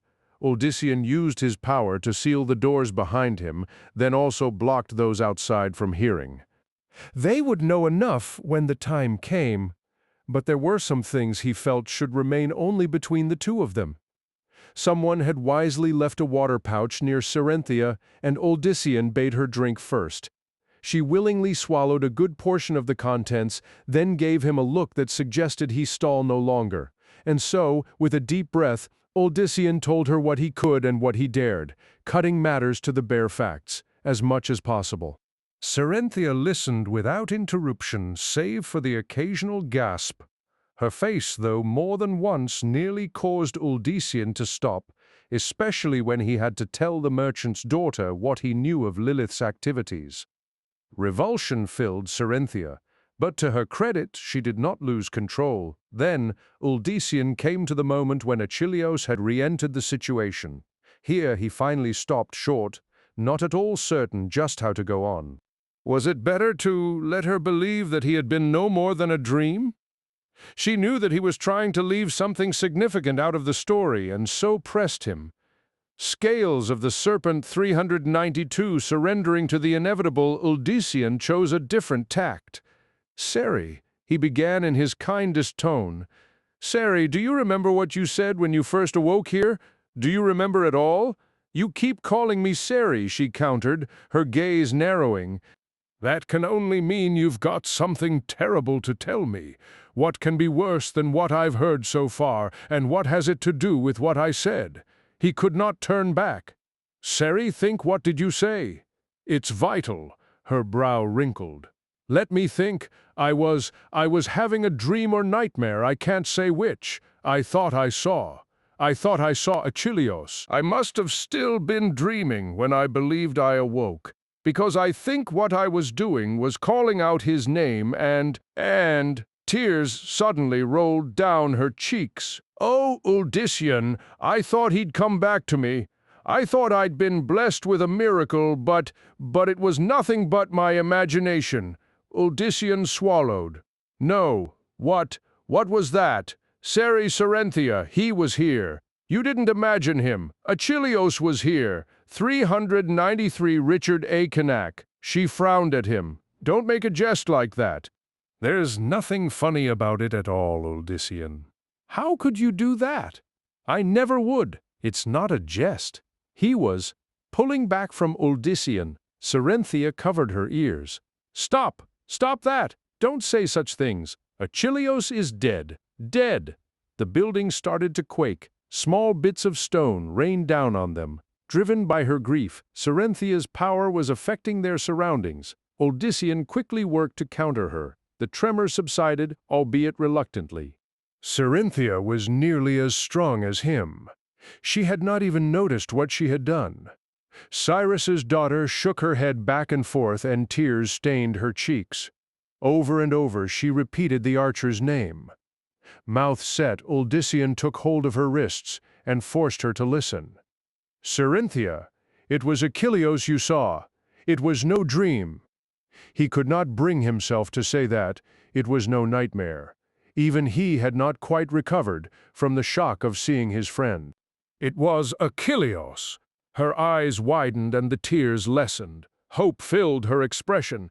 "You mean that he's alive?" "Scales of the Serpent 394, Cerynthia, I don't know what to call what he was, but at least he was still the Achilleus we knew and loved. He charged in here when all was lost and managed somehow to stir you to waking. Only because of him, not me, were you able to force Lilith from your body. I remember hearing his voice. I remember I was in darkness. All I wanted to do was sleep, but his voice, I had to follow it. I wanted so much to see him again." Wiping away a lingering tear, the dark-haired woman surveyed the chamber. "But where is he then?" "Achilleus." She started to rise. "Achilleus, don't hide from me." She teetered. Odyssean quickly supported her. Cerynthia put an arm around his waist, her eyes yet seeking the man she loved. "Why won't he answer me? Why's he hiding? He's not. He ran off when others entered." "Seri, I think he's afraid that you'll be repulsed by what he's become." Cerynthia gave him an incredulous look. "Why, he's Achilleus, and he should be dead. Dead. We buried him. Remember, before she could suggest the obvious, Uldyssian continued. There was no mistake. The shaft went through his throat. He should be dead. 395 Richard A. Canak. He felt her shiver, but realized that it was not out of fear. How horrible, Sarenthia murmured, eyeing empty air. How horrible for him! As she said it, Uldyssian had to admit that a part of him felt the same for his childhood friend. Achilleos had obviously been tracking them for some time, perhaps even within days of his killing. Had he meant them any harm, he could have struck several times over. Thus far, Achilleos had only acted like the Achilleos of old, ever protective of those for whom he cared, especially Sarenthia. "I've got to find him," she abruptly declared. "I've got to find Achilleos. He's all alone out there, fearful to be, even with me." Seri, he may have good reason. Her voice grew sharp. That's ridiculous. There is no good reason for us to be apart. I won't be deterred. I'm going to find him. Her determination in the face of such drastic events touched Uldyssian deeply. I'll stand with you then, Seri. You have the right of it. Achilleos has always been there for us even now. Whatever he must overcome, we should be there for him too. That made her finally smile. Thank you, Scales of the Serpent 396. With his continued assistance, she was finally able to leave the sinister building. Outside, they were immediately surrounded by others, Saron among them. Behind the Toragian stood a group of Edorim who were apparently acting as guards to a small, surly group. Their prisoners were the last remnants of those turned by Lilith.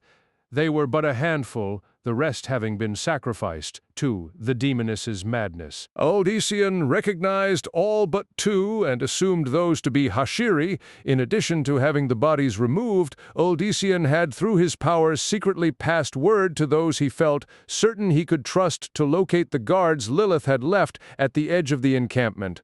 From his count, his followers had managed to round up all of them. "What shall we do with them, master?" asked Saron. His dark expression gave easy indication of what he would have liked.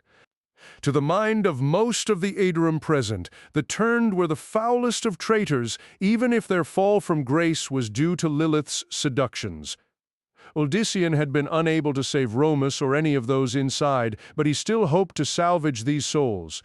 He was already sick of the rising number of dead, 397 Richard A. Cain. Then he recalled Sarenthia. However, before he could speak, she whispered, "Go ahead. This must not wait, not even for me." With that, she pulled away so as to give him room. Uldyssian signaled two of his followers to bring the first of the Turn to him. As they approached, he sensed the other Edorim managing to keep the power of the prisoner in check. He was impressed by their action, something that they had not been taught by him. The man, a Toragian, scowled as Uldyssian leaned into him. He looked ready to spit into his former leader's face, but evidently thought better of it. For what he planned, Uldyssian knew that he would have to touch the prisoner. That would mean more direct contact with Lilith's taint, but there was nothing that he could do to avoid that if he hoped to save the Toragian. With a deep breath, he brought his hands up to each side of the prisoner's head. The Toragian tried to shake loose, then settled down, glaring. Meeting that evil gaze, Uldyssian delved within. He sensed the core of what was the Toragian and how it tied to his power. It took him no time at all to find the blackness that the demoness had stirred to raging life. It was so evil that a Scales of the Serpent 398 stunned Uldyssian nearly retreated out of repulsion. Yet, to do so would be to abandon all hope for the man before him. After brief consideration, Uldyssian determined that his best chance lay in trying to smother or even remove the darkness. He imagined it like a solid object and used his mind to try to encase it. If it could be forced out, without warning, the blackness erupted into pure, monstrous fury. Uldyssian barely had a chance to withdraw his mind, and no opportunity at all to prevent the prisoner from tearing free from his guards as if they were nothing, and clamping his hands around Uldyssian's throat. Sharp agony filled Uldyssian as the Toragian squeezed. Intense heat racked his throat. the escaped prisoner using his own Idrim powers in addition to his brute strength. If not for the son of Diomedes having already had some protections up, he would have been dead already.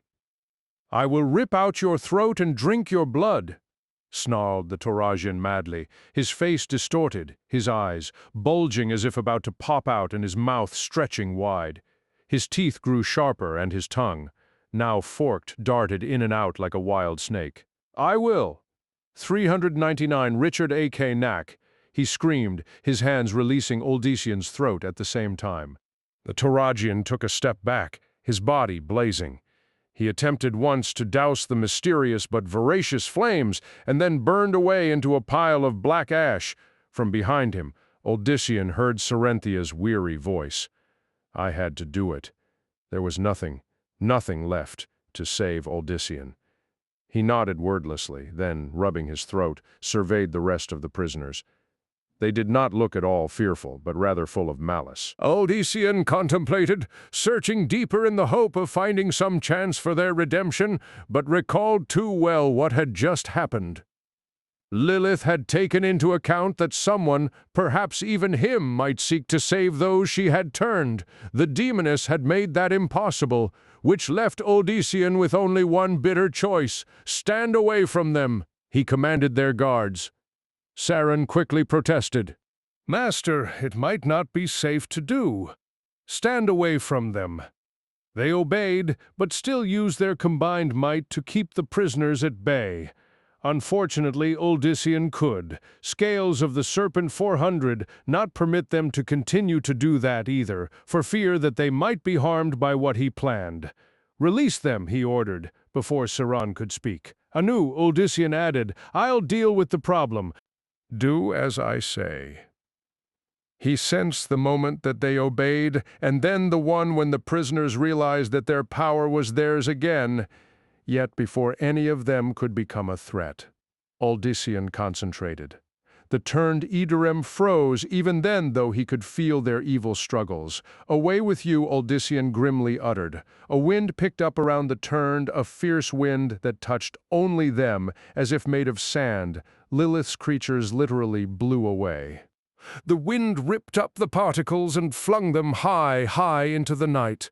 Odyssean did not let his concentration falter as he made that gust throw what had once been men far from his followers. If any trace of the demoness's taint remained, he did not want it to affect anyone else. Finally, after what he felt a safe interval and distance, he dismissed the wind, somewhere to the west, far from 401 Richard A. Knack, where any of the Idrim would have reason to go. He let the dust finally scatter. Would that it could be so easy with Lilith. But his treacherous lover had protected herself against him, and, although he would not admit it to the others, this sort of spell, so akin to what he had done to Lucian, took much out of him. So much so, in fact, that now he began to teeter. "Catch him!" someone called. More than one pair of hands obeyed, Cerinthia's among them.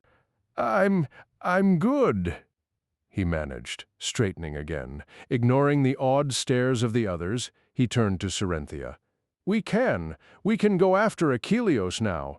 "No, neither of us is strong enough for that, no matter how much I deeply want to. He's followed us this long, Odyssean. He'll surely be in the vicinity still." That made sense to him, too. Achilleos appeared unwilling to give up on his friends. "For now," Cerynthia continued, "we need rest." She looked down, and in a voice so soft that only he could hear it, added, I need to sleep near you. Just sleep. I have to." "I understand." She would have nightmares, Odyssean. New nightmares of all the things Lilith had done with. Scales of the Serpent 402 and through her. From him, Cerynthia sought some comfort to get her through those nightmares. Odyssean would gladly give her that comfort too, and not for any other reason than that she was his friend and had been through a terrifying ordeal. More to the point, having seen Achilleos reminded him of who Cerynthia actually loved. What he had believed to be growing between him and her had merely been again the demoness's seductions. Small wonder that Odyssean had fallen into the trap so easily. But someday, he would make Lilith pay. Achilleus had finally stopped running. There was at least a good mile, even 2, between him and the camp. Not needing to breathe, the archer had managed the distance in astounding time, even considering the dense growth around him. As he paused, the same thoughts that had been swirling about his mind since he had begun running returned with a vengeance. She had seen him. Cerynthia had seen him. There had been no manner by which he could have avoided a confrontation. The demoness had made that, 403 Richard Akenak, impossible. Achilleus had sensed what she had been about, and that Odyssean had been betrayed by one he trusted. The archer felt some sympathy for Romus, but not much. Unlike Odyssean, who generally saw the good in all men, Achilleus had tended to keep a watch-out for the bad, as well. True, from what he had seen through the air slit, the Parthian had appeared to attempt to redeem himself, but perhaps he had merely been trying to avenge his own death. Achilleus neither knew nor truly cared. All that mattered was that Cerynthia was free of her possession, and that she had seen him. He had no idea what to do about that.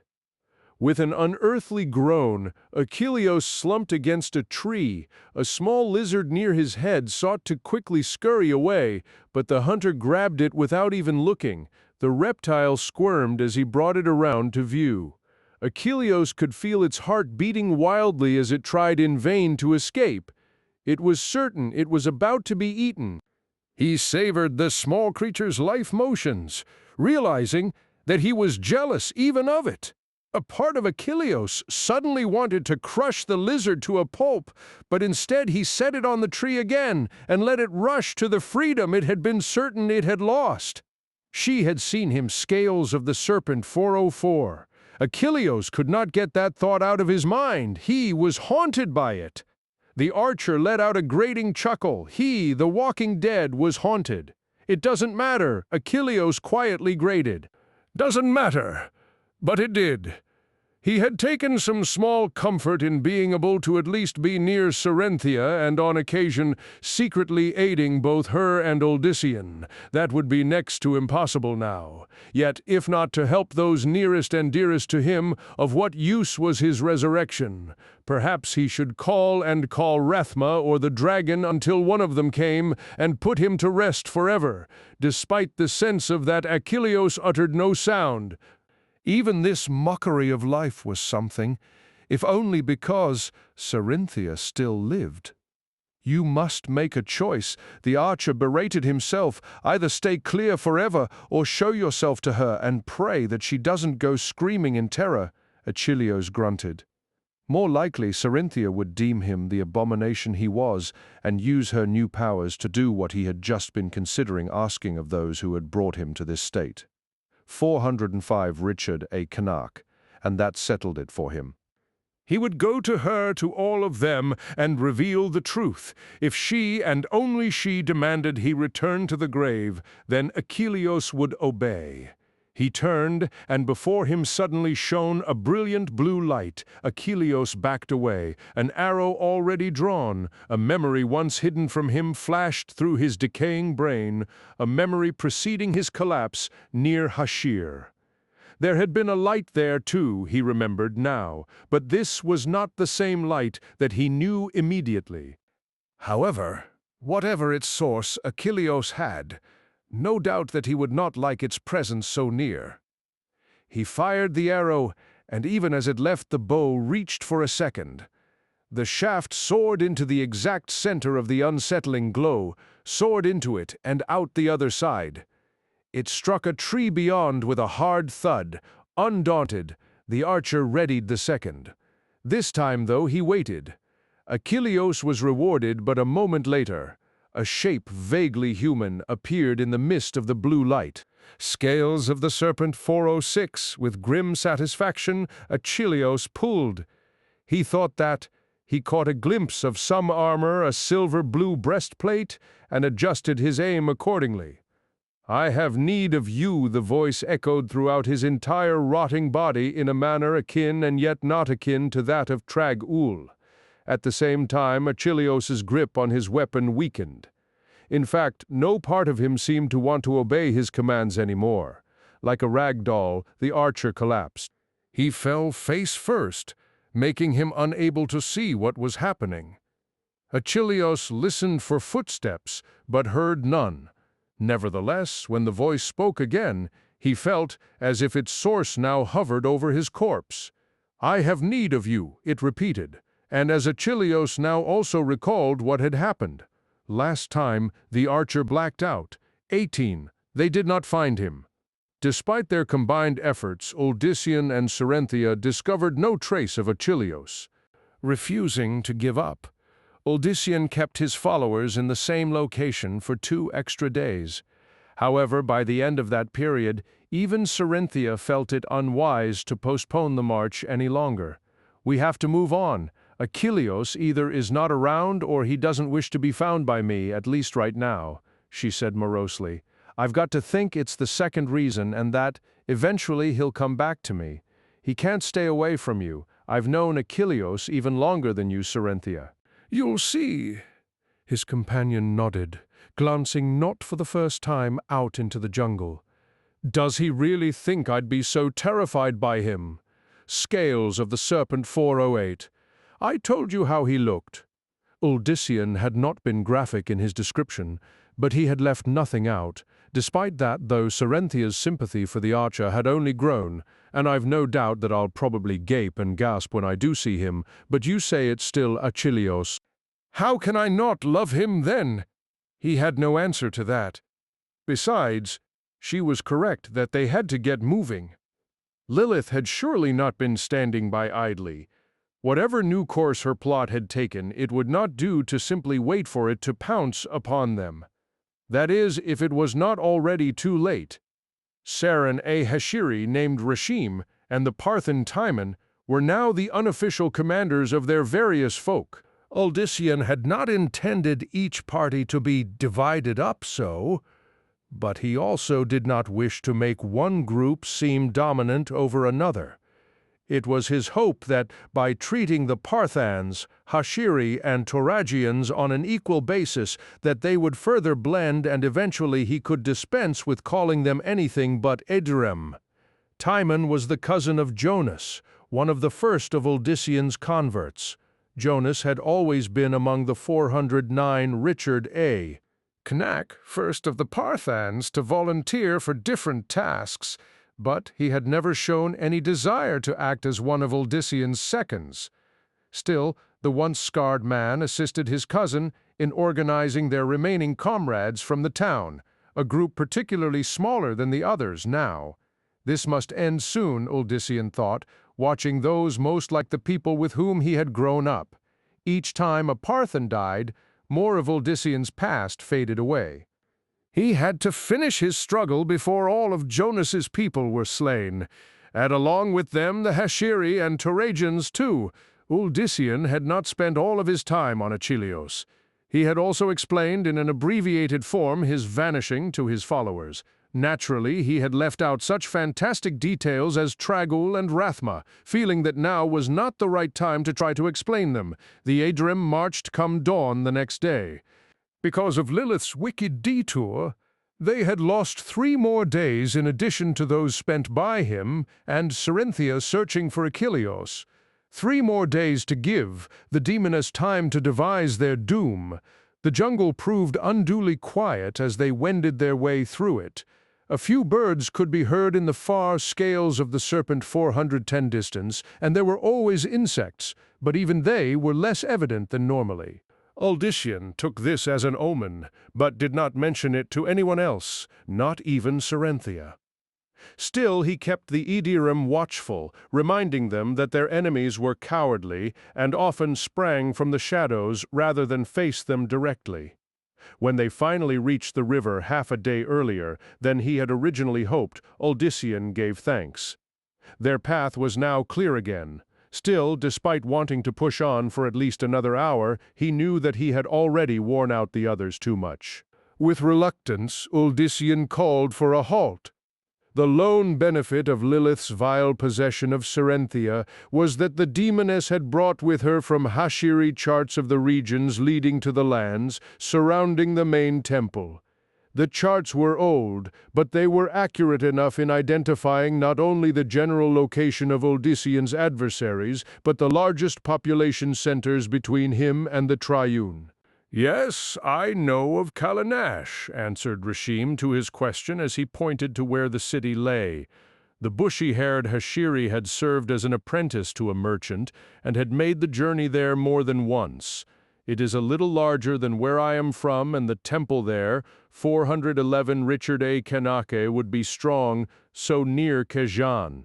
His finger slid more north. "Of Istani I know little, save that it is smaller than Hashiri and not so rich despite its location." Saren acknowledged the second. "The Triune would not be so strong there.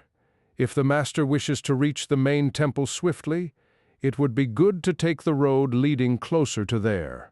On the one hand, Odyssean agreed with that logic, but on the other, he did not like leaving the Triune's supporters in Kalanash untouched, and especially at the Edrim's rear when it came time to confront the main citadel. Yet, to veer toward Kalanash would further slow the trek, and cost lives, both things that would only benefit Lilith. "How quickly can we reach Kalanash?" After a moment's consideration, Rashim answered, 4-5 days, and Istani. 4. The path was quicker. More important, with a much smaller presence of the Triune, Istani promised not to slow them in terms of struggle. Kalanash might mean many days of blood scales of the Serpent 412. With some reluctance, Odyssean came to a decision. "Very well, Istani it is. But we must move with all haste." The others nodded obediently and departed. Odyssean looked to Serenthia for some confirmation that he had chosen wisely. "I would have done the same," she returned, her brow furrowed. "What else is bothering you? 2 things or 2 people, Achilleos as you know and Mendelssohn. Of course, I've discussed Achilleos with you enough to sicken you, Odyssean. Forgive me for not thinking about your brother. This Rathma. Do you think he can be trusted?" He grunted. "I don't know." "As much as any of the blood of Lilith can be, which I suppose includes me far, far down the generations. Then Mendelssohn will be all, right?" Serenthia considered. "His path converges with yours, but I think it also diverges more and more. I don't care anything about that, Seri." He had returned to calling her by her childhood name, the better to keep in his head that they were friends, not lovers. Odyssean had no desire to stomp upon the grave of his 413 Richard A. Knack friend, especially now that he knew that grave to be empty. "I just want Mendelssohn safe, as he does you. But it would be good to hear some word. Some word." She shifted into a sleeping position near the fire. I know," and from her tone Odyssean understood that she desperately desired the same from Achilleos. Mendelssohn had never dreamt that he would return to Partha. That place was supposed to be far in his past. He had tried to erase his memories of the town, for in Partha had come what he felt the final severing of his life as a simple farmer and the beginning of all the cataclysmic changes for and within him. There had been no turning back after Partha, even more so than Sarum, which the younger son of Diomedes was also glad to avoid. Tragol and Rathma had sent him here alone for some final test, they said. As usual, their replies to his questions were murky. In the end, with the promise that he could rejoin his brother if he finished this task, Mendelssohn had agreed to return to the town. And only after arriving had he realized that Trag-Ul had used the word "if" scales of the Serpent 414. He did not actually stand in the town itself. No, Mendelssohn sensed that what he sought was far outside the town walls, very close to where the Parthans disposed of their refuse.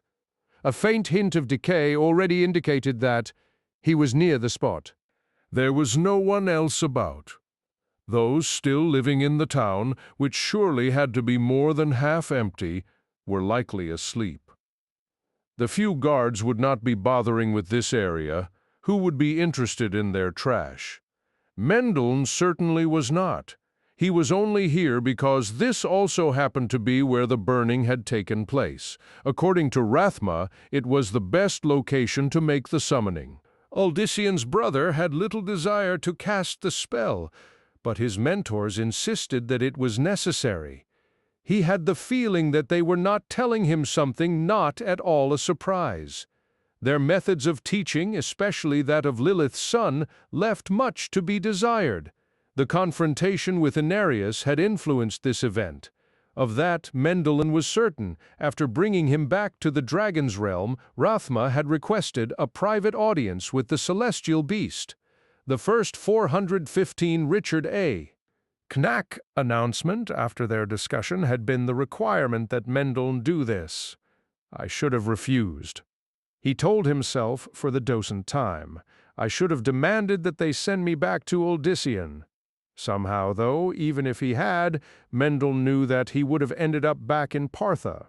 From his robes he removed his dagger. It would guide him to the exact location, so Rathma had said. As soon as he held it up, it glowed. Mendeln turned, noting when the dagger flared brighter. Yes, he recalled the area well, recalled all the grisly events. Here they and the Parthans had unceremoniously burned the bodies of the high priest Malik and his Morlus.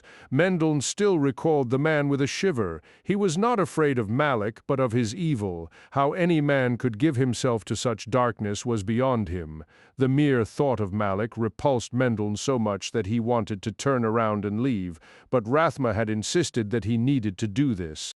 Taking a deep breath, Uldissian's brother tried to summon the feeling of calm determination that the dragon had taught to him.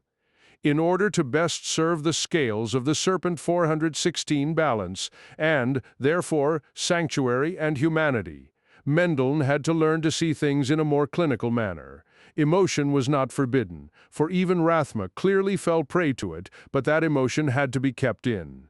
Check. For the forces with which Mendeln dealt could be very dangerous. As ready as he knew he could ever be, Mendeln knelt down and began sketching patterns designed to amplify his efforts. They were based on the very energies binding not only his world together, but all that beyond sanctuary. The patterns pulled to them some element of those energies, bringing them to the location of the summoning. With that accomplished, Uldissian's brother held the dagger over the center. He did not have to draw blood for this, although there remained the possibility that he might have to at a later point. Now, all that mattered were the words which themselves were parts of the energies keeping all things together. In a low tone, Mendeln uttered one word of power after another. With each syllable he sensed the forces swirling into place. An ominous presence began to coalesce within the area of the patterns. 417 Richard A. Knack Mendeln repeated everything that he had been told to say in such a situation, repeated all of it over and over. Each time he added emphasis to a different part, in this way strengthening every aspect of the summoning. Something drifted past his face, so very gently rubbing against his right cheek. A gauzy wisp of smoke drifted in from the direction of the town. As Mendeln continued, these and similar sights began to move around, and around him like small children seeking attention. Rathma had warned him that, until he learned to focus better, others would come in the mistaken belief that he had summoned them. There was nothing he could do right now save ignore the uninvited spirits. To dismiss any would mean to lose concentration at the most vital moment. Yes, he could sense the dark presence gathering strength. It was in conflict. On the one side, not desiring to be stirred up. On the other, eager to see if somehow this could be used to its advantage. Mendeln gripped the dagger tighter, aware that he could not let the latter happen. The dragon had warned him of the potential repercussions should that terrible thing come to pass. Scales of the Serpent 418, and then a black form arose above the spot, a sinister form quickly swelling to the height of a tall man. Still muttering, Mendeln cautiously stepped back. So long as the patterns he had drawn remained whole, the spirit could not escape them without his assistance. The shadow solidified, taking on the vague appearance of a particular figure. Tall, pale, and bearded. the high priest of the order of Mephis or Mephisto, Malak himself. Grimly satisfied, Uldysian's brother met the dire spirit's unblinking gaze. Malak recognized him. That much was immediately clear. Mendel could sense the smoldering hatred behind the emotionless face and saw the shadow of a hand, an inhuman hand, briefly emerge from the misty, translucent robes. Whether or not the ghost could strip Mendel's flesh from his bones, as Malak had done to Master Ethan when alive, the son of Diomedes did not know. He did not intend to give the specter the chance to test that. "You know who I am, priest," Mendel muttered. "You know that you are not permitted to act or speak in any manner without my permission or guidance. Nod your understanding." 419 Richard A. Cain, Malak slowly did, his eyes never leaving his summoners.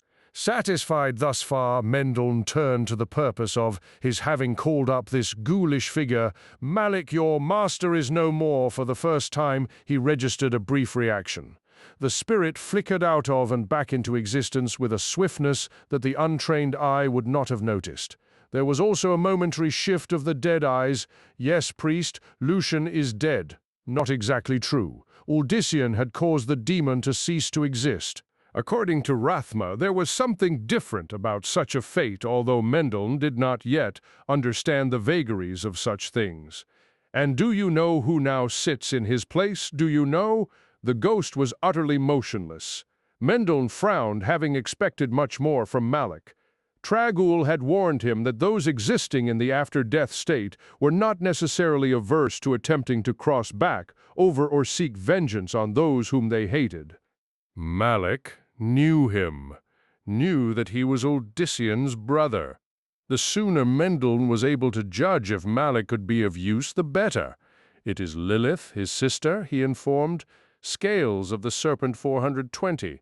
The spectre. You may recall her in another guise, priest, that of the Lady Lilia." This time the ghostly figure wavered and his eyes widened beyond human ability. His mouth opened and continued to open, stretching more than a foot down. Mention of Lilith, especially her mortal guise, had finally done the trick. After all, it was she who had actually slain the priest. Mendel was astonished by the ghost's continued violent reshaping. He had been forewarned by his mentors that spirits were not bound by their mortal states, that they could appear in a variety of twisted forms attesting to their deaths, their anger, or their intentions. Intentions, Mendel spun around, already mouthing new words, those given to him as a quick defense against the unthinkable. At the same time, he thrust the dagger as far ahead of him as he could, drawing sharp slashes in the air. With a frustrated hiss, the shadow of a Morlu collapsed to dust.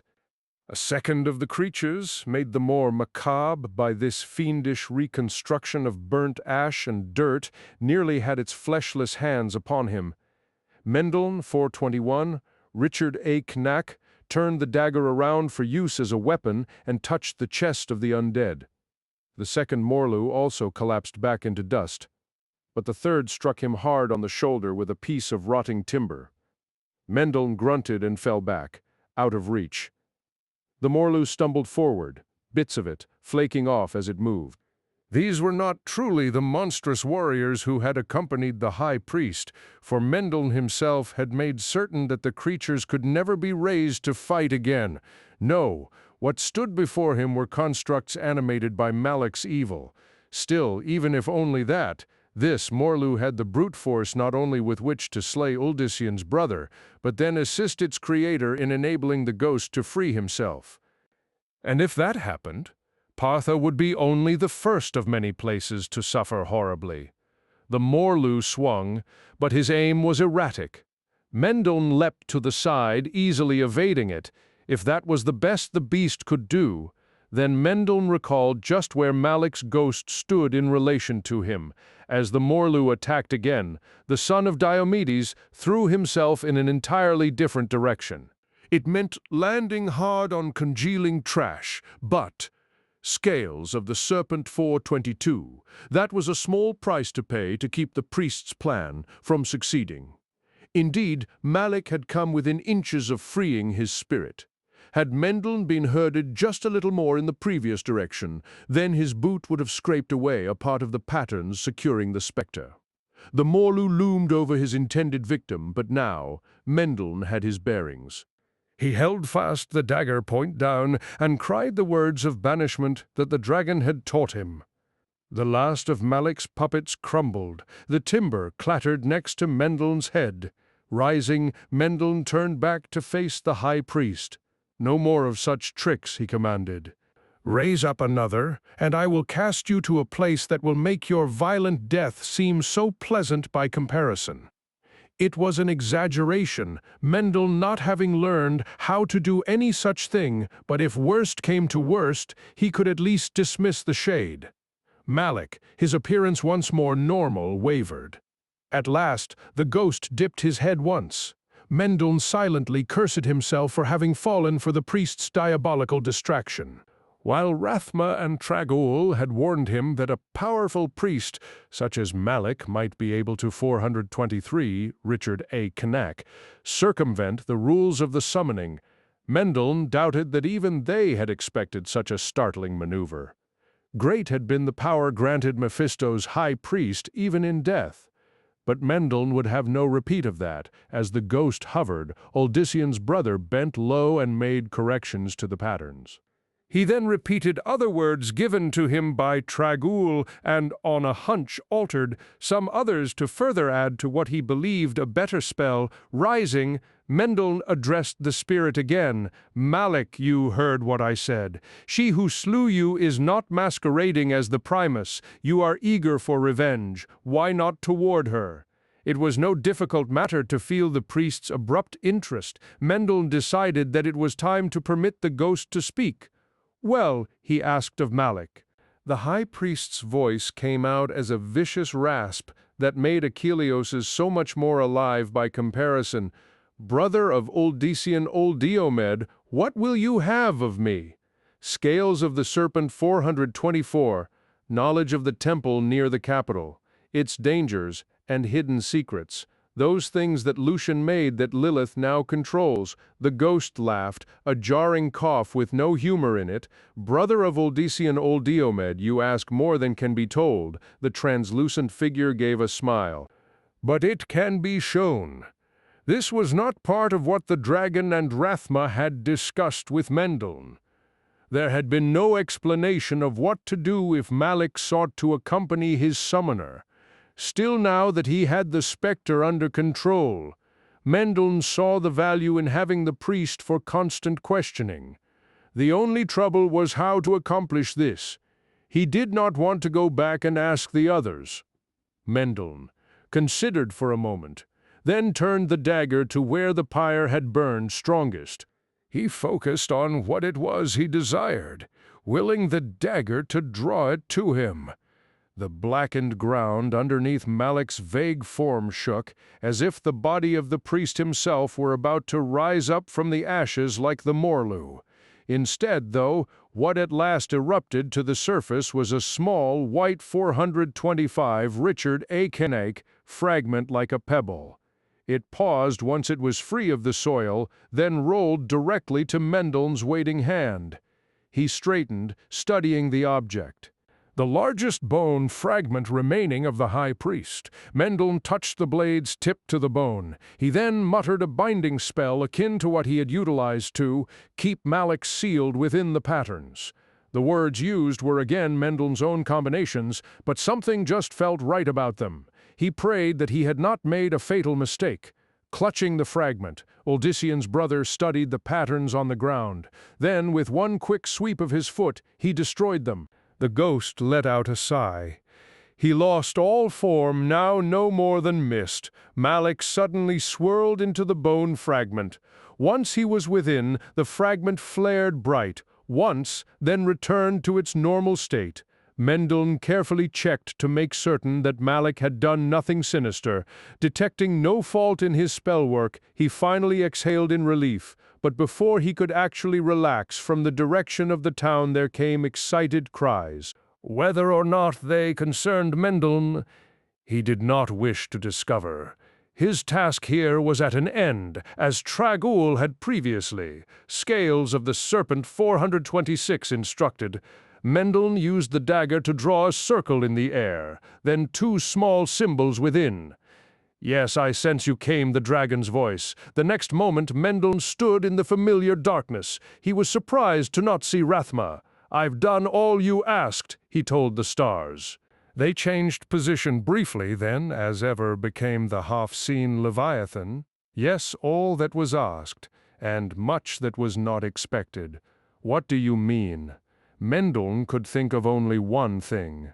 He produced the bone fragment. "I know that you only sought information from the priest's shade, but I realized that questioning him would take too long and there might be other points that would come up later when it was too late. I judged that the best course was to risk taking him with me." "Was I wrong to think so?" "Whether you are wrong, the balance shall show," responded Trag'Oul calmly. "But how you managed the feat is what most interests me. I merely followed the teaching of both you and Rathma and adjusted as I believed would work.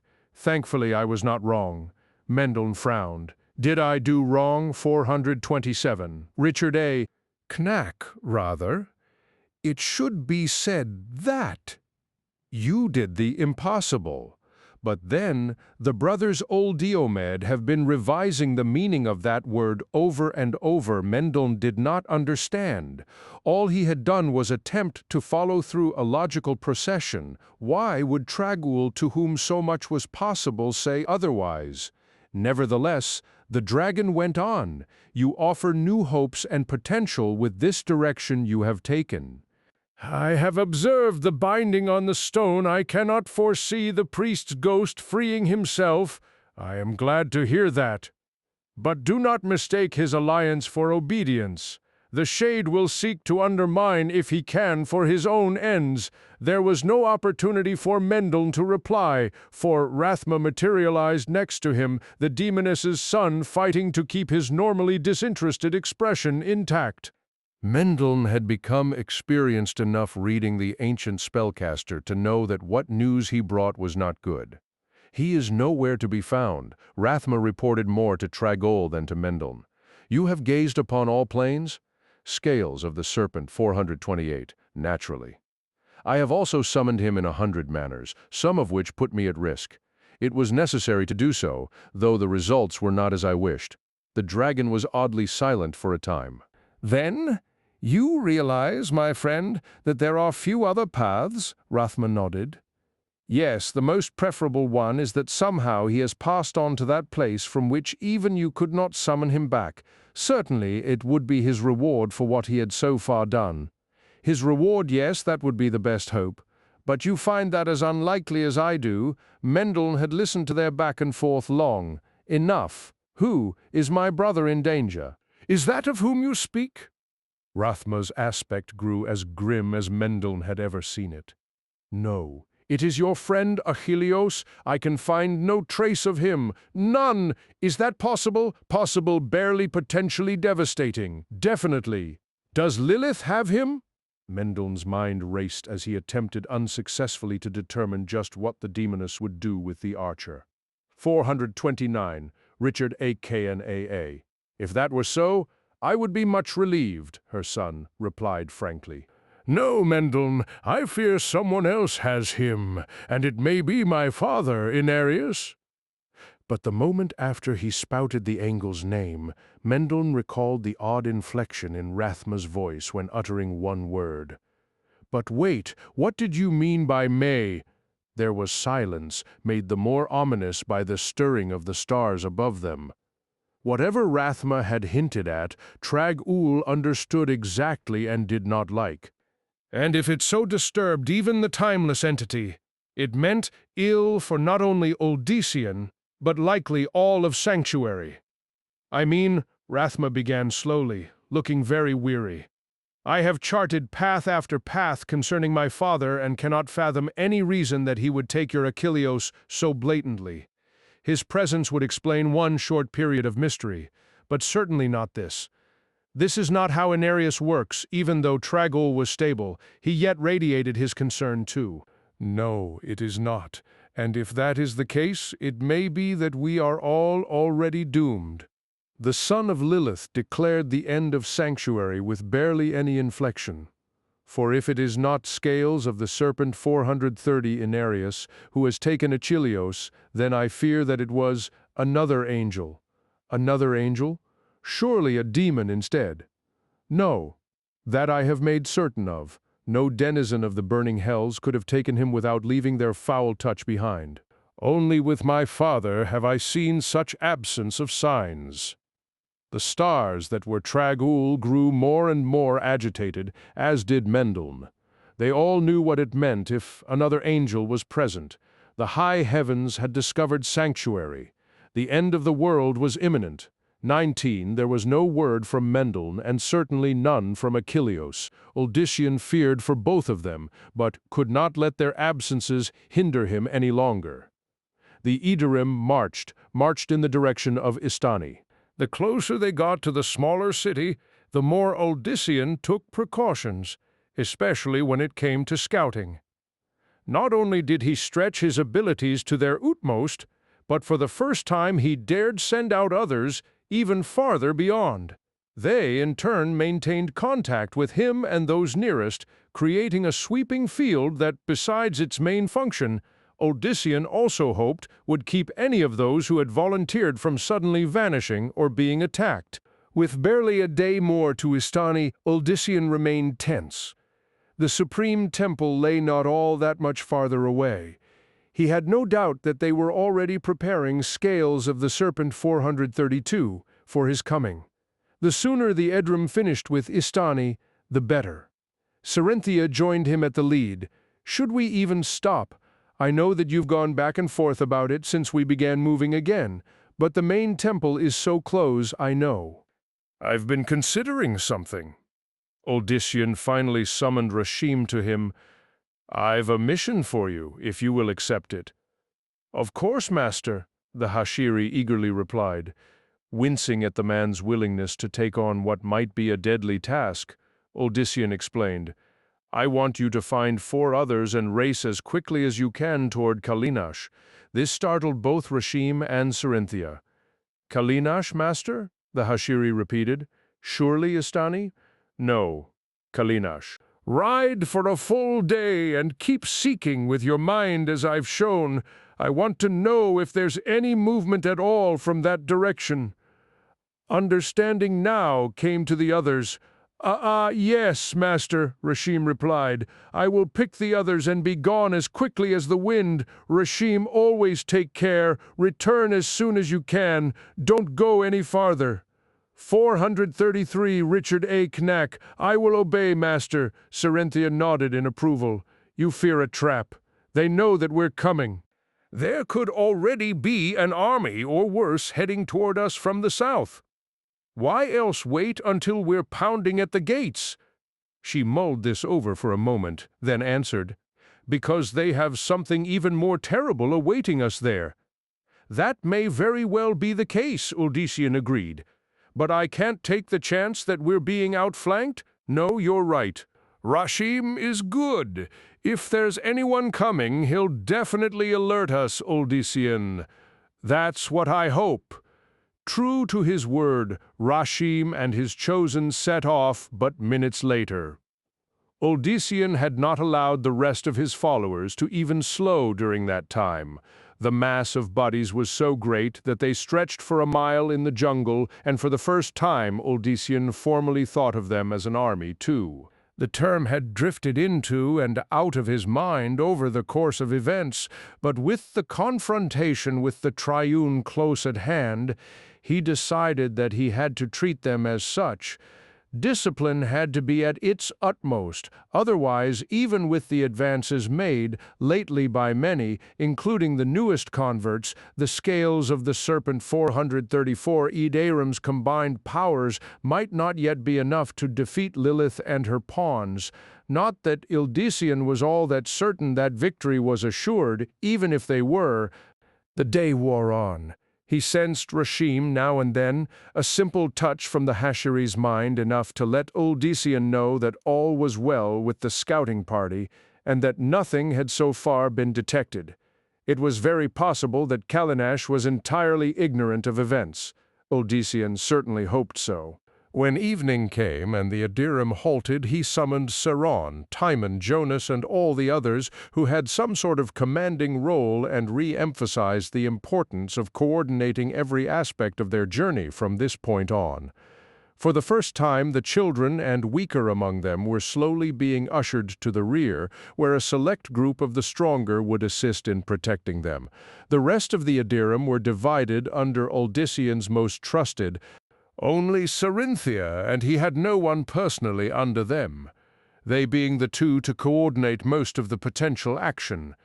It still surprised him that the merchant's daughter had become second only to him. This was not a 435 Richard A. Canak, Cerynthia he could have earlier in his life ever imagined knowing. But without her, Odyssean could not have imagined now leading such a vast force. Shortly before daybreak, he awoke to the sense that Rashim was trying to contact him. At first, Odyssean expected to hear the worst, but the Hashari had only sought to tell them that he and his companions were beginning their return. There had been no hint of danger. Emerging from Kalinash, the city appeared entirely oblivious to the Adyram's movements. That gave Odyssean tremendous relief. He alerted Cerynthia and the others. Then, as soon as everyone had eaten, he ordered the Adyram on their trek again.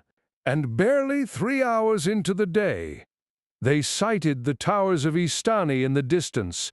Istani might have been smaller than Hashiri or Toraja, but it still appeared much larger than Partha.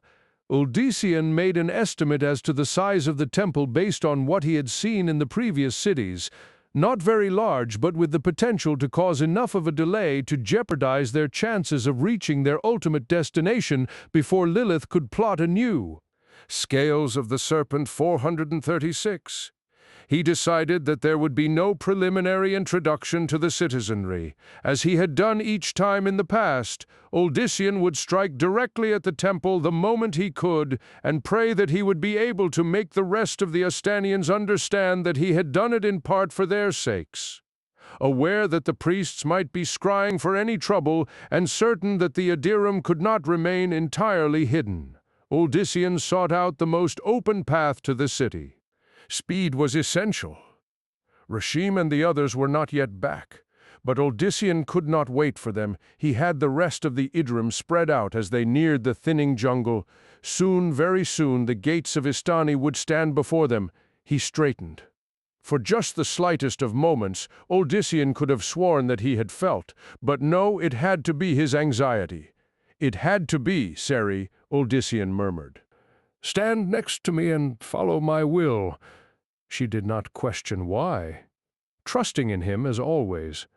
Once Cerynthia was ready, Odyssean guided her mind to where he wanted her to focus. Do you see or sense anything? He asked. 437, Richard A. Kmaak. No, for a moment I thought, but no. It was the answer that Odyssean expected, and receiving it only made him more suspicious. Seri, will you let me try something? Together, you mean? She knew about the spell work that Lilith had shown Odyssean while pretending to be her. If you think it worth to try, then I'll do it. Rather than position themselves as he and Lilith had, Odyssean simply stood next to Cerynthia. They shut their eyes and concentrated on reaching out to one another. The results were as swift as they were remarkable. The ease with which the two managed to link pleased Odyssean, who had, in truth, feared complete failure. There was only one trouble with the link, and that was the incredible closeness it created between Odyssean and Cerynthia.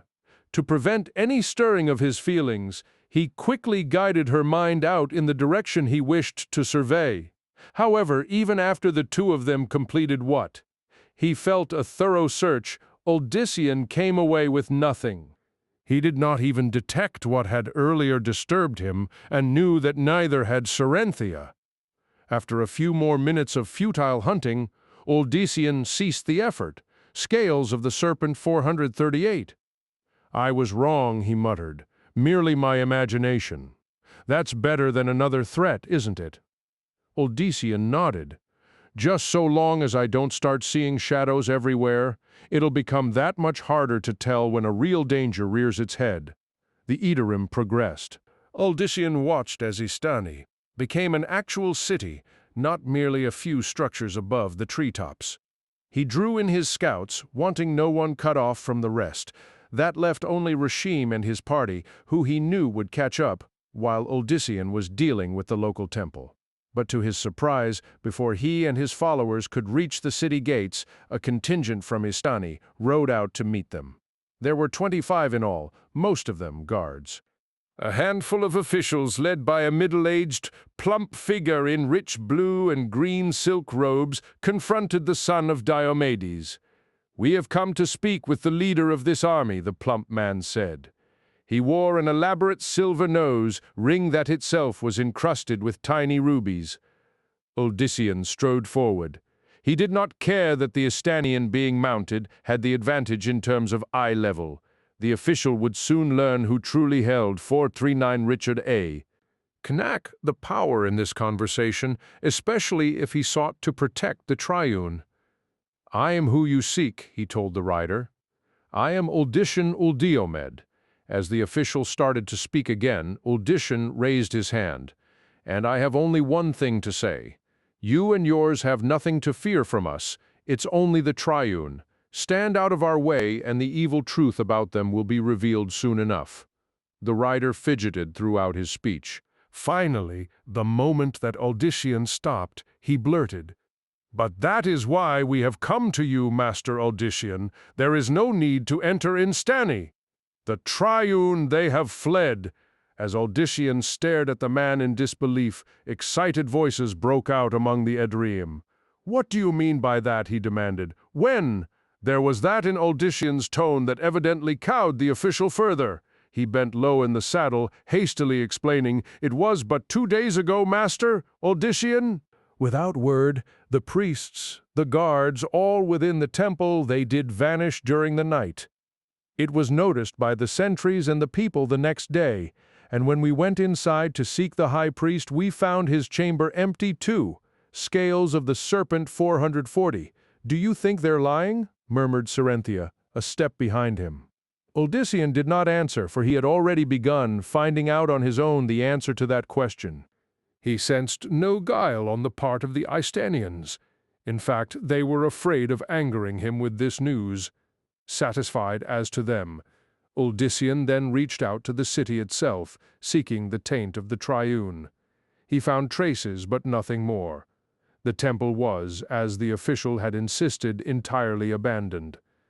Uldyssian's mind swept over the three-towered edifice, searching for any clue, but the priests had been very thorough in clearing out their rooms.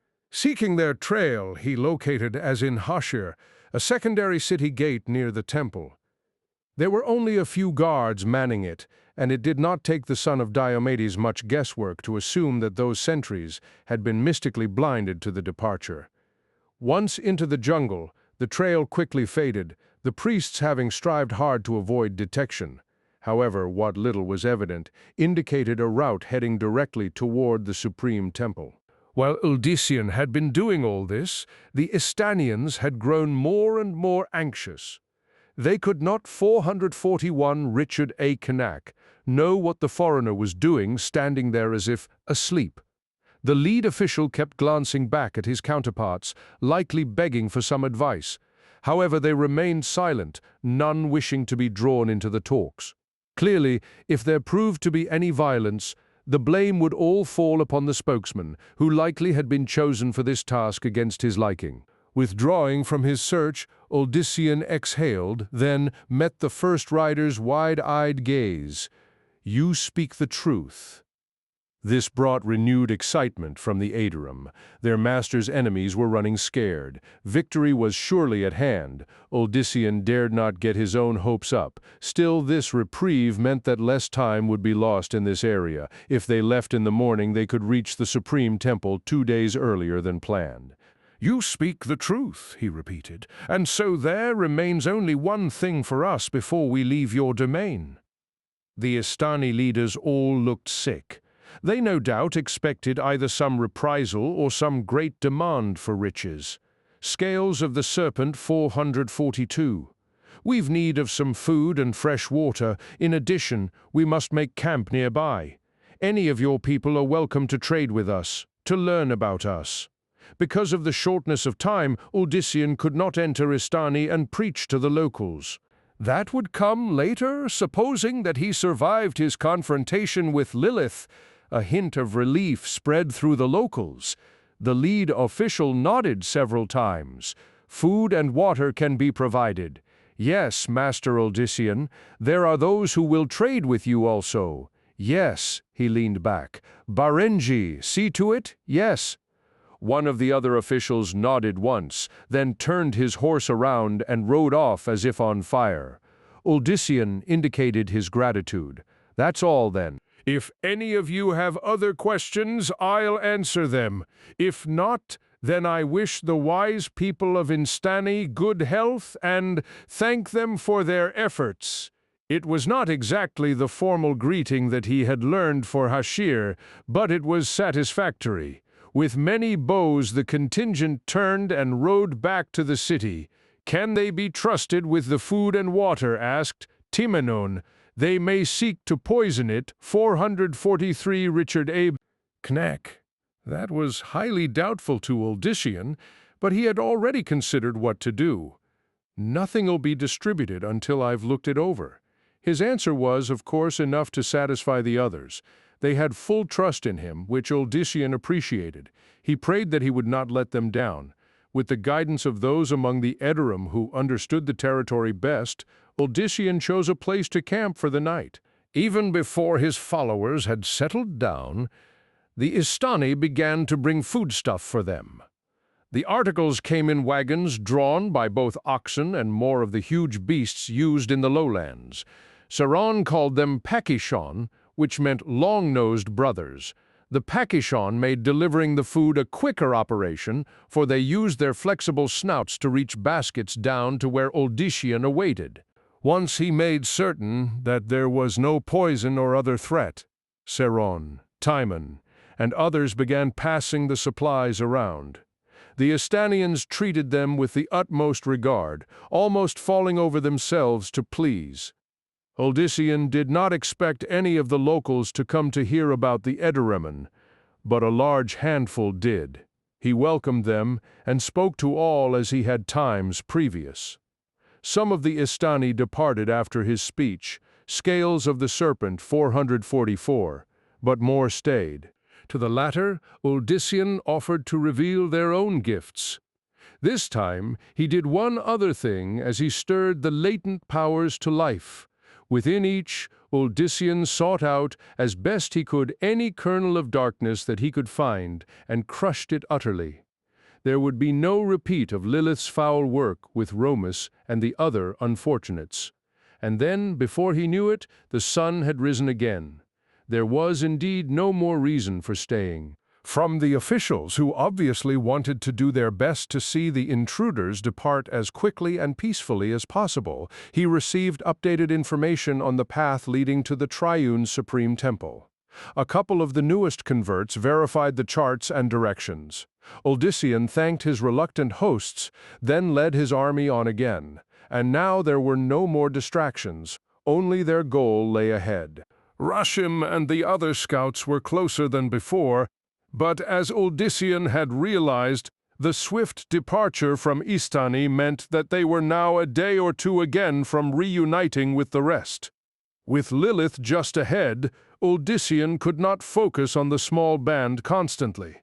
Instead, he sought out the scouts during each pause, satisfied that 445 Richard A. Kanak, they were still all right. He then returned to constantly attempting to analyze just what the demoness might have in store. But although he thought of 1,000 nightmares, Odyssean doubted that any of them would match her true plan.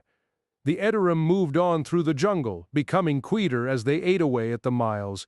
It was as if a shroud had fallen over them.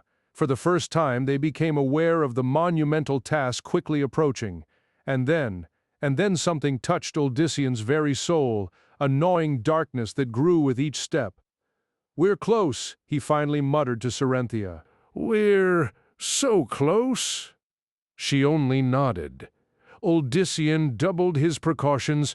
For him, the Triune was no longer hiding what it was. They, under Lilith's guidance, were trying to undermine the Edorim's confidence. Odyssean's mind swept over his followers, reassuring them of their intentions. This new and subtle ploy would fail his enemies, of that he swore. He wished that Mendel and Achilleos were with him, that he had seen nothing of either bothered Odyssean, for surely at least his brother would have tried to be there. As for the archer, it was possible that Achilleos was scales of the Serpent 446 nearby. But if so, why had he not at least given some sign? Odyssean decided that he could not rely on their assistance. It was up to him and those who stood with him to survive this struggle. Night came again, the last night, by his calculation, before they would sight the land surrounding their target, somewhere to the northeast, so he was told by one of the Hashiri stood the vast capital.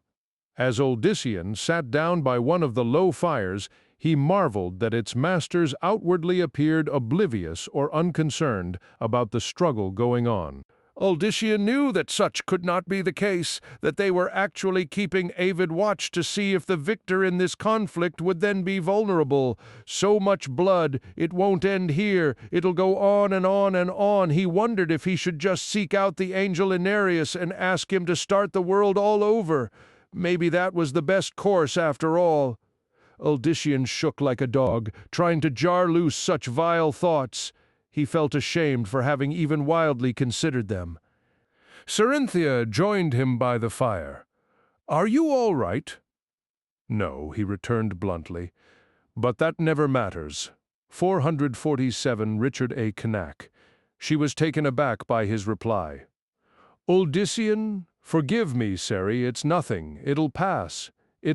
Odyssean leapt to his feet. Once more he had that sense that there was something not quite right in the vicinity.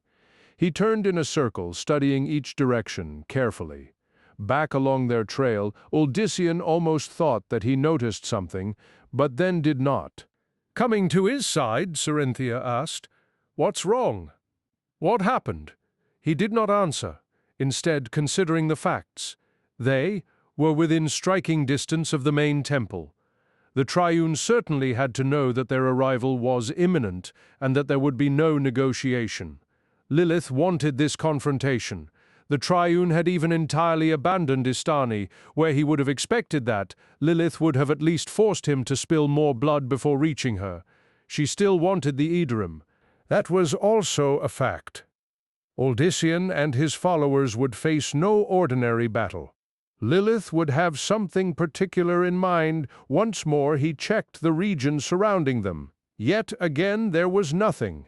But what if nothing was more than it seemed? Scales of the Serpent 448. Ceri, the others need to be alert. Please tell them to be prepared for my command. For what? I don't know. She asked no more questions, instead turning to silently spread the word. As Cerynthia reached out to the others, Odyssean concentrated on the general area where he had momentarily believed that he had sensed a presence. There had to be something wrong.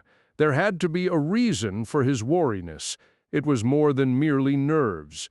He focused hard, trying to draw his will into the task as much as possible.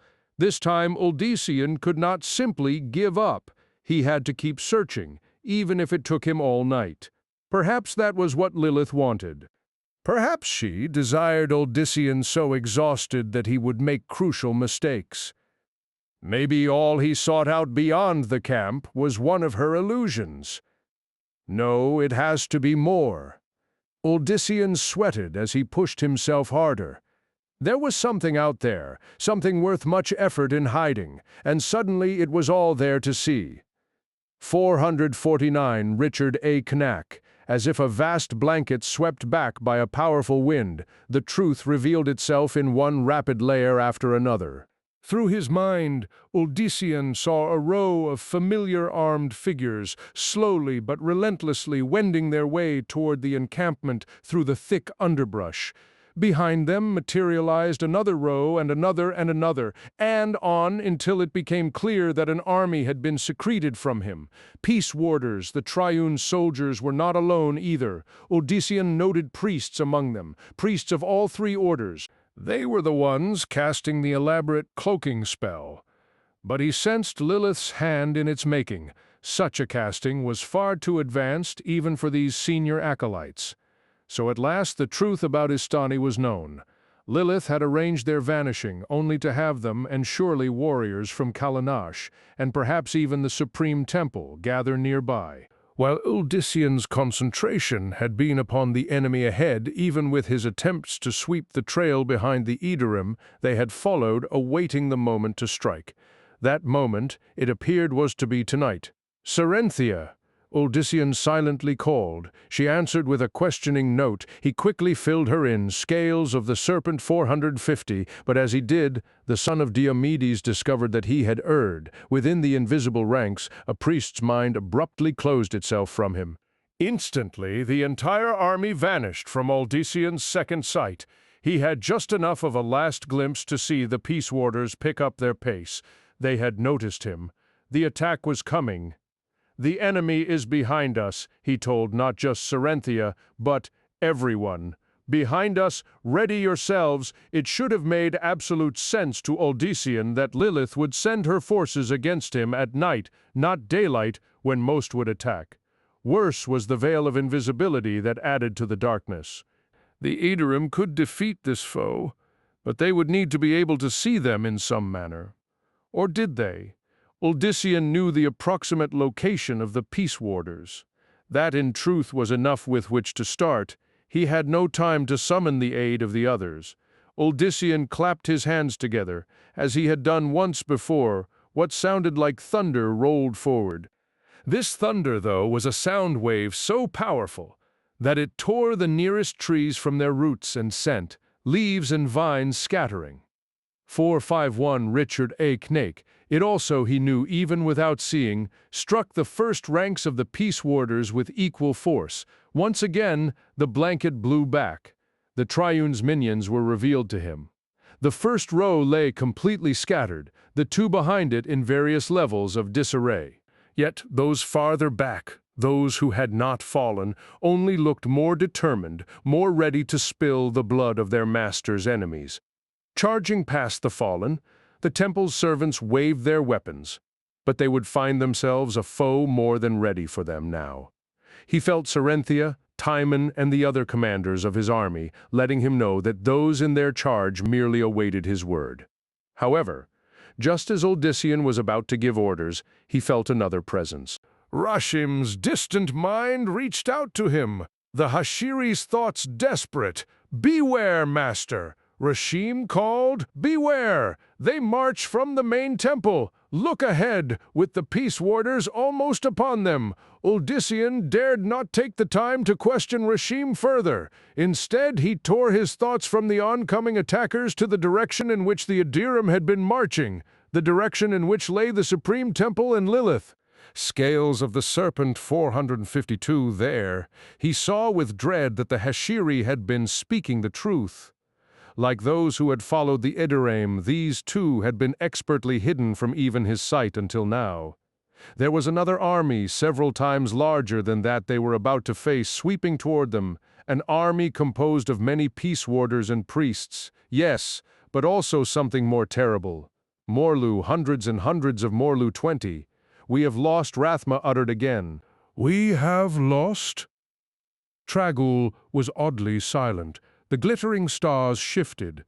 This way and that, and in their centers a brooding Mendeln caught glimpses of a multitude of lives. Some were of the past, others of the present. Whether any were of the future, the dragon would not say, and that boded ill, too, Odyssean's brother finally had to speak.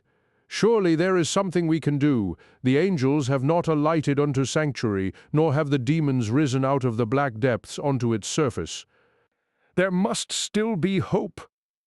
"I had always thought that," returned Lilith's son, "because I knew that the burning hells would do all that they could to keep the secret and thus move at a slow, deliberate pace that I could counter. I knew that my scales of the Serpent 454. Father, too, would not rush matters, for he has no desire to reveal his paradise to his brethren, nor face their stern justice for his crimes. And so? Rathma frowned. He suddenly looked his centuries of age. And so it all would have gone on as before, perhaps for 100 lifetimes more still. Yet, now that the high heavens are aware, there is nothing we can do. Turning on Trag'Oul, Mendel blurted, "And you think this also? It is not what I think or believe, but what the balance will demand, son of Diomedes. And what does the balance demand, tell me?" The dragon reformed. The eyes stared deep into the human's own. "It is for you to tell me, but all Mendel could think about in the face of Rathma's declarations of doom was his brother. If Sanctuary was to end, he should be there at Odyssean's side. They had always sworn to do that to protect one another. They were the last of their family. I want to go to my brother," Mendel demanded. "I want to go now." He vanished. 455 Richard A. Knack. Rathma stood silent for a moment, then also looked up at Trag'Oul. "His choice is made as the balance will determine. We are bringing the elements together. If they can survive my mother, perhaps there is hope against my father. Perhaps your chosen successor was not even defeated by your talk about what will be if the high heavens and burning hells do indeed meet in Sanctuary. No, and that with me believing much of it myself when I spoke it. In truth, Trag, this does likely mean that all is for naught. If it is to be, it will be. Does that mean that you will do nothing more as you pretended to him?" Rathma straightened. "Of course not." The dragon made a sound much like a relieved sigh. "And so, even in our hopelessness, there is hope here," it was then. Lilith's plan revealed. Once again he had underestimated her power and cunning. If not for Rashim's desperate call, there would have been no hope for the Adiram. They would have focused on the Peace Warders approaching from the rear, scales of the Serpent 456 remaining unaware of the other cloaked force until it was upon them. Whether the demoness desired to capture most of Odyssean's followers or slay them and start anew was a moot point. If it ended here one way or another for Odyssean's dreams, then Sanctuary was lost to either her or Inarius. They would transform humanity to their wishes, a monstrous army for Lilith, or crawling worshippers for the angel. Odyssean reacted quickly to the warning, spreading the word to the others. He urged Cerynthia and Timian to him, at the same time ordering the rest to turn around to face the new danger. They and those with them reached him but a moment later, and barely a breath ahead of the Peace Warders, Odyssean had already confronted. With wild howls, the servants of the Triune leapt toward the line of Idarim. Odyssean maintained a calm in the minds of those near him, guiding their initial efforts, but two of his followers suddenly collapsed, writhing in agony for brief seconds before stilling. Odyssean sensed the spellwork of the priests and struck back at 457 Richard A. Kna them. With grim satisfaction he crushed their hearts from within. The three fell, already dead. The Idarim were not merely armed with their abilities. Odyssean was well aware that many were not capable of continuous effort in that respect. They wielded swords, pitchforks, and whatever tool they were familiar with that could be easily turned into a weapon. The first line of Peace Warders collided with an invisible wall guided by Cerynthia's will. However, those that followed pressed at it, and so it became necessary to add attack to defense. For the Adiram, Odyssean first suggested the most simple of spells, a series of fireballs, bombarded the breast-plated warriors. Several screamed as they attempted to douse flames that could not be doused. The Peace Warders' advance faltered. Pleased by this turn, Odyssean sought out Cerynthia. She knew immediately what he wanted of her. "Go," she encouraged him, "go. The others need you. We'll deal with these." As if to emphasize her confidence, the merchant's daughter raised her spear and threw it at an approaching foe. Fueled by her power, It not only impaled the Peace Warder, but dragged his body back until it reached a second warrior who, although wearing a breastplate just Scales of the Serpent 458, as the first had, died much the same. The two bodies tumbled down. Serenthia held out her hand and the spear dislodged itself, then flew back to her grip. "Go," she repeated with a smile. Nodding, he turned and ran to where Saron and others had already arranged the most powerful of their Idrium for maximum effect and protection. In the center of the camp stood the youngest and the weakest, but as always Uldyssian had not left them unprotected. Not only did those among them that had the ability work to shield all, but stronger Idrium still kept watch too. Uldyssian did not want the priest's spells striking at those least able to defend themselves. Saron looked very grateful for his arrival. "Master Uldyssian, we have tried and we have tried, but we cannot sense those you say approach. Is it possible that Rashim is wrong? He is so far away." Uldyssian had not had time to consider the last point, especially since the warning had proven accurate. "They're coming all right, Saron. Everyone needs to be prepared. There are many Morlu among them, and they will be harder to stop than Peace Warders." 459 Richard A. Knack. The Toragian turned bitter. "Yes, Master Uldyssian, I know. It was one of those fiends who slew Tomo." Having never heard exactly what had happened to Saron's cousin, Uldyssian was momentarily at a loss for words. Then he suddenly felt the wave of unnatural evil all but at the camp. "Make no mistake, Saron, they're almost upon us." Uldyssian sent out the warning to the others, then positioned himself near the lead. He spread his arms, ready to do as he had against the other attackers. But before he could, there came a sinister buzzing. Several in the lines looked up in puzzlement. Too late, Uldyssian remembered what that ominous sound presaged. "Keep your shields strong," he warned. Dark shapes the size of birds of prey flew out of the shadowy jungle. The buzzing came from them, growing louder and more frightening with nearness. One man screamed as one of the shapes collided with his chest. The angular object had buried itself deep. Two others also fell, struck down as if by lightning. Uldyssian recognized the vicious weapons that the Peace Warders had once tried to use to assassinate him. The tooth-like scales of the Serpent 460 blades on the edges were designed for maximum carnage. Blood soaked the bodies of the victims, but most of the remaining weapons in flight collided with air, then went spinning harmlessly away. Still, Uldyssian could sense how unnerved many around him had become. Lilith was doing all she could to undermine their confidence and, thus, their powers. No sooner had the bladed weapons come flying than Uldyssian sensed the attackers flow forward. At the very last moment, as they surged within striking distance, the spell keeping them unseen fell away. A gasp arose from many in the forefront as the Idrium beheld the awful sight. More than one of Uldyssian's followers fell back in fear. Uldyssian tried to boost their confidence with his own, but it was a difficult task in the face of such monstrous foes. The Peace Warders made up the Triune's first lines, but they were not the bulk of the threat.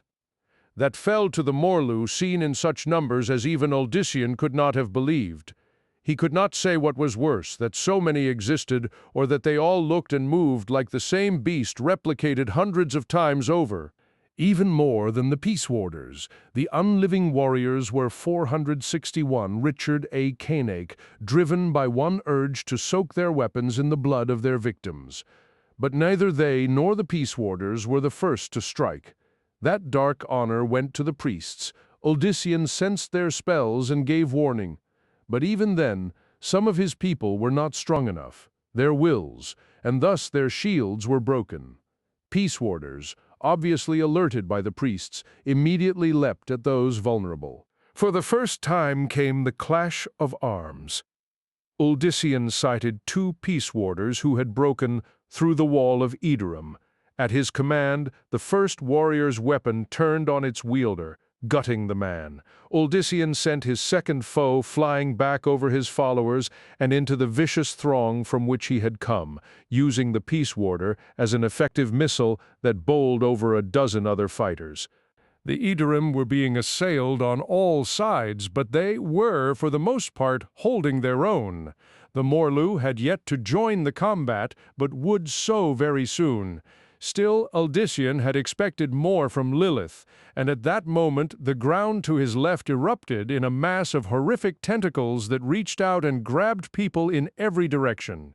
Two of the victims were scales of the serpent, 462 immediately squeezed to death with such force that they nearly snapped in two. Another was raised up and thrust hard to the ground again, his bones cracking audibly. Cursing, Uldyssian had to abandon the front lines. He knew that he played into Lilith's hands, but had no choice. He was not even certain himself how to handle the beast, but his powers were the best hope of defeating it before it killed again. Rather than seek to deal with every individual tentacle, Uldyssian focused on the area from which they had sprouted. The demon, for what else could it be? Had to lurk just below the surface. He could not imagine its size based on all the tentacles and their length, but it had to be enormous. Lilith had outplayed him yet again. Each of her attacks had been shrouded well. The effort had surely cost her and the priests, but it had served her. He had noticed the one, been warned of the other, but those two had kept him from ever conceiving of an attack from underneath. Uldyssian had no notion as to the demon's weaknesses, but he attacked with the one most sensible. Raging flame suddenly burst at the point nearest to where he thought the tentacles originated. The Fire 463 Richard A. Knack burned not only above the surface but also directly below. It had effect. The sinewy appendages flailed, flinging the creature's victims everywhere. Uldyssian instantly spread his powers as wide as he could, creating an invisible net that caught each and every one of them. The effort left Uldyssian panting. Sweat poured over his body as he sought to lower the Edorim to safety. Just as he was nearly able to accomplish that, something jerked him from his feet. Uldyssian yet managed to keep his net working until he was certain that his followers would not be injured by the remaining drop, then ceased that spell. One tentacle had his left leg, another seized his waist. In his head, he heard Lilith. "If you no longer desire my embrace, dear Uldyssian, perhaps you will enjoy that of the Thonos." She ended the comment with a throaty chuckle. Uldyssian swore at her, but the demoness had already severed contact. He felt the tentacle crushing his leg and focused on his adversary. The Thonos was obviously an instinctive thing, not a cunning being such as Lilith or her brother, or even the demon Gulag. What fought with scales of the Serpent 464, Uldyssian was truly a beast, which gave him hope that he could outthink it. But first, he had to free himself. As more of the savage appendages turned his way, Uldyssian noted that at least one had, at some point in the recent past, been cut off. The stub was still dangerous, but lacked the tapering end. That gave him a desperate idea. Uldyssian reached with his free hand to his side where he kept a long knife, only to have the knife snared by a smaller tentacle. That did not stop him, though. Instead, Uldyssian's mind seized the weapon of the dead Peace Warder, raised it high in the air, and flung it at the foremost tentacle. Energized by his will, the curved sword made short work of the Thonos' limb. There came a deep roar and a tremor that sent both Edorim and Peace Warders toppling. Not only did the ruined tentacle go flying back below the surface, but so did the rest. Exhaling, Uldyssian started to rise.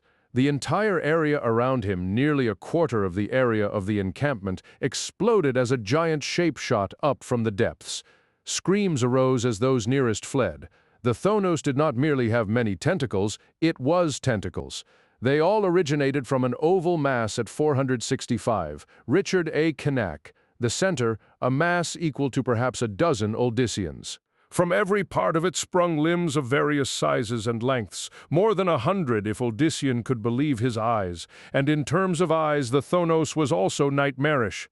Over those parts of its body that were clear of tentacles were eyes, very human eyes. Most were larger than a man's head, and all were not only fixed upon Uldyssian, but doing so with deep malice. A score of limbs shot at him. Uldyssian shoved his palm forward and deflected most, then had to leap out of the way when two others nearly caught him. He summoned the Peace Warder's sword to his hand and slashed at one, but the Thonos moved it out of reach. The gargantuan demon rushed him, moving swiftly on more than 20 other tentacles. From somewhere it emitted another deep roar. Uldyssian could spot no mouth and hoped that he would never come near enough to find it. Lilith's face suddenly formed before the Thonos' macabre body. "All is lost, my love," she mocked. "Look about. Your precious followers are falling to my puppets. See? Scales of the Serpent 466. He would not have even deigned to look, for certainly it sounded as if the demoness sought to distract him. Further, but the Thonos stilled as if hypnotized. A simple-minded thing of destruction, it no doubt lived simply to obey what it thought was Lucian. Uldyssian wished he could have revealed to it otherwise, but even then the creature might not have ceased its rampage. Lilith continued to hold the Thonos in check. Uldyssian finally did as she suggested and saw that, for once, his former lover did not lie. The Thonos' rise to the surface had set into motion chaos among the Edirim, who thought, perhaps rightly, that they now had to fear a terrible danger looming behind them, as well as the relentless threat still flowing in from the jungle. Cerinthia's position was the most stable, but even she was hard-pressed. He dared not distract the merchant's daughter by contacting her, for already she fought against more than one Peace Warder herself. Those battling Lilith's second army were in the most dire straits. The Morlu had reached the struggle and were shoving past their living allies in their hunger for Edirim blood. In the face of such evil and aware of the terrifying fiend in their midst, the Edirim were not only losing ground, but losing faith in their own abilities. More and 467 Richard A. Kenake. More were resorting strictly to physical weapons and defenses, weapons and defenses that, against Morlu, put them at a severe disadvantage. "You see," said Lilith, drawing attention back to her and the Thonos. "Would I lie to you? You've led these poor fools to their deaths. They will be slaughtered, and all because of you, unless—" He could not help but wait for her to continue. Lilith did not disappoint him. "You can still surrender them, my love, surrender them to me, and I will call off the Triune and my little pet here surrender them, so that they would be taken to her and converted to her evil crusade." The myriad layers of her plot continued to peel away.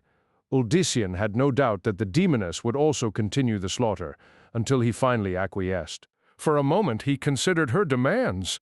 So many lives would be saved, there would be no more blood, but only for the moment. He had only one answer for her. "Better that we all die, Lilith, than kneel to you even once." And with that, he thrust out his hand, aiming for the eye most dominating this side of the Thonos. Scales of the Serpent 468, what began as a stream of light shot through Lilith's smiling countenance, which vanished in its wake. Before the light reached the monstrous demon, it transformed, solidifying into a gleaming lance. The point buried itself in the pupil. A yellow pus burst from the eye, and the Thonos roared anew. Scores of tentacles sought for Uldyssian, who had to fight with all his wit and agility to avoid them. Some were so heavy that if they had reached the son of Diomedes, they would have surely crushed him. Others were so fine that he suspected the Thonos of using them like whips or nooses. Either way, Uldyssian dared not let any get through to him. If there was any consolation in his desperate situation, it was that the beast was now obsessed only with him. It utterly ignored the Edirim, a fortunate thing in that they were already struggling merely to survive. The Morlu had begun cutting a bloody swathe through the left flank, their laughter chilling even Uldyssian's heart. He knew that he could have helped turn or at least stem the tide, but only if the Thonos was defeated. Yet that in itself would take far too long if it was even possible. The loss of its eye had more angered the demon. 469 Richard A. Knack than it had injured it. it was just as likely, perhaps even more so, that Uldyssian would soon perish. But he continued to dodge and deflect the tentacles, amazed for each second that he managed to avoid them. The Thonos roared over and over, its tone almost suggesting that it was becoming annoyed at this gnat's persistence. Then, without warning, he was grabbed at the ankle. Uldyssian toppled. A smaller tentacle had risen out of the ground, rising up like a serpent from its nest to encircle his lower leg.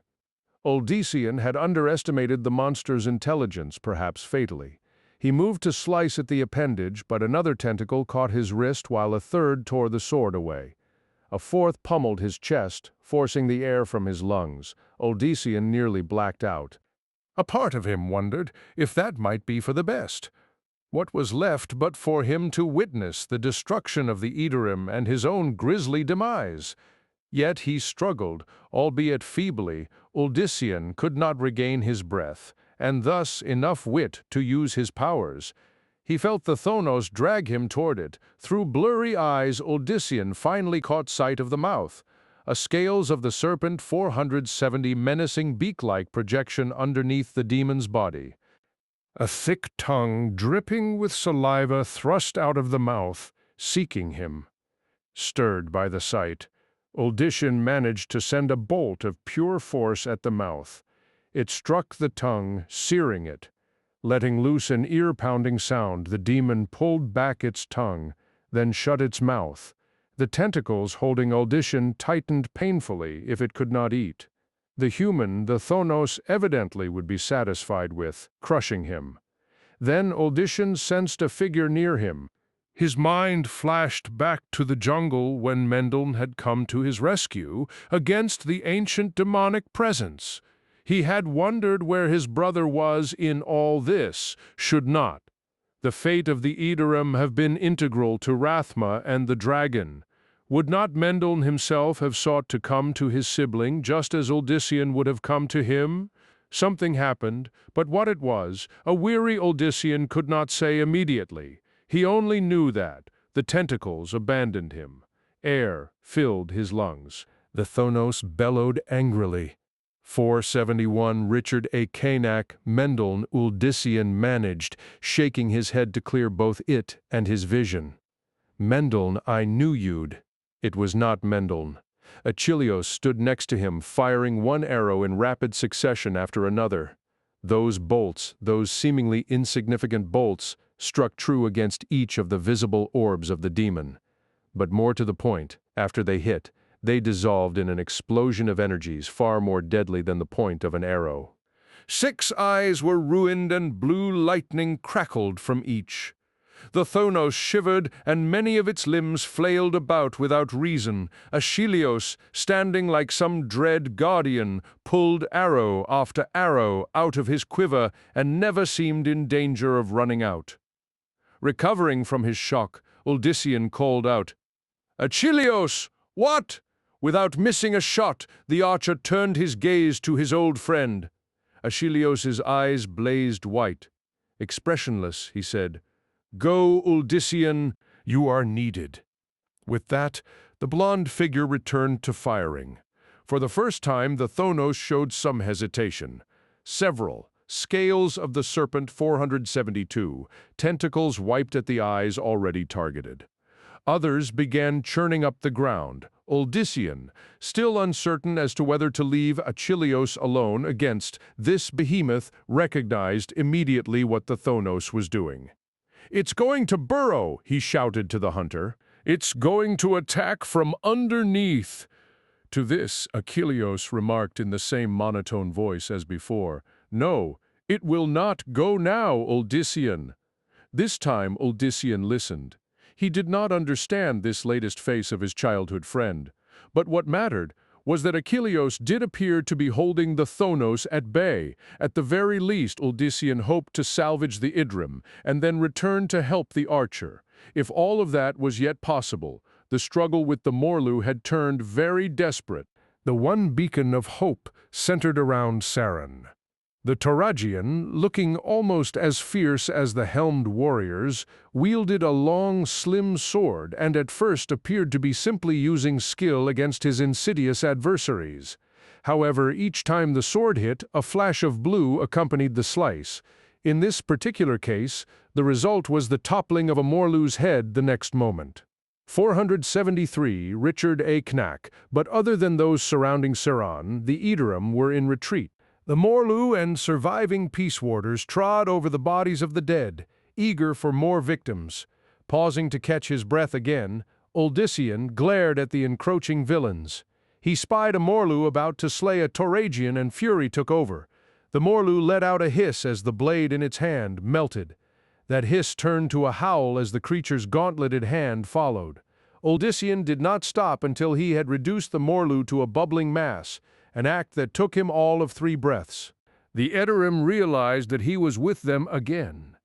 Their confidence visibly rose under Uldyssian's guidance.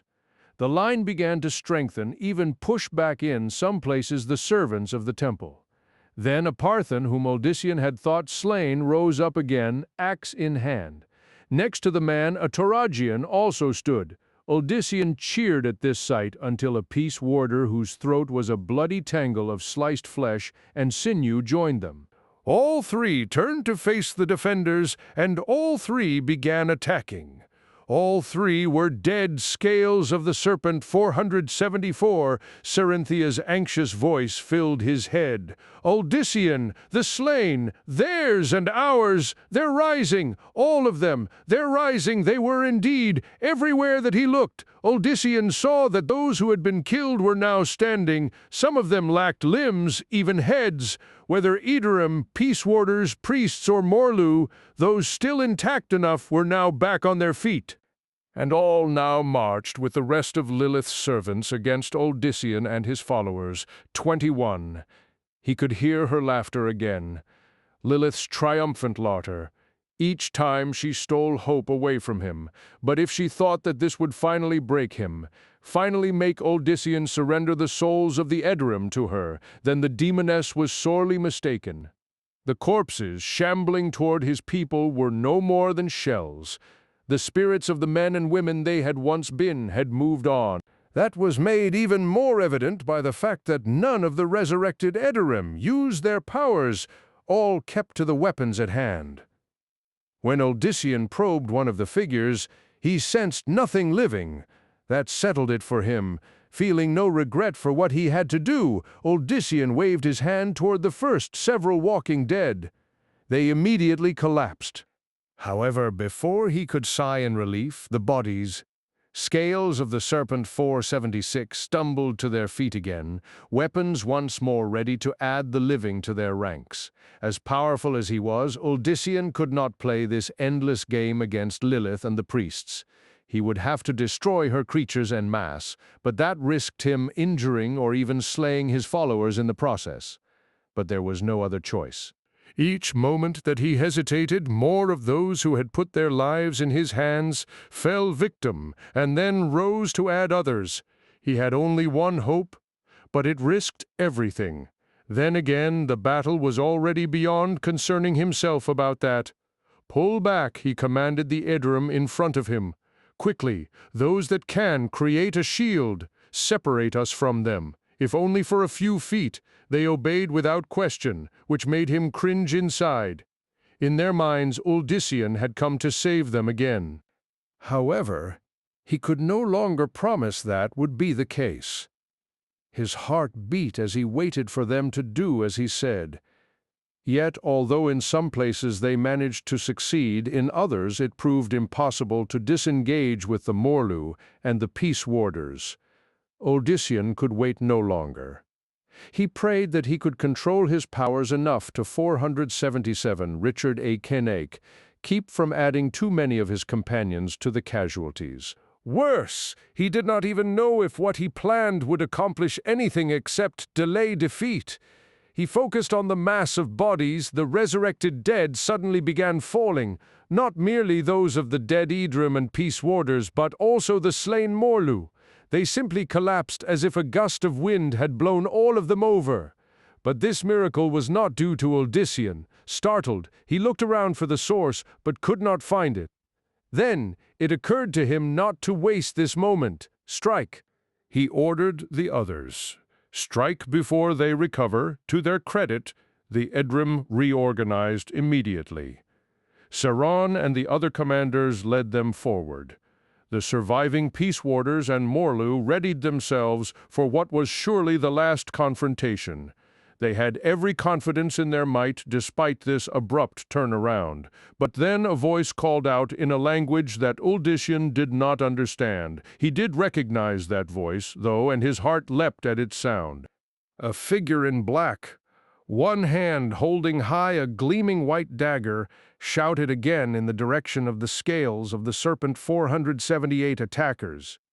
Mendelssohn, his pale face drawn and his voice strained, repeated the same words over and over.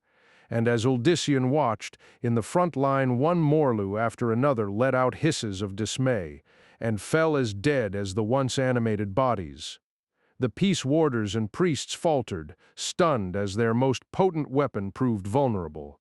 Those Morlu behind also slowed, for the first time their movements showing uncertainty and even perhaps a little anxiousness. Odyssean glanced around quickly and saw that nearly everywhere the foremost Morlu had collapsed. He immediately urged the Edirim to press the fight harder, and they answered his call. Peace Warders and Morlu who dared to push forward found their advance blocked. By the invisible barriers, balls of energy flew at the ranks of the Triune, downing more than one foe. Odyssean directed the efforts of his best converts against the priests, harrying the robed figures to such a point that some started to retreat. But those who did were not allowed to get very far. One screamed as thorns burst out over all parts of his body. He toppled into one of his fellows who pulled back 479 Richard A. Cain, with blood from 2 puncture wounds staining the side of his garments. It had been through no effort of the Edrim that this had happened. Odyssean sensed Lilith's anger, as, of course, did the priests. Out of fear of their supposed primus, they returned to the struggle. Odyssean rewarded their decision with a net of vines that dropped down and roped the necks and limbs of 3. Using the Thonos for his inspiration, he had the vines tightened until they strangled his adversaries. As if thought of it had somehow caught the demon's attention, the Thonos let out a roar so loud that Odyssean knew that it had to be right behind him. He barely scattered out of the way as the behemoth staggered past. Many of its tentacles hung limp, and there were burning sores where most of the eyes had been. Arrows pin-cushioned the beast, each having struck a vital part of Achilleos. There was no sign, but Odyssean could not concern himself with the archer. For the Thonos, each step more ragged than the previous, began listing dangerously. Odyssean calculated its path and quickly warned those in the way. Scales of the Serpent 480, move. Move now, he repeated over and over until the last Edirim had managed to leap aside. The Thonos unleashed a last drawn-out roar and tumbled over. Odyssean did what he could to adjust the giant demon's descent. Their ranks tight, the Triune's minions could not clear out of the way. Some did manage to flee, but most were caught under the falling behemoth. Hardened Peace Warders cried out in panic, then were crushed beneath the massive body. Other warriors escaped the corpse, but were battered aside by the many flailing limbs that followed. Even the Morlu did not escape, several of them tossed like leaves. With gusto, the Edirim charged back into the area. Only the Morlu there still had any fight left in them, but their numbers kept dwindling as Mendelssohn shouted out the mysterious words at the top of his voice. Then a familiar buzzing sound filled the air. Odyssean let out a gasp and reached out, but his reaction was too slow. The deadly Peace Warder weapon flew at his brother, its thrower expertly aiming for Mendelssohn's chest. At the last moment, Mendelssohn twisted, his free arm blocking the way. Unfortunately, flesh and bone were not enough armor against such a sinister weapon. The 481 Richard A. Cain, spinning blades cut through his arm midway between the shoulder and the elbow. Mendelssohn's arm literally dropped off. The blades cut through his garments and left a shallow cut along his side, but that was finally the end of it. It said something for Mendel's stamina that he still stood, even as blood poured from the ruined arm. Odyssean's brother gazed down at the lost limb, then touched what was left near his shoulder. The bleeding halted just as Odyssean joined him. "Let me help you with that. There is no time," Mendel argued. His pale face had grown even more so, but otherwise he seemed himself. The massive wound looked half-healed already. "We must press. We must end this here." "But it'll not end here," Odyssean realized. "It'll go on as long as Lilith continues to haunt us." Nevertheless, he let Mendel have his way. Once again, holding high the unsettling blade, Odyssean's younger sibling renewed his chant. More and more Morlu toppled over, the demonic strings guiding them severed forever. Odyssean turned to seek Achilleos, but still his friend was nowhere to be found. There was Serenthia, however.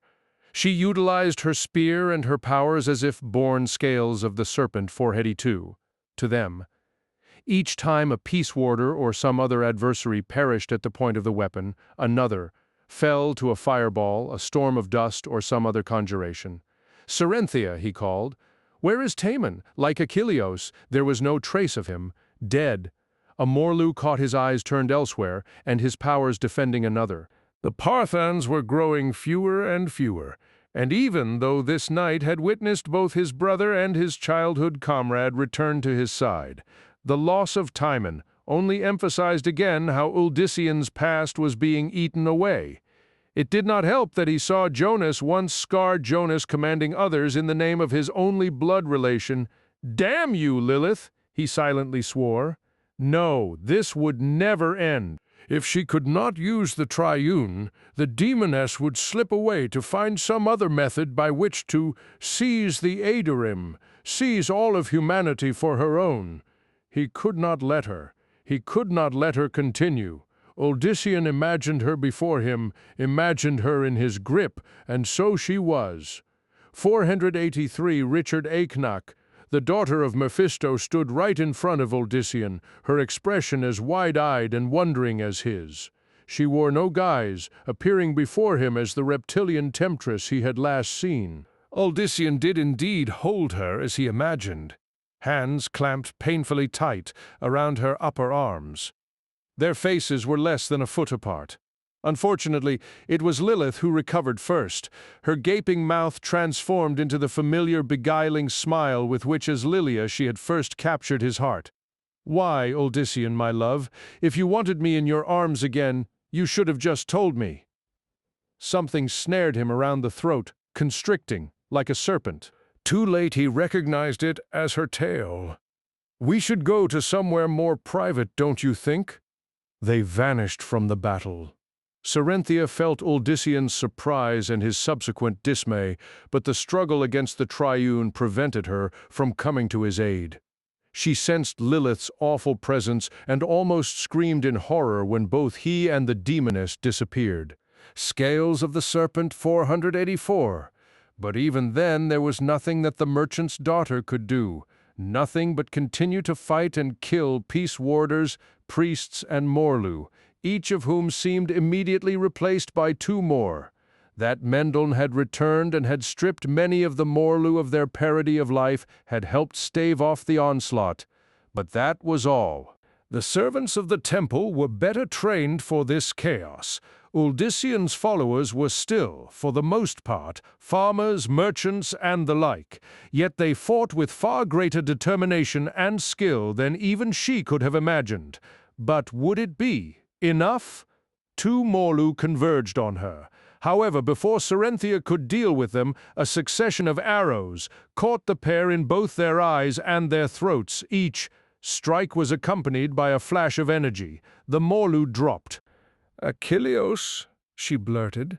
Through Odyssean, Serenthia had been alerted to the archer's presence, but unable to sense him herself. She had only half believed. Now the dark-haired woman fought harder. Achilleos was with her, even if she had yet to actually see him. He was with her. Whatever the outcome, victory or defeat, they would be together. 485 Richard A. Knack, whether in life or in death, they would be together. Had someone informed Mendelssohn that he would have the wherewithal to not only survive the severing of his arm, but go on as if nothing had happened, he would have thought them mad. Now, he thought himself mad, but did not care. Uldissian was gone, taken by the demoness. Mendelssohn could not tell what was at this moment happening to his brother, but it could be nothing good. Lilith had surely had enough of his defiance. She would see to it that he would pay for it, and pay dearly. I wanted to stand at his side, Mendelssohn bitterly thought.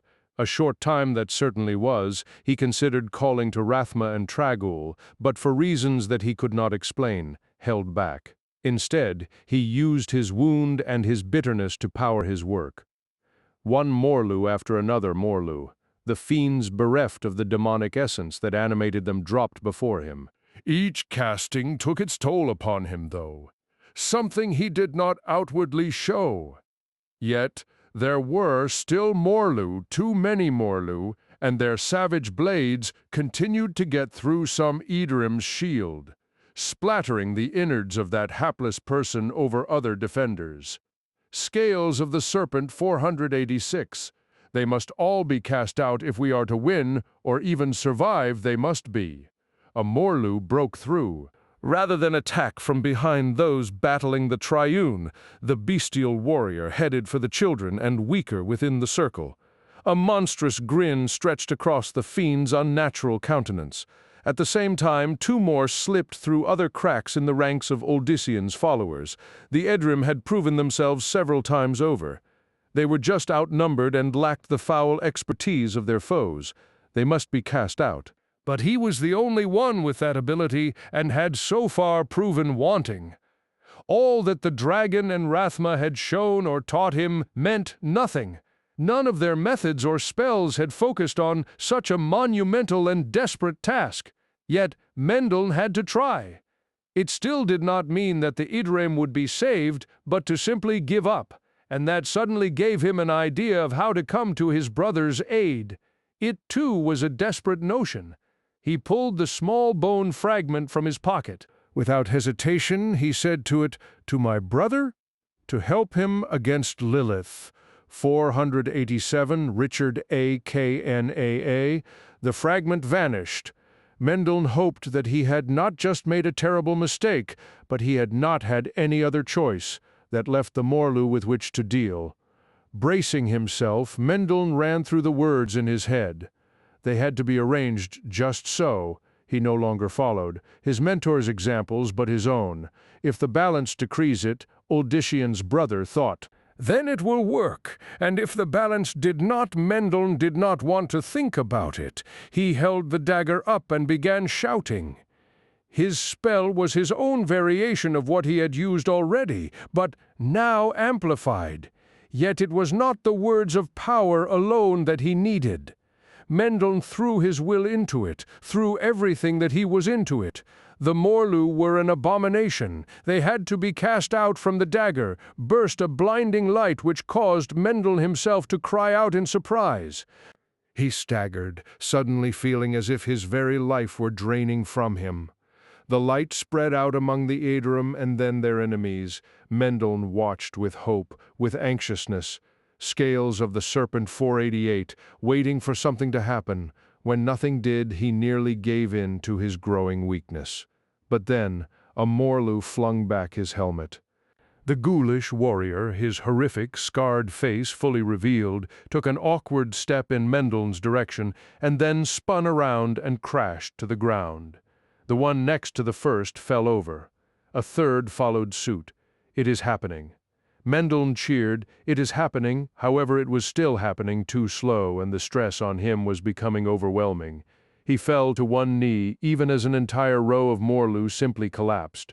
Mendelssohn cursed his failing body. He also cursed Rathma and Tragul for leaving all of this to him. They spoke of the need to maintain the balance, but how could that happen if the Edorim were slaughtered here? Of what use was the balance then? Why could the dragon not once come out of hiding and act, rather than endlessly preach what others should do? "You speak the truth," came the familiar voice suddenly. "You speak the truth." Mendel Uldiomed. It was as if Uldissian's brother had been asleep all his life and only now had awakened to the forces with which 489 Richard A. Kea. The dragon and Rothma Mendel sensed filled him to overflowing. Mendel rose full of hope, full of power. Power which he focused on the dagger, and his spell. The light shone so bright that surely even those awake in the capital should have seen it.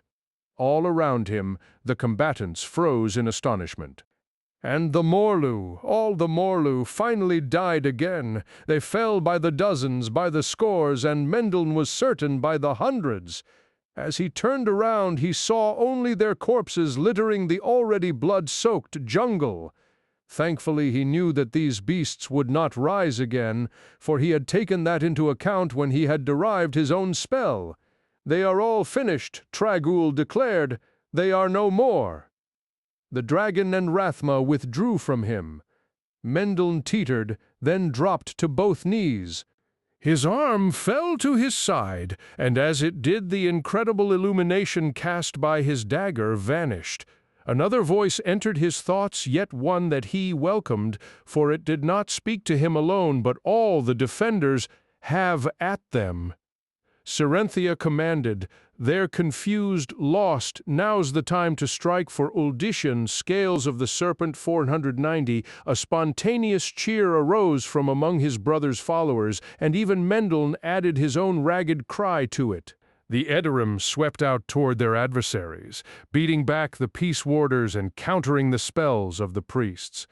In addition to the clash of arms, there were balls of energy, feats of enhanced strength, and more.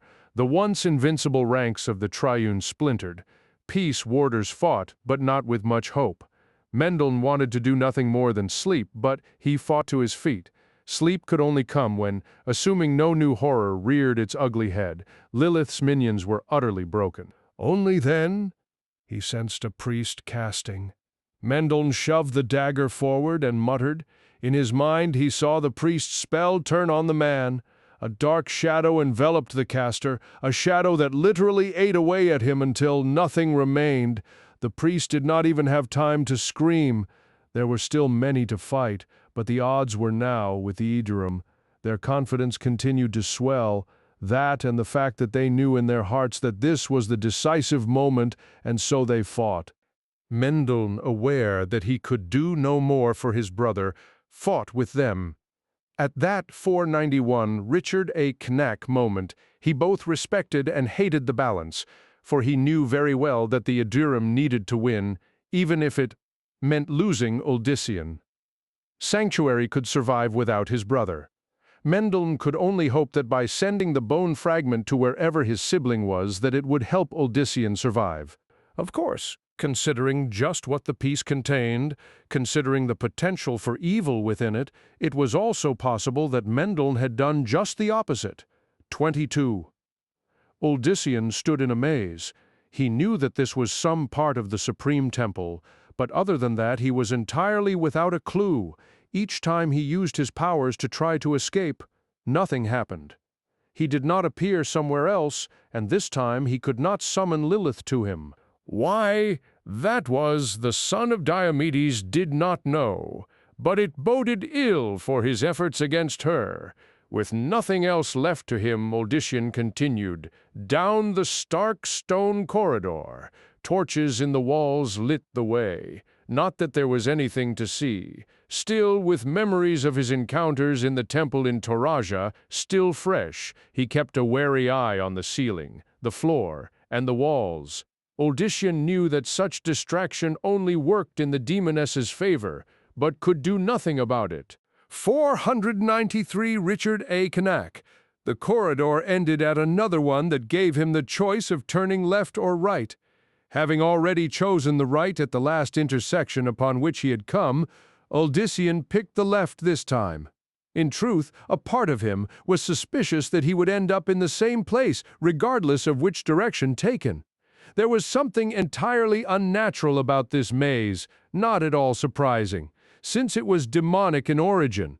While it reminded him of Lilith, It was very likely that it had been designed by her brother, Lucian. After only a few steps down the new hall, Uldyssian suddenly turned and swung his fist into the nearest wall. Both shielded and powered by his gifts, his fist slammed a tremendous hole in the stone. Cracks spread from the broken gap along much of the nearby area. Uldyssian pulled back his hand to inspect the damage he had created, and the wall mended itself. The stones shoved back in place, and the cracks sealed over. In less time than it had taken him to do the deed, all trace had disappeared, he swore. Uldyssian had thought that perhaps by taking an impulsive action he would catch Lilith by surprise. Her trap, though, was proving very, very intricate. Scales of the Serpent 494, Uldyssian had immediately materialized in this place, his former lover nowhere to be seen or sensed. He still berated himself for having reacted too slowly to her sudden materialization. After all, he had been the one who had so much wanted her there. Try as he might, Uldyssian could not repeat that act. Again, he did not understand why Lilith had to have done something to him. There was a clatter just ahead. It sounded as if someone had dropped a small object. The clatter echoed for a brief time, then silence reigned once more. Uldyssian could see nothing, though. Was this a new torture of Lilith's? Did she plan to keep him distracted with sudden, random sounds? Judging by the way his heart beat now, Uldyssian thought that perhaps the demoness had a good point. He took a few tentative steps toward where he had heard the noise. Uldyssian did not notice anything different at first, but then he saw a small, oddly pale stone lying against one of the walls. For some reason, Mendeln came to mind. Despite not trusting why that should be so, Uldyssian bent down to take the piece.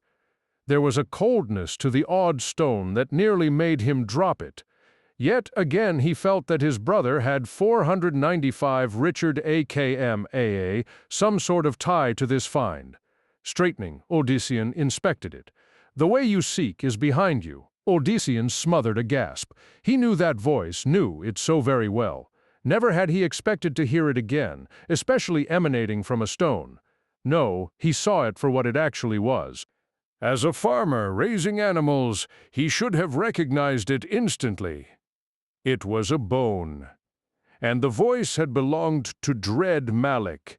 "The way you seek is behind you," the voice repeated. "On a hunch," Uldyssian muttered. "Why are you here, priest? At the command of your brother, and the pleasure of vengeance."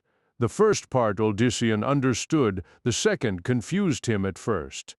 He could not see why Mendeln would send the spirit of Malik after him if all the latter desired was retribution against Uldyssian. Then the son of Diomedes remembered just who had been responsible for the man's death.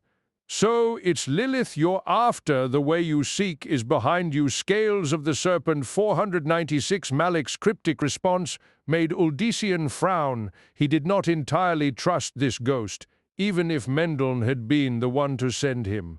Still, he had no other choice than to believe the instructions for the moment. Returning to the previous intersection, Uldyssian headed in the direction that he had rejected. There was no further contact by the priest's specter, and so Uldyssian assumed that he should keep walking until it said something. Indeed, the voice arose at the next junction. "To the left, you must go. How long is this going to take?" The distance shortens. Uldyssian old Diomed, even if the danger also heightens. Which means, "This was the plaything of my lord Lucian, a wrong step, a wrong turn, and you will have your hands full." The voice went silent after that, and Uldyssian decided not to bother seeking more. Other than the directions, all Malik offered were riddles. Again, Uldyssian vowed to remain wary of the ghost. Malik did not speak again until they had reached another corridor. Uldyssian followed the new path, and after a few minutes noticed that the way was growing 497 Richard AKNAA darker.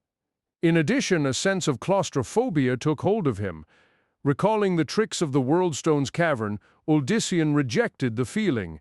As the torches grew farther and farther apart, he summoned a light of his own. The changes in his surroundings did not bode well.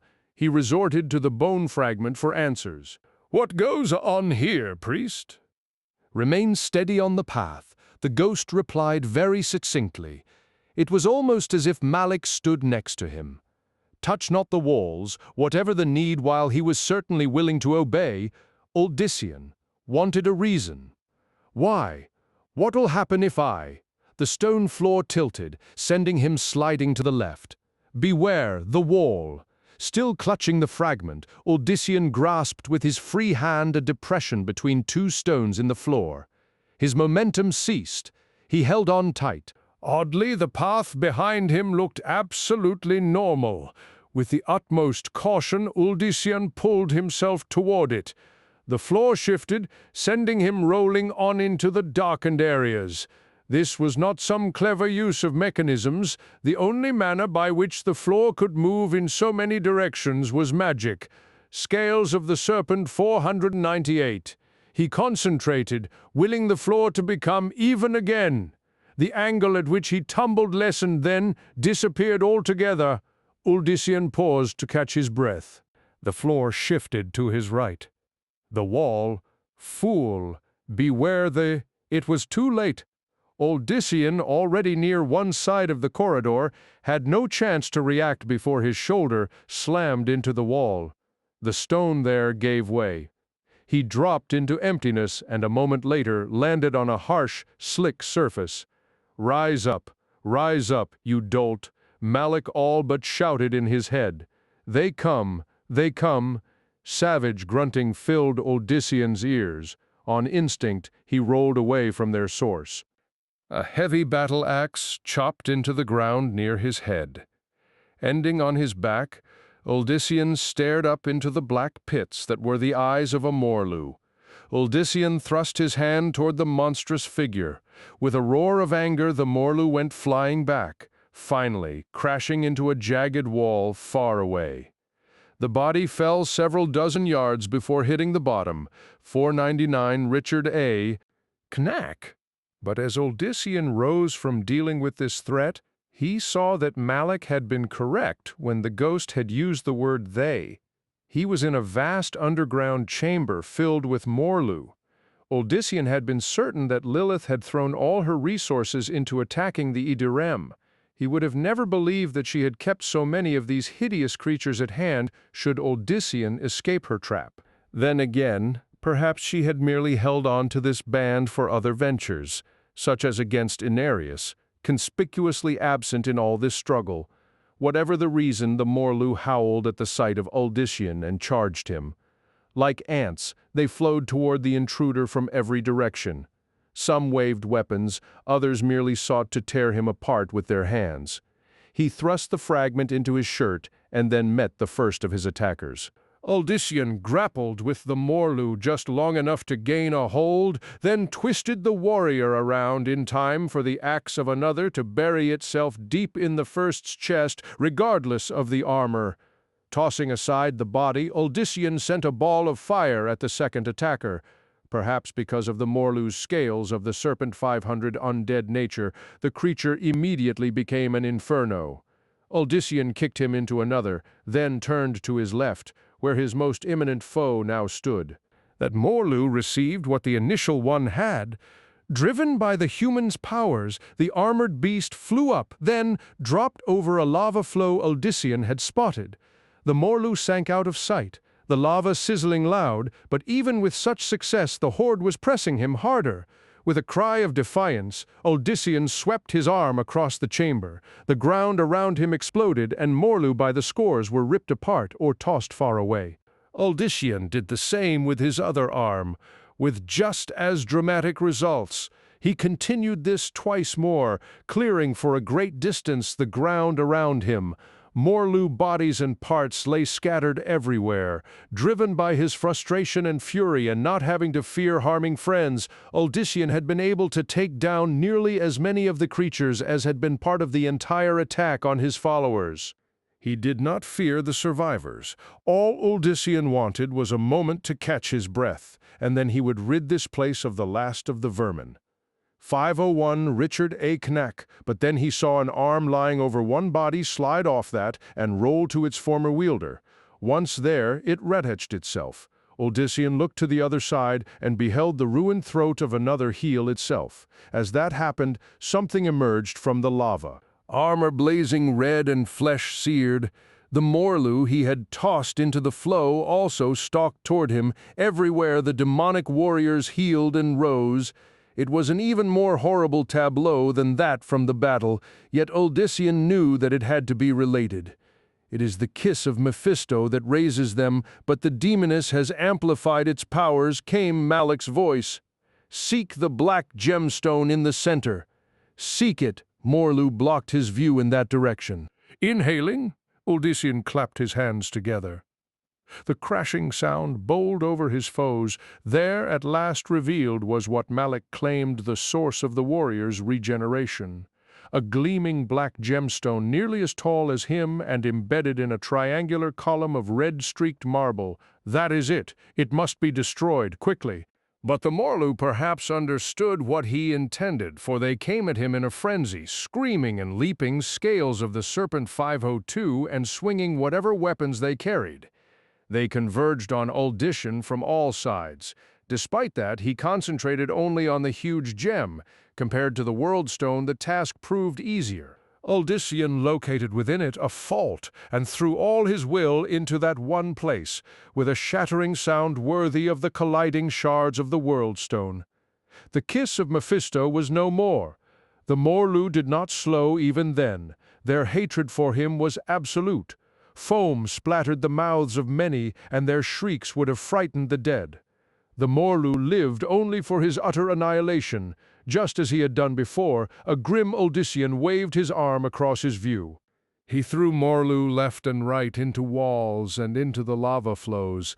Those that got closer he burned with flame or speared with solid light. When even that did not halt the tide, Odyssean seized one Morlu after another and crushed their throats or broke their necks or backs. Blades cut wounds in him that he forced to heal, gauntleted hands grasping for his limbs or necks slid off as if seeking to hold oil. Odyssean pictured Lilith in his mind as he tore through the ranks of the Morlu. Each one slain was her 503 Richard A. Knack. And then there were no more Morlu to fight. It took Odyssean nearly a minute to register this astounding fact. Around him lay the bodies. No part of the floor of the cavern seemed untouched by corpses or blood. Yet the beasts of the temple did not rise to fight him again. The Morlu were dead, this time forever. Well played, Odyssean, old Diomed. Odyssean grunted, this the first time that he could sense respect in Malek's voice. However, there was no time for congratulations. There was only the hunt for Lilith. Seek above, to your right. There you will find the way. Malek's directions led Odyssean to a door. No longer concerned about stealth, Odyssean sent the door flying inward. He found two more Morlu within, both slain by the door's explosion. Odyssean trod over their bodies, already sensing that Lilith was close at hand. With the aid of Malek's ghost, Odyssean emerged into what the spirit indicated was the Primus's personal chambers. There was not much to see other than the elegant throne in the first and innermost chamber. The scales of the Serpent 504, Primus, after all, had been only a facade for Lucian and his sister. He reached the doorway leading out, but there Malek suddenly spoke again. Hold the bone high and ready, the ghost demanded, and be prepared to throw. Odyssean tensed. This extreme difference from previous instructions told him that Malek knew of some powerful threat, without that even the son of Diomedes could not sense. With his thoughts, Odyssean flung open the doors. Throw, commanded Malek urgently. Guided by his power as well as his arm, Odyssean unleashed the bone. It soared out of the Primus's chambers and down the darkened corridor beyond. Then, just as Odyssean was about to lose sight of it, the piece abruptly veered to the right. He heard the bones strike something, followed immediately by a pained grunt. That, in turn, was followed by a heavy thud that Odyssean recognized all too well. Darting out, he sought for the location. Sure enough, A figure clad in the robes of a dialon lay sprawled in the corner. Blood from a wound to his forehead marked where the fragment had hit. 505 Richard A. Cain, Uldyssian, started to reach for the bone and then straightened. She was here. Poor, poor darling Durham. He so wanted to be of assistance to his Primus. Forgetting the fragment, he looked around. Try as he might, though, Uldyssian could not pinpoint exactly where she was. However, he finally thought he knew why. This was the main temple of the Triune, designed and built to Lucian's expectations, surely like the ancient structure in which Lilith had planned to turn all the Aedrum. This place was situated on a nexus, one of the points where the angels and demons had first begun to create the world. Lucian had usurped the forces of that nexus for his temple and manipulated them to mask the evil inherent in this place. And in masking the evil of the burning hells, those forces now also masked Lilith from him. "Ah, my dear sweet Uldyssian," the demoness mocked, "always so near victory, always so willing to let it slip away from you." "Not this time, Lilith," he returned, pushing his will to the limits in order to find her. "Not this time, Scales of the Serpent 506. But, my love, your brother and your friends are dead, and your precious Aedrum are even now being marched back here. How much greater a defeat can there be?" For a moment her words sparked fear and despair in him, but then Uldyssian recalled just who spoke. "No more of your lies, no more of your games." With that he plunged toward where he believed she was. Suddenly there were heavy doors in his path. Uldyssian, prepared for any barrier, threw his power into a blast that decimated them. His momentum sent him through a second later. He landed on all fours, much like a cat, and then stared wide-eyed. Uldyssian crouched in one of the entrances to the huge chamber where the faithful gathered prior to the sermons of their respective priests. He knew the design of the other temples enough to know that he should not have yet reached this place. Once again, Lilith had played him. The towering statues of two of the false spirits loomed over him. That of Mephis, Lilith's father, Mephisto, was oddly absent. The pedestal gave some indication that the statue had broken off at some point. Somehow Uldyssian doubted that it had been an accident. 507 Richard A. Cain, recalling Toraja, he kept a wary eye on the remaining two figures. Lilith wanted him in this chamber for a reason. Therefore, everything within was suspect. And just then, her laughter filled the room. "The game is done, my dear, sweet Uldyssian," she called from everywhere and nowhere. "You have been a marvel and all that I imagined you'd be, but I would be finished with this, for I've so much more to do. She was here, and yet she was not." Uldyssian probed every direction. Each time he felt that he had found her, but then some other location would then take prominence. "Show yourself," he growled. "Show me where you are. Why, I am right here, my love."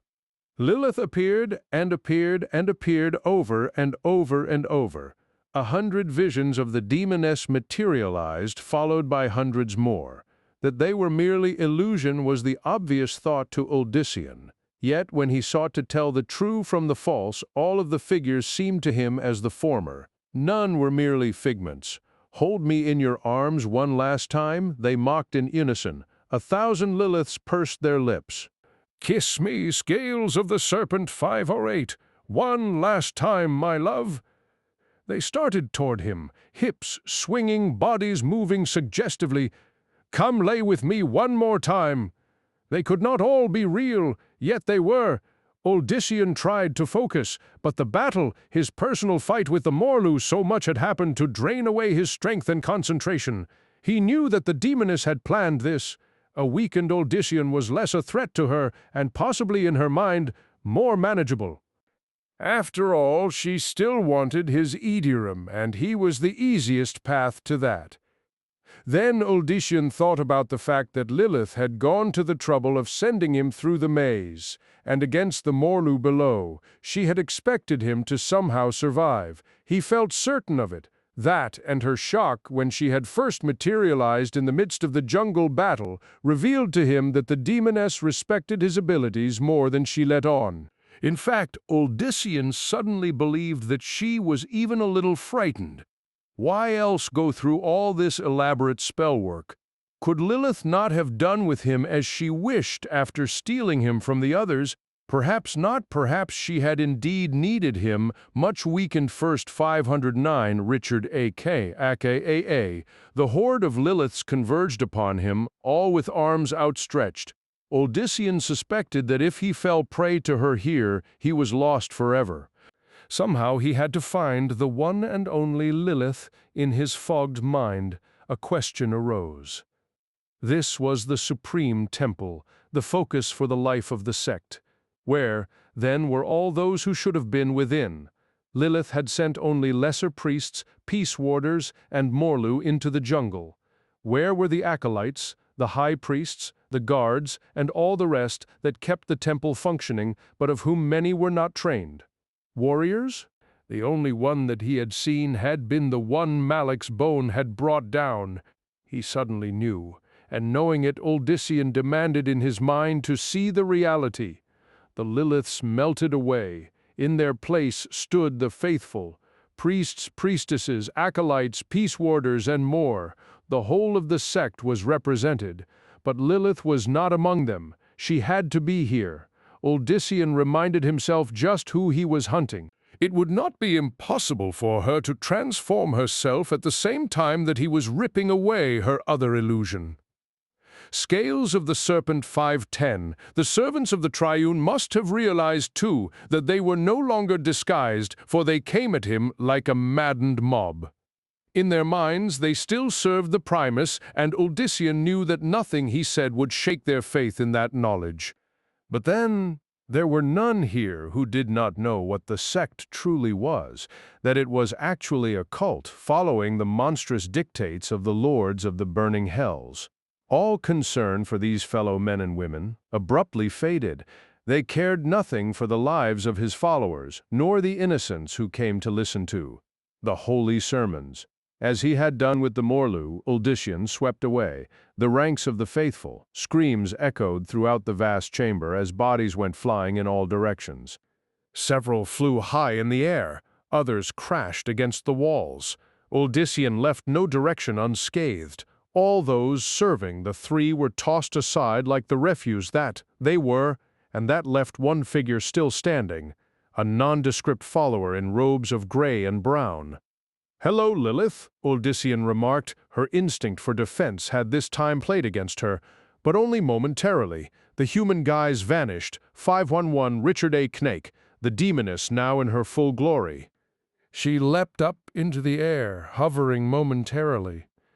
"My dear, sweet darling," Lilith cooed, "you must be so weary it's a wonder that you can even stand." In truth, he was very tired. Even the last spell had taxed him too much. Lilith, on the other hand, appeared strong and fresh. "I will miss you, my love," she continued, "but all things must come to an end. Be silent, Lilith." Now Odysseus, the demoness's aspect, grew dark. "That is no way to talk to me. I fear that this time I must truly punish you." And suddenly she stood before him, claws out and tail whipping. One pair of claws tore through his ruined garments and his flesh, and this time Odysseus could not entirely heal those wounds. He wanted to fall over, but knew he could not. His hand caught her wrist just before the second pair of claws would have raked his throat. He twisted Lilith around and threw her high into the air toward the statue of Bala. Lilith struck the top hard, cracking the head off, but even as the huge chunk of marble crashed to the floor, the demoness vanished, reappearing behind. Scales of the Serpent 512 Odysseus, both her hands thrust forward, seeking his spine. However, Odysseus had already sensed where she planned to materialize, and so turned before that. He seized her hands in his own, clamping them together before sliding down to take the wrists tight. "It ends now, Lilith," he stated flatly. A rumbling arose, one that shook the entire temple. Those followers of the cult who were still conscious and able to move began fleeing through the exits. They had no more reason to stay after all. There was no sign of the true Primus, and Lilith had at last been revealed as their manipulator. "Now, dear sweet Uldition," she got no further. A huge marble hand grasped her, pulling her arms to the side and against her body. She squirmed and wriggled, but could neither vanish nor escape. Uldition dared not permit that to happen again. His breathing grew more ragged. This had to be done quickly. Uldition even had his doubts that he would be able to save himself, but that would be a small price to pay. 513 Richard A. Cain. The hand pulled the demoness high above him. Another joined it, grasping over the first. The two remaining statues had the demoness imprisoned. "It ends now," Uldition repeated to her. Lilith bowed her head in defeat, and more than a dozen of the quills that were her tresses shot forth. Already teetering, Uldition allowed his powers to guide him. Almost of its own accord, his hand came up. A golden light formed in front of him. Borrowing from the evil of her brother, Uldition sent the quills back. Lilith could do nothing. Wherever she was visible, they pierced her scaled hide, 2 in her stomach, 3 in her chest, more in her shoulders, even her throat. A green ichor splattered the statue's hands. Lilith let out a gurgling gasp, yet even then she still did not perish. "My sweet Uldition," the demoness called out, "think what you'll do without my embraces." His expression did not change. "I already do." A fierce tremor shook the temple. Many of the Triune had already fled, but others still fought their way out. What neither they nor those who had already left had yet to realize was that all outer entrances had been sealed off. "Scales of the Serpent 514, do you recall the last time we were in such a place, Lilith?" He managed to say without once pausing for a desperately needed breath. "Do you remember?" She said nothing, but her eyes burned with hatred. Her tail weaved back and forth, a sign to Uldition that, despite her own condition, she was very much a danger. Yet, the last time it was only by the strongest will on my part that the building held long enough for my people to escape. By now he could hear some of those beyond the chamber shouting and clamoring for anyone to let them. Out of the temple. They would shout to no avail. Uldition had made certain that no one could come to their aid. He took a very deep breath. "Now, even if it's the last thing I can manage, I'm going to bring this one down." The rumbling magnified 1,000-fold. Veins spread like fire over all the walls, the ceiling, and even the marble floor. Great chunks started to fall. "Goodbye, Lilith, for the very last time," she hissed. 515 Richard A. Cain, her tail, stretching impossibly, reached all the way down to snare him. Caught unaware, Uldition fell on his back. But his own spell had already come to fruition. The entire roof and all 3 towers, Uldition knew, collapsed. Hundreds of thousands of tons of stone and wood fell upon the chamber and all else. The shrieks of the faithful momentarily outdid even the roar of the collapse. Lilith too shrieked, as Bala and Dialon tumbled into one another, and on top of her in the process. Her tail unwound from around Uldition, flopping madly before vanishing into the rubble left in the wake of the demoness's destruction. Uldition could pay no more mind to her fate. He struggled only to keep himself alive. Even as marble pieces 10 and 20 times his size sought to crush him, he fought with all he could to keep a shield all around him.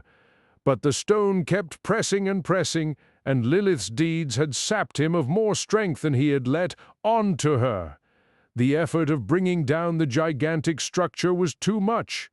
Uldition felt the stone pushing closer, tighter, scales of the Serpent 516, and then the pressure eased. Uldition took advantage of that easing, straining to make his shield stronger, larger. Despite his body screaming to let it lie there, he shoved himself to his knees, then, when that worked, to his feet. Only then did it come to him that, other than the dust, the collapse was over.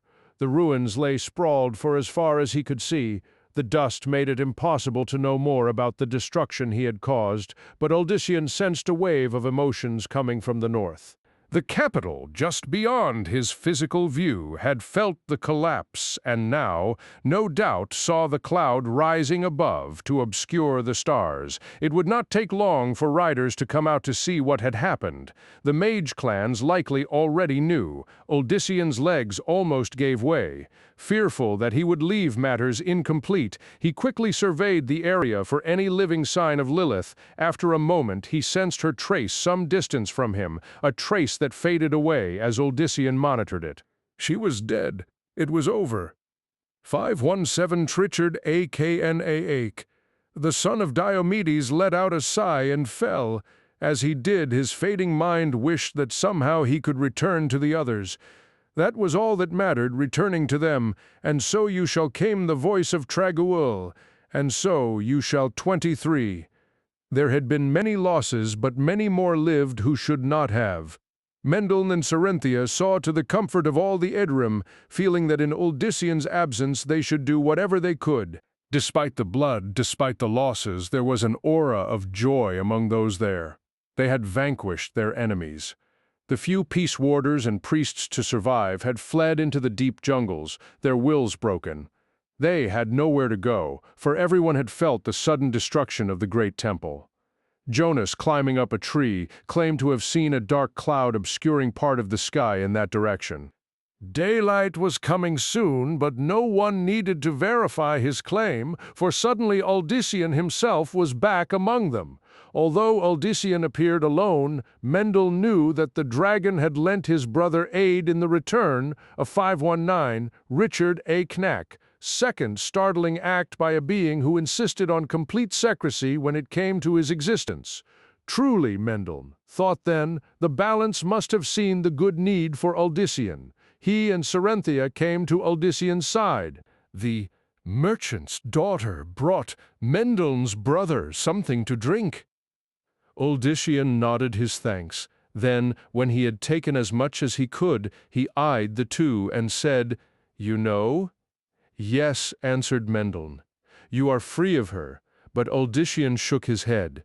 "Never." He suddenly looked around. Achilleos, it was Cerynthia who responded to this. He was here, and then he was gone. None of us saw when he left. Mendel remained quiet. Nodding, Uldyssian reached for a helping hand. With their assistance, he stood. Around the trio, the Adiram, summoned silently by Uldyssian, gathered. "The Triune is crushed," he stated bluntly. There still existed some minor temples, but the cult had depended upon the main temple for their influence. Well aware. Now how things worked, Uldyssian knew that what little remained would fade away. Scales of the Serpent 520. The Triune is crushed, and now the cathedral awaits. No one cheered, no one lamented. They accepted both parts as fact, nothing more.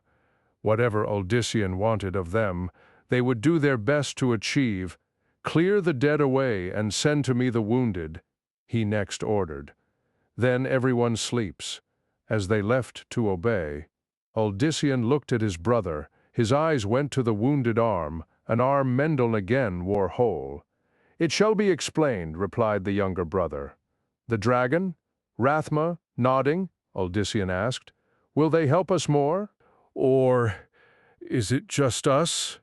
Again, Mendel considered before answering. "I believe that. They have seen that they must. I believe that the scales tip in favor of our needs. The balance will demand it of them, just as it demands much of us." That satisfied Uldyssian, even if all his brother had said was not exactly clear to him. "Then tomorrow we march." Both his brother and Cerynthia bowed their heads in agreement. 521 Richard A. Cain tomorrow, they repeated. With that, Uldyssian turned to help his people. But although his face showed only pride and concern for those who had followed him, it was the face of Lilith that would burn forevermore in his mind. And in that, at least, the demoness had triumphed. Rathma materialized atop the rubble that had been the temple. He had come to determine the truth as to whether or not his mother was actually dead. More than most, Rathma knew Lilith to be a cunning vixen. She might fool Odyssean into believing her no more, but he did not believe that she could do so with her own son. Yet as he looked over the ruins, he found nothing more than the mortal had. Rathma located where Lilith should have been buried, and when he probed, he found a still corpse. Not much was left of it, and by the time this land was cleared, assuming that sanctuary would still exist, there would be nothing recognizable as inhuman. "So it is very much farewell this time," he murmured. "I would say I am sorry, Mother, but we know the truth." Scales of the Serpent 522, with that he disappeared. There was no time to mourn the dead, especially the dead who did not deserve it. Rathma had other concerns. He still had a father after all. He was gone. She had fooled even her ungrateful wretch of a child. Despite her horrific wounds, Lilith managed a smile. The body that he and Odyssean believed hers had been that of a minor priestess. Lilith had managed to save herself at the very last moment then, with her will pushed to its limits to shield her. The demoness had managed to crawl free of the devastation. Still, even she was willing to admit to herself that it had been luck for her to survive, much less keep the two from noticing her. But Lilith would turn that luck back in her favor. She would regain her strength, and this time she would repay Odyssean and his companions with the most insidious tortures. Even her son would learn what it was to earn her wrath. A shadow fell across her, a shadow that made the demoness start, for she had sensed nothing. Yet Lilith knew exactly to whom that shadow belonged, 523, Richard A. Cain. She tried to move, tried to escape, but his power held her fast. "Release me," Lilith hissed. "Release me, Inarius. After I have done so much to save you, save me? Ha!" But even as she sought to deny it, the demoness realized that he spoke the truth. All her good fortune made terrible sense. Lilith had believed herself responsible, but no, the angel stood above her in all his glory. Lilith both hated and desired him. "Yes, saved you, my onk's love. I did promise those many centuries ago that I would never strike you down nor let another do so." Yet he had done even worse in her opinion. Lilith vividly recalled the emptiness, the void in which she had been sentenced until her fortunate escape. Hissing, the demoness tried to attack, but it was like a fly seeking to batter a horse. Inarius dismissed her, weakened assaults as less than nothing. "I would not even let our offspring find you, for he would have felt obligated to finish what the human thought done." The hood shook back and forth. "No child should slay his mother, no matter how ungrateful that." Scales of the Serpent 524, "Child nor how evil that mother, no it is. Only I always who must mete out justice. Where you are concerned, justice without death, of course, as I promised. Spare me your sermons, as you wish." Inarius raised one palm. In it formed a gleaming sphere so transparent that it was almost invisible. The demoness's expression turned to horror. "No, Inarius, don't." But in the next second, Lilith floated inside the tiny sphere, her size reduced accordingly.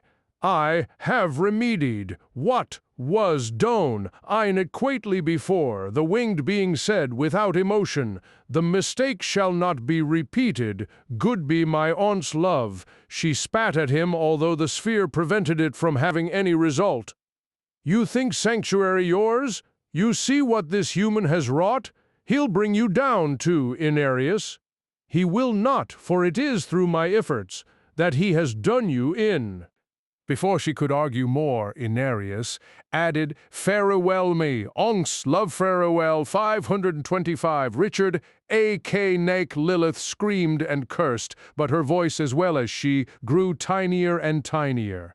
The sphere became a marble, then the size of a pea, and then, for all mortal purposes, shrank so tiny as to become nothing. "Consider your fate fortunate, my onks love," Inarius said to the emptiness. "Consider it fortunate, compared with that awaiting the mortals who would dare think themselves more than they are." He spread his astonishing wings wide and took to the air, staying above the wreckage of the temple only long enough to peer in the direction of the mortal Uldician Uldiomed and his knave supporters. They will find out that nothing has gone on that I have not commanded, but they, like you, will find that out all too late. And with that, he soared off unseen to his sanctum to decide the fate of his world. 526. Since the beginning of time, the angelic forces of the high heavens and the demonic hordes of the burning hells have been locked in an eternal conflict for the fate of all creation. That struggle has now spilled over into sanctuary, the world of men, determined to win mankind over to their respective causes. The forces of good and evil wage a secret war for mortal souls. This is the tale of the Sin War, the conflict that would change bent on the destroying the evil cult of the Triune. Odyssean not yet suspect that Inarius, secret prophet of the Cathedral of Light, has been subtly aiding his quest. Obsessed with restoring sanctuary to its former glory, Inarius has been playing Odyssean against the two great religions in a reckless attempt to topple them both. But another player has slipped back into the equation. The demon Lilith, once Inarius's lover, seeks to use Odyssean as her own pawn in a scheme to turn humans into an army of Nephilim godlike beings, more powerful than any angel or demon who could overturn all creation and elevate Lilith to supreme being. Scales of the serpents.